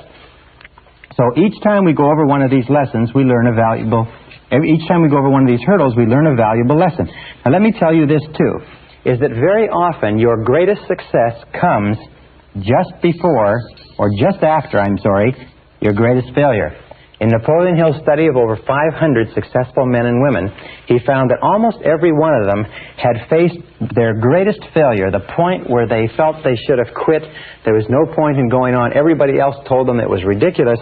At that point, they persisted a little bit further, and wham, they made their greatest success. You notice Thomas Edison, one of the greatest inventors of the century, was broke or nearly broke many times. And Henry Ford went bankrupt almost 3 times in the course of building his fortune. Many of the most successful men and women have fallen on their faces over and over and over again until they have finally arrived where they wanted to arrive. Now what does this mean? It means that you have to adopt the attitude that every single time you run into a roadblock, every single time you fall down, single time you lose some money, you lose some emotion, you lose some time as a result of a temporary setback, you have to believe that this has been sent to you as a valuable experience that is moving you toward accomplishing your good. And here is a very simple technique that you can use. And I call it the movie technique. All right? Now imagine that you go to the movie. And you get there and it's very, very late. All right? And you get in, and they let you get in even though it's toward the end of the picture, and the new picture is going to be starting in a little while. And you go in, and you watch the last 10 minutes. So we call this the last 10-minute technique. All right? You watch the last 10 minutes. You see how the movie ends. You see how everything comes together. You see how the hero advances. You see how everybody achieves. You see how it all falls together, and everybody ends up happy, and so on. Now, having seen the last 10 minutes, you then sit through the whole movie. However, now you sit through the whole movie and you see the danger, the drama, the tragedy, the unhappiness, you see the misunderstandings and so on. However, you see, as you watch the movie, you know how it ends. You know that there's a happy ending because you've seen the last 10 minutes. Now, this is the critical attitude. As you look at the difficulties that you face on a day-to-day basis, have this attitude that these are just what happens, but in the last 10 minutes, everything comes out right and you achieve your goal. So take a look and take this philosophic attitude toward every difficulty as this is part of the movie, but I know that in the last 10 minutes, it's all resolved. Just pretend that you already know the end of the picture, and that pretending will make the movie come out exactly as you desire, and probably better for you. Number 12, the superconscious mind makes all your words and actions, makes your words, what you say, and your actions, and their effects. And this is the critical word, the and their effects. In other words, the result of your words and actions fit a pattern consistent with your self-concept and your dominant goals. Fit a pattern consistent with your self-concept and your dominant goals. What does that mean? That means that the subconscious mind, which is a mechanical part of your thinking, makes your words and actions fit a pattern consistent with your self-concept. If you feel good about yourself, your words and actions will be consistent with that. If you feel negative or tired or fatigued, your words and actions will be consistent with that. However, the superconscious mind, once you have planted it with a very clear goal or set of instructions, will make your words and actions and the effect of those words and actions conspire together to bring you towards your goal. You've all had experiences where in the middle of a conversation something will just pop out of your mouth and you'll just say it and you never thought to say it, and it will turn out to be exactly the right thing to say in that situation. It may be in a date with a member of the opposite sex. It may be in a business meeting. It may be on a sales call. But you'll find that you'll just naturally say exactly the thing or the words that are appropriate for the situation. And you'll find that if you just trust to this and you have this feeling that you should say something, or let me tell you this also, every so often you'll be in a conversation where you're planning to say something. You're planning to bring out a particular point, you're planning to make a particular presentation, but something inside you will be saying no, it'll be blocking it. Or the other person will keep saying things that stop you from making this. What you do then is the superconscious mind is telling you don't say this because it's not consistent with your ultimate aims and desires. So whenever you feel that you're not sure whether or not you should say something or bring something up, the best rule is don't do it at all. Just hold off and you'll find out it was the best thing to do. Now there's two words, by the way, which are very popular today. One is called serendipity. Serendipity is the process of making happy discoveries. It's found that there are certain people who have the capacity to always find the things they need, the people they need, they find the book they need, the particular spice they need, the particular piece of cloth or furniture and so on, but they're always stumbling across the things that they need. And this is called serendipity or serendipitous behavior. The interesting point is when we've discovered when we've studied people who have this serendipitous capacity, we find that the discoveries that they make are all consistent with goals that they have set. In other words, you only find things when you're looking for things. That people don't make happy discoveries unless they are looking for something to contribute toward their goals. And there's another word called synchronicity. And synchronicity is the process or the coincidence of events where two or three things that are totally unrelated happen simultaneously, and we call this synchronicity or synchronizing of events. And the interesting and only factor in synchronicity is that all three of the events conspire together to help you achieve your goal. Now there's some interesting work done on synchronicity. It says that there is a higher order or a higher organization of events where events are organized on the basis of meaning.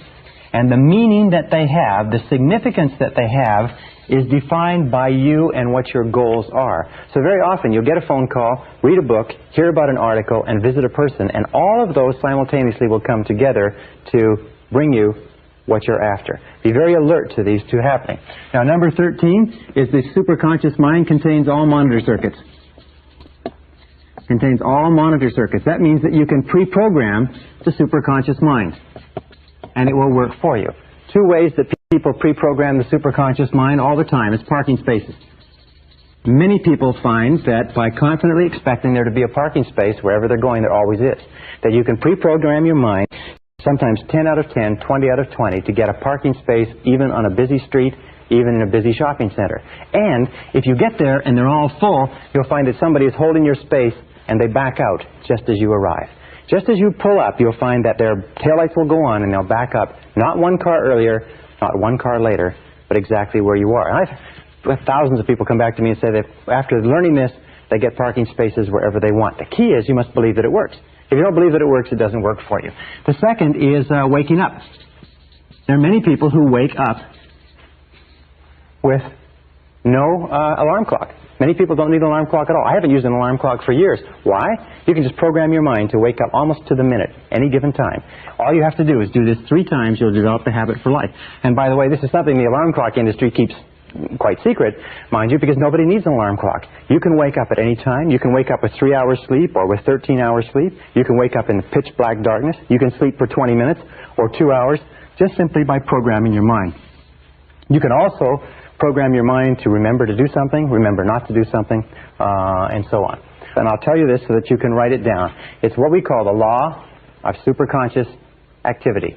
The law of superconscious activity. And it is this, is that because of the power of the superconscious mind, any thought, plan, goal, or idea that you can hold in your mind, your conscious mind, on a continuing basis, must be brought into reality by your superconscious mind. Any thought, plan, goal, or idea that you hold continuously in your conscious mind and that you intensely desire or intensely fear must be brought into reality by your superconscious mind. Whether positive or negative, good or bad for you, if you can hold it continuously, if you can emotionalize it, if you can visualize it, in your conscious mind, the superconscious mind will begin to organize the entire universe of experience around you to draw into your life the people and circumstances necessary to make that idea come true. So what we've been saying throughout this entire program is that your thoughts are extremely powerful, that your thoughts objectify themselves, that your thoughts become your reality, and it is this understanding of this superconscious capability that makes it a fact that your thoughts do become your reality. So keep your mind on what you want, keep it off of what you don't want. Think continuously, think non-stop, think all the time only about what it is that you want, and keep your mind completely off of the things that you don't want. The reason why so many people are unsuccessful and unhappy today is because they think continuously about the things that they don't want. The reason that a very few people, the elite, are successful, happy, prosperous, growing, and so on, is because they keep their mind on what they desire. In the Bible it says the rich get richer and the poor get poor. Or it says, in the Bible it says, from him who hath, even that which he hath shall be taken away, but to him who hath, even more shall be given. The rich get richer and the poor get poor. What do the rich think about? What do the rich dwell upon? What do the rich concentrate on? What do the rich attract to themselves? What is the law of correspondence with regard to the rich? It is the rich are always thinking of production, affluence, money, wealth, and so on. What do the poor think about all the time? Yes, the poor think about poverty, lack, loss, limitation, ill health, how little money they have, and whatever you think about on a continuing basis, you draw into your life and you make into your reality because of this superconscious capability. No matter how big your goals are, no matter how far away they are, if you can hold them in your mind on a continuing basis, you can make them your reality. Well, how do you activate the superconscious mind? Here is the most powerful of all. We call this the master method of activation. It is called solitude. You activate the superconscious mind with solitude. Now, how do you use solitude? We call this go into the silence. Go and sit down quietly by yourself for 30 to 60 minutes. 30 to 60 minutes. Most people in our society have never sat quietly for 30 to 60 minutes in their entire lives. Yet I will tell you this method works 100% of the time. That any problem that you have, any difficulty, any challenge, any goal that you want to accomplish, if you'll go into the silence and sit quietly and then listen to the still small voice within. Listen to the still small voice within. The still small voice within. This is the key.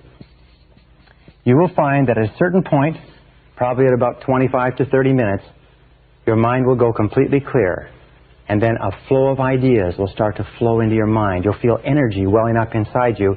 And at a precise moment, as you sit there in complete silence, no cigarettes, no coffee, no music, nothing, just complete silence, at a particular moment, your mind will go clear and wham, exactly the answer you need will come at exactly the right time. And if you will get up and go and carry out that answer, it will turn out to be exactly perfect. There's a lot of things that you can do to stimulate the superconscious mind aside from solitude. Visualization, affirmation, daydreaming, relaxing, classical music, natural environments, meditation, taped affirmation, all activate the superconscious mind. Now there's three sources of a superconscious solution. Three critical sources. Number one is intuition. It'll come from inside. You'll get a very, very strong feeling that this is the answer. Number two is chance encounters. You will meet people, or you will meet books, information, material, ideas that will give you the critical answers that you require. And number three is unexpected events. Unexpected events. Things will happen that are totally unexpected, either within your life or in your external environment. And if you look into them very closely, you find that very often they contain exactly the answer, exactly the insight that you're looking for. So be very alert to intuition. Be very alert to chance encounters. Be very alert to unexpected events. Now, how do you tell a superconscious solution? This is how you tell it. Number one is that when the answer comes, it will be 100% complete. It will answer every aspect of the problem. It will be, that's it. That's the answer. It'll be so clear, and it will be simple. This is a wonderful thing. It'll be very, very simple. Number two, it'll be a blinding flash of the obvious. You will say to yourself, why didn't I think of that? Why didn't I think of that? That's so obvious. It's so logical. A blinding flash of the obvious. Now, one other key is the emotional component. Is that when you get a superconscious solution, that means exactly the right answer for you, it is always accompanied by a burst of joy and energy. Your self-esteem goes up, you feel positive, you feel happy, you have what is called a feeling of elation. You feel great that you say, wow, this is perfect, this is the answer. You get so excited sometimes you have to run and go to the bathroom, but you want to call and tell somebody, you want to do something. A superconscious solution always comes with the energy necessary to implement it. For instance, if you get a superconscious solution, just as you're going to sleep or in the middle of the night, you will wake up with your heart pounding and your mind racing and your blood streaming, and you won't be able to get back to sleep again. So let me conclude by saying this. Again, the law of superconscious activity, the most important single law that determines your destiny and everything that you do and everything that you'll ever accomplish, is that any thought, any plan, any goal, any idea that you can hold continuously in your mind must be brought into reality by the superconscious. This is the reason for the greatness of every man and woman who ever lived, every great leader, writer, author, poet, or business person, and you can tap into this at will simply by defining with crystal clarity exactly what it is you want, and then thinking only about what you want, keeping your mind only on what you desire, and keep it off of everything else until it comes into your reality.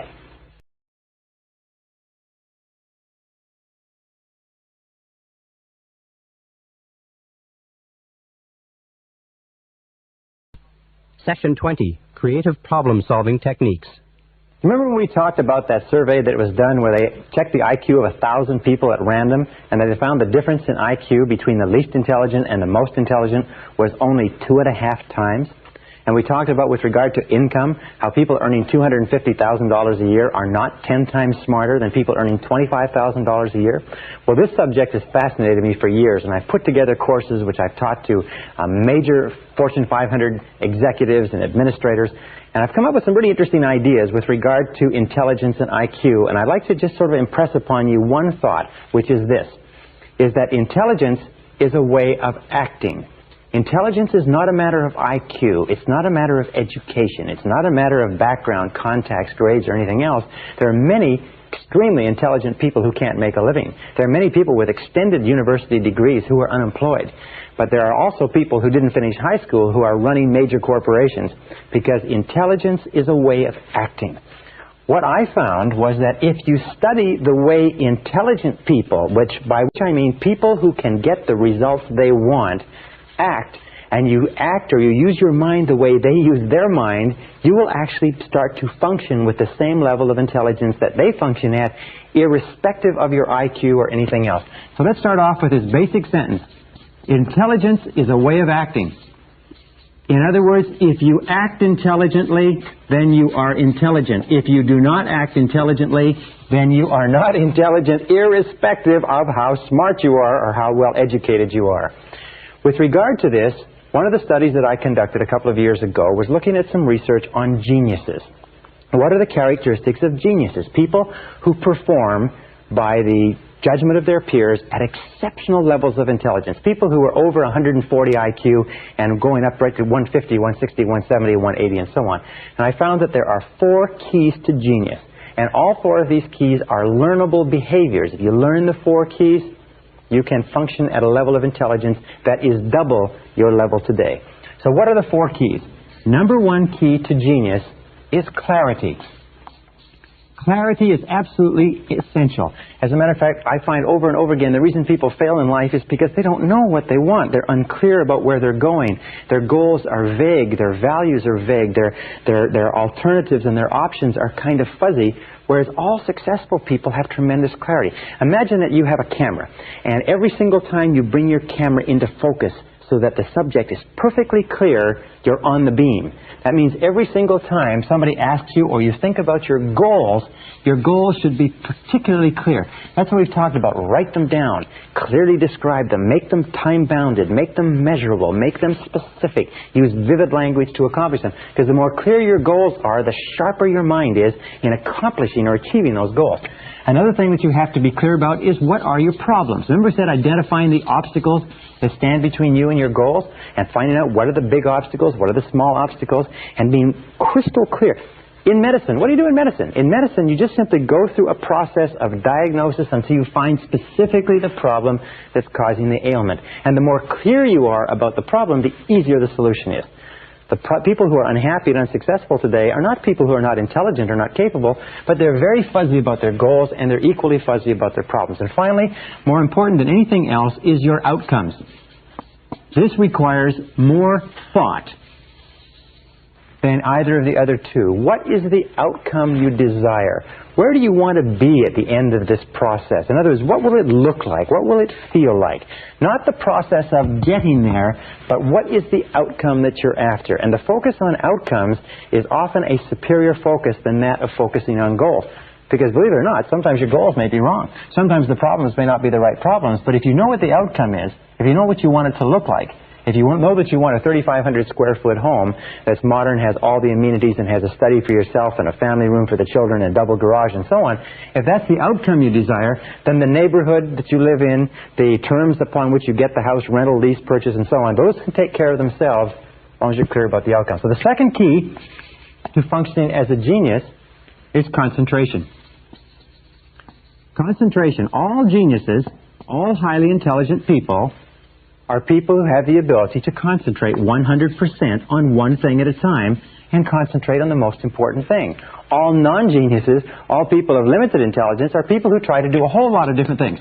They're all focused on a whole lot of different things, and because they can't bring their intelligence to bear like a fist on a single problem, they never seem to get anything really resolved. So the ability to concentrate, and we talked about that in time management, making a list of all your goals or all the problems standing in your way, picking the 1 or 2 that are the most important, picking number 1, and then going to work on number 1 and staying with it single-mindedly till it's finished. Absolute key to genius, because the more you concentrate, like a laser beam, the more you concentrate, the more of your intelligence is directed, like that beam, that particle beam, more of your intelligence is directed on blasting the problem out of the way or moving you towards your goal. Now, the third quality of genius, which you can develop, is the ability to keep an open mind. You see, we find that people who are very intelligent tend to be open-minded in that they are willing to look at a variety of different approaches. They're willing to stand back from the situation. They're willing to ask a lot of questions. They're willing to ask questions like why, and questions like why not, and questions like what are our assumptions? We're having this problem. What are our assumptions? Could it be that our assumptions are wrong? What if our assumptions were wrong? You know that errant assumptions lie at the root of most failures. Assumptions. What are your assumptions? We find when I go in and do research or consulting for large companies or even small companies, you find that wherever they're having a problem in the market, there's an assumption is wrong. Assumption is wrong with regard to the product, with regard to the service, with regard to the competition, with regard to the customer, and so on. So what are your assumptions? Keep an open mind and look at a whole variety of different ways of approaching whatever problem it is. Another good question to ask is, what else might be the problem? We think this is the problem. What if something else is the problem completely different from what we're looking at? So keep an open mind, be flexible, be fluid, be willing to look at a variety of different approaches. And then the fourth characteristic of all geniuses, surprisingly enough, is that they have a systematic method. They have systematic methodology, if you like, or systematic methods of problem solving. They just don't run off half-cocked. Now, finally, once a genius has gone through a series of systematic methods, very often, as a result of this process of concentration, they just drop the subject out of their mind, and at a certain point, the superconscious will give them the answer that they're looking for. But prior to that, they go through systematic methods, if you like, of organized thinking. Now, most people don't do this. What they do is they throw themselves at a problem the same way a dog throws itself at a car going past, and they go ruff, ruff, ruff, ruff, ruff, ruff, ruff, and they chase after the dog, or they throw themselves after a blanket like a puppy does, and they tear the blanket round and round, and they throw it away. Intelligent people approach every problem logically, systematically, organized fashion. So let's talk about 3 methods of creative thinking that you can use to, like a particle beam smasher, that you can use to smash through about 90-95% of any problem that you'll ever face, any obstacle, anything that stands in your way.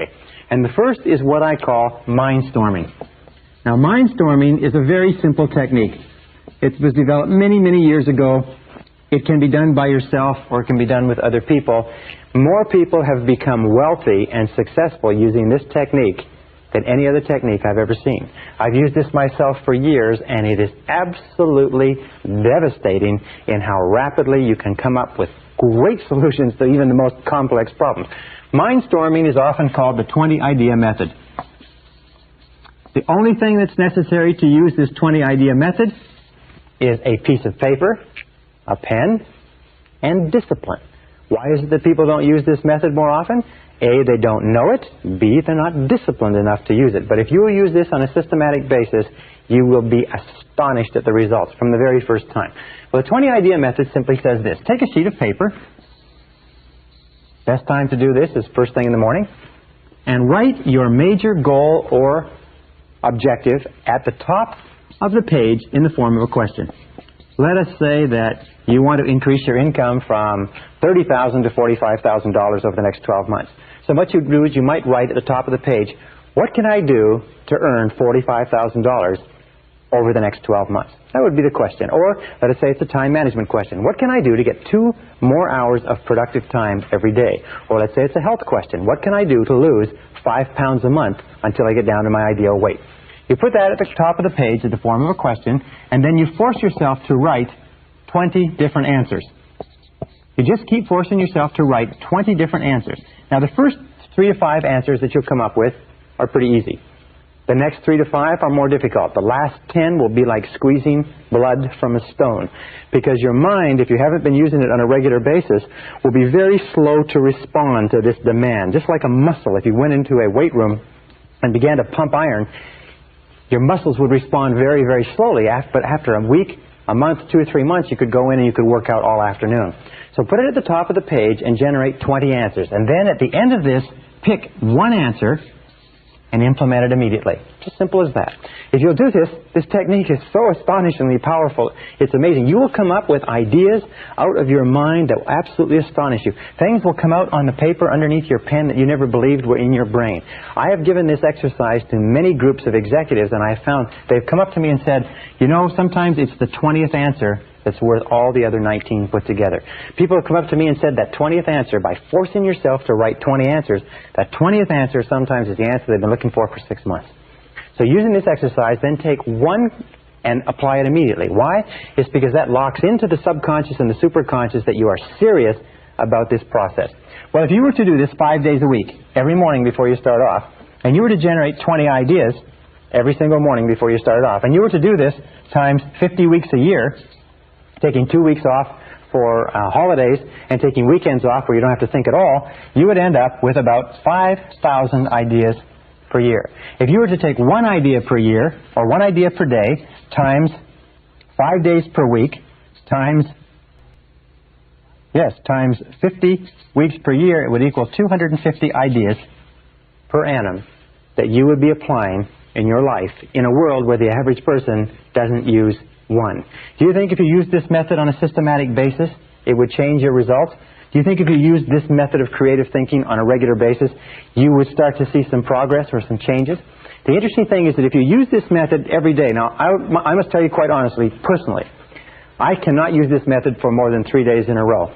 And the reason is that by the third day, I am coming up with so many ideas that I do not have enough time in the day to implement all the ideas. And they are good ideas, they are sound ideas, they are practical ideas. In many cases, they are superconscious solutions that pour out onto the page. They are insights that are worth sometimes hundreds, sometimes thousands, and I've had ideas that have been worth tens of thousands, even hundreds of thousands of dollars. I do consulting for corporations. Occasionally I'll come up with an idea when I'm doing a consulting assignment for corporations with this exercise that will be worth hundreds of thousands of dollars to them because it will be a unique distillation of a series of factors that suddenly crystallize like a flashbulb catches the photograph with all the details. It'll suddenly crystallize in a superconscious way and bang, there will be the idea. So I strongly urge you to use this method starting today.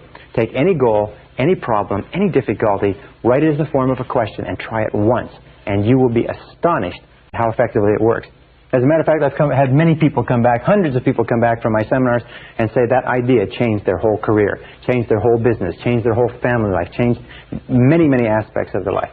All right, now the second method that I want to teach you is a method that you can use by yourself, but you can also use it with groups. You can also use it as a sort of a form of group problem solving, and it's a systematic method, part of which was developed at Harvard University, and part of which was developed by a series of other creative thinkers and in think tanks, and which I've combined into one method. This method is absolutely amazing. It's like firing a cannon at tissue paper. I have never seen a problem that cannot be dealt with this simple method. All right, it's got about 9 steps. Step number 1, starting point, is confident expectations. Confident expectations seems to open up the mind, relax the right brain, activate the superconscious, and seems to tune you in to solving a problem or difficulty at a higher level. So confident expectations are very simple. Assume a logical solution. Whenever you're faced with any kind of difficulty, assume a logical, workable solution. Say to yourself, well, there's a logical, workable solution here. No problem. As it says, what does the Australians say? No worry, mate. Just say the same thing. No worry, mate. No problem. There's got to be a solution here somewhere. This attitude of confident expectations seems to open up the creative mind and make it work far, far better. Step number 2, in order to keep your mind positive and optimistic, use positive language. Use positive language. Now, what do we mean by that? Well, there are certain words in the English language or any language that can raise or lower blood temperature, that cause us to be anxious or fearful or happy or elated. So word usage is important. Using the proper words is important. For instance, the word problem. The word problem is a negative word. It has negative connotations. It causes us to become stressful and anxious and tense. It causes our minds to actually shut down. Instead, use the word situation. Situation, wonderfully enough, is a neutral word. It's neither positive nor negative. A problem is something you struggle with. A situation is something you deal with. Right? Problem equals struggle, setback, cost, difficulty, disappointment. But a situation is just something you deal with. And when you suddenly start describing things as situations, well, we have an interesting situation here. The car has been stolen. Well, this is an interesting situation. Our house is burned down. Well, this is an interesting situation that triggers your mind into dealing with it rather than being overcome by it. Now, a better word, of course, is challenge. And many companies and many individuals now only use the word challenge because it's positive. A challenge is something that you rise to. A challenge is something positive that you rise to. So instead of calling it a problem, call it a challenge. Hey, we have an interesting challenge here, or we're facing some interesting challenges this year. Or it looks like we're going to have challenges that we didn't expect this year, or we've come up with a really big challenge.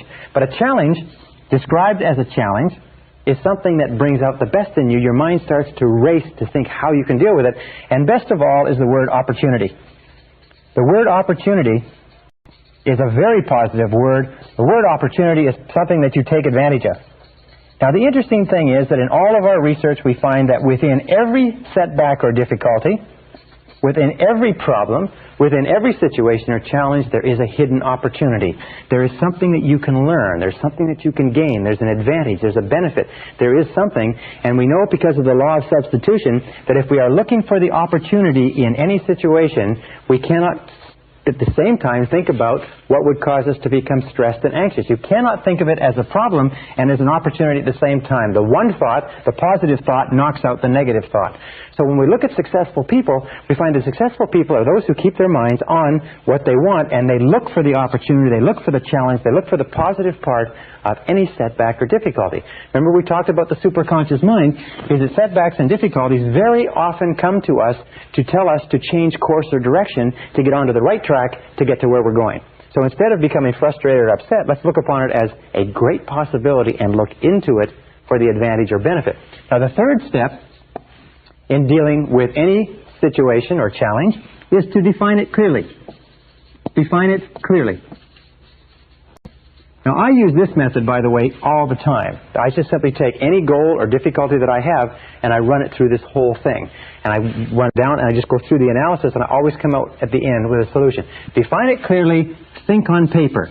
Do it in writing. Think on paper. All successful people think on paper. Unsuccessful people don't think on paper. Why don't unsuccessful people think on paper? Because they're too lazy to think on paper. Think on paper. Write it down. Say, what is it that I'm worried about? What is the difficulty? What is the situation? And define it clearly. Remember we said before, a hallmark of genius is clarity. A hallmark of failure is fuzziness. Number 4 is ask yourself, what are all the possible causes? What are all the possible causes? The natural tendency in our impatient society is for us to, if we get to the point of defining the difficulty or the challenge, is to leap to a conclusion and say, let's do this. Instead, what a doctor does, for instance, is a doctor steps back and says, all right, you have this pain, you have this difficulty, you have this ailment that's being manifested in these symptoms. Now, let's look at what all the possible causes may be. What do you eat? What do you drink? What is your lifestyle like? What sort of stresses exist in your life, and so on. Sometimes you'll find that 50% of all of your difficulties can be resolved by defining them clearly. Another 25% of your difficulties can be resolved by determining the causes. Sometimes if you can determine what the causes are, then you say, well, if that's the cause, then you eliminate the cause, the situation is resolved. The 5th step, if you have not resolved it at step 3 or step 4, the next step is you say, what are all the possible solutions? What are all the possible solutions? Now, not just the logical solutions, but go beyond that. If you come up with a solution very quickly that seems like the logical solution, then ask yourself, what if that didn't work? Then what else would we do? The Roger Von Oak says, always look for what is called the second right answer. Once you have one right answer, and you say, well, this looks like the answer to this difficulty, ask yourself, what is the second right answer? Very, very good exercise, because if the first solution doesn't work, you've already got a second solution already developed. So you ask, what are all the possible solutions? What is the solution? What's the opposite of the solution? What if we just did nothing? What if we did it twice as hard? What if we tried something else completely? What if we used lateral thinking? Instead of trying to dig this hole deeper, we went and dug another hole. What if we got out of this market completely? What if we got out of this job or this relationship completely? Rather than trying to solve the job or the relationship, what if we went somewhere else and started over? What would be the second right answer? Now, here's a critical point. From this point onward, once you've gotten to number 5, think and talk only about the solutions. Think and talk only about the solutions. You see, because of the law of concentration, because of the law of substitution, because of the law of attraction, what happens? Well, I'll tell you what happens. Most people talk about the problems all the time. They think about the problems, they worry about the problems, they vividly imagine the problems, they discuss the problems, and they have more and more and more problems. The law of substitution says if you think and talk about the problems, your mind is going to become preoccupied with negativity. The law of attraction says if you think and talk about the problems, you're going to attract more problems into your life. The law of correspondence says that the more you think and talk about problems, the more they preoccupy your mind, the more your external world is going to be characterized by problems. The difference between winners and losers, heroes and non-heroes, successes and failures is this, is that successful people, winners, are solution-oriented. They are solution-oriented. They think about the solutions. They talk about the solutions. They're always asking this question. Here is the big question. What do we do from here? What can we do from here? In other words, they are always future-oriented, always oriented toward the future. Losers are always oriented toward the past. Losers always want to know who did it, who's to blame, who's responsible, how do we cut our losses. The winner always looks forward and says, where do we go from here? What do we do from here? What's the solution from here? How can we improve this situation? How can we adjust, adapt, modify, and so on? Once you get here, the next step is pretty simple. Number 6 is make a decision. Make a decision. Now, any decision is better than no decision. 80% of all difficulties should be resolved, and the decision should be made at this step, at exactly the time that they come up. In other words, whenever you have a difficulty, now is the time to make 80% of your decisions. Indecision, by the way, indecisiveness is a major reason for failure. Indecisive people don't succeed in life. Being decisive is more important than being correct, because the more decisions that you make, the more feedback you get, the smarter you become, the more accurate your decisions become. The fewer decisions you make, the less feedback you get, the less learning takes place, the poorer as decision maker you become. So make a decision. Remember, 80% should be made right now, and the others can be made simply by saying, all right, I can't make the decision now, I need more information. I'll set a deadline, Thursday at noon, I'll make the decision no matter what information I have. Number 7, by the way, this is a great tension reliever. Great tension relievers make decisions. Indecisiveness is a major source of stress. Number 7 is assign responsibility. Assign responsibility. In other words, ask yourself this question. This is the big question. Who is going to do it? Who is going to do it? Very often people will go through this exercise, they'll make the decision, they'll be happy, they'll be elated, the stress and difficulty is gone, and then they all go back to work and they come back to a meeting 2 weeks later and nothing has been done because nobody has been assigned specific, and that's probably the word, assign specific responsibility. Who is going to do what exactly? And that brings us to number 8, set a deadline. Say, I want this done by such and such a day. Well, let's agree that it's going to be done by such and such a day, Thursday, 12 o'clock noon, we will review it again. And of course, once you've set a deadline, number 9 is take action. Launch.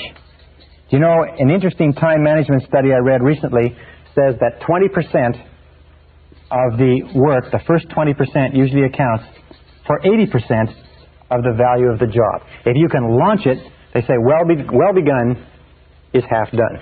And number 10 is inspect what you expect. Inspect what you expect. One of the most important rules of success in life is once you have made an agreement that something is going to be done, inspect it. Check on it. Control it, monitor it, keep in touch.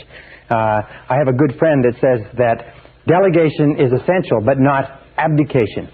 Make a decision. Once you have assigned somebody, you've asked somebody to do it, keep in touch with them. If it's important enough for you to have it done by that deadline, it's important enough for you to follow up and check. All right, there's one final method of creative thinking which you can use with your husband or wife, with your coworkers, with your friends, with your associates. One of the most powerful methods ever developed. First written about by Alex Osborne in his book Applied Imagination in 1946, and it's called brainstorming. Now, brainstorming is terrific. And I won't write it all out on the board, but I'll just give you the description of what you have to do to be a good brainstormer. Number 1, the very best group for brainstorming is 4 to 7 people. Below 4, you're not getting the potential synergy. And above 7, the group starts to get a bit unwieldy. So 4 to 7 people sitting together in a spirit of harmony. Step number 2 is to clearly define the question. And the more simple and precise the question, and the more concrete the answers that you're looking for, the better the brainstorming exercise works. For instance, you could say in a sales organization, you wouldn't say, what can we do to increase sales? Because the question is very vague. It's fuzzy. Remember, clarity. What we would say is, what can we do to increase our sales by 20% over the next 90 days? Then everybody can bring their minds to bear on the question. Now, the third step with regard to brainstorming is time. The best period for brainstorming is between 15 and 45 minutes. 30 is ideal. So what you do is you say, we're going to brainstorm this question. What can we do to increase our sales by 20% over the next 90 days? And we're going to do it from 4:15 to 4:45. Next step is idea generation. Now, this is really critical. Instead of generating ideas and then evaluating them, what you do is this. And this is what Osborne found. He said what blocks brainstorming is that you have the idea generation process, and somebody comes up with an idea and somebody says, that wouldn't work, that's stupid, that's ridiculous, we tried that once before. And as soon as somebody says anything critical about an idea, everybody just shuts up. And so you sit there and everybody becomes a little bit hesitant. Why? It's because when you criticize an idea, you trigger the deep down fear of rejection that goes back to early childhood. So what you do is you divide. You have idea evaluation, this section, and idea generation separated by a wall of time, so that you put time between the two. And here you go for quantity of ideas.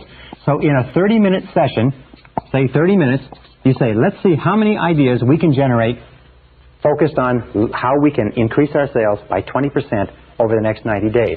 And over here, you can take more time, and here you go for quality.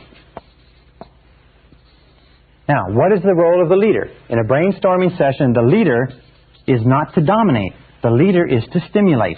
A good business person, by the way, will bring their staff or their associates in on a regular basis to stimulate them into brainstorming, at least once per week. But don't dominate the conversation. Record all answers.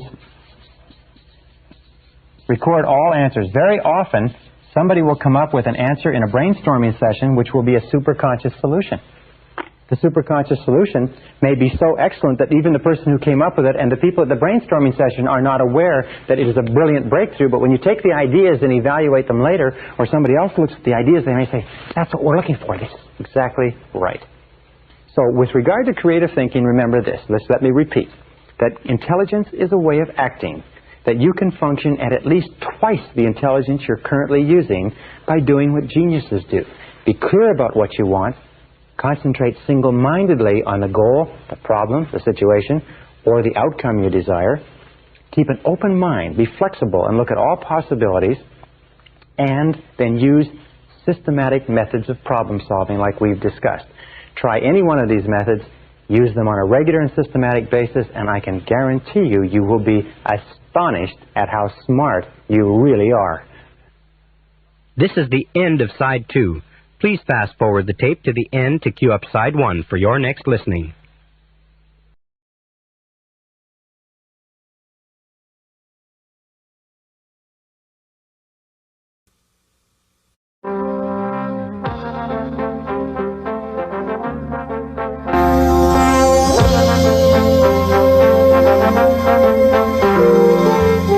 Brian Tracy presenta el Seminario Fénix sobre la psicología del conocimiento.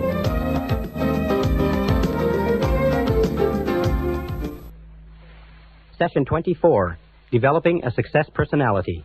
The great steel magnate, Andrew Carnegie, who accumulated a fortune of over $500 million at the beginning of this century, starting as a penniless immigrant, once said that I will pay more for the ability to get along with others than for any other single skill.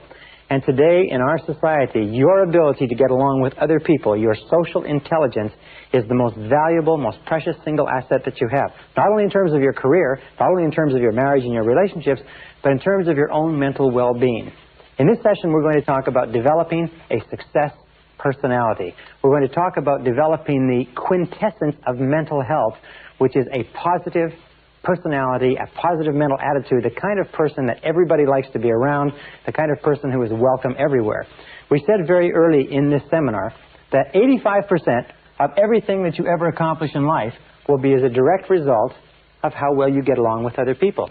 that today even the biggest companies in America are hiring on the basis of personality and attitude rather than on the basis of grades, proficiency, skills, and experience. Why? It's because if the person has the right personality skills, they can learn anything else they need in order to be successful. But if the person has all the skills in the world and a lousy personality, there's no way that they can take the responsibility of changing it. So 85% of our happiness in life, according to the research, comes from happy involvement with other people. Also, 85% of all of our problems in life come from unhappy involvement with other people. The other 15%, in case you're interested, comes from achievement. So it is possible for us to get a certain amount of satisfaction in life from achievement, from success, from making money, building businesses and careers and so on, but most of our happiness is going to come from our relationships. So in this session, we're going to show you how you can dramatically improve the quality of your relationships doing some very, very simple things. We know with regard to your relationships that there is a direct relationship between how well you get along with other people and the health of your personality. In fact, everybody wants to have a more healthy personality. So let's look at how you measure healthy personality. What are some of the simple measures? Well, we've talked about several of them in the course of this seminar. Number one measure of healthy personality, of course, is how much you like yourself. How much you like yourself is the core of your personality. People who like themselves a lot have very healthy personalities. Number two measure of healthy personality is how much responsibility you accept. People who accept a lot of responsibility for themselves, who look upon themselves as being the key agents in their lives, people who refuse to blame other people, have very healthy personalities. Another example of healthy personality is how easily you forgive. One of the things that we know is there's a direct relationship, one-to-one relationship, between how freely you forgive and forget when somebody hurts you and how healthy your personality is. Number four measure of healthy personality is what is called positive expectations. The degree to which you look for the good in everything and everybody around you. People who have a propensity to look for the good are truly healthy people. And the fourth measure, or the fifth measure of healthy personality is what we're talking about today, is how well you get along with others. How well you get along with others. As a matter of fact, you really cannot have a healthy personality in isolation of your relationships with other human beings. Wonderfully enough, there is a law of reciprocity in this, is that the more you like yourself, the more you like others. The more responsibility you accept, the better you get along with them. The more you freely forgive and forget and refuse to hold grudges, the more it improves the quality of your relationships. The more you look for the good in people and situations, the better you get along with yourself and them. And the better you get along with other people, surprise, surprise, the more you like yourself. So it's a wonderful series of reciprocal relationships. And this brings us to an important law, one of the last laws we'll talk about, probably the last. It's called the law of indirect effort. And the law of indirect effort simply says that in our relationships with other people, we have a tendency to get the things that we want indirectly faster than directly. Now, I can give you a very simple example. If you try to go after things directly in your relationships, often you'll be frustrated, often you'll be humiliated, you'll be embarrassed, and so on. Let me give you a couple of examples. For instance, if you want to impress other people, okay? If you want to impress other people, have you ever tried to impress someone else? Somebody you thought was important or valuable and you tried to impress them? Have you ever tried to impress someone else? What you end up doing is exactly the opposite. But the way that you impress other people is simply this, is be impressed by them. Be impressed by them. If you want other people to be interested in you, what is the way, using the law of indirect effort, what is the way that you get people to be interested in you? Is, of course, be interested in them. If you want people to like you, what's the best way? It's to like them. If you want people to respect you, what is the best way? It's to respect them. In every case, this law of indirect effort works in building our human relationships. One final point. We've talked about some of the mental laws, and I'd like to just refer you to three. One is the law of sowing and reaping. The law of sowing and reaping says the quality of your relationships, what you are reaping in your relationships at any given moment, is a result of what you have sown in those relationships. What you are getting in your relationships has very little to do with the other person or with fate or with background or nature. What it has to do with what you've sown, is with what you've sown. Law of correspondence says that your external world will correspond to your internal world, as within, so without, especially in your relationships. And of course, the law of attraction says you always attract to you people who are very much like you are inside. If you want to change the quality of your relationships, the starting point is to change the quality of your relationships with yourself, and your external relationships will mirror that. Now, when we talk about this, how well you get along with others, let's show a very, very simple graph. And this is the graph of human personality, from the most introverted to the most extroverted, or if you like, from an inner-directed person to an outer-directed person.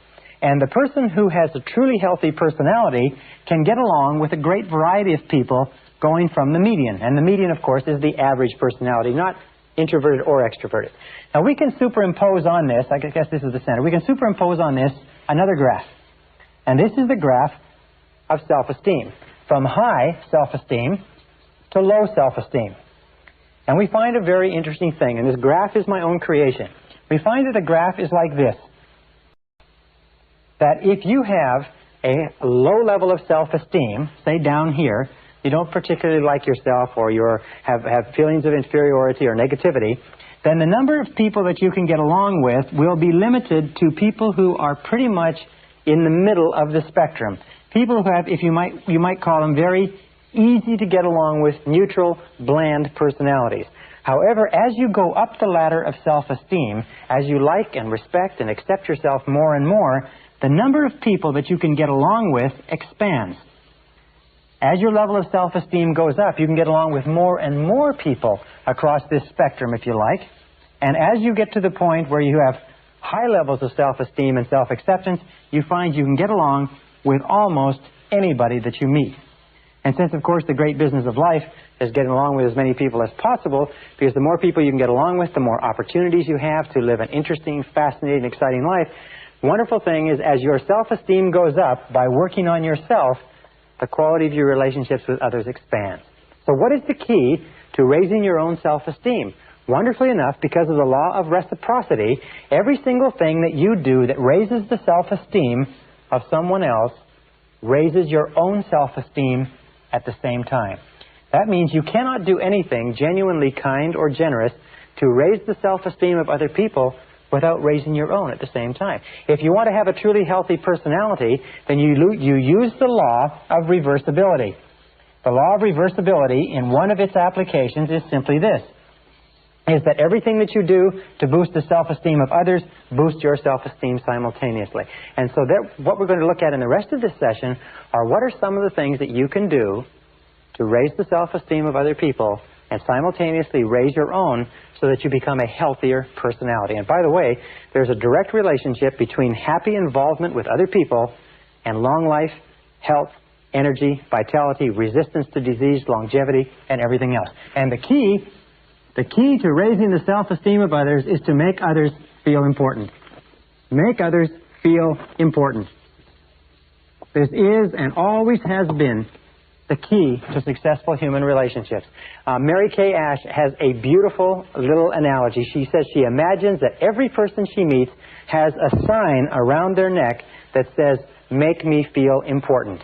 Every person she meets has this sign that says, "Make me feel important," and what she does is she responds to that sign. Make others feel important. Treat others well, make them feel important, and surprisingly enough, you will feel important too. The reciprocal principle works. Now, how do we make others feel important? Number one, top of the list, is eliminate destructive criticism. Eliminate destructive criticism.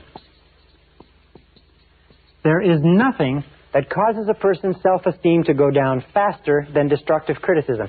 Remember, it is destructive criticism in childhood that sets us up for fears of failure, fears of rejection, feelings of inferiority, inadequacy, undeservingness, guilt, and everything else. And most of us are still struggling to get over those feelings because of the inadvertent remarks and comments that our parents made to us when we were young.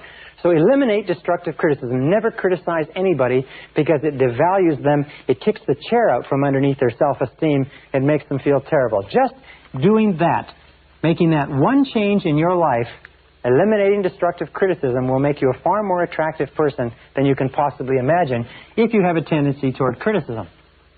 Number two is be agreeable. Be agreeable. Be agreeable, that means don't argue.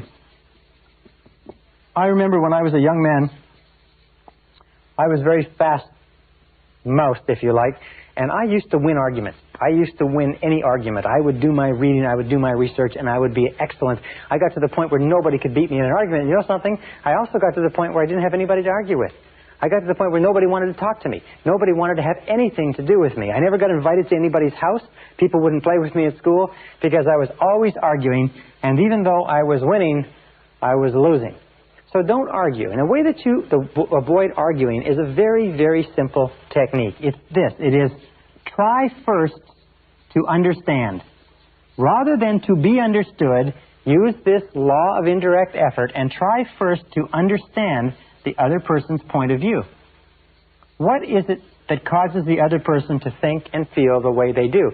If you disagree with them, the natural tendency of the immature personality is to try to overwhelm the other person with argument. However, the tendency of the mature personality is to take the time to try to understand why the other person thinks and feels the way they do. It could very well be that their reasoning is superior to yours. At the very least, there's a beautiful line that says, "A man convinced against his will is of the same opinion still."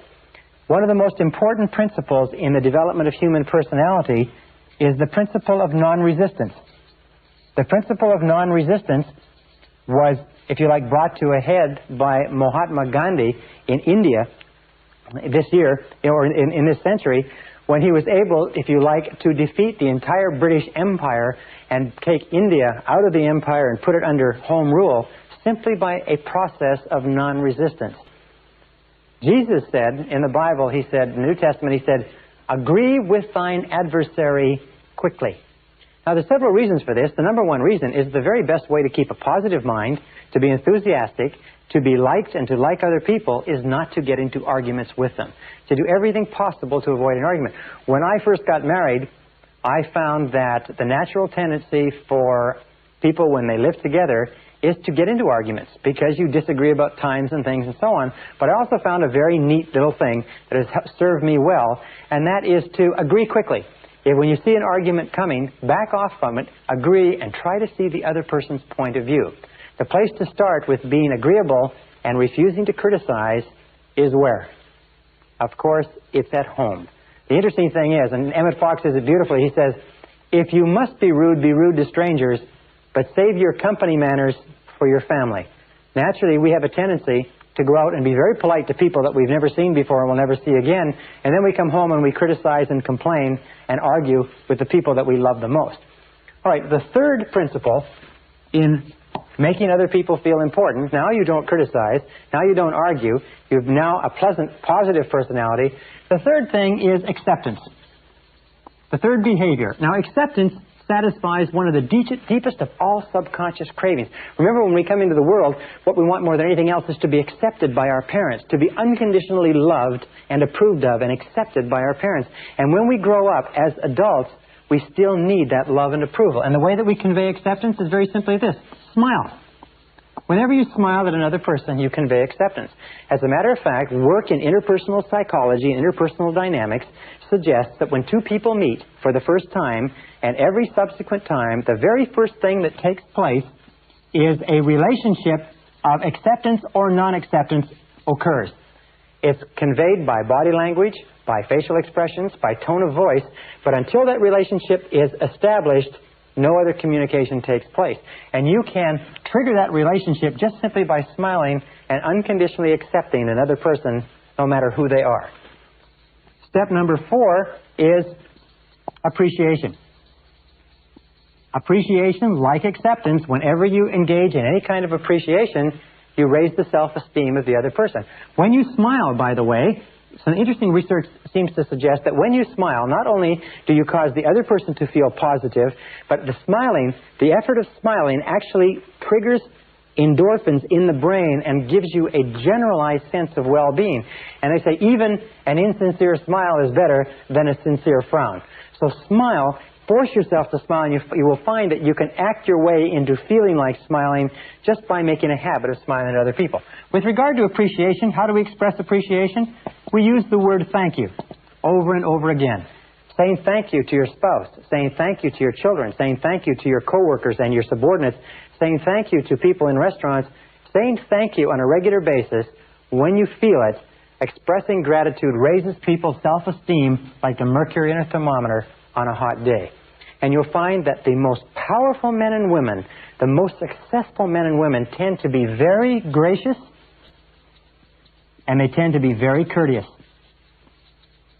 The television characterizations or caricaturizations of men and women who are powerful but who are peremptory and push people around are not very close to the real world, because people become powerful and successful to the degree to which they get the cooperation of other people. And people only have a tendency to cooperate with others if the others are the type of people that they like to work with. So be gracious, be courteous, be appreciative, say thank you. Thomas Carlyle once said that you can tell a big person by the way they treat little people, and that's very true. Number 5 is admiration. Admiration means admiring the traits of another person. If the person is industrious or punctual or hardworking or accurate, or admiring the possessions of another person. You see, we get emotionally involved and bound up in our characters and our personalities. And when somebody recognizes and acknowledges it and admires it, we feel tremendous. We get caught up in our possessions. We're proud of our homes, our cars. We're proud of our watches, our shoes. We're proud of our children. We're proud of our offices. And if a person says, boy, that looks nice, or that's a great-looking car, or that's a beautiful house, or this is a lovely living room, or that's an excellent suit, anything that we say, as long as it is sincere, I never say anything that's insincere because people are very, very smart. They can detect insincerity. Remember, Abraham Lincoln said, everybody likes a compliment. Everybody likes a compliment.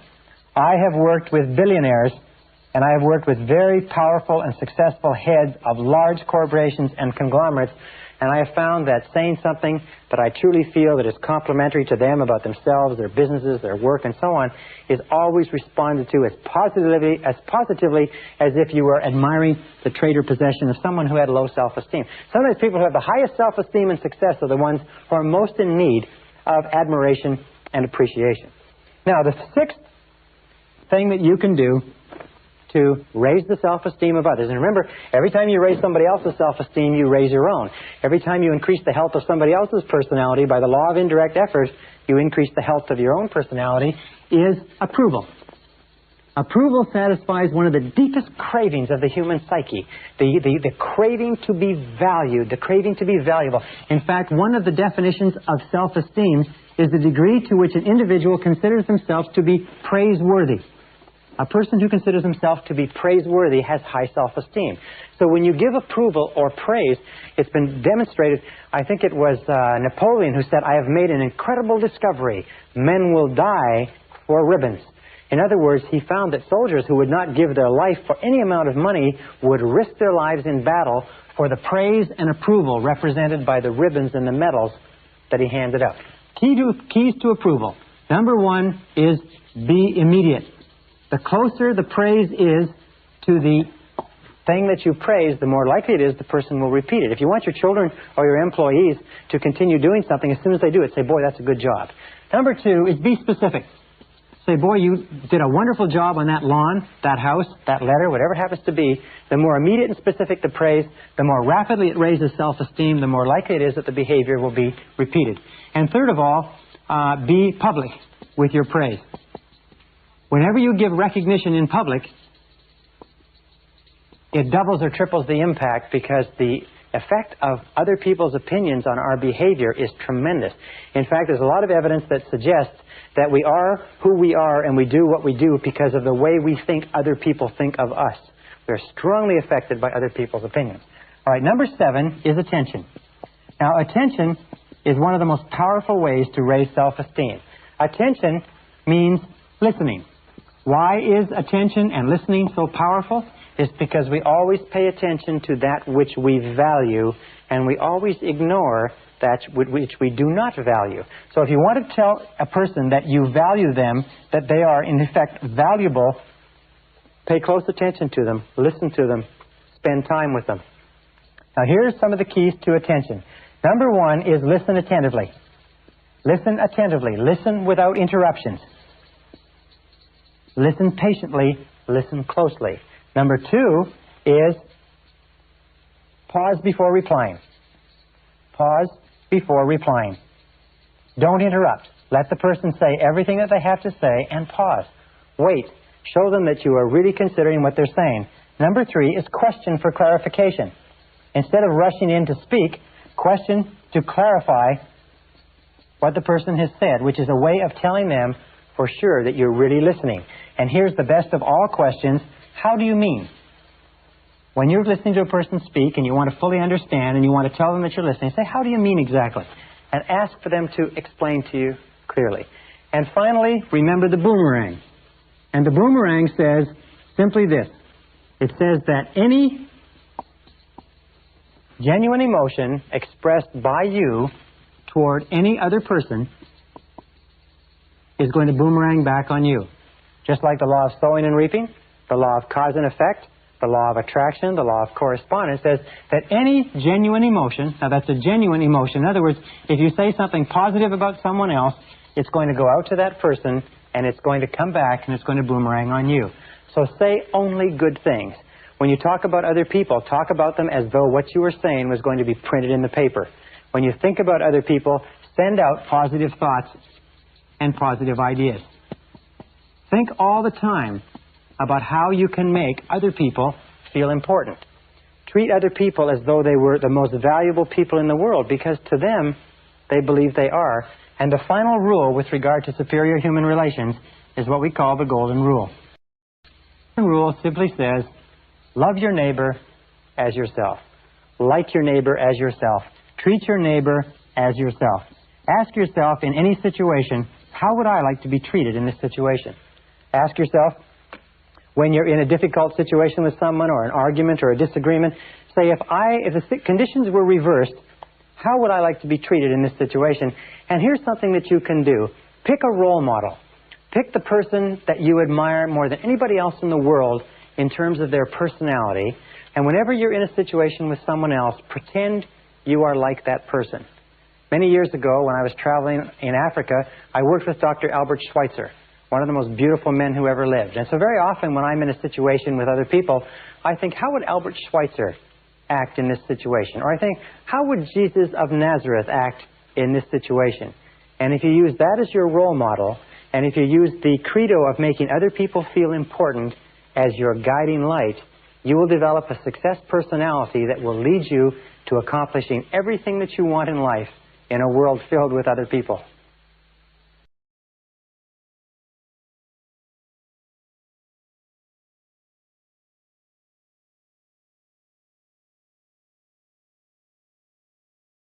Session 25, Building Superior Relationships.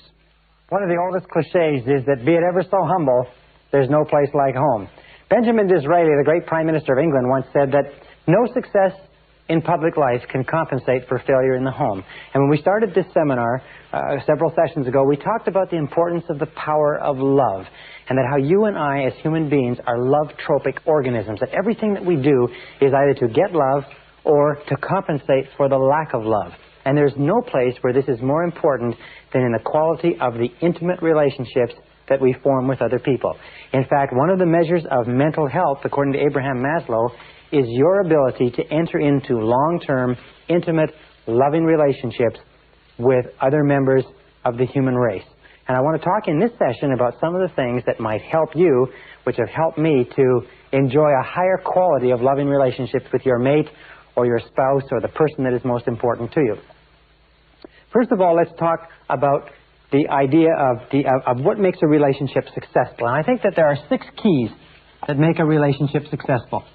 6 keys to successful relationships. Let me explain them to you one at a time. Number 1 is, of course, similarities attract. Similarities attract.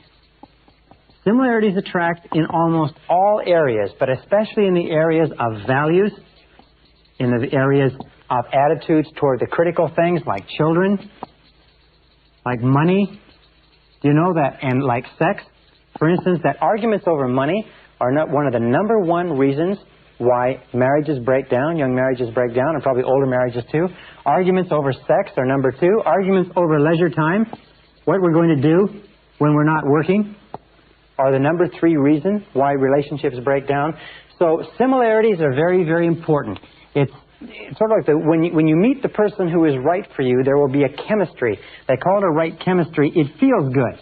It feels right because you will be in accord or in harmony on almost all of the critical areas of life. We find that virtually all of your difficulties come is when you from clashing with people who have different opinions and ideas from you. Now, with regard to similarities, the most important part of you as a human being is your self-concept, your central belief system. And your central belief system with regard to your relationship to the world is summarized in your values. What you think is right, what you think is wrong, what you think is good, what you think is unacceptable. Your values are very important, and any clash with your values in life will be destructive to your mental health. Outside your values, you have your mental life. These are your ideas. They may be your political opinions. They may have to do with philosophy and so on. They're not as important as your values because they change far more readily. Outside that, you have your emotional life or your emotional temperament. You'll find that people with similar emotional temperaments seem to get along the best. And finally, on the outer ring, the least important is the physical, is the physical attraction or physical similarity or physical comparisons. However, there's a lot of research that shows that people tend to marry people who look very similar to themselves, that the highest form of flattery is marriage, that we tend to be attracted to people who have facial features very similar to our own. That's why they say when people grow older, they start to look like each other. Well, if they examine the wedding photographs, they find that they started off looking like each other, and that's why they look like each other more when they grow older. Number 2 key to successful relationships is that opposites attract. Opposites attract. But opposites attract in only one area, and this is important, and that's in temperament. You see, nature requires balance in all things, yin and yang, active and passive. So nature requires that there be a balance in temperament. An extroverted person will be most compatible with an introverted person. 2 people who are equally introverted or extroverted will be most compatible. But here's a very simple test for relationships. Male or female, male, female, female. It's what we call the conversation test. In any conversation between 2 people who are temperamentally suited, there will be the entire period of time allocated for conversation will be full of easy conversation plus about 10% of easy silences. So that if each person will have an opportunity to talk all they want to talk, and each person will have an opportunity to listen all they want to listen, and there will be 10% of comfortable silences. Now, you may have a person who gets all their talking done in 30% of the time. And you may have another person who gets all their talking done in 60% of the time with that 10% gap, and these people will be very compatible. However, where you have problems in relationships is you have people who only like to talk 30% on the one side and a person who only likes to talk 30% on the other side, so you have big gaps of uncomfortable silence where neither has anything to say.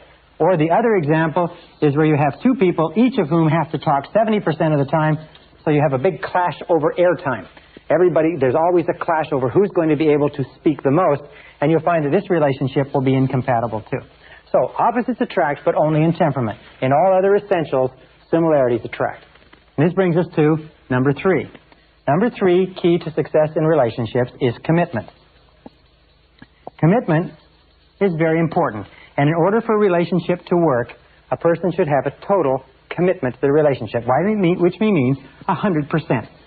And we'll talk about this a little bit later, but one of the most beautiful definitions of love in relationships that I ever read was from Dr. Scott Peck, where he said that love is the total commitment to the full development of the potential of the other. Love is your total commitment to the full development of the potential of the other person. And this, to me, lays to rest all the arguments over male, female, women's lib, and so on and so forth, because if a person truly loves another person, they want that person to develop their full potential as a human being, and they will do everything possible to make that possible. Commitment is really clear. I have a good friend named Charlie Jones who talks about divorce. He said the way to deal with divorce is very simple. He says never consider it. He said don't even think about it, don't talk about it, never even consider the possibility of divorce. He says murder, yes, but never divorce. Now, maybe that's a little bit stringent, but the key to a successful relationship is the depth of commitment that each person has. Most dangerous thing in a relationship is when people start thinking in terms of, well, if it doesn't work out, I can go somewhere else. If it doesn't work out, we can always get a divorce. Relationships like that almost invariably end in a divorce. Number 4, key to a successful relationship, is similar self-concepts attract. Similar self-concepts attract. Now this means when we talk about similar self-concepts, we talk about how much you like yourself, how much you value yourself. We talk about what you might call the happiness scale. The happiness scale means how happy are you on a scale of 1 to 10. That's the basic question. You will find that you will always be most compatible with a person who is just about as happy as you are. If ever you get involved in a relationship with a person who is unhappy, and you allow yourself to be deluded into believing that you're going to bring them up and they're going to be happy at your level because you're going to help them, you're entering into a fool's game, because most people who are unhappy are quite happy being unhappy, and they have no intention of changing. As a matter of fact, the unhappiest relationships I've ever seen in my life are when a generally happy, positive person gets involved with a negative person and tries to bring them up to their level, because it never works. So ask yourself this: how happy is the person that you're thinking about getting involved with? And understand that it is very rare, except by tremendous effort, that people change their level of happiness. This brings us to number 5. Key to success in relationships is liking. Now, liking, which has to do with respect, is more important than being in love, and more permanently satisfying. Because being in love, although it comes and goes, is a passing condition. Being in love is something that ebbs and flows. As a matter of fact, you can be furiously angry with your mate or with your spouse and still have an excellent relationship. And you can still never consider breaking up, as long as you like and respect them. But if the liking and the respecting goes out of a relationship, the being in love or the infatuation is never enough to hold it together. Now, here's a simple test with regard to liking. It's what I call the best friend test. The best friend test simply says that if you are ideally suited to your mate will be your best friend. That there will be nobody that you would rather spend time with. There will be nobody that you trust more. There will be nobody that you would be more open, honest, candid, and frank with. That your mate or your spouse will be your best friend. It's the simplest measure of all, because you cannot force being best friends. Best friends just happens naturally when everything is right. On the other hand, if you are in a situation where you could not tell your spouse or your mate a lot of the things that are important to you, where you talk to other people more than you talk to them, where you have a lot of secrets that you keep from them, or a lot of things that you keep inside yourself, then generally speaking, you are probably not involved with your best friend, and the prognosis for your relationship is not very good. Number 6, requirement for happiness in relationships is communications. Now, communications, or communicating back and forth in a relationship, is the elixir that keeps a relationship alive. Without it, a relationship dies. Without it, the relationship has no possibility. And good communications in a relationship not only require speaking and listening, not only require trying to understand, give and take, but they require time. And they require a high quality and a high quantity of time. Very important, quality and quantity of time. What my wife and I do on a regular basis is we will go on a trip. And sometimes we'll go on a trip to a place that takes 3 or 4 hours, and we'll leave the children with a housekeeper or someone else, and we will drive in that car, no radio, no tapes, for 3 or 4 hours and just talk. And we'll get some of the highest quality and quantity of talk and conversation. And so if you use that analogy, what you might call a car trip analogy, which is uninterrupted conversation with your spouse over an extended period of time, you'll find the most remarkable things will happen. But if you're not spending a high quality and quantity of time with your spouse or your mate, the relationship is going to suffer, and many relationships will die as a result. Now, 2 critical points with regard to this, from my point of view as a man. Number 1 is, remember that men are not mind readers. One of the hardest things for women to understand is that men are not mind readers. They do not know what women mean or what women want them to think half the time. And it is not fair for women to expect men to know what is bothering them or what they want or what they need. And number 2, remember this, that men are direct, women are indirect. What does this mean? Well, If a man and a woman are driving down the street and the woman is thirsty, she might say, as they pass a McDonald's, she might say, "Honey, are you thirsty?" And he'll say, "Nope," and keep on driving. What she was trying to say was that she was thirsty, why don't they stop? Now, the man, on the other hand, if he saw the McDonald's and was thirsty, he said, "I'm thirsty, let's stop." So women tend to be indirect, and they get really angry when men don't understand what they were trying to say. So one of the best things that you can do in communications is be a little bit more direct. Be a little bit more clear, a little bit more specific. Now, an important point with regard to men. According to a recent survey, a recent study, it shows that men are 95% more likely to interrupt a woman in a conversation than a woman is likely to interrupt a man. And one of the best things that you can do in a relationship, you men out there, is take time to listen to your spouses.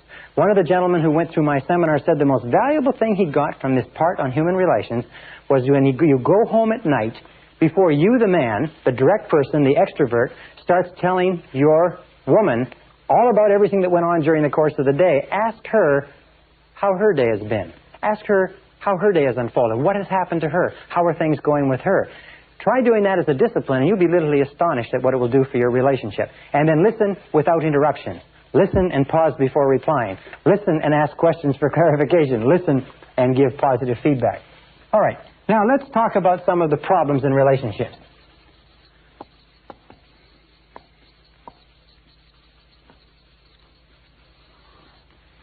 Problems in relationships. Number one problem in relationship, lack of commitment.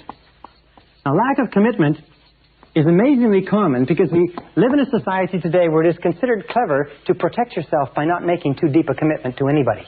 So what people do is they often get involved in relationships, but they only get involved up to their toes. Lack of commitment is often expressed in a trading relationship. A trading relationship is a relationship where one says, "You do your share and I'll do my share. You put in your amount, I'll put in my amount," and neither one of them wants to get in 100%. Neither one of them wants to run the risk of being rejected. So by both of them not running the risk of being rejected, they both end up being rejected. And the key to resolving this, as I said before, is for each individually to make a 100% commitment to this relationship and say that no matter what happens, I will never leave this relationship. Make that decision to get in. Either get in or get out. Now, if you feel that you can't make the commitment, that will tell you something that's very important for you to know. If your spouse feels that he or she can't make the commitment, or mate feels that he or she can't make the commitment, that will tell them something too. But in either case, either get in or get out. And it will relieve an enormous amount of tension and stress in a relationship. Now, number two is trying to change the other, or expecting the other to change. You see, when we try to change another person, you know what we're saying? We're saying, in effect, that you're not good enough the way you are. You don't come up to my standards. How many times do people enter into marriages with one or the other saying, "Well, I'll change him or her as time goes on. They'll shape up more into the model that I desire or I approve of." Whenever you try to change another person, and why do we try to change another person? We keep disapproving of the person they are and the things that they do. We keep asking them to be different. We want them to be more of this or less of that. Now, that great American philosopher, Flip Wilson, had a wonderful expression which he used to cover this. And it's simply this. He says, "What you seize is what you get." Don't enter into a relationship with the intention of changing the other person. Because what you seize is what you get. People don't change unless they intensely desire to change and are willing to practice some of the things we talked about in this seminar. However, if you just stop trying to change the other person and accept them unconditionally, with unconditional love, acceptance, and approval, often they will bend over backwards to change for you. But there's something within every human being that resists being changed by another person. Number three cause of problems in relationships is jealousy. Now, jealousy has to do with the fear of failure.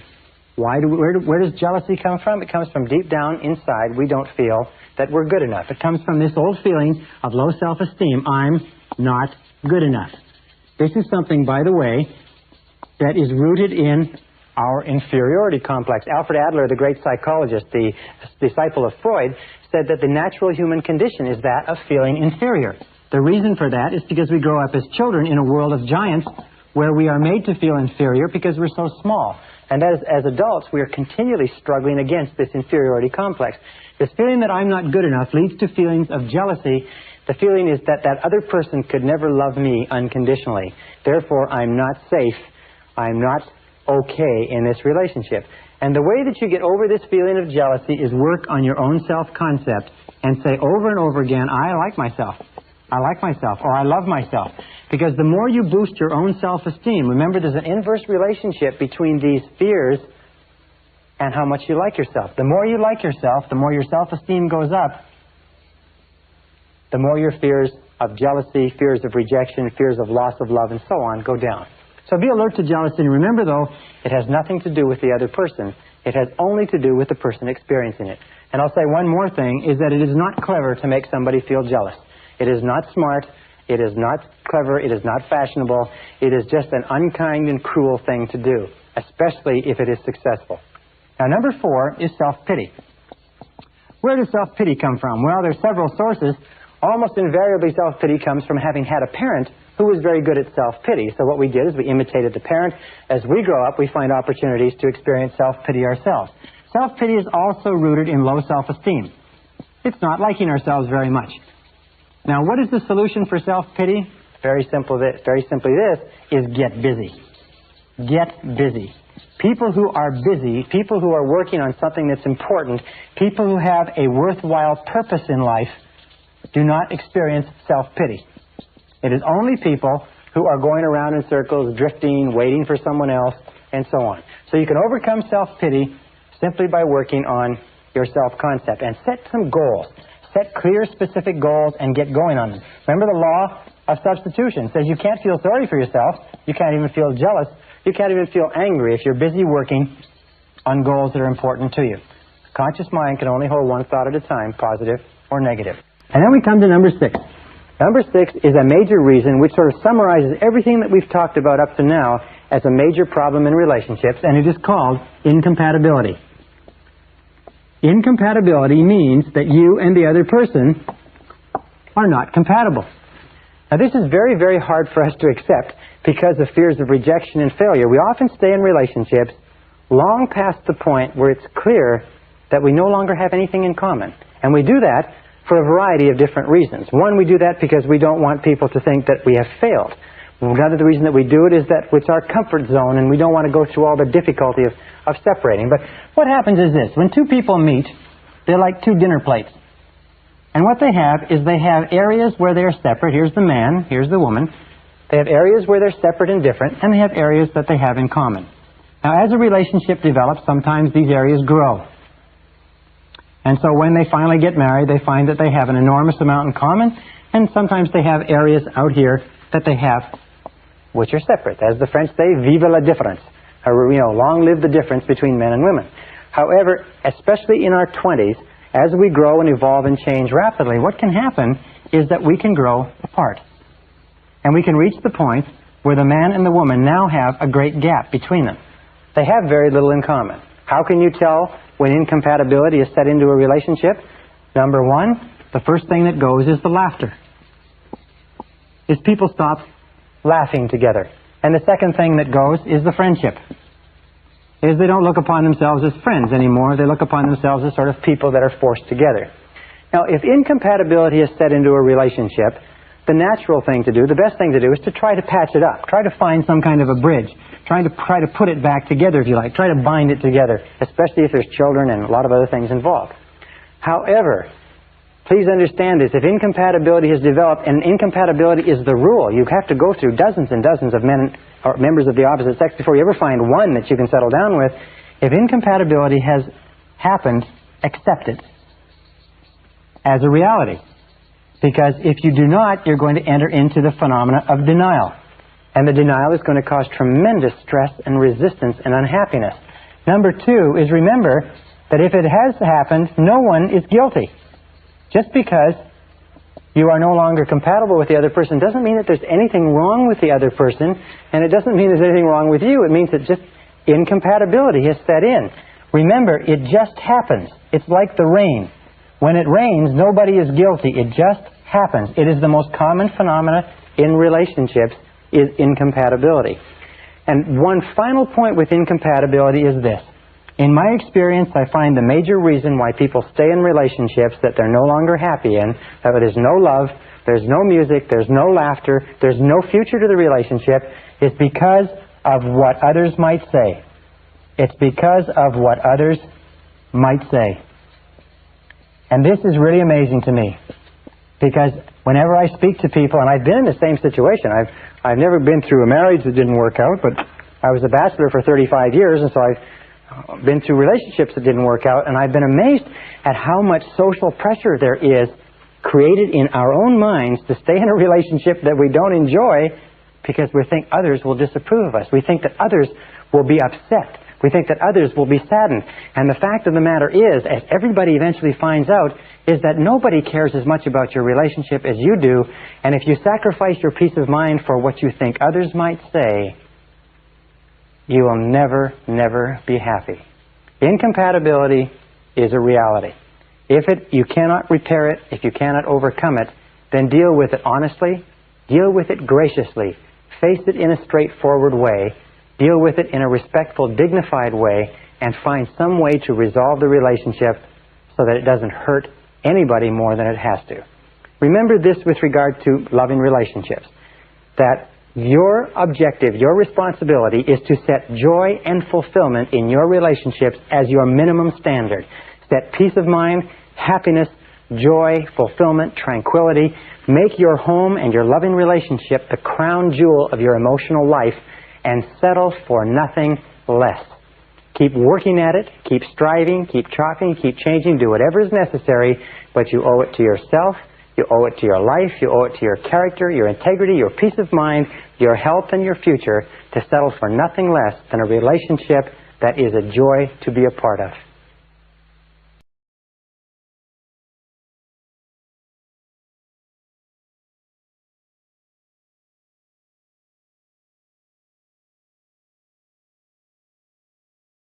Session 26, How to Raise Super Kids. Perhaps the most permanent relationship that you ever enter into in life is that of bringing a child into the world. It outlasts many marriages, it outlasts jobs and careers, it outlasts money and locations and businesses. It lasts until one or the other of you passes on. And most of us come into this world without any idea of how to raise children. We come in without any basic parenting skills. And the great tragedy is that most people don't make any effort to pick up any skills. It's possible today for you to learn so much about how to raise happy, healthy, self-confident, wonderful, loving, vibrant, fulfilled children. There's so much information available on it, and you know that about 80 to 90% of parents never bother to buy a book on the subject or consult an expert or even seek advice except from their mother-in-law or from the person in the backyard. Very important. Today, in this session, we're going to talk about how to raise super kids, and I'm going to give you some key ideas that you can use. And I have 3 kids who I think are super kids. I have Christina, who's 7, I have Michael, who's 5, and I have little David, who's 1 year old. And these kids are just great. And everything that I'm going to tell you, we use on them 7 days a week. And I can promise you this, the law of sowing and reaping is true with children. What you sow in your children, you reap in your children. Everything that you put into your children, you're going to get out, positive or negative. But if you put good into your children, the wonderful thing is that they will blossom like flowers. So this starts us off with a basic question. What is the role of parenting? What is the key role of parenting? The answer to that question, in my estimation, is very simple. The role of parenting, most important job that we enter into, the role of parenting is to nurture children. That's all. The role of parenting is to nurture children until they're 18 years of age, until they reach the age of maturity, and to build high self-esteem in those children. To build high self-esteem. In my estimation, this is the key role of being a parent. Nothing else is significant or important next to the building of self-esteem. Why is that? Because if you can raise a child to the age of 18 where they love themselves, they respect themselves, they unconditionally accept themselves, they consider themselves to be valuable and worthwhile and important young people, they're self-reliant, self-responsible, and capable of making their own decisions, then no matter what life can throw at them in the years to follow, you set them off on a solid, rock-hard psychological foundation, and they can make their own way and make a wonderful life for themselves and other people. If, however, you give children everything else in the world, but you leave them without this self-esteem, if you leave them without this self-confidence, without this belief in themselves, without this conviction that they can do whatever is necessary to be successful, if you leave them anything except self-esteem, to that degree, you have not succeeded as a parent. So raising children and building high self-esteem in children becomes the organizing principle of parenting. The organizing principle means that you continually ask, knowing that everything counts, you continually ask, does this build self-esteem in my child? Is this situation, is this issue, is my response contributing toward building and nurturing this little human being that's been entrusted to me, or is it not? With Christina, my first child, wonderful little girl, I've explained to her at a very early age that she came to me, as Khalil Gibran explains in his book, The Prophet, she came to Barbara and I from God. And that our job is to take care of her and to love her until she grows up. And that she doesn't belong to us, and we don't own her, and our job is not to shape her the way we want her to be shaped. Our job is to nurture her and discipline her and train her and give her every opportunity to grow and expand and develop. But our job is just to take care of her until she grows up. And she understands that very clearly, that we are there to nurture her and to build high self-esteem, and that she came from God. And she thinks of herself as being really, really special, because surprise, surprise, none of her friends have been told that. So these are the organizing principles that we use with our children. Now, no parent is perfect. Parents make mistakes, parents get tired, parents get irritable, parents shout at their kids, parents spank their kids and punish their kids. But generally speaking, if we use the organizing principle of building high self-esteem in our children, these are the things to remember. Number one is destructive criticism is extremely painful to a child. Destructive criticism sets children up for a lifetime of inferiority complex, low self-esteem, fears of failure and rejection. So never use destructive criticism on your children. Never run your children down. Never use destructive criticism on your children. Instead, do everything possible to build them up. That doesn't mean that you don't discipline them. It doesn't mean that you don't control them. But you never say, you're a bad boy, or you're a bad girl, or you're a little brat, or you're no good, or you never tell the truth. You never say anything to your children about themselves that you do not want to become part of their personalities. Because remember, it goes straight past the conscious mind into the subconscious and is programmed away and accepted as a truth because you said it, even in a moment of anger. So never use destructive criticism on your children. Children are very vulnerable to destructive criticism. Number two, remember that lack of love, or love withheld, is the major reason for psychological, physical, and emotional problems in life. That children need love. And if you deprive children of love, and it is not, by the way, what you think inside, it is the child's perception. Everything is perception. Now, the child is pretty shallow in the formative years. The child doesn't know that you really love the child unless you tell the child, show the child, demonstrate to the child over and over and over again. Many children have grown up and found themselves visiting psychiatrists and psychologists and trying to wrestle through the problem that they never believed that their parents loved them. And if you talk to the parents, they say, well, of course I love my kids. They say, well, did you tell my kids? Well, no, I didn't tell them, but they know I love them. No. Children don't know. They, as they say, they need the words. Number three is remember that children need a continuous flow of love and approval. Love and approval is the emotional, psychological lifeline that children have to have in order to grow. Just imagine that your children are on an intravenous. And this intravenous has the critical nutrients for the development of their personality. And the critical nutrient in that intravenous is the words and gestures of love and approval and a continuous flow. And if you cut off the flow, it's like cutting off the flow of nutrients or cutting off the oxygen flow to the emotional brain. They need it every day. They need it every night. They need it morning, noon, and night. They need it continuously. When they're growing, they're very much like growing children need a lot of food. Got to have a lot of food because they're growing. They need a lot of emotional support when they're growing too. A fourth thing to remember is children need praise. Praise is what grows children. As a matter of fact, they found that when you praise a child, their physiological system actually vibrates with new energy. They need encouragement. Remember, children are afraid because they're little kids in a big world. They need encouragement all the time. You can do it. You can do it. Sure you can do it. Go ahead. Give it a try. Also, they need reinforcement. Sometimes they fall on their face. Sometimes they do it right. They need to be told, hey, you did a great job. That's wonderful. They need to be praised and reinforced. They need patience. Children need a lot of patience because they seem to be slow in learning. The kindest thing you can do for your children is to be patient, be supportive. Also, to be loving, and also to be kind. Children need an enormous amount of kindness, and they need caring. They need tenderness. They need gentleness. They need, especially though, they need patience when they are the least patient. When they are the most exasperating is when they need the most patience from you, the most kindness, the most understanding, the most compassion. Now, the fifth point here is to tell your children you love them every day. Tell them you love them every day.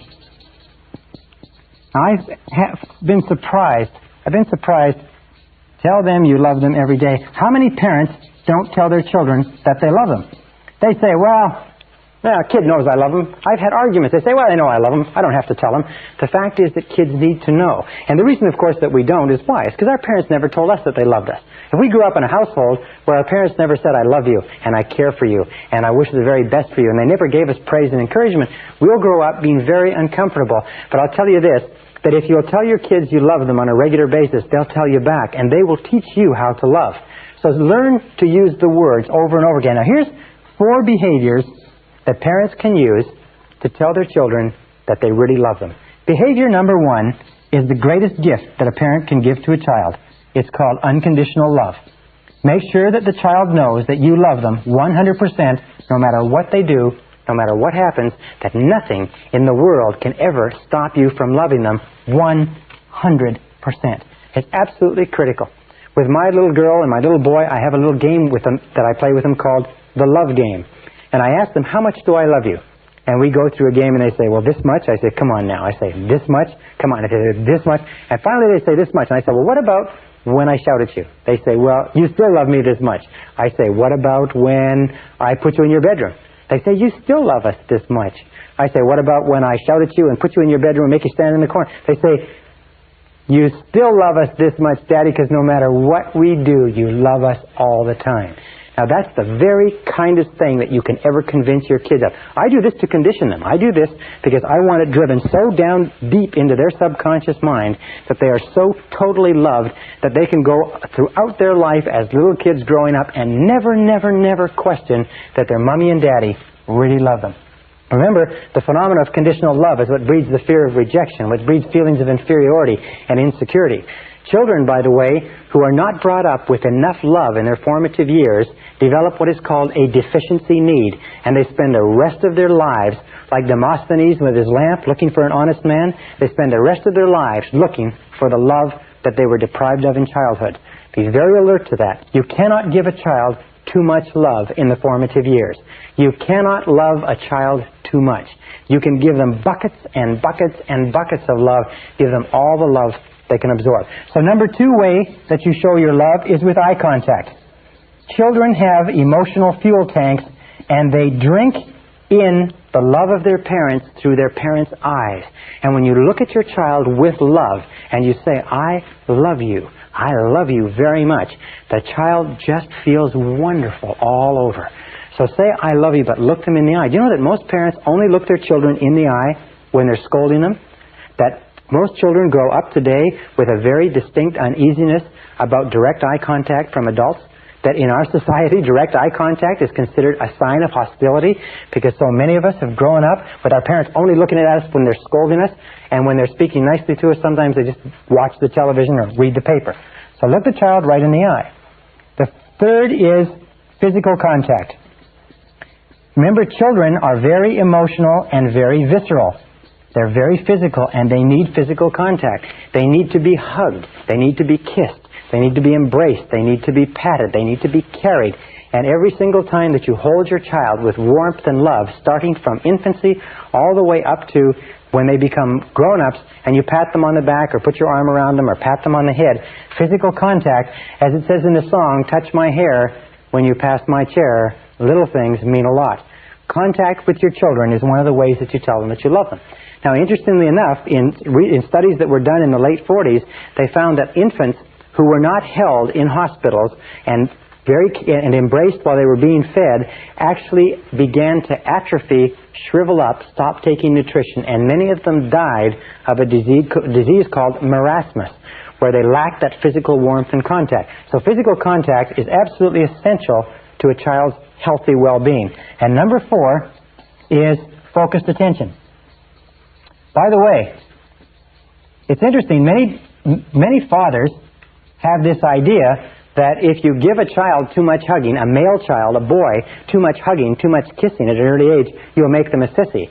In fact, it's exactly the opposite. The more hugging, the more kissing, the more physical contact that a little boy has with his mother and father, and especially his father, the more masculine, the more self-assured, the more self-confident he grows up. The less he gets, the more insecure, the more angry, the more stressed he is. So remember that you can't give a child, male or female, too much physical contact. And focused attention means that you spend time with the child every day, just you and the child, walking, talking, listening, no television, no newspaper, no one else, just a few minutes a day that tells the child that the child is really valuable. You see, children whose parents don't spend time with them alone are convinced that the reason Mommy and Daddy is not doing it is because there's something wrong with me. They don't know that the parents are busy or doing something else. They just feel that there's something defective about them, and that's why the parents don't spend the time with them. So be very careful. It's the perception of the child, not the reality. All right, now the next, number 6, is positive expectations. Positive expectations were found by Dr. David McClelland of Harvard University to be one of the best single determinants of peak performance as a young person. Positive expectations of the child by the parent causes the child to do everything possible to grow up and fulfill the parent's expectations. As a matter of fact, he found that there were 2 things. One was a democratic household. That in a democratic household, where the child was expected to contribute his or her opinion at an early age, and in a household where the parent said, in effect, I believe in you. No matter what you do, I believe in you. I believe you're going to do well. That these 2 factors alone led children to becoming high achievers in their teens and in their early 20s, sometimes 10, 20 years ahead of children who were not brought up in democratic households, where their opinions were solicited and valued, and where their parents expressed negative expectations. Like, remember, you've heard many times, kid works hard, comes home with 5 A's and a B. First thing the parent says is, what's this B? Not, look how great the A's are, but what's the B? What this does is it completely demoralizes the child. So positive expectations are critical to the growth of a healthy personality. Number 7 is teach your children to say, I like myself, from an early age. Teach your children to say, I like myself, from an early age. I like myself. I like myself. I like myself. You see, high self-concept children, high self-esteem children like themselves too much to get into trouble at school. They get better grades. They're more popular. They're better liked by their schoolmates and by their teachers. They have much less a tendency to use drugs. They have much more resistance to peer pressure. They don't get into trouble. They don't vandalize. So teach your children to say, I like myself. I like myself. I like myself. With our children, we taught them as soon as they could talk to say, I like myself and I love myself. I love myself. I love myself. And they stand in front of the mirror and they look in the mirror and they say, I love myself. I love myself. And they act like they love themselves. People come up to us on the street and they say, and this is great, they say to us, those kids aren't afraid of anything. Those kids aren't afraid of anything. And that was our great desire. After we came from very negative childhoods and very destructively critical parents, we wanted our kids to grow up not to be afraid. So these are the things that you do, the 7 key things to cause your children to grow up and feel terrific about themselves. Now, this brings us to an important point. Many parents who have been through our course at this point and earlier in the course feel very guilty and uneasy. They feel a little bit tense because they know they've shouted at their kids, they've been critical of their kids, they've hurt their kids are sometimes having personality problems, their kids having problems with grades, schools, friends, their kids have low self-esteem or feelings of inferiority, and the parents are uneasy and tense because they realize that they've done to their children what their parents did to them. And now they're looking at now they are reaping the harvest, if you like. They're looking at their children and they realize that what your children are is more a result of what you have done and said to them than any other reason. So, here is the solution to that. absolutely amazing. It is possible for you to undo the past with this very simple technique. First thing you do when you go home from this course is you gather your children around you. You bring them around you and you sit them down and you apologize to them for all of your hitherto destructive criticism. You say to them, I've been to a course, I understand the effect of destructive criticism, and I'm sorry for every single thing I ever said or ever did that caused you to feel bad about yourself. And I apologize, and I ask you to accept my apology. Now, this is the most incredible thing that a parent can do for a child, because children want to love their parents, and they want their parents to love them. But it is the destructive criticism that builds a wall of distrust and fear and insecurity. And when you as the parent, and only you can do it, when you as the parent apologize and say, I'm sorry, will you accept my apology? The children feel suddenly liberated, like a great weight has been removed from them. Now, why do you do this? Well, because the purpose is for you to accept 100% responsibility for everything guilt-producing that you've ever done or said to them. Accept 100% responsibility and say, I am responsible, I'm sorry, I apologize. Will you accept my apology? And your children will be absolutely amazed. We've seen children whose entire lives have been transformed. 15, 16-year-old children in reformatories and boys or girls' homes. Problem children that have been in trouble for years, literally transformed overnight in personality. I had a couple of parents go through this course not long ago, and they went home, and they had a 16-year-old daughter, and there was no communication. She was withdrawn, she was shy, she did not talk to the parents, and the parents went home and sat her down and apologized to her. They realized that they'd been complaining and complaining and complaining. Do you know the average parent in America complains and criticizes their child 8 times for every 1 time they praise the child? 8 times, 8 psychological lashes across the developing psyche or emotions of that child. They realized they'd gotten into a habit of criticizing and complaining. They went home and they apologized, and they said she came down to breakfast the next day and she was transformed. They said she was like a nightingale. She was happy, she was laughing, she was extroverted. She and her mother became tremendous friends. That she and her mother and her father began going out for dinner. I mean, it was just like a miracle. I saw a family once where the father had raised 10 children. He'd come from a negatively, destructively critical environment, and he had been destructively critical of all his children. Many of them had serious marital problems. Some of them had serious psychological problems, problems with their spouses. The oldest one was over 30. The youngest one was 14. At the end of the seminar, they're all in there, all the children, all the spouses, the father and mother. At the end of the seminar, he got up in the room and turned around and went from child to child and said, I apologize, will you forgive me? And as he went to each child broke down in tears and started crying. And by the time that circle had been made, everybody in the room was crying. It was absolutely phenomenal. And the family literally transformed overnight. Then the next thing you do, so logical, so obvious, promise never to do it again. Promise never to do it again. Why? To make sure that it's clear, and then finally, give them permission to remind you when you forget. Give them permission to remind you when you forget. Because you will forget, or when you slip from time to time. And let them say, Daddy, is that destructive criticism? Or Mommy, is that destructive criticism? And you say, yes, it is. You're right. I apologize. You will find that if you make it a game to abolish destructive criticism, this is your goal in your household. Do not allow destructive criticism in your household. Abolish destructive criticism. Do not allow anybody in your household to destructively criticize anybody else. Make it absolutely clear that you can argue, you can fight, you can disagree. All families do that. But nobody is allowed to devalue or run down the other person. Make it a game and make sure that you catch each other and get it to the point where a person says, is that destructive criticism? Or a person can say, I don't accept that. And if you've made a mistake, you back off and you say, I'm sorry. Now, with my little kids, I learned this idea before my kids came along. With my little kids, what I said to them is, do you forgive me? I'm sorry, I apologize, do you forgive me? And now sometimes we'll have an argument, or I'll send them to their bedrooms, and Michael will come to me, and he came to me the other day, and he said, Daddy, he said, I forgive you for sending me to my bedroom. And it was the cutest thing you could imagine. And I said, Michael, I'm sorry. Thank you very much. I apologize.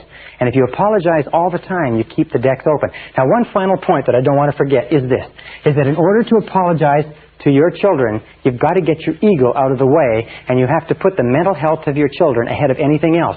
When you apologize, it takes courage and character for you to apologize.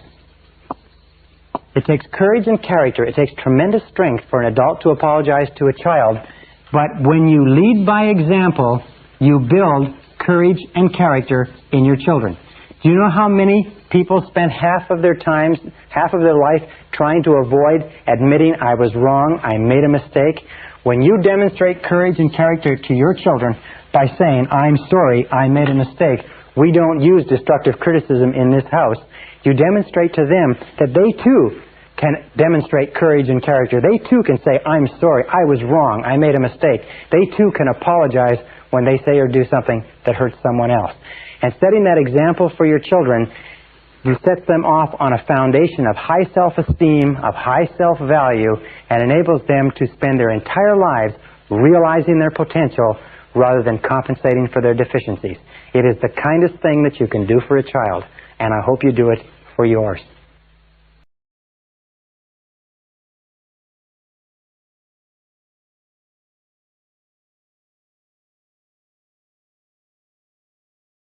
Session 27, Finding True Purpose in Life.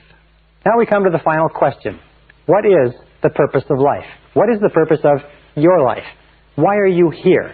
Why do you exist at all? Why do you get up in the morning? Why do you have a life? Why are you on the earth? Is it simply to be born, to grow up, to work, to reproduce, to die? Or is there something else? In my estimation, there is something else, something far more important. In this session, I want to talk to you about my discoveries and my thoughts about what the true purpose of life is. The true purpose of life, in my estimation, is to find a mission. Some of the wisest men and women of this century and of previous centuries have looked at this whole idea of why a human being is put on this earth, and they've come to the conclusion that we are put on this earth to fulfill our potential by finding our true mission in life. Emmett Fox calls this your heart's desire. What is your heart's desire?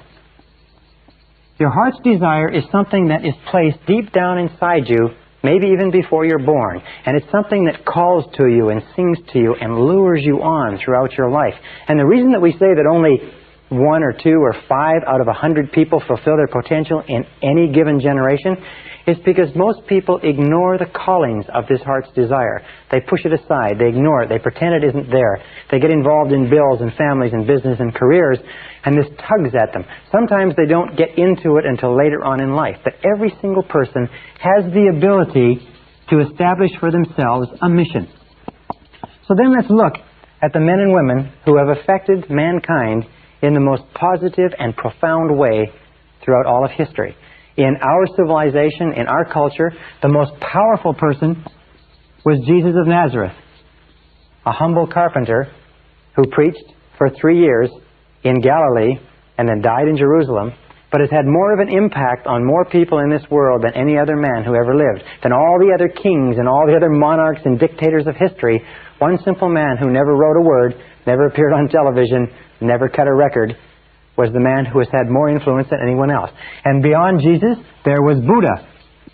The followers of Buddha, and interestingly enough, Buddha taught a very similar message to Jesus. He taught the message of universal love. He taught the message of the brotherhood of all mankind, that all of us are united in loving each other. And also Mohammed. And Mohammed has followers that number in the hundreds of millions. Buddha's followers number almost 1 billion. The followers of Jesus number probably 2 billion. And if you look down the people who have been affected by them, you have St. Francis of Assisi, has had a profound influence, establishing the Franciscan order. You have, in our day, you have Mother Teresa of Calcutta, having a profound influence. You have my mentor, Albert Schweitzer of Africa.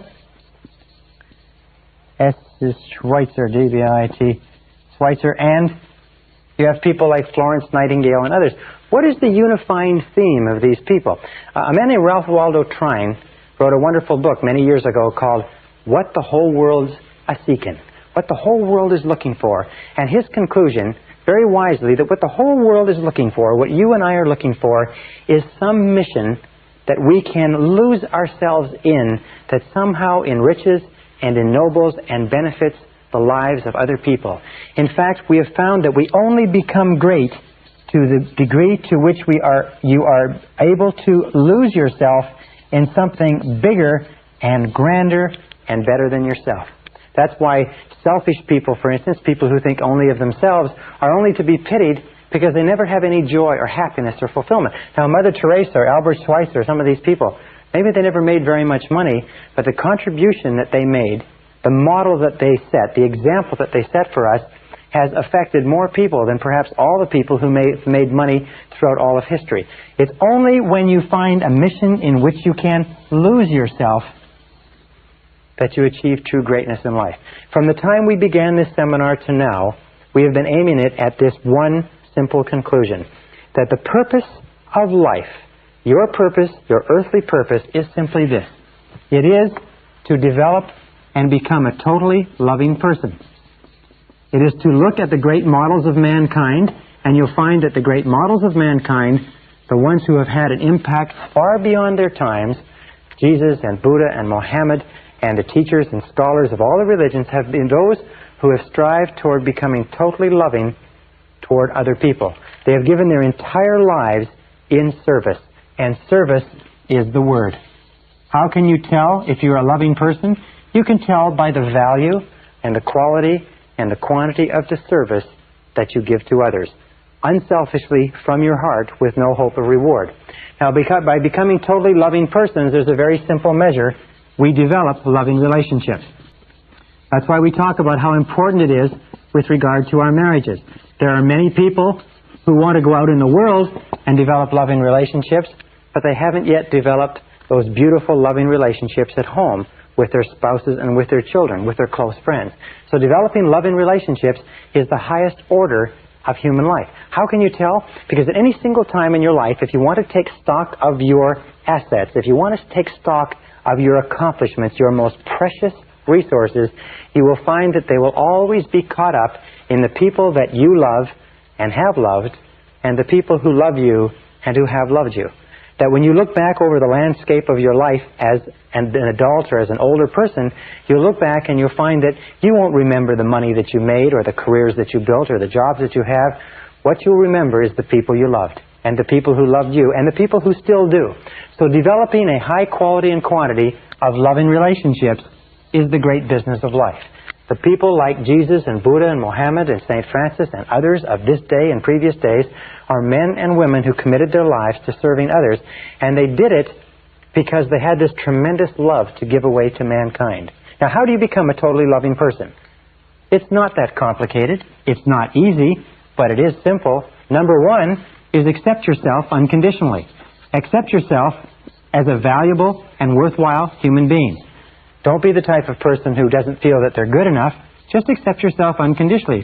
Recognize that you were put here on this earth for a specific purpose, a valuable purpose, that God doesn't make anybody extra, that God don't make no junk, that there is nobody on this earth that is here for no reason.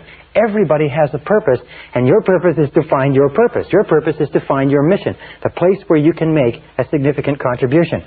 The second part of becoming a totally loving person is to accept total responsibility for everything that you are and everything that you become. Accept total responsibility, which means no blaming, no excuses. Just get on with it. Number three is learn to forgive. Again, the key to the kingdom of heaven is forgiveness. The key to the kingdom of heaven, the key to all spiritual development, the straight gate is forgiveness. The ability to freely forgive other people. No grudges.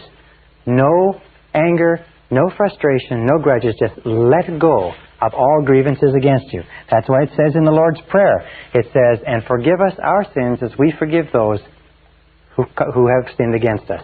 Number four is feed your mind with loving thoughts. Feed your mind with loving, positive thoughts.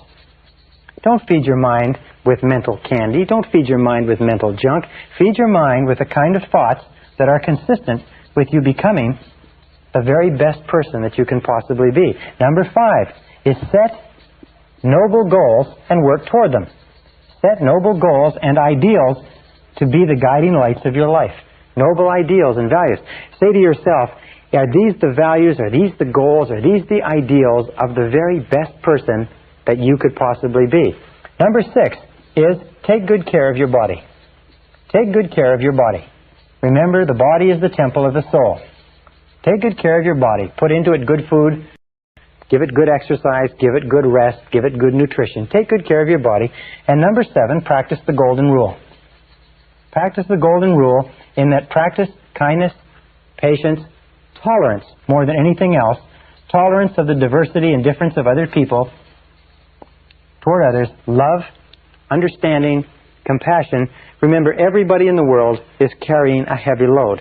Now, as you practice these principles, you will start to become a more and more loving person.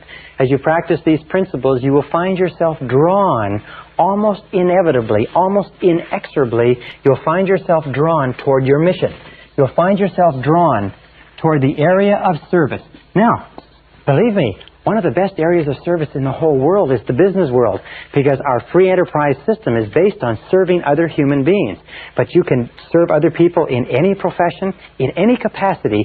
You'll have an opportunity to give and to increase the quality and quantity of your service to others to enhance and enrich and uplift the lives of other people. Remember, you're put on this earth to do something for other people. The measure of how well you're doing as a human being is very simply this, is that you only have love to the degree to which you express love to others.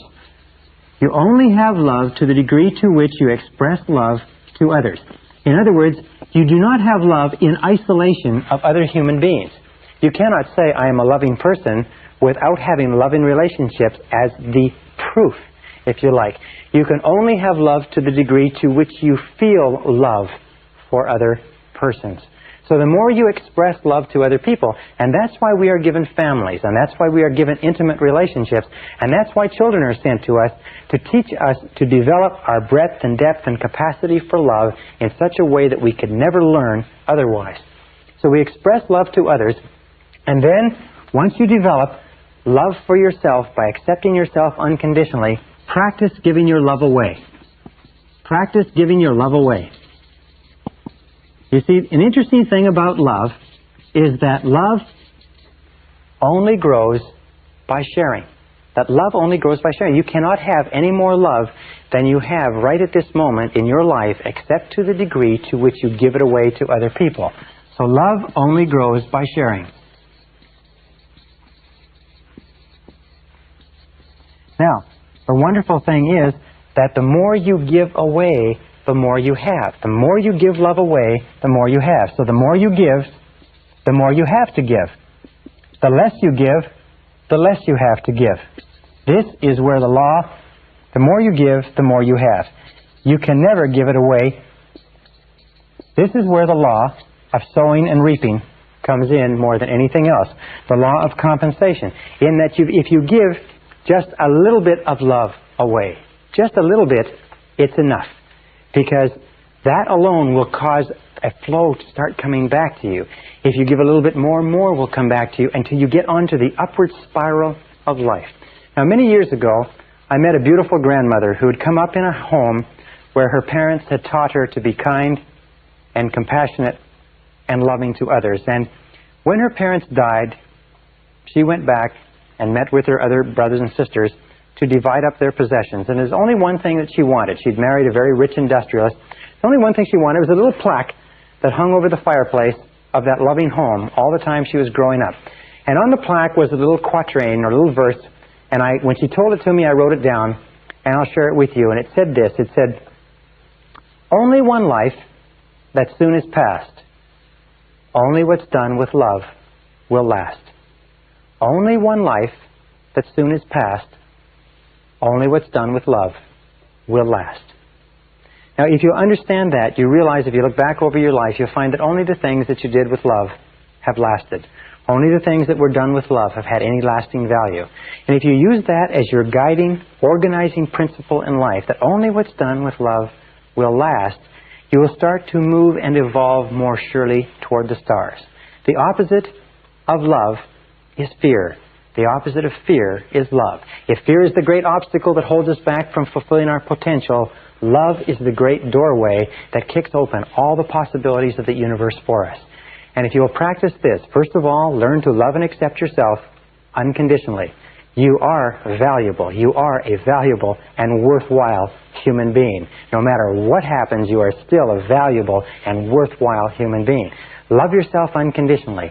Accept full responsibility for your life. Freely forgive others. Look for the best. Take care of yourself. Work on goals that are worthy of you. Set a mission that is challenging for you. And practice giving your love away to others. And you will develop more surely toward the stars. I wish you luck. I wish you success. I wish you love. Thank you very much. This is the end of Side 2. Please fast forward the tape to the end to cue up Side 1 for your next listening.